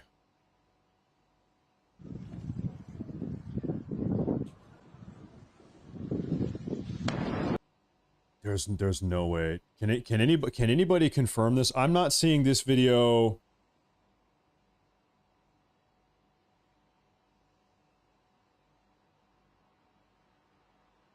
I don't see this anywhere. I've had a couple people tag me with this, but I don't see this video from like any confirmed news source. This might be a scene from Transformers and the Dark Side of the Moon featuring Optimus Prime and Megatron. I don't know. We got to give it time. We do have some super chats here real quick. Let me take a look here. I'm going to flip on the cams here for a second. There we go. By the way, folks, we have live feed cameras all over Israel and also all over Iran. I'm keeping an eye on these. We have Isfahan and also Tehran, seeing what the hell's going on. Now, let me take a look at these super chats real quick. Okay, Margie, thank you again. Thank you. Trump will show video with the Scorpions playing the background music, then Ric Flair will come out and go, woo, thank you. Thank you. And Greg Adamite, thank you. That's a massive super chat. Thank you very much. I appreciate it, folks. I had a feeling, guys. Listen, I went live earlier today and I said, guys, this Steve Bannon clip, Steve Bannon said the party is a go. It's going to be a crazy weekend. That was Steve Bannon 10 hours ago. I said, I'm going live. I'm going live early. And guess what? It happened. People say nothing ever happens. Guess what? It happened. Now, if you guys real quick would do me a favor and make sure to subscribe to the channel. Everybody subscribe to the channel. That would help a lot. One more request, and then we're going to get back to the coverage here because things are happening very fast. If you would do me a favor and follow on Twitter. That is the best thing you can do. Subscribe to the channel and follow on Twitter, Matt Morse TV. And I want to get back to talking about what the hell's going on here. So let me get rid of these.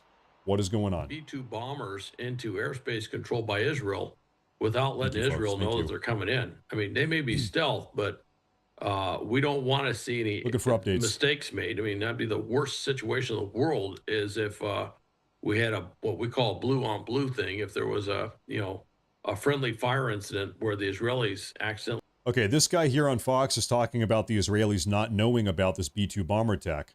That does not seem to be the case. According to I-24 News, this is an Israeli public news outlet, U.S. President Trump and Israeli Prime Minister Netanyahu spoke earlier, prior to tonight's strikes, about nuclear facilities inside of Iran. So this does seem like a coordinated attack. The Israelis, Netanyahu at a minimum, knew about this B-2 bomber attack today. They knew about it. I guess this would kind of explain why it's been a quiet day. For the last 12 hours, even 24 hours, things have been quiet. Everything, both from the Israeli side and the Iranian side, it's been a very quiet day. Up until now. Up until now, that is. Belonging to the Iranian armed forces. This happened in central Iran. I was going to ask you, before all of this started, how important these F-14s are to Iran, Hal. But now I'm sitting here wondering if the Israelis were taking out some fighter jets in anticipation of what the U.S. was going to do, and because they wanted to take out the F-14s in expectation of some sort of retaliatory effort. Am I onto something? Thank you, Bella. Well, maybe they saw the last Top Gun movie. I don't know, but those are like about the last place you'll find F-14s. The Shah of Iran bought those things in the 70s from the U.S., and they basically don't have, that's one of the things with the Iranian Air Force, they don't have much. They don't have very many assets, and Iran for decades has been doing all sorts of surreptitious things to try and keep those things flying, because obviously we're not providing spare parts or anything to keep them going. And so taking them out, I hate to say that's more symbolic than really eliminating a capability. The F-14. I'm going to hop us over here to Newsmax. I want to see what their coverage of this event is. And folks, I am still, as we have this up on the screen, I am scouring the entire internet looking for updates, checking everything out. I'm trying to find all the best information for you guys. At this hour, that the President of the United States and the Israeli Prime Minister spoke by phone. We have not yet confirmed that at Newsmax, so we'll keep digging. Obviously, Zach is just jumping in here with me live. Zach, what about what may come next in terms of both what the Israelis could be preparing for in terms of a potential retaliatory strike or strikes from Iran? We don't know what their capacity is. Their military has been depleted before our eyes over the last week and a couple of days. And what the U.S. government has been doing, obviously the president for well over a week now has been trying to protect U.S. military troops, U.S. military assets, the U.S. embassy there in Israel. What's your sense about the preparations for what may come next? Well, it certainly seems like everything had been put into place in the proper way for this strike to take place. We know that the non-essential staff had been moved out more than a week ago out of American installations, not just at the diplomatic posts, but at U.S. military installations as well. We know that they're out of harm's way, non-essential staff and dependents. This here in Israel is taking place with the last ballistic missile attack here being more than 24 hours old. It was a very nice day today. People were out on the streets again. The beach was somewhat full as we were not. Okay, folks, concerning but also slightly uncorroborated report. Take this with a grain of salt, maybe. RT, which is the Russian Times, has just reported, or quote, "For us, the war has just started," being attributed to the Iranian army. So RT, this is the official RT Twitter page, "For us, the war has just started," courtesy of the Iranian army. I want to get more proof of this. I'm not sure exactly how credible this is, so take that with a grain of salt. For now, I'm going to check on that later, okay? Likely that the Israelis have not been hitting those arsenals because they don't pose a direct threat to Israel right now. Right now, the long-range ballistic missiles do. So that right now would be the main concern, is that I would say, and what we had been talking about over the week had been American installations in Iraq. That's what came under fire when the president in his first term killed Qasem Soleimani with that strike in Baghdad in Iraq. The American installations suffered a pretty severe night of shelling from those medium-range missiles that Iran has. I would also say one of the other concerns that we've heard is that shipping in the Strait of Hormuz, the Iranian regime has made very specific pointed threats about targeting commercial vessels in the Strait of Hormuz. There is a lot of ships out there tonight. You would imagine that if they really are backed into a corner and they can't strike Israel at. Breaking news, President Trump has just now, 41 seconds ago, posted an image of the American flag after multiple B-2 Spirit long-range stealth bombers successfully struck 3 Iranian nuclear sites. USA flag. USA. These terror groups. We're going to dig into that with Robert Wilkie and a lot of other analysts in a moment. Zach, we'll give you a chance to catch your breath. Do some more reporting. Thank you, Thalion. Hey, dude. Throughout the evening, we'll be here live all night long. This is Newsmax's live breaking news coverage. As you can see, President Trump set to address the nation 10 p.m. Eastern after ordering these limited U.S. strikes against Iran, specifically 3 Iranian nuclear sites. Let's bring in now, as promised, Robert Wilkie. He's the former Secretary of Veterans Affairs in the first Trump administration, and also, importantly, the former Undersecretary of Defense. Good evening, sir. The significance of not 1, but 3 Iranian nuclear sites. Real quick, the official Iranian propaganda page here has just posted, this is New York Times. It says, New York Times headline, America has entered into a war with Iran. Is that actually what the New York Times... By the way, I think it is like technically true. I mean, yeah, this is technically true. I don't think you can make an argument that we are not now at war with Iran. Now, the question is, how long is the war going to last? What does it mean? We are terminologically at war with Iran. They are a sovereign nation. We are a sovereign nation. We have just flown over their territory and bombed the living hell out of them. That is an act of war. We are at war. This is true. It's a bombastic headline, but it is absolutely true. Now the question remains, now what? Now what? Then what? What happens next? That's the concerning part. It is yet to be seen. As they say, the die has been cast.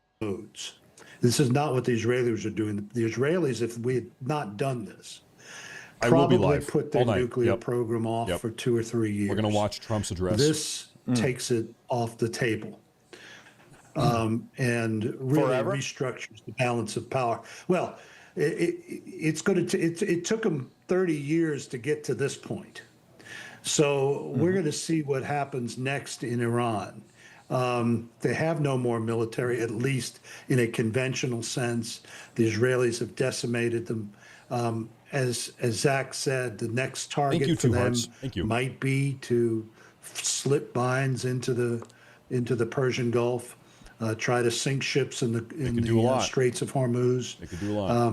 Well, look, you mentioned sleeper cells and attacks. The British just arrested Iranians on the island of Cyprus who were casing the RAF base there at Cyprus. Really? The RAF base at Braz Norton in Britain. Folks, I didn't hear about that. The British on Cyprus, this island up over here in the Mediterranean, earlier today, he says, arrested Iranian spies or sleeper cells that were doing reconnaissance there, casing their targets.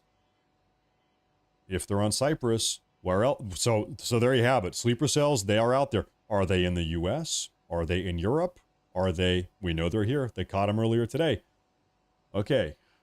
Earlier this morning, which meant that they're out to sea. They're patrolling, but they're not subject to any attacks that might come on the port facilities in Bahrain.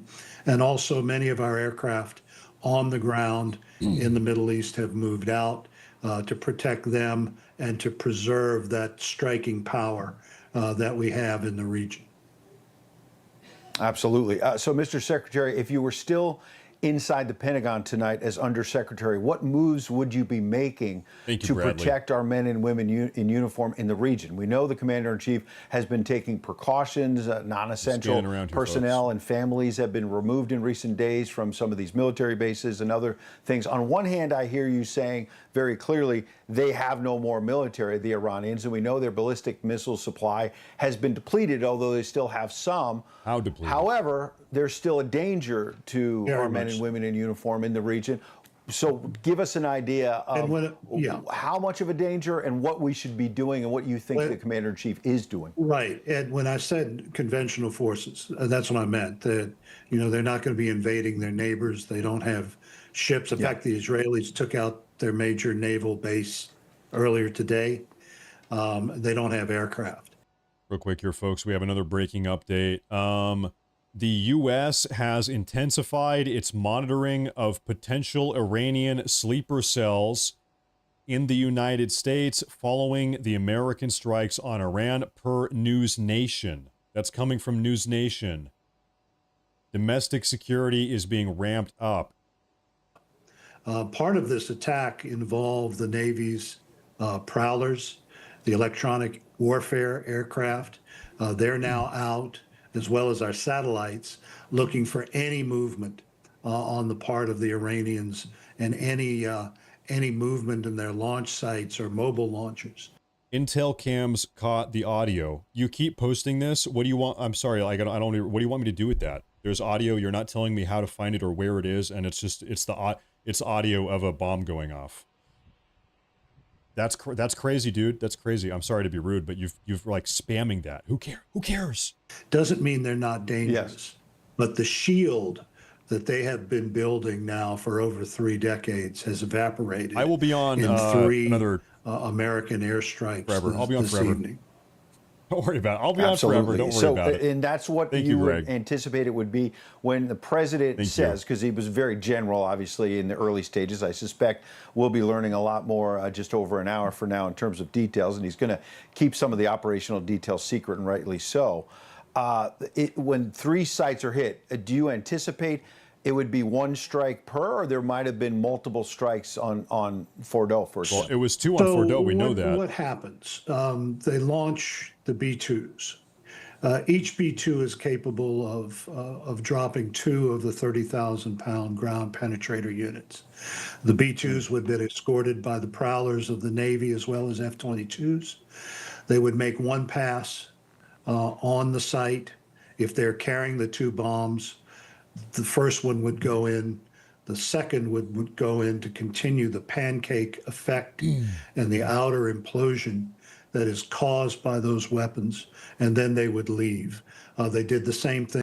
Okay, breaking news. We got some more stuff here to go through, folks. Right now, U.S. military is now briefing troops that its strike on Iran, quote, will likely result in counterstrikes on U.S. bases and facilities in the Middle East. Sources tell Ken Klippenstein. Is that a real name, Klippenstein? Pray for our troops and their families tonight. That's true. We have 40 to 50,000 U.S. military personnel stationed in the Middle East in this area of the world, not even to mention all of the naval vessels we have in the region as well. We have a lot of people over there, folks. And the chance of an Iranian retaliation is high. We got to see. There was another thing I wanted to show you. That was right here. U.S. President Donald Trump is hopeful the strikes he ordered tonight against 3 nuclear sites inside Iran will propel Tehran back to negotiations, and he doesn't currently plan for additional U.S. military actions inside of Iran as he presses its leader to, quote, agree to end the war. According to sources familiar with the matter who spoke with CNN. Well, he said that publicly. Now, I want to show you guys real quick. Take a look at this. This is Trump's announcement right below me that he said after the bombing had concluded. We have completed our very successful attack on the 3 nuclear sites in Iran, including Fordow, Natanz, and Esfahan. All planes are now back safely outside of Iran airspace. A full payload of bombs was dropped on the primary side of Fordow. Okay, a full payload of these bunker buster bombs is 2 bombs. A B-2 Spirit stealth bomber can carry 2 of these massive MOP bunker buster bombs. So he says a full payload was dropped on Fordow. All planes are safely back at home. So this is the way I read this. I see this as 3 planes, 3 B-2 Spirit stealth bombers, 2 bombs on Fordow, 1 bomb on Natanz, and 1 bomb on Esfahan. 1, 1, 2, because Fordow was the most entrenched. That's how I interpret this. 3 planes, 4 bombs total. But that's my personal interpretation. So we got to see. In fact, you know what? We don't even know, by the way, if these bunker buster bombs were the bombs they used. There's some rumor, some speculation that President Trump actually used tactical nukes. We don't know what type of bomb. We don't even have any video footage of the bombs yet. We don't know. Could have been tactical nukes. That would be crazy. I have a new report coming in. Israeli Prime Minister Benjamin Netanyahu is going to address the nation tonight following the U.S. attack on Iran. Okay, Netanyahu is going to speak tonight also. We don't know when. I don't have a time for that. I'm going to try to get to the bottom of that here. Give me one moment while I get myself together. Military deception and diplomacy that this White House has used. The Iranians are now being told it's time to throw the towel in. You've just experienced a devastating attack on your most protected, secure, vital infrastructure. There are over 30 vessels and submarines sitting in the Indian Ocean in addition to the strategic fist of the United States Air Force in the Indian Ocean on Diego Garcia. If you do not do these things, and if you harm Americans, the next response will be more far-reaching and probably more devastating. But in the meantime, the Israelis, I believe, will continue. I think you and I talked, Ed. I always thought that regime change on the part of the Israelis was a secondary consideration, a secondary goal. I think now that has now become a goal that they think is achievable. Problem is, we don't know what happens next. I know the Israelis have been reaching out to the Iranian army. Remember, there are two groups in Iran. There's the conventional forces of conscripts, the average Iranian who's told you have to go into the army. And then there's the Ayatollah's thugs, the Revolutionary Guards, the Quds forces, the terrorist gangsters that they put into the street whenever there's a protest, the Bashtis. We don't know what they're doing there. I'm sure, though, that they have probably reached out to 1 or 2 colonels in the Revolutionary Guard Corps and said, now is the time for you to throw off your former affiliation and end this. But we'll see. Iran, the Persian civilization is incredibly prideful. They view themselves as an ancient civilization. I don't know what the rally around the flag effect will be, because I think even the liberals at the BBC conceded that their polls showed that over 80% of the Iranian people wanted to get rid of the Ayatollahs today. Or, okay, invert it. What are the odds that they are so mad right now that they say, you know what? If we're going down with a fight. We are launching a full-scale ground invasion of Israel. We're going all in. Listen, if we're going down, by Allah's good name, we are taking Israel out with us. We're going all in. I don't care how many people have to die. It doesn't matter. What are the odds they go that route? Probably not going to happen. That's probably not happening. Covering the president, of course, 10 p.m. Eastern, live from the White House. When is Netanyahu speaking? Hall, one of the ceremonial rooms, not from the Oval Office, but you will be hearing it straight from the president's mouth in just less than an hour now. Let's bring in our friend Tony Schaefer, the retired lieutenant colonel. I'm sorry, folks, real quick. I have a very curious update for you. I want to show you something.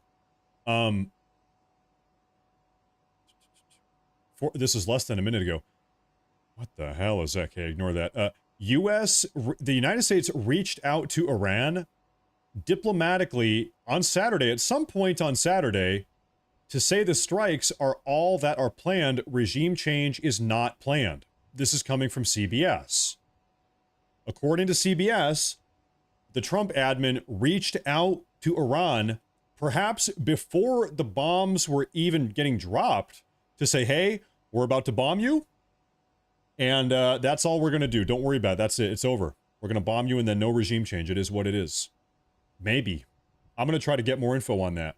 Also, we have a massive super chat I want to say real quick. Rosa de Arment. Thank you very much. That's a big time super chat and it helps a lot. I appreciate that. Thank you for the great coverage. Your constant updates are great. Thank you. Thank you. I appreciate you very much for tuning in.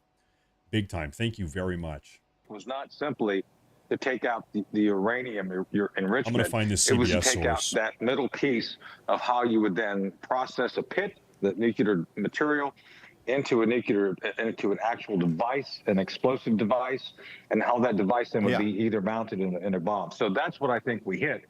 I think what right now, to Secretary Wilkie's point, we're trying to figure out what happened, what we call battle damage assessment. The battle damage assessment is going to assess three things. First, is there leakage of nuclear material? First and foremost, no doubt. Did anything happen to the material with the strike? And I suspect, as Secretary Wilkie said, we probably hit each site with about between 3 and 6 of the actual GBU 57s. That is to say, them going in, hitting, getting into the deep underground. Secondly, they're going to be looking at how much of the facilities actually defeated. Are there elements of the site still functional that can continue the research? And this would indicate then, whatever the assessment is, do we need additional strikes?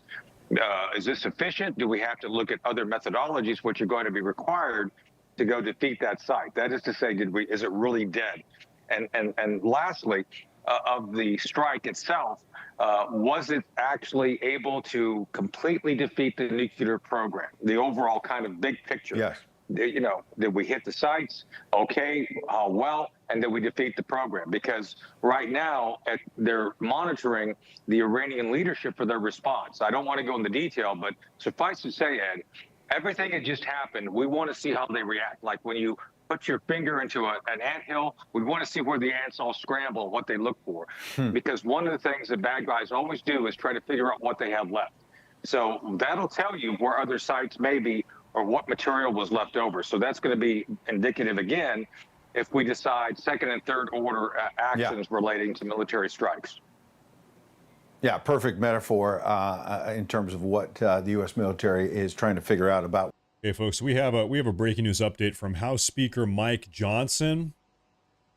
He has to say, can I zoom in on this? Okay. The military operations in Iran should serve as a clear reminder to our adversaries and allies that President Trump means what he says. The president gave Iran's leader every opportunity to make a deal, but Iran refused to commit to a nuclear disarmament agreement. President Trump has been consistent and clear that a nuclear-armed Iran will not be tolerated. That posture now has been enforced with strength, precision, and clarity. The president's decisive action prevents the world's largest state sponsor of terrorism, which chants death to America, from obtaining the most lethal weapon on the planet. This is America First policy in action. God bless our brave men and women in uniform, the most lethal fighting force on the planet, as we pray for their safe return home. May God bless America. That is House Speaker Mike Johnson. Oh boy. This is Iranian state media right now. هدف مشروع ایران هستند. آمریکا با این اقدامی که انجام داد علیه ایران و حریم هوایی ایران را شکست و جنایت علیه ایران انجام داد دیگه جایی در منطقه غرب آسیا نداره. آقای رئیس جمهور آمریکا، شما شروع کردید و ما تمومش خواهیم کرد. Okay, what does this say? This says, Mr. President, you started it, we will finish it, is what he said. This is Iranian state media. This is a map of American military bases in the region. Just to be clear, he is showing a map of American military bases in the Middle East. He says, Mr. Trump, you started this. We are going to finish this. It's going to be a long night, folks. It's going to be a very concerning night. Stay close. Let's bring back our panel, retired Lieutenant Colonel Tony Shaffer, as well as former Undersecretary of Defense Robert Wilkie. Tony, on that point about 40,000 U.S. military troops on high alert, Logan covers the Pentagon closely. Your thoughts about next steps here, what the Pentagon is preparing, our friend Pete Hegseth, the Defense Secretary, for what the U.S. military may face in terms of retaliation in the days and hours ahead. Well, as the Secretary said, one of the most direct threats to our forces is going to be the Iraqi militia, basically the Shia militia in Iraq. They have been known to attack U.S. facilities, as well as militia in Syria. Whatever troops we have left in Syria will be directly, potentially targeted by the Iranians. Beyond that, we're looking at three key terrain areas where we have to defend. Again, the Secretary said the Strait of Hormuz. That's a key area that 25% of global oil flows through. This is something the Iranians have been threatening since I was in high school in the late 1970s. So this is not a new thing for them to go after. And then the Gulf of Aden around the Red Sea to threaten, again, increase the threat using the Houthi regarding the actual area of the Suez Canal. They've already impacted a great deal of global shipping. This could they could encourage them to do an uptick of that. By the way, I think both groups are degrading. Just before I go to my third point, both of the Houthi as well as the militia are degraded by the fact that the Iranians have not had the supplies to provide them. And then the third area, which I'd focus on, is domestically. I've got some updates here. Blaine and I, General Holt and I, have been talking about the cells which we believe have been able to penetrate the homeland. There's been credible reports of assassination teams going after Mike Pompeo. I know President Trump was one of their targets. Okay, that's old news. We've got some new news. Take a look at this. And welcome to Hannity. We begin tonight with this Fox News alert. I just spoke to the President of the United States. I have some new information and breaking details to share about tonight's what is historic air campaign. Now, tonight, Iran's nuclear ambitions, they are officially dead. It appears the United States just completely obliterated Iran's top secret Fordow nuclear facility with 6 huge bunker buster bombs. It was originally speculated 6 D. Summers, first off, thank you very much. Thank you. 6 bombs on Fordow is what he said. Iran's top secret Fordow nuclear facility with 6 huge bunker buster bombs. It was originally speculated that you would only need 2. It turns out they used 5 to 6, dropped from America's stealth B-2. For reference, each one of those bombs is $20 million. That is $120 million worth of bunker buster bombs that we just dropped on one site. And we bombed the 2 other sites also. 2 bombers, and that's not all. 2 other major Iranian nuclear sites, Natanz and Escalation, were wiped out with 30 Tomahawk missiles launched by American submarines some 400 miles away. Wow. Everyone is out of harm's way for now. That does not mean that American assets in the region are not at risk. And well, turns out we pretty much just bombed the living hell out of them. Doesn't that seem to be the case? There's something else I wanted to show you guys here. According to a U.S. official who spoke with the New York Times, multiple GBU MOP massive ordnance penetrated 30,000-pound bunker buster bombs were dropped on Iran's Fordow nuclear facility. Oops, my bad. Which was estimated to be up to 90 meters underground inside of a mountain. With initial damage assessments indicated that the facility had been, quote, taken off of the table. Yeah, I mean, they just blew the living hell out of this. They dropped 6 bombs on this thing. 6 30,000-pound bombs that are designed to penetrate. Each one of them, they say they can go 60 meters on their own. The bunker complex was 90 meters. So they just kept on just pounding deeper and deeper into this thing. And they got it. And it's over. And it's over. And, you know, in a place like Great Britain, they've infiltrated all sorts of media through their propaganda arms. They just financed a massive I'm sorry. I have another update here. President Trump, they should stop immediately, otherwise they will get hit again. Statement from Trump. They should stop immediately, otherwise they will get hit again. Absolutely.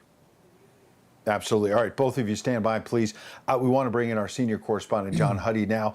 He's covered the Mideast for a long, long time and has been going back and forth, particularly since October 7th and that horrific terror attack. John, your thoughts tonight. I'm seeing a report that the IDF has now put out a statement saying they're tightening safety restrictions for schools and workplaces around Israel. They are obviously bracing for the potential. Well, it's funny they're talking about retaliation right now because I have another update. The Iranian state TV says every American citizen or military in the region is now a target. Every single American citizen in the region is now a viable target as far as Iran is concerned. An eye out and monitoring the chatter about it. As far as my thoughts about this, look, Ed, I've said it on your show, I've been saying it, this was a long time coming. I think this was 20 years in the making, but really was fast-tracked after the attacks, speaking of which, on October 7th, certainly by Israel. The trajectory was going in that direction, degrade and destroy Hamas, degrade and destroy Hezbollah, degrade and destroy the Houthis, and then ultimately focus on the head of the snake, as it's often referred to in the Middle East, that being Iran. And that is where we're at. And President Trump, to his credit, has offered a lifeline to Iran multiple times. The opportunity to choose peace through diplomacy rather than war. And every time it's deny, delay, distract, lie, and ultimately Thank you, attack. Lady Laux. And Thank keep you. in mind, Iran has been responsible over the last 40 years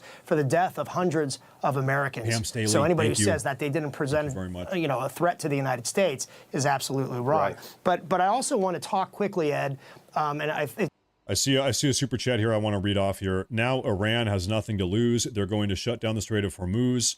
As usual, the American people lose. Dude, are you trying to rhyme? Everything you just said rhymes. Pepperoni, pineapple pizza.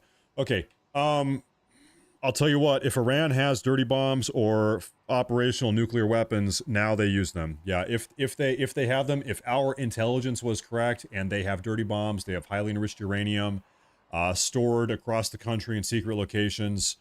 This is a type of scenario where they would probably use them at this point. So we're gonna find out. This is why dropping these bombs has been so concerning, is because killing people and dropping bombs, that's the easy part.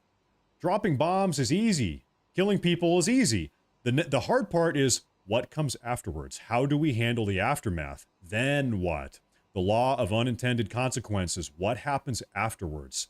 That is the hard part. That is the scary part. That is the dangerous part. Largest nuclear facility and site in central Iran, one of the key facilities for Iran's uranium enrichment, one of the main sites, obviously, along with Fordow in the country.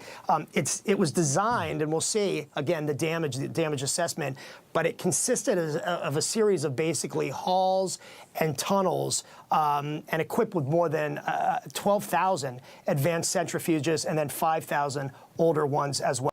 We have breaking news, folks. The Pentagon has confirmed there were never even any B-2s heading to Guam.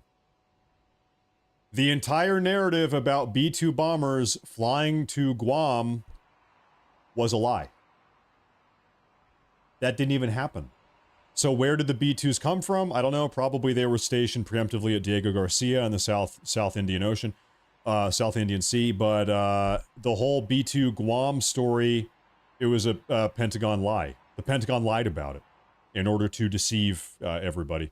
Again, we were doing this here. A reaction, of course, from Capitol Hill, the Speaker of the House saying, quote, the military operations in Iran should serve as a clear reminder to our adversaries and allies that President Trump means what he says. The president gave Iran's leader every opportunity to make a deal, as you just heard John reporting. The Speaker says, but Iran refused to commit to a nuclear disarmament agreement. President Trump has been consistent and clear that a nuclear-armed Iran will not be tolerated. He goes on to talk about the chance of death to America. Okay, real quick, ladies and gentlemen, we have some Iranian propaganda. This is from the strategic advisor of the Speaker of the House of Representatives from Iran.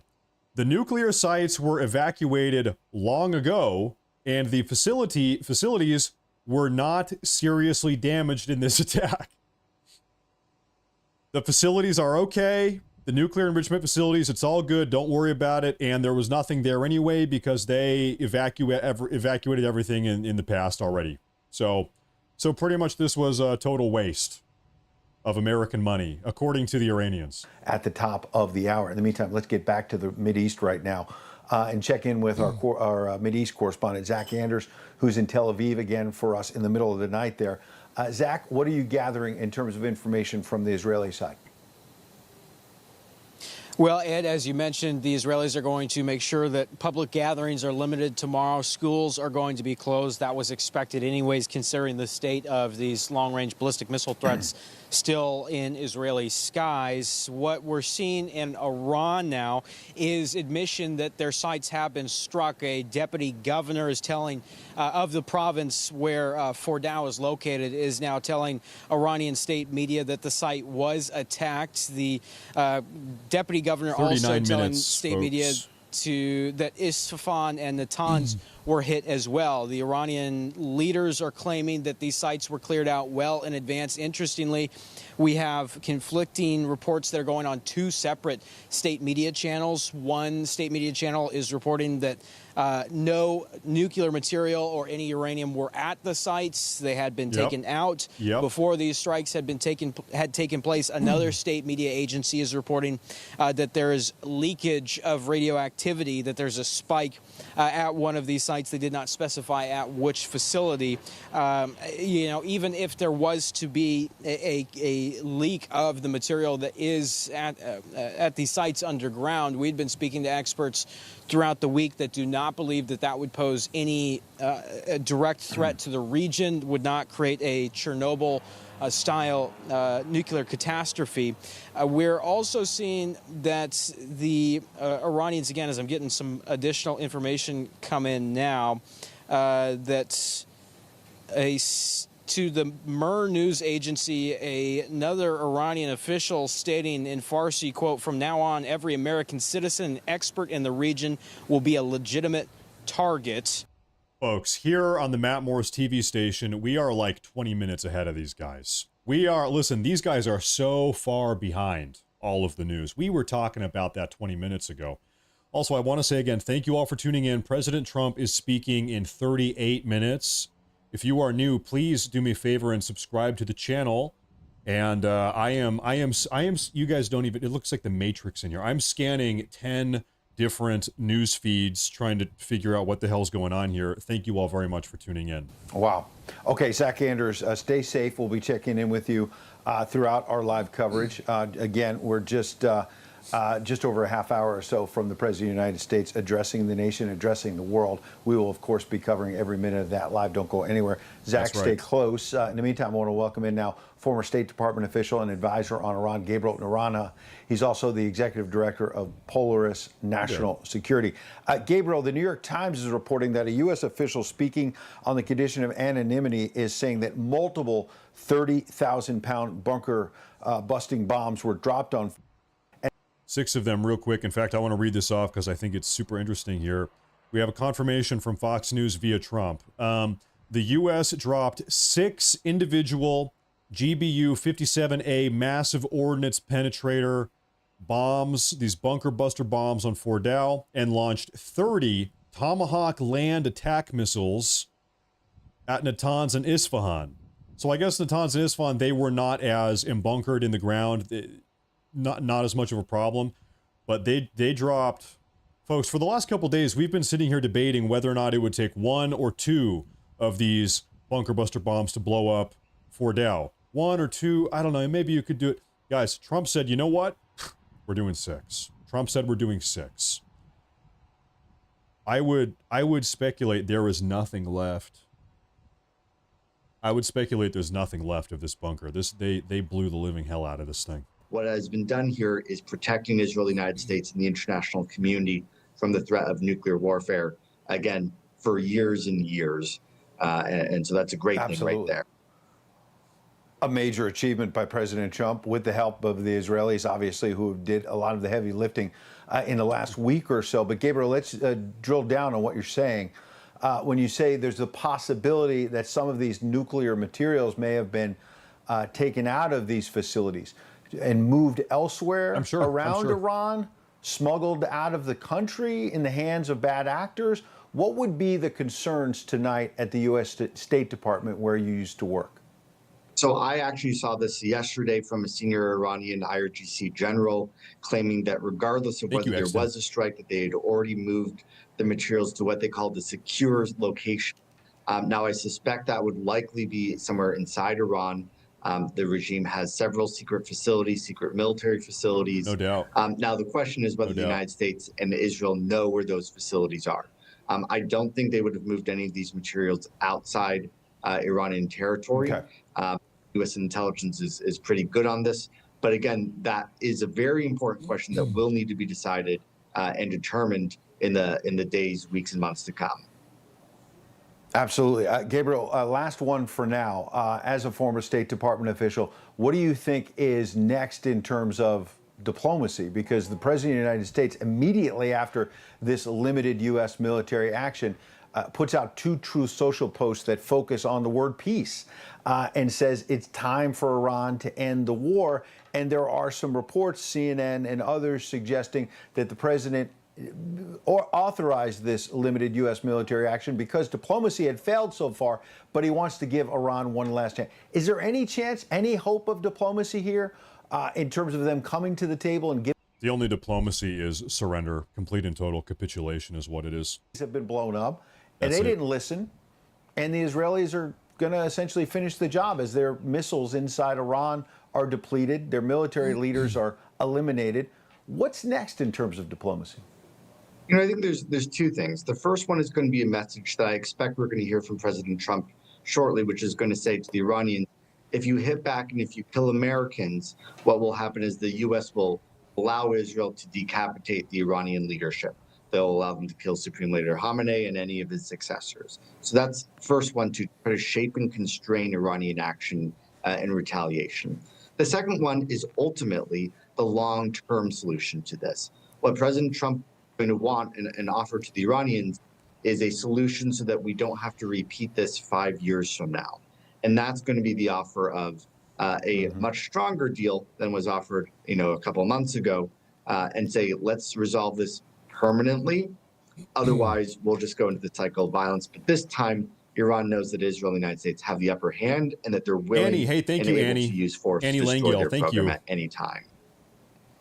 Absolutely, much different approach than we saw under Barack Obama, of course, when we were handing Iran suitcases full of cash. You're talking about strength on the world stage. Gabriel, stay close. We appreciate your insight. We are just over half hour or so from the President of the United States addressing the nation, addressing the world. Things are kind of quiet at the moment. I'm scanning everything here. So, folks, we have President Trump addressing the nation in a half hour. And then immediately after that, Benjamin Netanyahu is going to step up and speak to Israel. I hope he is speaking English.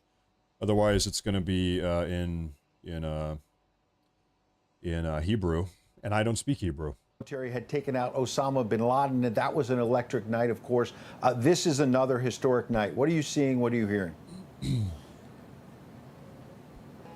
This is indeed another historic night, of course, Ed. We had been on standby, watching and waiting for this possibility all week here in Washington, D.C. The world really had been holding its breath.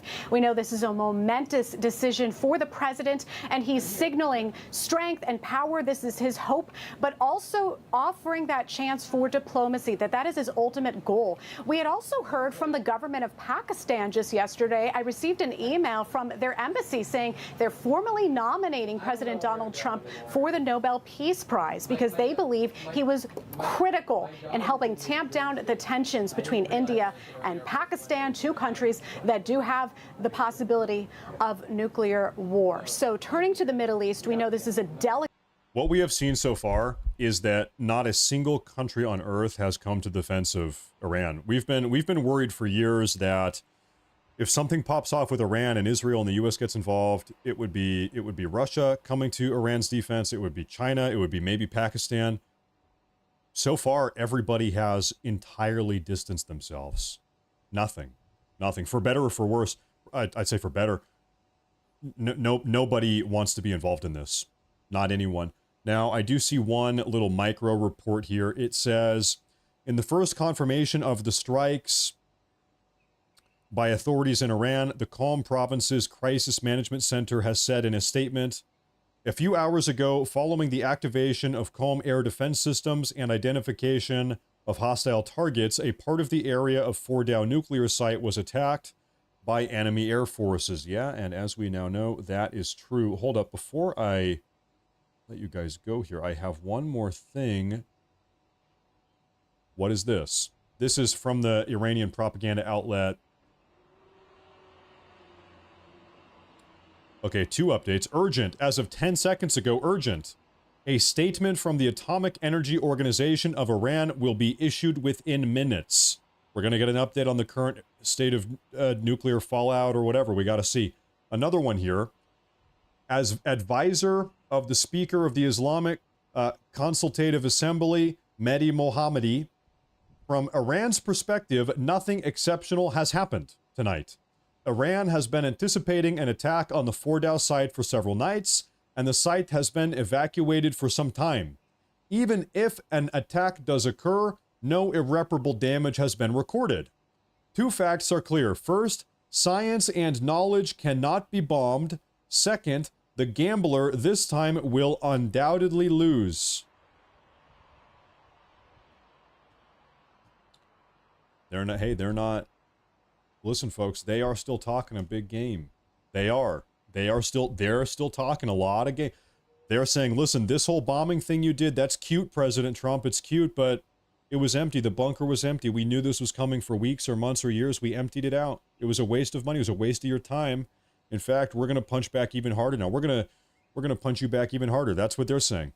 Remain tight-lipped. There were no staffers that went to media to leak this major news, this bombshell news, if you will. So moving forward, this would certainly indicate that the president is able to trust a number of the people in his close ranks that he is receiving advice from.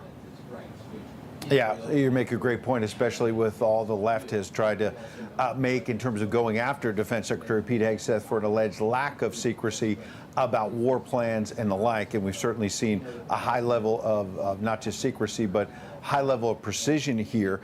There were reports tonight, Alana, that 6 GBU-57 bunker-busting bombs were dropped on Fordow, which is the main facility that was being targeted here by the U.S. military. Talk as well about the scope of this. It's limited in nature, obviously. We're not talking about U.S. boots on the ground, but I suspect the president is going to have a lot to say from where you are there at the White House at the top of the hour about what comes next in terms of the U.S. military and U.S. diplomacy. That is the major question. Clearly, the president waited up until he felt the last point where he was comfortable with the level of advancement that Iran's government had been pursuing here. He had given months, if you will, for shape. Okay, we've got some radically breaking news. The first thing here, folks, is footage reportedly showing the Tomahawk missiles landing in Isfahan has surfaced. Allegedly, these are Tomahawk missiles fired from a U.S. submarine. What do we have here?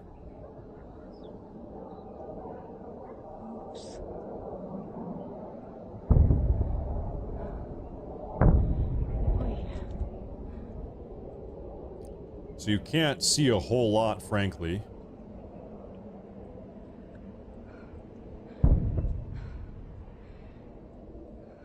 They said they fired like 30 tomahawks. Oh, there you see a explosion. That's probably so scary to be that person recording that. That's probably so scary.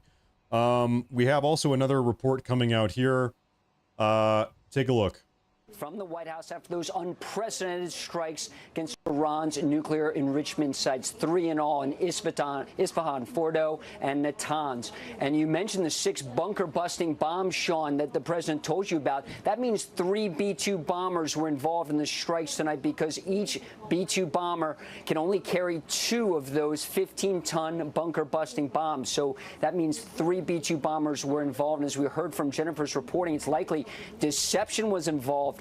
Everyone woke up this morning to chatter about these 6 B-2 bombers flying west over the Pacific, refueling over Hawaii at about 11 p.m. But it's clear now that those were decoys and that another flight of B-2s flew east, likely 3 of them. When you said 6 bunker-busting bombs were dropped, those that flight that went east went to the target and annihilated Fordow, as we're hearing.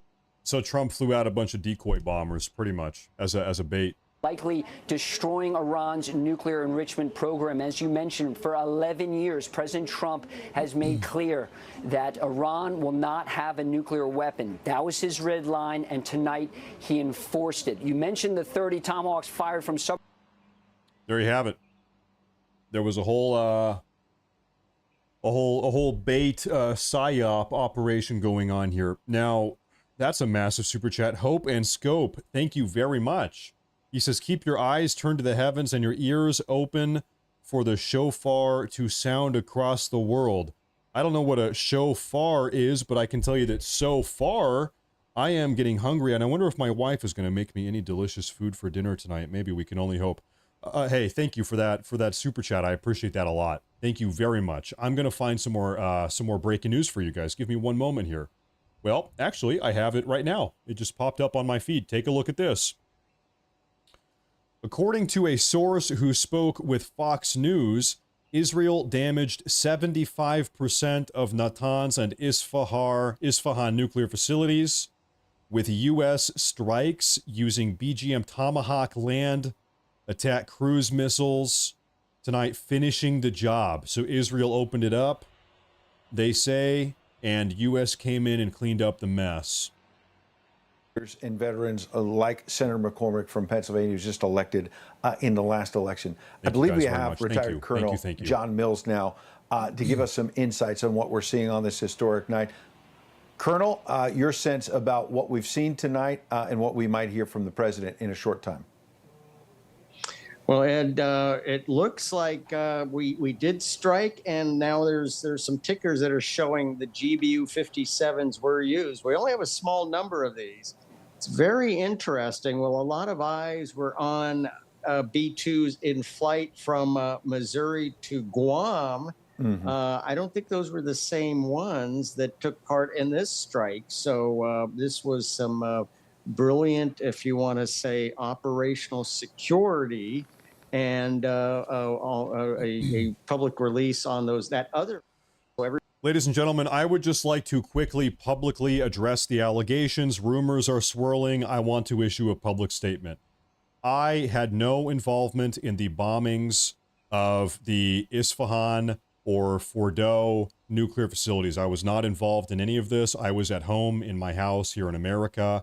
I was not in the plane. I was not in the B-2 bomber. I had nothing to do with this. I just want to make that very clear. Thank you, folks. Fordow and Isfahan, long-standing nuclear sites in the nuclear program. So an important step. I'm the president and all the professionals that are working this. They had access to the latest intelligence.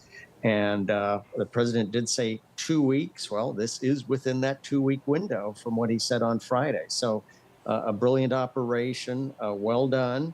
Remains to be seen exactly what happened. And the Iranian regime seemed to be on its way out even before these strikes.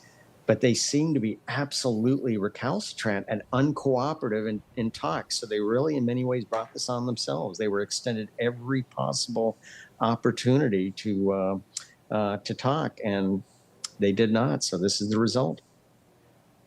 And your point is important, 22 minutes, Mills, folks. about the B-2. We were talking about this earlier with Secretary Wilkie.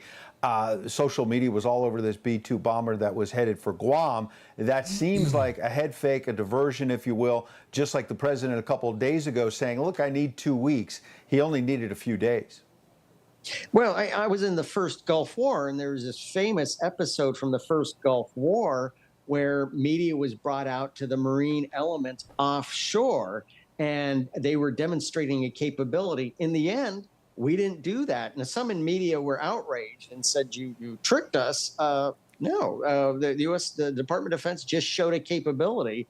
Actually, it was the news media that presumed we were going to land on the beaches of Kuwait in the first Gulf War. That was the media making that presumption. And here again, everybody was focused on these 4 or 6 B-2s in flight from Missouri.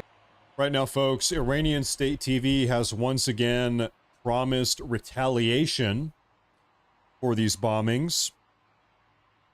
Also, the United States, another report coming out, the United States has further intensified its surveillance of potential Iranian sleeper cells within its border following the recent American strikes on Iran, per News Nation. What does that mean? How do they intensify surveillance of Iranian sleeper cells? It's like you either know, are they just like racially profiling every Iranian in America? Hey, listen, every Iranian in America, you are being monitored by the State Department. I don't know what is it. What exactly does this mean? I don't know. Well, hopefully nothing bad happens. Some kind of operational deception. That's not illegal, immoral, or unlawful. That's actually a good thing. Everybody was focused on those B-2s in flight. And then guess what? Got hit from the other direction. So a magnificent maneuver tonight. Absolutely. Colonel Mills, stand by. We want to bring in Brian Lieb as well, former executive director of Iranian Americans for Liberty. He's also a Newsmax contributor and CEO of Henry Public Relations. Brian, it's interesting because Congressman Ralph Norman is out tonight with a statement saying, very simply, President Trump's bold leadership didn't just defend democracy around the world, it helped save it. God bless the USA. And when I hear Colonel Mills say the big loser is China, it seems to me some of the big winners tonight, the United States, Israel, our allies in the region and our allies around the world, no? And I think the congressman is exactly correct. We are all big winners tonight. You know, a lot of people have been saying that if President Trump were to move forward with this strike, that he would be creating World War III.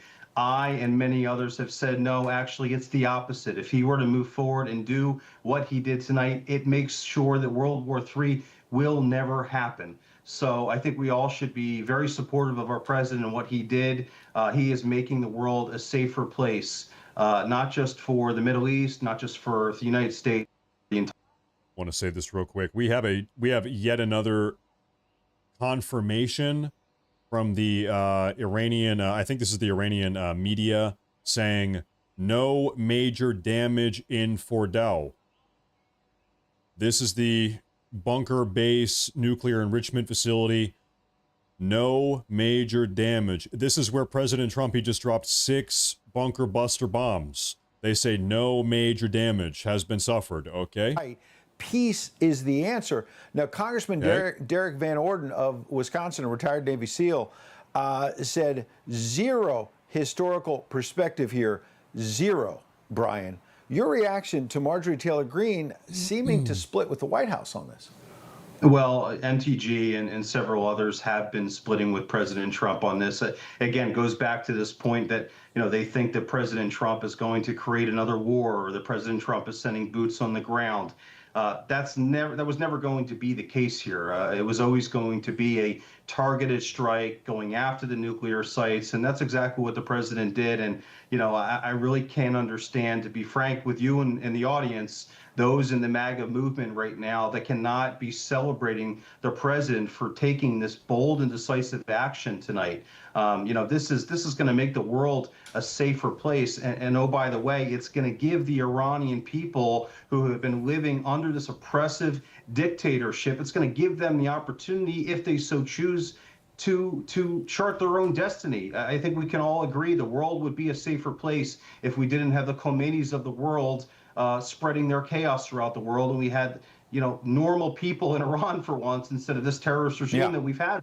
We have an update coming out of Israel, folks. The IDF Homefront Command has just raised their restrictions for civilians across the country to their highest level. I can't read this. If anybody, give me a 1 in the chat if you are Jewish.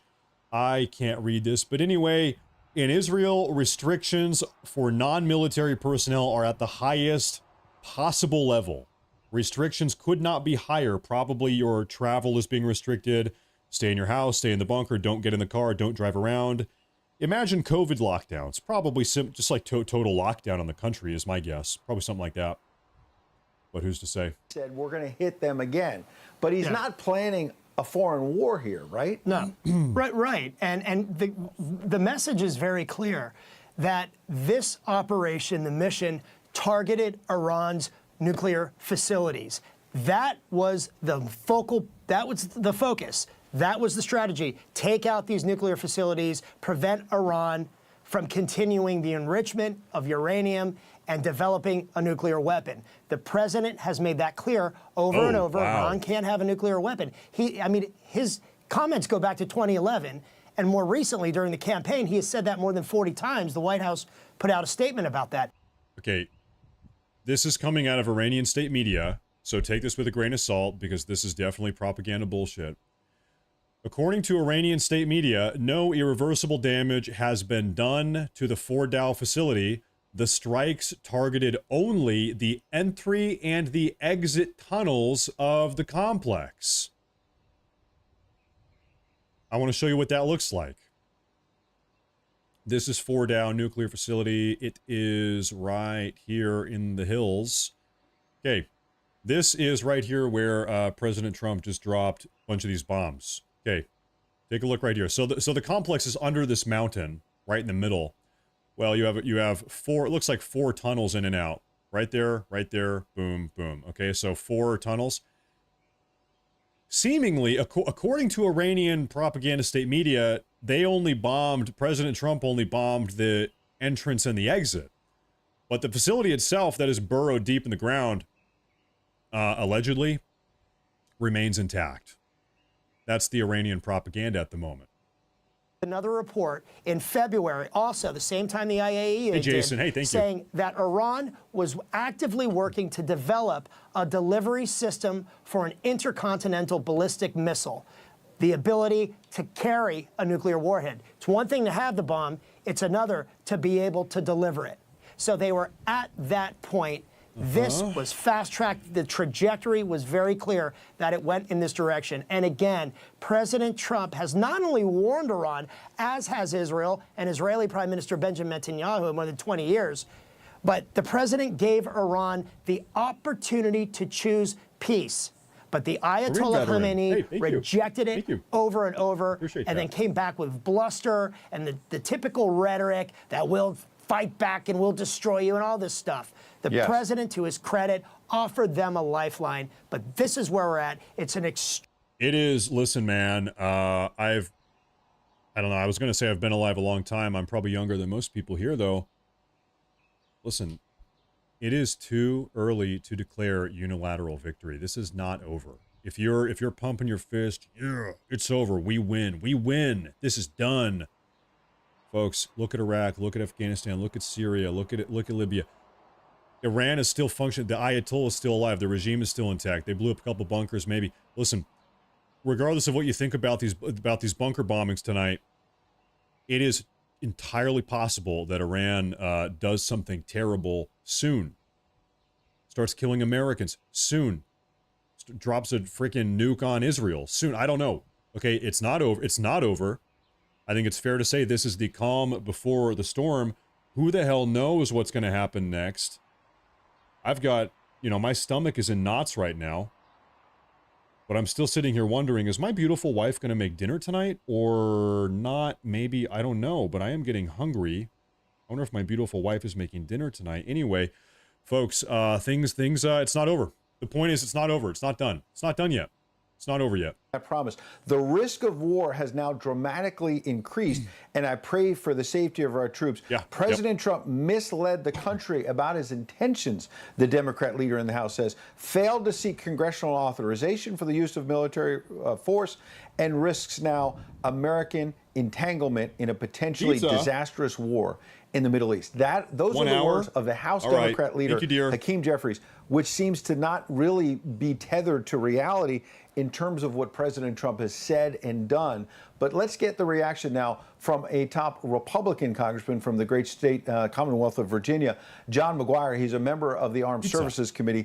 Congressman McGuire, it's so great to have you tonight. I want to get your reaction to what we're seeing, because you heard the words of the House Democrat leader, Hakeem Jeffries, who's basically saying that President Trump has misled the country and this is a disastrous operation. Your reaction? Oh, my reaction is, first of all, I'm praying for our service members. I'm so glad that they were able to conduct a very serious, very important mission and get home safely. I think the Democrats, they don't have a message. They're just pulling at straws. If President Trump cured cancer, they would say, what's wrong with cancer? But what I would say is that future generations of Americans are going to live in a world without a nuclear Iran. I mean, this is a very pivotal moment in history. And President Trump, I know it was a tough decision, but he's been very consistent since his first presidency. They cannot have a nuclear weapon. He's promises made, promises kept. And I certainly support the effort.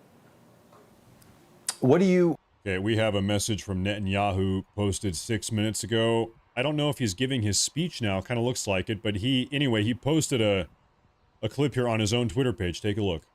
Congratulations, President Trump.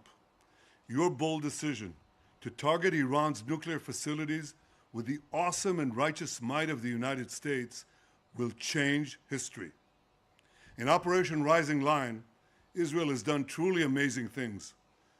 But in tonight's action against Iran's nuclear facilities, America has been truly unsurpassed.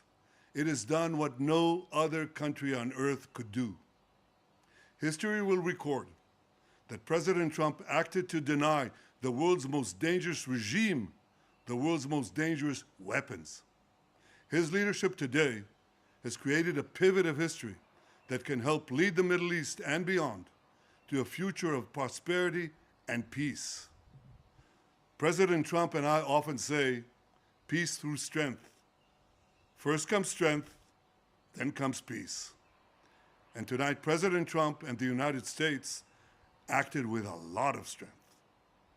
President Trump, I thank you. The people of Israel thank you. The forces of civilization thank you. God bless America.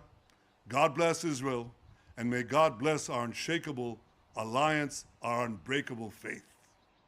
Okay, I have maybe a controversial idea here. Can we send him the check for the bombs? We just spent like $150 million on bombs. Can we get him to pay for it? Because otherwise I have to pay for it. Otherwise, all of us have to pay for it. I think we should send him the check for this one, right? Because, like, come on, really though. Millions of illegal immigrants have come into the country over the last few years under Joe Biden and Kamala Harris, and there's a concern about terror at home. Well, I got to tell you, President Trump ran on the open borders. You know, people talk about the enemy being at the gate. I think the enemy is in the gate, and we have been less safe as a people. And these criminal illegal aliens have been robbing, raping, killing the American people. But I think you're right. Sleeper cells are certainly a concern. But we've got to have, that's why we've got to empower our law enforcement, our ICE agents, and all Americans. If you see something, say something, do something. But President Trump is a real leader. He means what he says what he means. And we're going to, Philip, hey, thank you. We're going to be better Thanks off for tuning in. run, I think. Thank you. Thank you very much. Absolutely. We're looking live at Tel Aviv tonight, in addition to the White House, and it's quiet there. The skies over Israel, at least for now. What's your sense about how depleted the Iranian military may or may not be? Nothing yet. You know, we had former Secretary Wilkie on earlier saying he believes they essentially have no more military. Many of their military leaders have been taken off the battlefield, literally, and have been eliminated by the Israelis with U.S. help in recent days. And we've also heard that they may be running out of ballistic missiles without getting into anything classified. I'm looking at the cams here. We've got live feeds coming out of Iran, live feeds in Jerusalem and Tel Aviv. I'm sorry, I just want to see what's it looking like. It is almost, well, it's morning now in Iran, soon in Israel in the next half hour, looks like. The sun is rising. Who knows what's going to happen next? As of Tehran. I mean, that is a major change. They have air superiority. Of course, Trump is speaking Israelis and the in American 6 minutes. Military, they're very serious. Even if it looks like they're down and their magazine depth is low, we're going to take all precautions. And we've got like Oh, folks, bad news. We have reports right now of unprecedented movements of ballistic missile launchers suggesting a large-scale Iranian retaliation may be imminent. Folks, at this point, America is at war with Iran. That is undeniable. We are at war with Iran. Iran has said that they are going to start targeting American military bases and American civilian locations if they can find them in the Middle East. Now the ballistic missiles are not just being fired at Tel Aviv or Israel, whatever. Now these ballistic missiles potentially are being fired at American installations all across the region. I'm going to keep you updated. Some kind of a quagmire that we might get caught in one of those forever wars that Donald Trump ran against. Well, you know, Trump is not for those forever wars. And the thing is, no boots on the ground. We got in there, we did the job, and we got out. And Israel just did not have a weapon system that could stop this threat. And so the world, I mean, basically, President Trump and his administration just made the world safer. But something to think about, look at the surrounding countries. They didn't get involved in this. They didn't come to Iran's help. I don't think they like Iran and that terror either. And so the world is safer. He's going to negotiate peace. I think we're going to hear about that tonight. And the world is going to be a better place. This is a very historic moment. And like I said, future generations of American boys and girls and the world are going to live in a world without a terror state. Very soon. Like, a sponsor of terror having nuclear weapons. Absolutely. Congressman John McGuire, you're absolutely right. What a historic night. We appreciate you spending a few moments with us. We'll be checking in with you in the days ahead as well. Thank you, sir. We're just now... So, folks, we allegedly have a video of what happened at Fordow.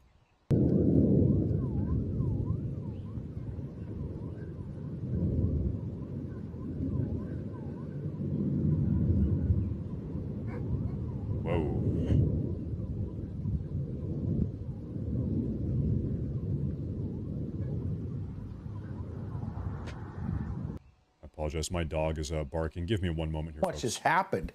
And to think, if Joe Biden and Kamala Harris, if either of them were still in power, and in the case of the last election, if Kamala Harris had been elected, we'd be seeing a much different Mideast tonight. Instead, we have President Trump in that Oval Office and authorizing this limited U.S. military strike that may literally change the world, sir. Oh, it has changed the world. I mean, there's just no question that Iran was on the precipice. I mean, my big concern tonight is hopefully we did it in time. One of the things that no one's really talking about is that, the IAEA was saying that, they had enriched uranium up to 90%, that they had, all these pieces in place for a nuclear weapon. It's one of the reasons that Israel struck when the announcement came out that that they were closer than anyone thought. Israel had to act, and so let's just hope that that what President Trump did, and kudos to him. I mean, the courage to do this in the face of a peace base. Yeah, I apologize. I am back. Let's finish that video. So this is allegedly the bomb at Fordow here. Well, they say they dropped 6 of them. You want to know something? I'm going to become a conspiracy theorist here. Fordow is a nuclear facility. If you dropped a nuclear bomb on it, nobody would be able to prove it. Nobody would be able to prove that President Trump dropped a tactical nuke on Fordow, because if you looked for a nuclear signature, they'd say, "Oh, well, of course there's going to be radiation there. It's a radiation plant. It's an enrichment facility." So, is it possible that Trump actually dropped a nuke and then we're just going to deny it? Right? Think about that. We never have to own up to it Consider it. Nobody's going to know. Okay, folks, by the way, I am keeping an eye on this. I'm keeping an eye on this stream here. It's happening soon now, folks. Also, we have rumors of this threat level is getting very high. It seems like, folks, listen, I'm going to be here all night. The threat level is very high in the Middle East right now. Things are really on edge. We had this report 4 minutes ago of unprecedented ballistic missile launcher movement, suggesting an incoming large-scale Iranian retaliation may be imminent.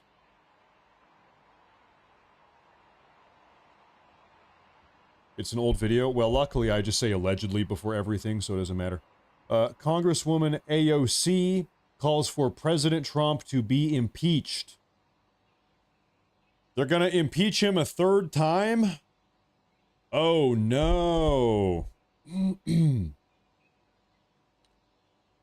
They're going to try to impeach him a third time. Stop with the insane statements, Matt. Dude, Trump just dropped 3 bunker buster bombs in Iran. We are at war. What do you mean? I'm sorry. Am I the one that's insane? We are at war. We just bombed the living shit out of another country. Am I insane? I'm not saying we shouldn't or we should, but it's like, come on, listen. We're talking about the situation. We are monitoring the situation. We live in insane times. The times right now, everything is insane. We live in insane times. You know what really is insane, though, is not subscribing to this channel. You have to be really insane to not subscribe to this YouTube channel. That is totally insane. You know, I'm sorry, folks. I just want to keep an eye. No, I'm not going to do it. I'm just worried something is going to happen in Israel. It's going to be fine, though. I'll keep tabs on it. I'll keep tabs on it.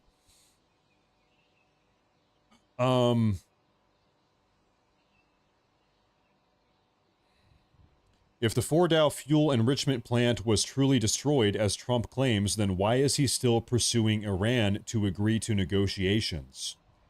If Trump really blew up the enrichment facility, then why is Trump still pursuing negotiations? I don't think that's a good argument. I think it would still make sense to try to get them to, even after blowing up all of their enrichment facilities, I think it still makes sense to get them to agree to not try to do it again or to, you know, fire back or anything like that.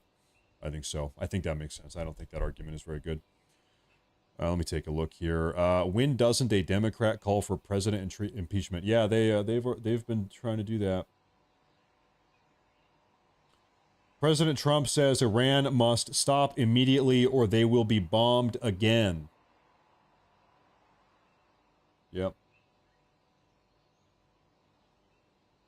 We have a statement from the Iranian Atomic Energy Organization. Real quick, they say they are not going to stop their atomic energy program.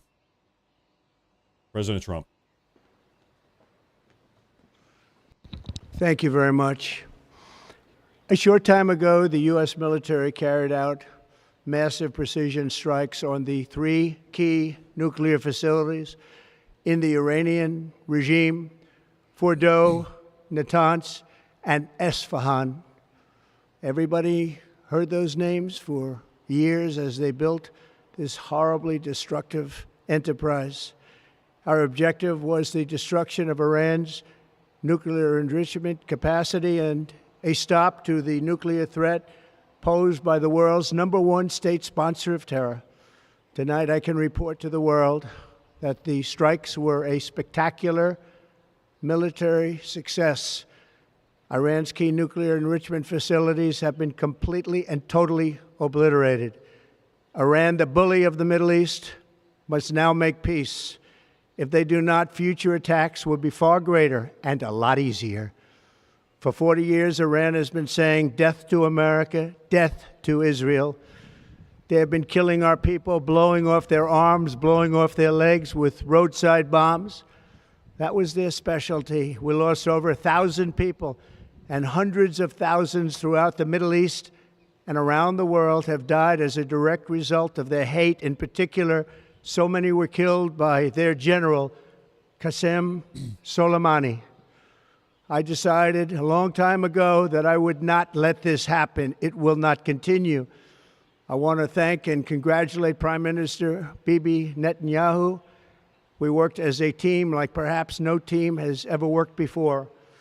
And we've gone a long way to erasing this horrible threat to Israel. I want to thank the Israeli military for the wonderful job they've done.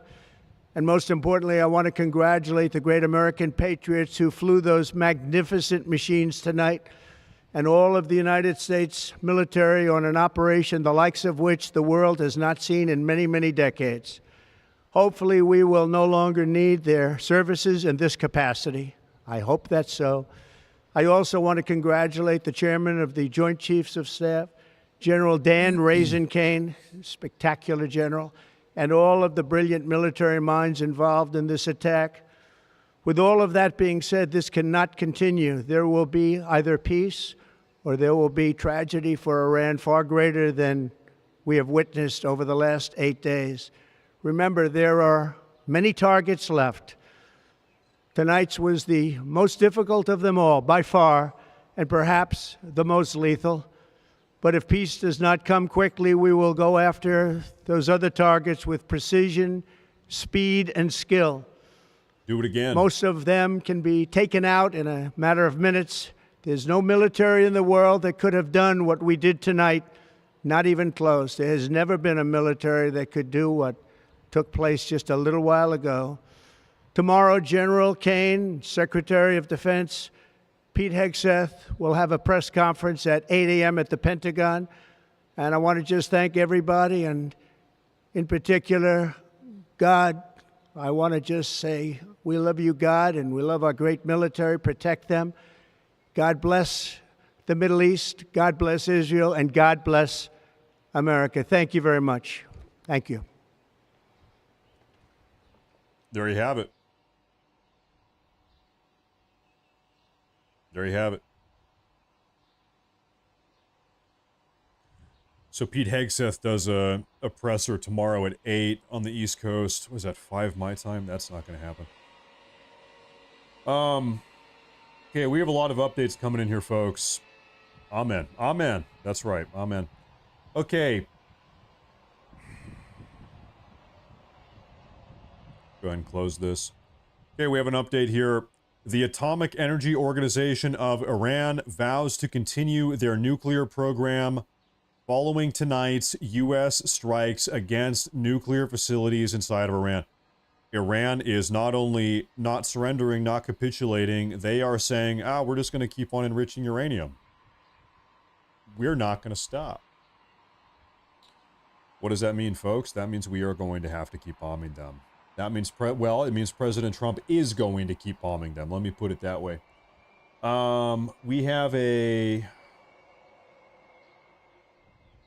We are talking about AOC here. AOC has released a statement.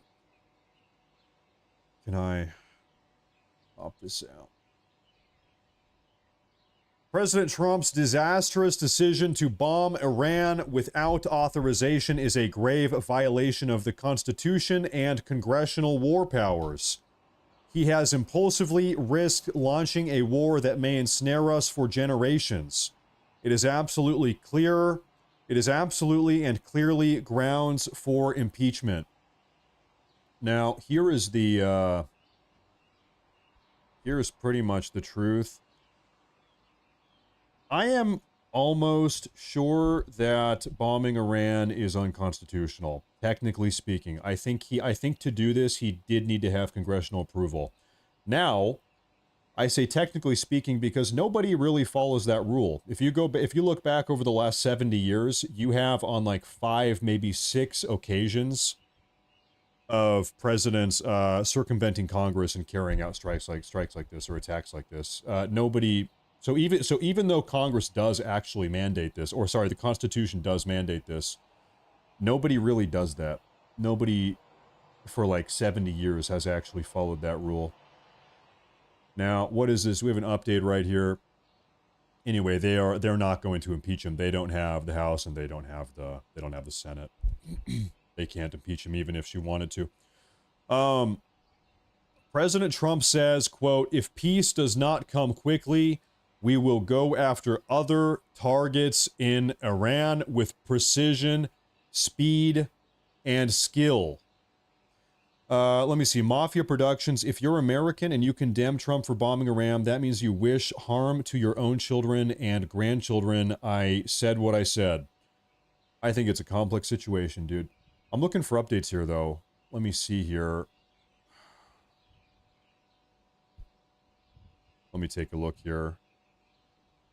Oh, these are photos released from inside of the... Let me take a look here. Cry Matt harder. I'm not exactly crying.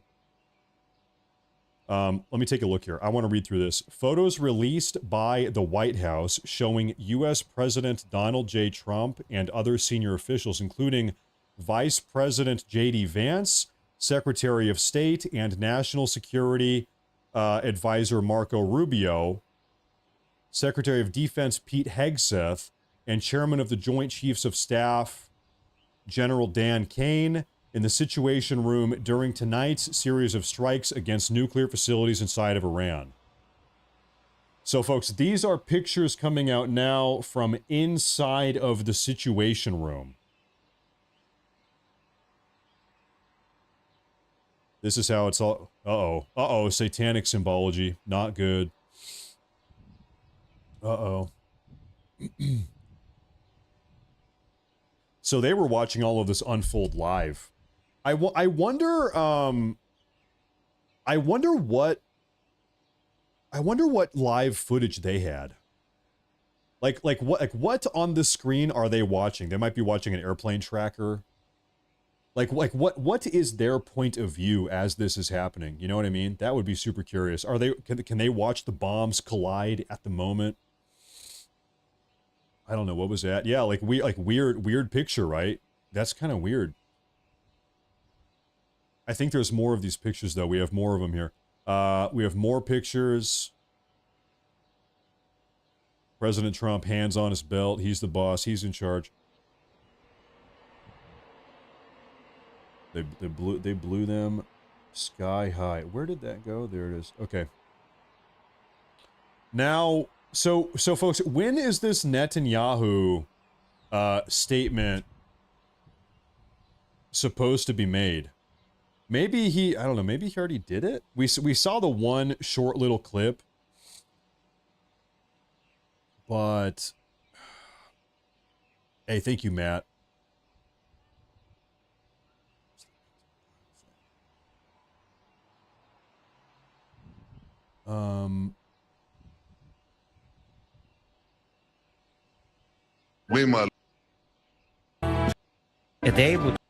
That was super loud, sorry. No, I don't think we have the Netanyahu address. We have a short little clip, a statement he issued for President Trump, but we don't have a longer speech from him. Maybe he'll do it tomorrow. I'm not sure. Yeah, maybe he will. Okay, I'm gonna double back here. We're gonna now see what everybody is saying here. And the real danger is what lessons does Beijing take from this? And I would say tonight, I think it's a favorable one for the United States that this president is willing to use U.S. military force when it's necessary, but also to strengthen it going forward. And I think the Chinese will be taking a lot of lessons. But the challenge ahead, it's not going to be over when we get to peace in Iran or peace in Ukraine. It isn't until we find a better accommodation with the Chinese Communist Party, and who's made every effort in the last 20 years. Absolutely. And Senator Santorum, you've been in the game a long time, and we're flashing on the screen a lot of current and former Republican and some Democrat leaders and senators like John Fetterman who are praising the president and saying they stand with President Trump. As you see, the former Speaker of the House, Kevin McCarthy, Speaker Mike Johnson earlier said the same. Senator Fetterman right there saying, look, this is the world's leading sponsor of terror. Same thing the president said a moment ago, I'm grateful for. and salute the finest military in the world. Thank you very much. Thank you. Some early bipartisan support there, Senator. And then Okay, folks, just because we're going to kind of transition the way we're doing this now going forward, we are going to keep an eye on what is going on in Israel, because I keep seeing people talk about retaliatory strikes. I'm going to put this over here. We can continue to kind of do our thing here, but I want to have eyes on Israel going forward. Okay, folks? Decision to bomb Iran without authorization is a grave violation of the Constitution and congressional war powers. He has impulsively risked launching a war that may ensnare us for generations, he says. I don't think anyone believes that, Senator. But here's the key line. AOC says, quote, "It is absolutely and clearly grounds for impeachment." Senator, your reaction? You know, they just keep doubling down on anything that Donald Trump does is an impeachable offense. Thank you very much. The President of the United States has the power to do exactly what he did. And there's just simply no question about that. I know that AOC and the Republican/Democrat Thomas Massie has also joined in on that. But that's going to be that'll be the peanut gallery. The broad. Folks, what are the odds that we have massive riots or protests here in the U.S. domestically as a consequence of this bombing? I think I would guess pretty damn high, pretty high. I think so. Interesting, because this is a great success. There's no question this will be a great success. I think a lot of Democrats are going to try to hold their powder and see what happens, see what the response in Iran is. There's no question that Iran has to respond. The question is, are they capable of it? I mean, the fact that Israel has taken out all of the operatives underneath the supreme leader. The supreme leader is not the executive. He doesn't really operate things. He sort of gives broad directives, and he has a whole cadre of people below that sort of fill these things up. Well, all those people are dead. And so I think there's going to be a really interesting time in Iran, how quickly they can respond, how they will respond, and if there's a chance, and I'm not particularly hopeful, but if there's a chance that they may take a course correction here based on what happened. Absolutely. Brent, one other quick point we haven't had a chance to make. Iranian media are reporting tonight, or overnight there, a mass evacuation of civilians from cities near these 3 nuclear facilities that were targeted by the U.S. military. They say the facilities themselves, including Fordow, were evacuated. I see this. Pandercrats finally have a winning issue. So, according to polling from 3 days ago, I can tell you 75% of Americans supported President Trump in stopping Iran from having a nuclear weapon by, quote, any means necessary. So I think, according to that poll at least, 75% of Americans are on board with Trump bombing Iran, given it's necessary to shut down their nuclear weapon program. Okay. However, we know that only 12% of Americans, from another poll on the same day 3 days ago, only 12% of Americans want to get into a war with Iran. Everybody else thinks we should not be involved. 12% approval rate for boots on the ground, war in the Middle East, war with Iran. That's an incredibly unpopular opinion, or incredibly unpopular policy. It's possible that they moved some and maybe have some of this material dispersed. That was always a risk, but the danger of not acting was higher. As for radioactive dispersal, it would be surprising the manner in which these sites were constructed and how they were buried underground, that there'd be much released. But if there were enriched uranium at these sites and there was ability to sense close enough, the U.S. has the ability to sense when there's a nuclear test, might be able to pick up some of that to confirm that there was uranium enriched to a high degree, or even plutonium, which doesn't get enough discussion. Another program that develops nuclear weapons and the Iranians are suspected of having, it would be sensed. So I'd be looking to see if we've got our specialized surveillance aircraft in the air also. No doubt we do. Folks, Yemen, I'm not going to play the entire video here because they're speaking gibbly-gibbly here. Listen. This is not a real language. Shut the fuck up. Anyway, sorry. That was incredibly bigoted. I apologize. The Yemeni Houthis have said that they are going to start attacking American vessels. Yemen ready to attack. I mean, not just the Houthis, but the Yemeni government. Yemen is going to attack all American ships and warships in the Red Sea. Yemen is pissed. President Trump in the United States acted with a lot of strength, and he posted this video. Here's the Prime Minister. Congratulations, President Trump. Your bold decision to target Iran's nuclear facilities with the awesome and righteous might of the United States will change history. In Operation Rising Lion, Israel has done truly amazing things. But in tonight's action against Iran's nuclear facilities, America has been truly unsurpassed. It has done what no other country on earth could do. History will record that President Trump acted to deny the world's most dangerous regime the world's most dangerous weapons.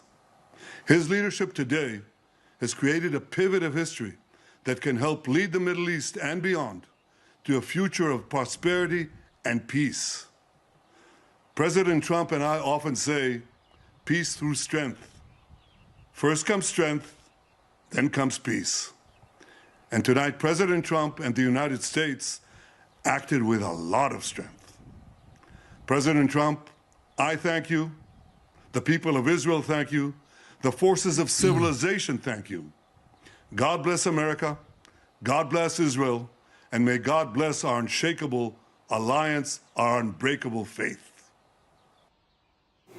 All right, real quick, folks. This is initial footage near the Fordow facilities after the American enemy's attack. Footage coming out of Fordow.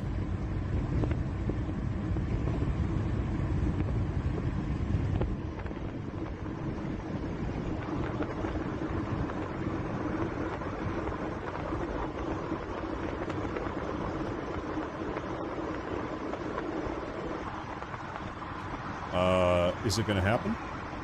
Is anything happening?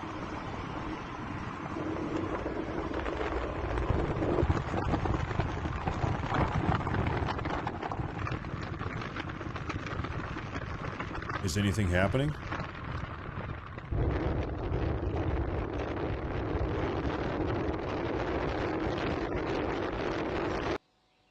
Nothing even happened. Initial footage near the Fordow facilities after the American attack. This is from the Iranian propaganda page.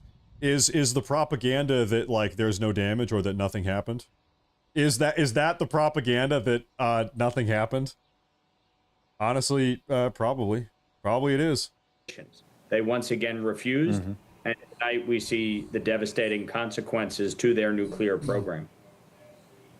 Absolutely. Congressman, we've spent a lot of time, and rightly so tonight, talking about what's happening overseas. Let's bring it back home. You represent my home state of New York, which is often a target, tragically, especially in the wake of 9/11 and those awful terror attacks. We don't ever want to alarm anyone, but we always want to be vigilant. There's a lot of reporting tonight about the concern over sleeper cells in America, the millions of illegal immigrants who came in across the borders in recent years. And the fact that Iran may have a depleted military, but may still have these sleeper cells that they could activate. What's your level of concern tonight about the homeland? Well, of course, we have to be vigilant, and I know the administration understands full well the threats that are posed by Iran, by its terror proxies, and by the potential of sleeper cells here in the U.S. Obviously, in the aftermath of September 11th, there's been great steps taken to prevent another attack on the homeland. But we have to be extra vigilant tonight and in the days to come, as Iran will undoubtedly try to lash out. You see the Houthis earlier today threatening to strike at U.S. ships in the region. Obviously, there's 40,000 military personnel in the Middle East. There are over 700,000 Americans living in Israel as dual citizens. So we have to be cognizant of the threats. The president took decisive action tonight and still is saying to Iran, come to the table, let us find peace. But Iran would be foolish to take actions to attack America in response to the elimination of their nuclear program. Absolutely. Congressman, last thing. We've been playing out and reading out what a lot of your colleagues, a lot of Republican leaders and others on Capitol Hill have been praising the president's leadership tonight. I have to say, I'm gonna be a little bit negative here. Listen, this bombing situation, in my opinion, is fine as long as this does not spiral into another war in the Middle East. As long as we don't have an American deployment, American boots on the ground again, so be it. If that happens, if we have another war in the Middle East 2.0, war on terror 2.0, American deployment 2.0, it's over. It's over. Republicans are never winning an election again. The Make America Great Again movement is over. The America First momentum is gone. We are fucked. If we have another war in the Middle East, American boots on the ground, it is bad. It is so incredibly bad. All of the momentum that we have built is tossed away. So the bomb is different than boots on the ground. That's a different thing.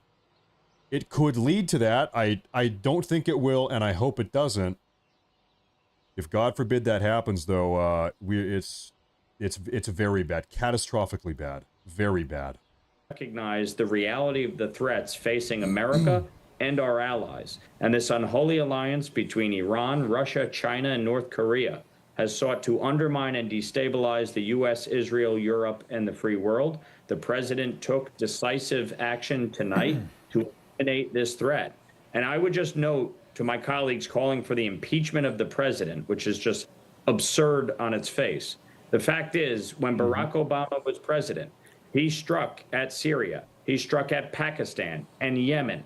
He did so using Article 2 powers and under the 2001 and 2002 AUMFs.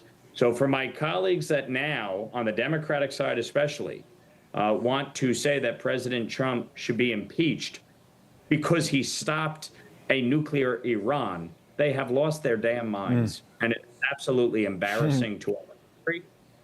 And frankly, their level of Trump derangement. What am I talking about? Well, I'll make myself very clear because maybe some people are confused.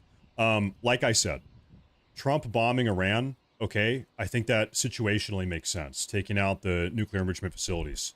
However, we cannot have another generation of young Americans, men and women, getting deployed to the Middle East and having their legs blown off and coming back with PTSD and going into another $6 trillion in debt. Guys, our country, domestically here in this country, we're fucked. We've been invaded by 50 million illegal aliens. We have 120,000 young Americans overdosing on fentanyl every single year. Our infrastructure is crumbling. If we don't fix our country, and we also are totally in debt. We are paying more money to service our debt than actually paying the debt off. We can't do it. Okay, even if we wanted to, and by the way, it's incredibly unpopular. Most people don't want to. 90% of Americans don't want to have another war in the Middle East. Even if we wanted to, we can't. We can't. Sending another 200,000 young Americans to die in the Middle East potentially is catastrophically bad. It's unpopular. It's political suicide. Nobody wants it. It's terrible. It's terrible. Now, this bomb situation, to be clear, that is very different than the bomb situation we've witnessed tonight. It is entirely, I think it's likely. Right now, I remain optimistic that these bombs will not cascade into another war in the Middle East. But I'm talking through all of the options. Some of you are saying, stop it, Matt. Listen, I'm not panicking. I've told you guys numerous times, I think that won't happen. I think we won't have a war in the Middle East. I'm telling you what I think is and is not going to happen. However, we cannot tolerate a war in the Middle East. We absolutely cannot tolerate another American boots on the ground war in the Middle East. We can't. And I don't think we will. I think that's different than the bombing situation. I'll be clear. I'll say it again. I don't think the bombing situation will lead to a war in the Middle East. However, just conceptually, as a thought experiment, we cannot have a war in the Middle East. We can't do that. We should not do that. We cannot condemn another generation of young Americans to do that. It was a mistake to do it 20 years ago. It would be a mistake to do it in the future. We cannot, we should not, it's a terrible decision. So I don't know if that's confusing for some people or what, but that's how I've said this in my videos numerous times. This is how I feel, very strongly so. Middle East is terrible for America. We should not do that. No more boots on the ground. There will be either peace or there will be tragedy for Iran far greater than we have witnessed over the last 8 days. Remember, there are many targets left. Tonight's was the most difficult of them all, by far, and perhaps the most lethal. But if peace does not come quickly, we will go after those other targets with precision, speed, and skill. Most of them can be taken out in a matter of minutes. There's no military in the world that could have done what we did tonight, not even close. There has never been a military that could do what took place just a little while ago. Tomorrow, General Kane, Secretary of Defense, Pete Hegseth will have a press conference at 8 a.m. at the Pentagon. And I want to just thank everybody, and in particular, God, I want to just... You are so out of touch with the blue-collar working class. We support Trump and voted for this. No matter what the crazy leftists say, we voted for this. Mary, I feel like some of you are completely misinterpreting what I'm saying. It's insane. I feel like I'm living in crazy town. I have watched every single Trump rally. Literally, I'm autistic. I've seen every single Trump rally since 2016. President Trump has said, my second term will be defined not by the wars I get us in, but by the wars I keep us out of. That's from President Trump. President Trump in 2016, 17, 18, 19 campaigned. He spoke endlessly about how the war in Iraq and Afghanistan was a terrible mistake. What set President Trump apart in 2016 on the campaign trail against Jeb Bush and Ted Cruz and Lindsey Graham was that he said we should not have gotten involved in the Middle East. Now, to be clear, because some of you are intentionally, or I don't know what's going on, trying to obfuscate what I'm saying or misconstrue what I'm saying. The bombing situation tonight is a different situation than boots on the ground in the Middle East. Okay? I'm not saying those are the same. I'm not saying they're directly or causally related. The bombing thing, I think, can and probably does situationally make sense right now. Okay? President Trump has always been an anti-Middle Eastern war candidate. That's what put him on the ticket. That's why we voted for him. President Trump has said numerous times, my success as a president will be defined by the wars I keep us out of. He campaigned for years on no new wars. And to be clear, I do not think that President Trump is getting us in a new war. I do not think this bomb is getting us in a new war. I'm just saying, big picture, different conversation, another war in the Middle East is retarded. And anybody that's saying, oh, you're a coward, oh, this is what it's all about. Listen, neocons and rhinos that have gotten us involved in never-ending foreign wars have led to the downfall of this country just as much as the incompetent radical progressives. Neocons and rhinos, in fact, have been even worse for this country than the radical progressives, because the radical progressives, we know that they are our enemies.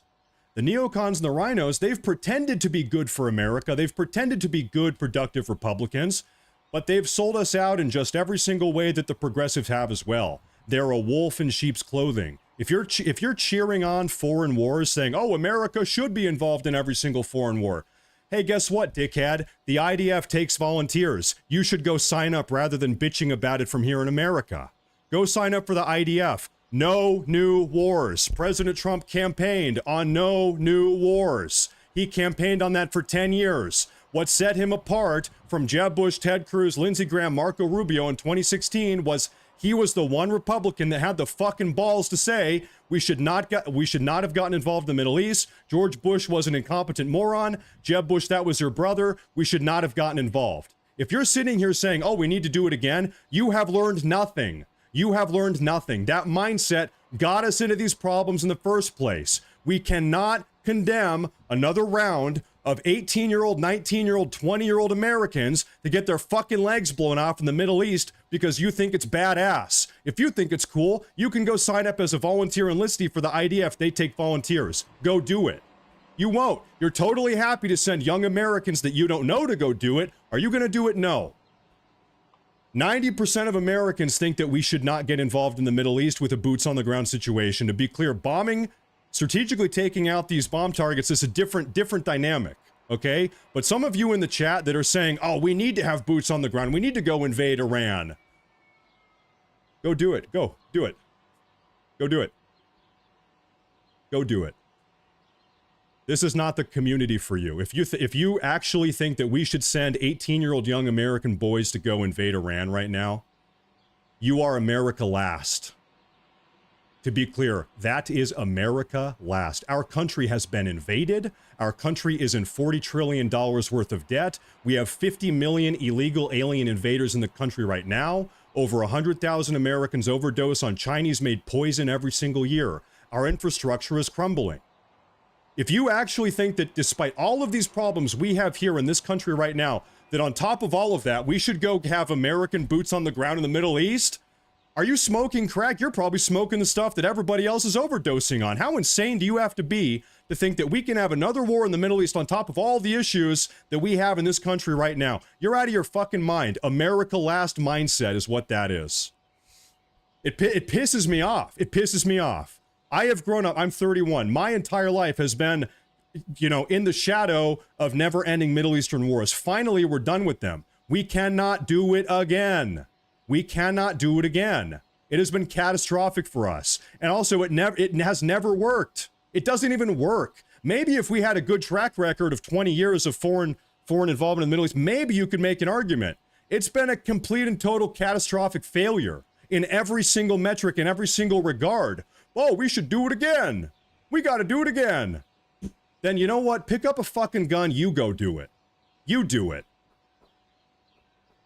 These people are fucking nuts. Pisses me off. Pisses me off. And to be clear, I love President Trump. I'm not saying what he did today is going to cause that. Don't get it twisted. We're talking about something else. I'm addressing people in the chat right now that are actually advocating for war in the Middle East again. Because, by the way, that's not what Trump is advocating for. Trump isn't pushing regime change. Trump isn't saying boots on the ground, and neither am I. I'm with Trump. If you're the one in the chat saying regime change, boots on the ground, that's you. That's not MAGA. That's not America First. That's not President Trump. That's you. Learning nothing from the last 25 years of American geopolitical history. That's you being incompetent.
To pee for hours. You would not even believe it. Okay, is anything happening?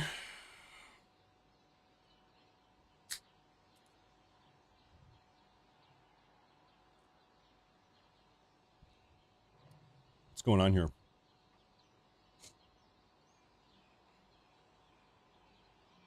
I don't think so.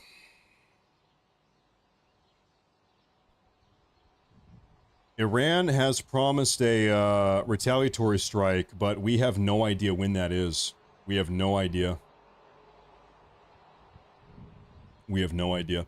Okay, let me take a look at super chats here. First round, okay, Iraq overreached. Thank you for that. I appreciate that, man. I'm just gonna let me see here. Let me see here.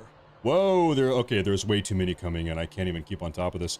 Stephanie Wilson, thank you very much. I don't know, listen, guys, I'm not a professional newscaster. I'm not a professional news guy. I'm a guy with a webcam in my office, in my house. I'm not a professional.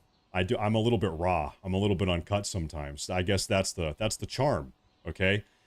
If that topic doesn't make you passionate, if you're not passionate about that, then I don't know what does. I'm not going to apologize for being honest on my own broadcast. Are you kidding me? This is my show. I'm going to say whatever I want. I'm going to tell you how I feel. I'm not going to lie to you guys. I'm not going to puff you up a little bit. I'm going to be honest, and that's the way that it is. It's not for everybody. It's not for everybody. That's okay. I don't need to be for everybody. If you don't like it, that's okay. You see yourself out. Oh fuck, there's too many of these super chats here. Dan, thank you. Thank you very much. I appreciate that. Deja Vu, thank you. Thank you very much. Glowski, thank you. I appreciate that. Thank you. I missed a stripper walk across the screen. Is that right? Thank you very much. I appreciate that.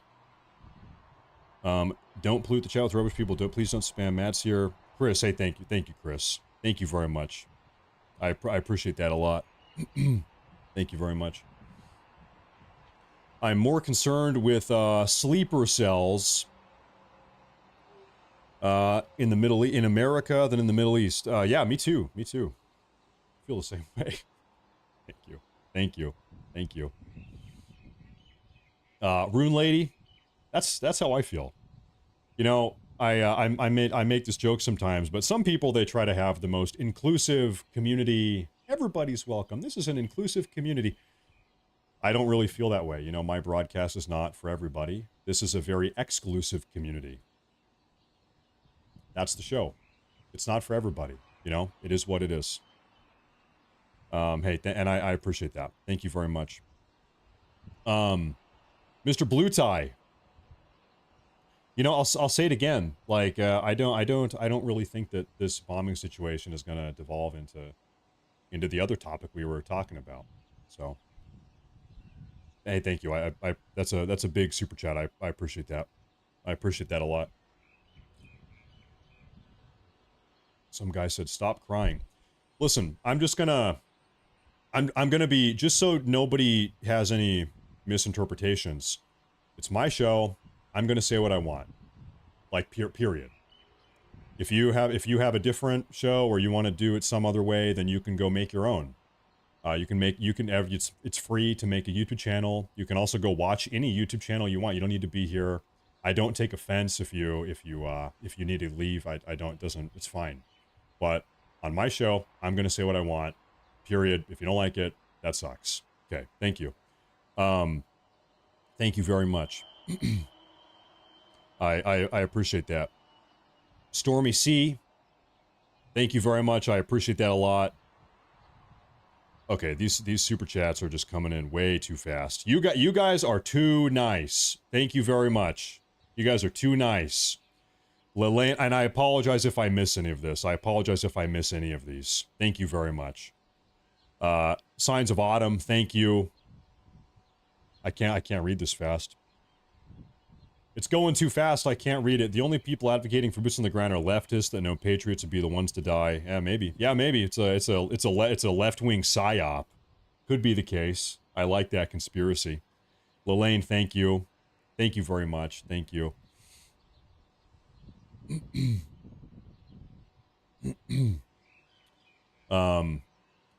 Cal Reeves says 62 months of combat time in the Middle East. 10 years later, I'm watching a 31-year-old man say what I've been feeling for the last 20 years, just sitting here in tears. Cal, you know, first off, thank you, and you know, I think we have the same opinion. We can't condemn another generation to do that, right? That super chat I appreciate. I really appreciate. Thank you very much. PJ, Army retired veteran, no boots in the ground. Thank you. I appreciate that a lot. Thank you very much. That's a big one too. Thank you. Thank you very much. The World War III fear-mongering is happening across... Ooh, what was that? It's happening across social media. I think that is probably the left-wing propaganda agenda right now, is World War III fear-mongering. I think so. I've been saying for days, I don't think this is World War III. China and Russia have said that they don't want to get involved. I think this pretty much ends with these bombs. I don't think this will be boots in the ground. And I don't think this will be World War III. Excuse me. Excuse me, goodness. I don't think so. Mr. Dillagaff, thank you. Yeah, you're right. Yeah, hey, listen, we've got veterans already we need to take care of here in this country. We don't need to make more injured veterans. We got to take care of the ones we have. I agree. Thank you. Thank you. Greg Adamite, thank you again. Thank you. Scott. Matt, old enough to be your dad, but everything you said is 100% correct. I have 3 sons, 30, 27, 15, so I have skin in the game too. Bless you and thank you. I don't even think about myself when I'm having these conversations. I think about my brother. Frank, my brother is 27 or 28. I don't know. I think about my brother in these conversations, honestly. It's not even about me, I guess. Thank you, folks. Thank you very much. I get heated. Hey, I'm a human. Listen, it's like Alex Jones. Listen, I love Alex Jones. He says, I'm a human. I'm a human.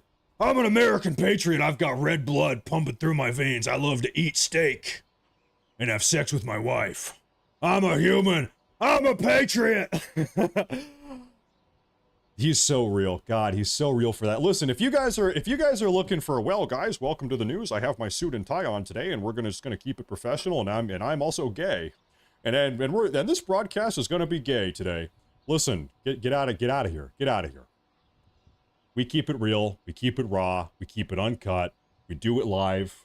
There's gonna be mistakes. I'm gonna speak my mind. It is what it is. Not everybody's gonna agree. That's life. Who cares? Thank you, guys. Thank you, guys. Gotta keep it real. Mr. Blue Tie, again. Again.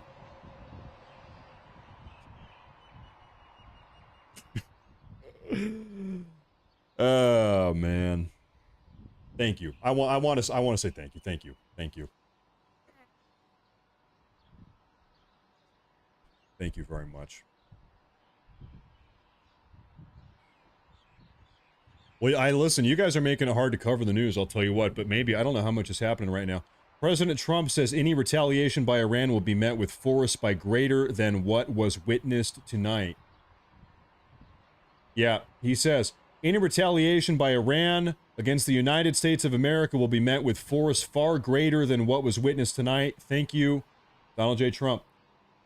I think luckily we are in a situation where our military is so far incredibly beyond superior to what Iran has that I don't even think that boots on the ground is an option. I don't even think that's at risk because we just have such a high degree of air supremacy. You know what I mean? I don't even see a situation where it would come to boots on the ground. So I'm not, this is not something I'm dooming about. I'm not worried about it, but I was letting my thoughts be known, you know. Leftist rioters, yep, we got to be worried about that. Domestic terror threats, yep. No-dos, we saw that. Thank you. Thank you. Well, I'll tell you what, if Iran does have a nuke or if Iran does have a dirty bomb, then this is the time that they would use it. We got to hope that, I guess right now we are praying that they don't. If they do, it is under circumstances like this that they would use it, right? They just had the living hell bombed out of them. Video short says chat dropped by 7,000 during the rant. You know, like I mean it. I mean it when I say this. I don't care. What's important to me is being true to myself and speaking my mind and saying what I think is right. If that means I have 10,000 viewers as opposed to 17,000 viewers, I don't care. With every ounce of sincerity in my heart, I don't care. What matters to me is speaking my truth and being honest about it, okay, and saying what I think. That is all that matters. The numbers, the money, the metrics, the followers, the subscribe. Of course, I appreciate it. What matters is the truth. What matters is America first. That is what matters. To me, that's it. Okay? I could lose another 7,000 and I would still feel blessed.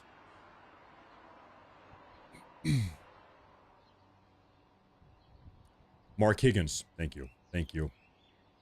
And Redeem Patriot. Okay, guys, thank you all. Thank you all for the super chats. I really sincerely, I know we went through them fast. There was a lot. I sincerely appreciate that. I really do.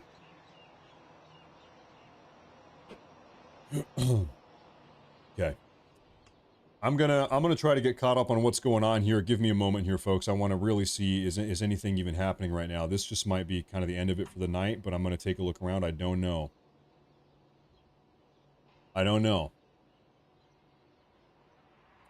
There's nothing coming out of Iranian propaganda media.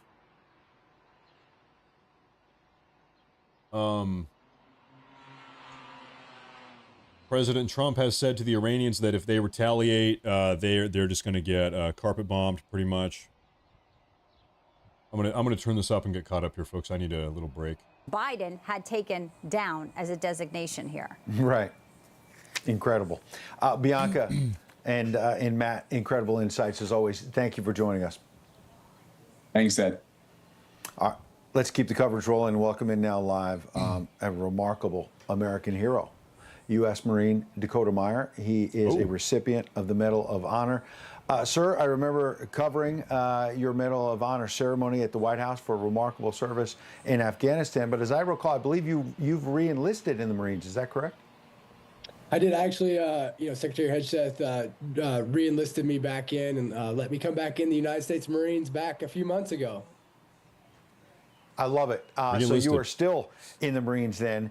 And what does that mean to you tonight then to see this Commander-in-Chief step? Real quick, Khamenei issued a statement 7 minutes ago. He said, quote, Americans should expect greater damage and blows than ever before. That is from Khamenei. Everyone of is that I've seen it firsthand that our troops are motivated, they are proud, and they are ready, and they are all in on the mission, and they believe in the leadership that's guiding it. Absolutely. So talk about that mission, because you have the armchair generals who were leading into this saying Donald Trump's going to get us into another forever war, and this is going to be a big mistake. From what you've seen in the early stages, you've seen war up close. You've seen and you've been some of those boots on the ground. This is not, it seems to me, a mission like Afghanistan or Iraq, where we did have thousands and thousands of boots on the ground. Compare and contrast what you saw and what you're seeing tonight.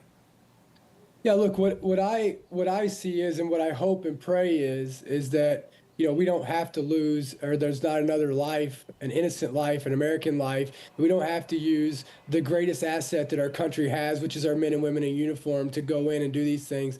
And I think that the best option to being able to get rid of this threat, which Iran is absolutely a tremendous threat, not only to the United States of America, but to the globe. I think the best way and the best chance of us not having to do that and lose our asset is by the leadership and having strong leadership and posturing and obviously gaining peace through strength. Yeah, absolutely. So what do you see happening in the days ahead? Because one of the things we've been talking about from the beginning is the idea that now the president has to move quickly, and he was already preparing for this, obviously, in the last couple of weeks, is protecting our men and women in uniform in the region, some 40,000 U.S. troops in and around that region. What's your sense about Iran's capability or lack of capability to respond, and what kind of retaliation we may see, and what the commander-in-chief needs to do to protect our men and women in uniform? Yeah, look, I mean, I obviously have no insight to any of that, as to what Iran's going to do. I don't know that anybody on the face of the planet that's sitting here pretending to know what Iran is going to do. I think they're just, speaking out of turn, because I think they're so unpredictable, which makes them dangerous, which makes them having a nuclear capability dangerous and a threat to the world, is how unpredictable that Iran is. And so, what I hope and I foresee is I hope that they don't retaliate. I have a feeling that they might, being Iran, but hopefully this starts to de-escalate because they see the strength. And I hope for all the enemies across the globe tonight that they understand that you do not mess with the United States of America. It's not just our weapon systems. It's not just our capabilities. It's not just those things that make us truly strong. It's the men and women that are standing behind that American flag that is what they all have to worry about, because where there is an American flag on the globe, the world is a better place, and it will be stronger and it will be safer at whatever cost that means. And I hope that everybody's seeing that today. I hope this is an opportunity for people our enemies who have been getting a little bit, getting closer to us. I hope they back up tonight and they see that, look, America's here for the right reasons and it's going to do the right thing always. Absolutely. Well said, sir. Dakota Meyer, recipient of the Medal of Honor. We certainly salute and thank you. Salute your service and thank you for your service to this great nation, which continues now in the reserves, the Marine Reserves, with my friend, Defense Secretary Pete Hegseth. Dakota Meyer. Folks, I am scanning everything, and right now, nothing is happening. It is early in the morning here in Iran and Israel. Sunrise in Israel right now, and nothing is going on. There's not even any public statements being made from anybody. Nothing. It is just total silence. Who's to say, maybe Iran is just totally reeling. They're just reeling. They're licking their wounds. Assuming they don't just keel over and die, figuratively, I guess. There's nothing. Eerie. It might. There is a chance where this bomb strike that Trump carried out, this just might be the knockout blow. It could be. I kind of think not. I think they'll try to rally and put something together, but I'll tell you what, the single dumbest decision they could make would be to attack U.S. military personnel in the Middle East. That would just be. I wonder, all President Trump has said was, "Hey, listen, don't attack U.S. military personnel. If you do, we're going to pay it back 10 times." But I don't know. Maybe they're just going to keep on trying to throw ballistic missiles at Israel. What's the point? What's the point? Oh, every day you send over 10 more ballistic missiles towards Israel. 9 out of 10, or maybe all 10 out of 10 get intercepted. What's the point? There's no long-term plan. What do you think? You think you're gonna, blow up Israel with your little ballistic missiles that get intercepted? No. So what is the objective here? There's not really a long game plan unless they think that they are actually close to a nuclear bomb. Maybe they do think, okay, listen, if we can hold out for 2 more days, 1 more day, 2 more days, 3 more days, we will have a nuclear bomb, and then Israel is done. But even then, okay, you nuke Israel. Then what? Then you are getting nuked. Then you are getting nuked. If you get a nuke into Israel or anywhere and detonate it, you are obliterated. There is no conceivable long-term survival plan for Khamenei or this regime outside of just completely capitulating. That is the only option they have. They're not going to win a war with Israel. I mean, really, and that's because Israel has U.S. backing. And they're sure as hell not going to win a war with the U.S. There's no long-term plan. There's nothing. Nothing. There was a penny for each of those keyboard warriors. You know, I have, you know, old habits die hard. So, a little bit of a background. I've said this before, but prior to really going all in with political content here on YouTube, maybe 8 months ago, I was a streamer on Twitch for 8 or 9 years, full time, every day. It was my job or my thing that I was doing, and you know, on Twitch, it's a little bit of a different vibe. Talking to chat and arguing with your chatters, having a debate with your chatters, with the people in the chat, it's much more common. That's like quintessential Twitch live broadcast experience, super common. Over here on YouTube, that's not, I feel like it's a different vibe. It's not as common. I think a lot of you guys aren't as used to that. It's a different audience a little bit. A lot of people aren't used to that over here. And so me, maybe this is bad. Sometimes I kind of like it. Sometimes I kind of like having a back and forth. Sometimes I like having a little bit of a back and forth with the chat. But admittedly, I acknowledge, I think a lot of you guys on YouTube, you just don't really like it. You're not used to it. It's not really what you tune in for. But so I apologize. I've been doing that for almost a decade. So like I said, old habits die hard. I've been arguing with live chatters for 10 years, just about. It's kind of fun. It's a little bit fun. It's kind of fun to pop off a little bit. All right, I'm popping off. It is kind of fun. And I don't get like emotionally bothered, or, you know, it's kind of fun. I like to do it sometimes. So I apologize. I know I shouldn't do it. Listen, I've been live today for 9 hours. I made it 9 hours without doing it, okay? Maybe tomorrow I'll make it 10 hours. But I made it 9 hours today without popping off. That's a new record, okay? We can all... I set a new record today. So thank you. I appreciate that. I appreciate that at all. Can you believe the moon ended up being involved? Well, now, dude, look over there in Tel Aviv. What is that big yellow bright light in the sky to the left of that building? What is that thing? That might be some type of Iranian super weapon. I'm freaking out about that. That big yellow, it's the orange, it's glowing. What the hell is that?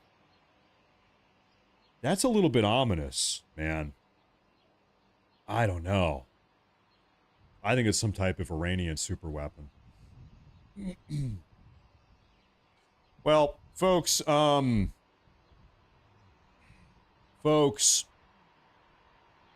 think we are, I think it's pretty much over for the day. I'll come back tomorrow and we'll do another one.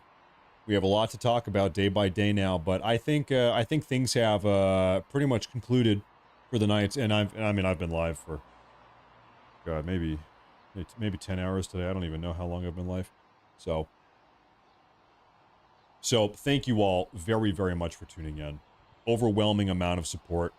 If you have not already subscribed to the channel, make sure to do that. It helps a lot. Thank you folks a lot for tuning in. Crazy day, eventful day, big time eventful day. Thank you all very much. I appreciate it. I will most certainly see you tomorrow. And we'll cover the news. So that's that. So that is that.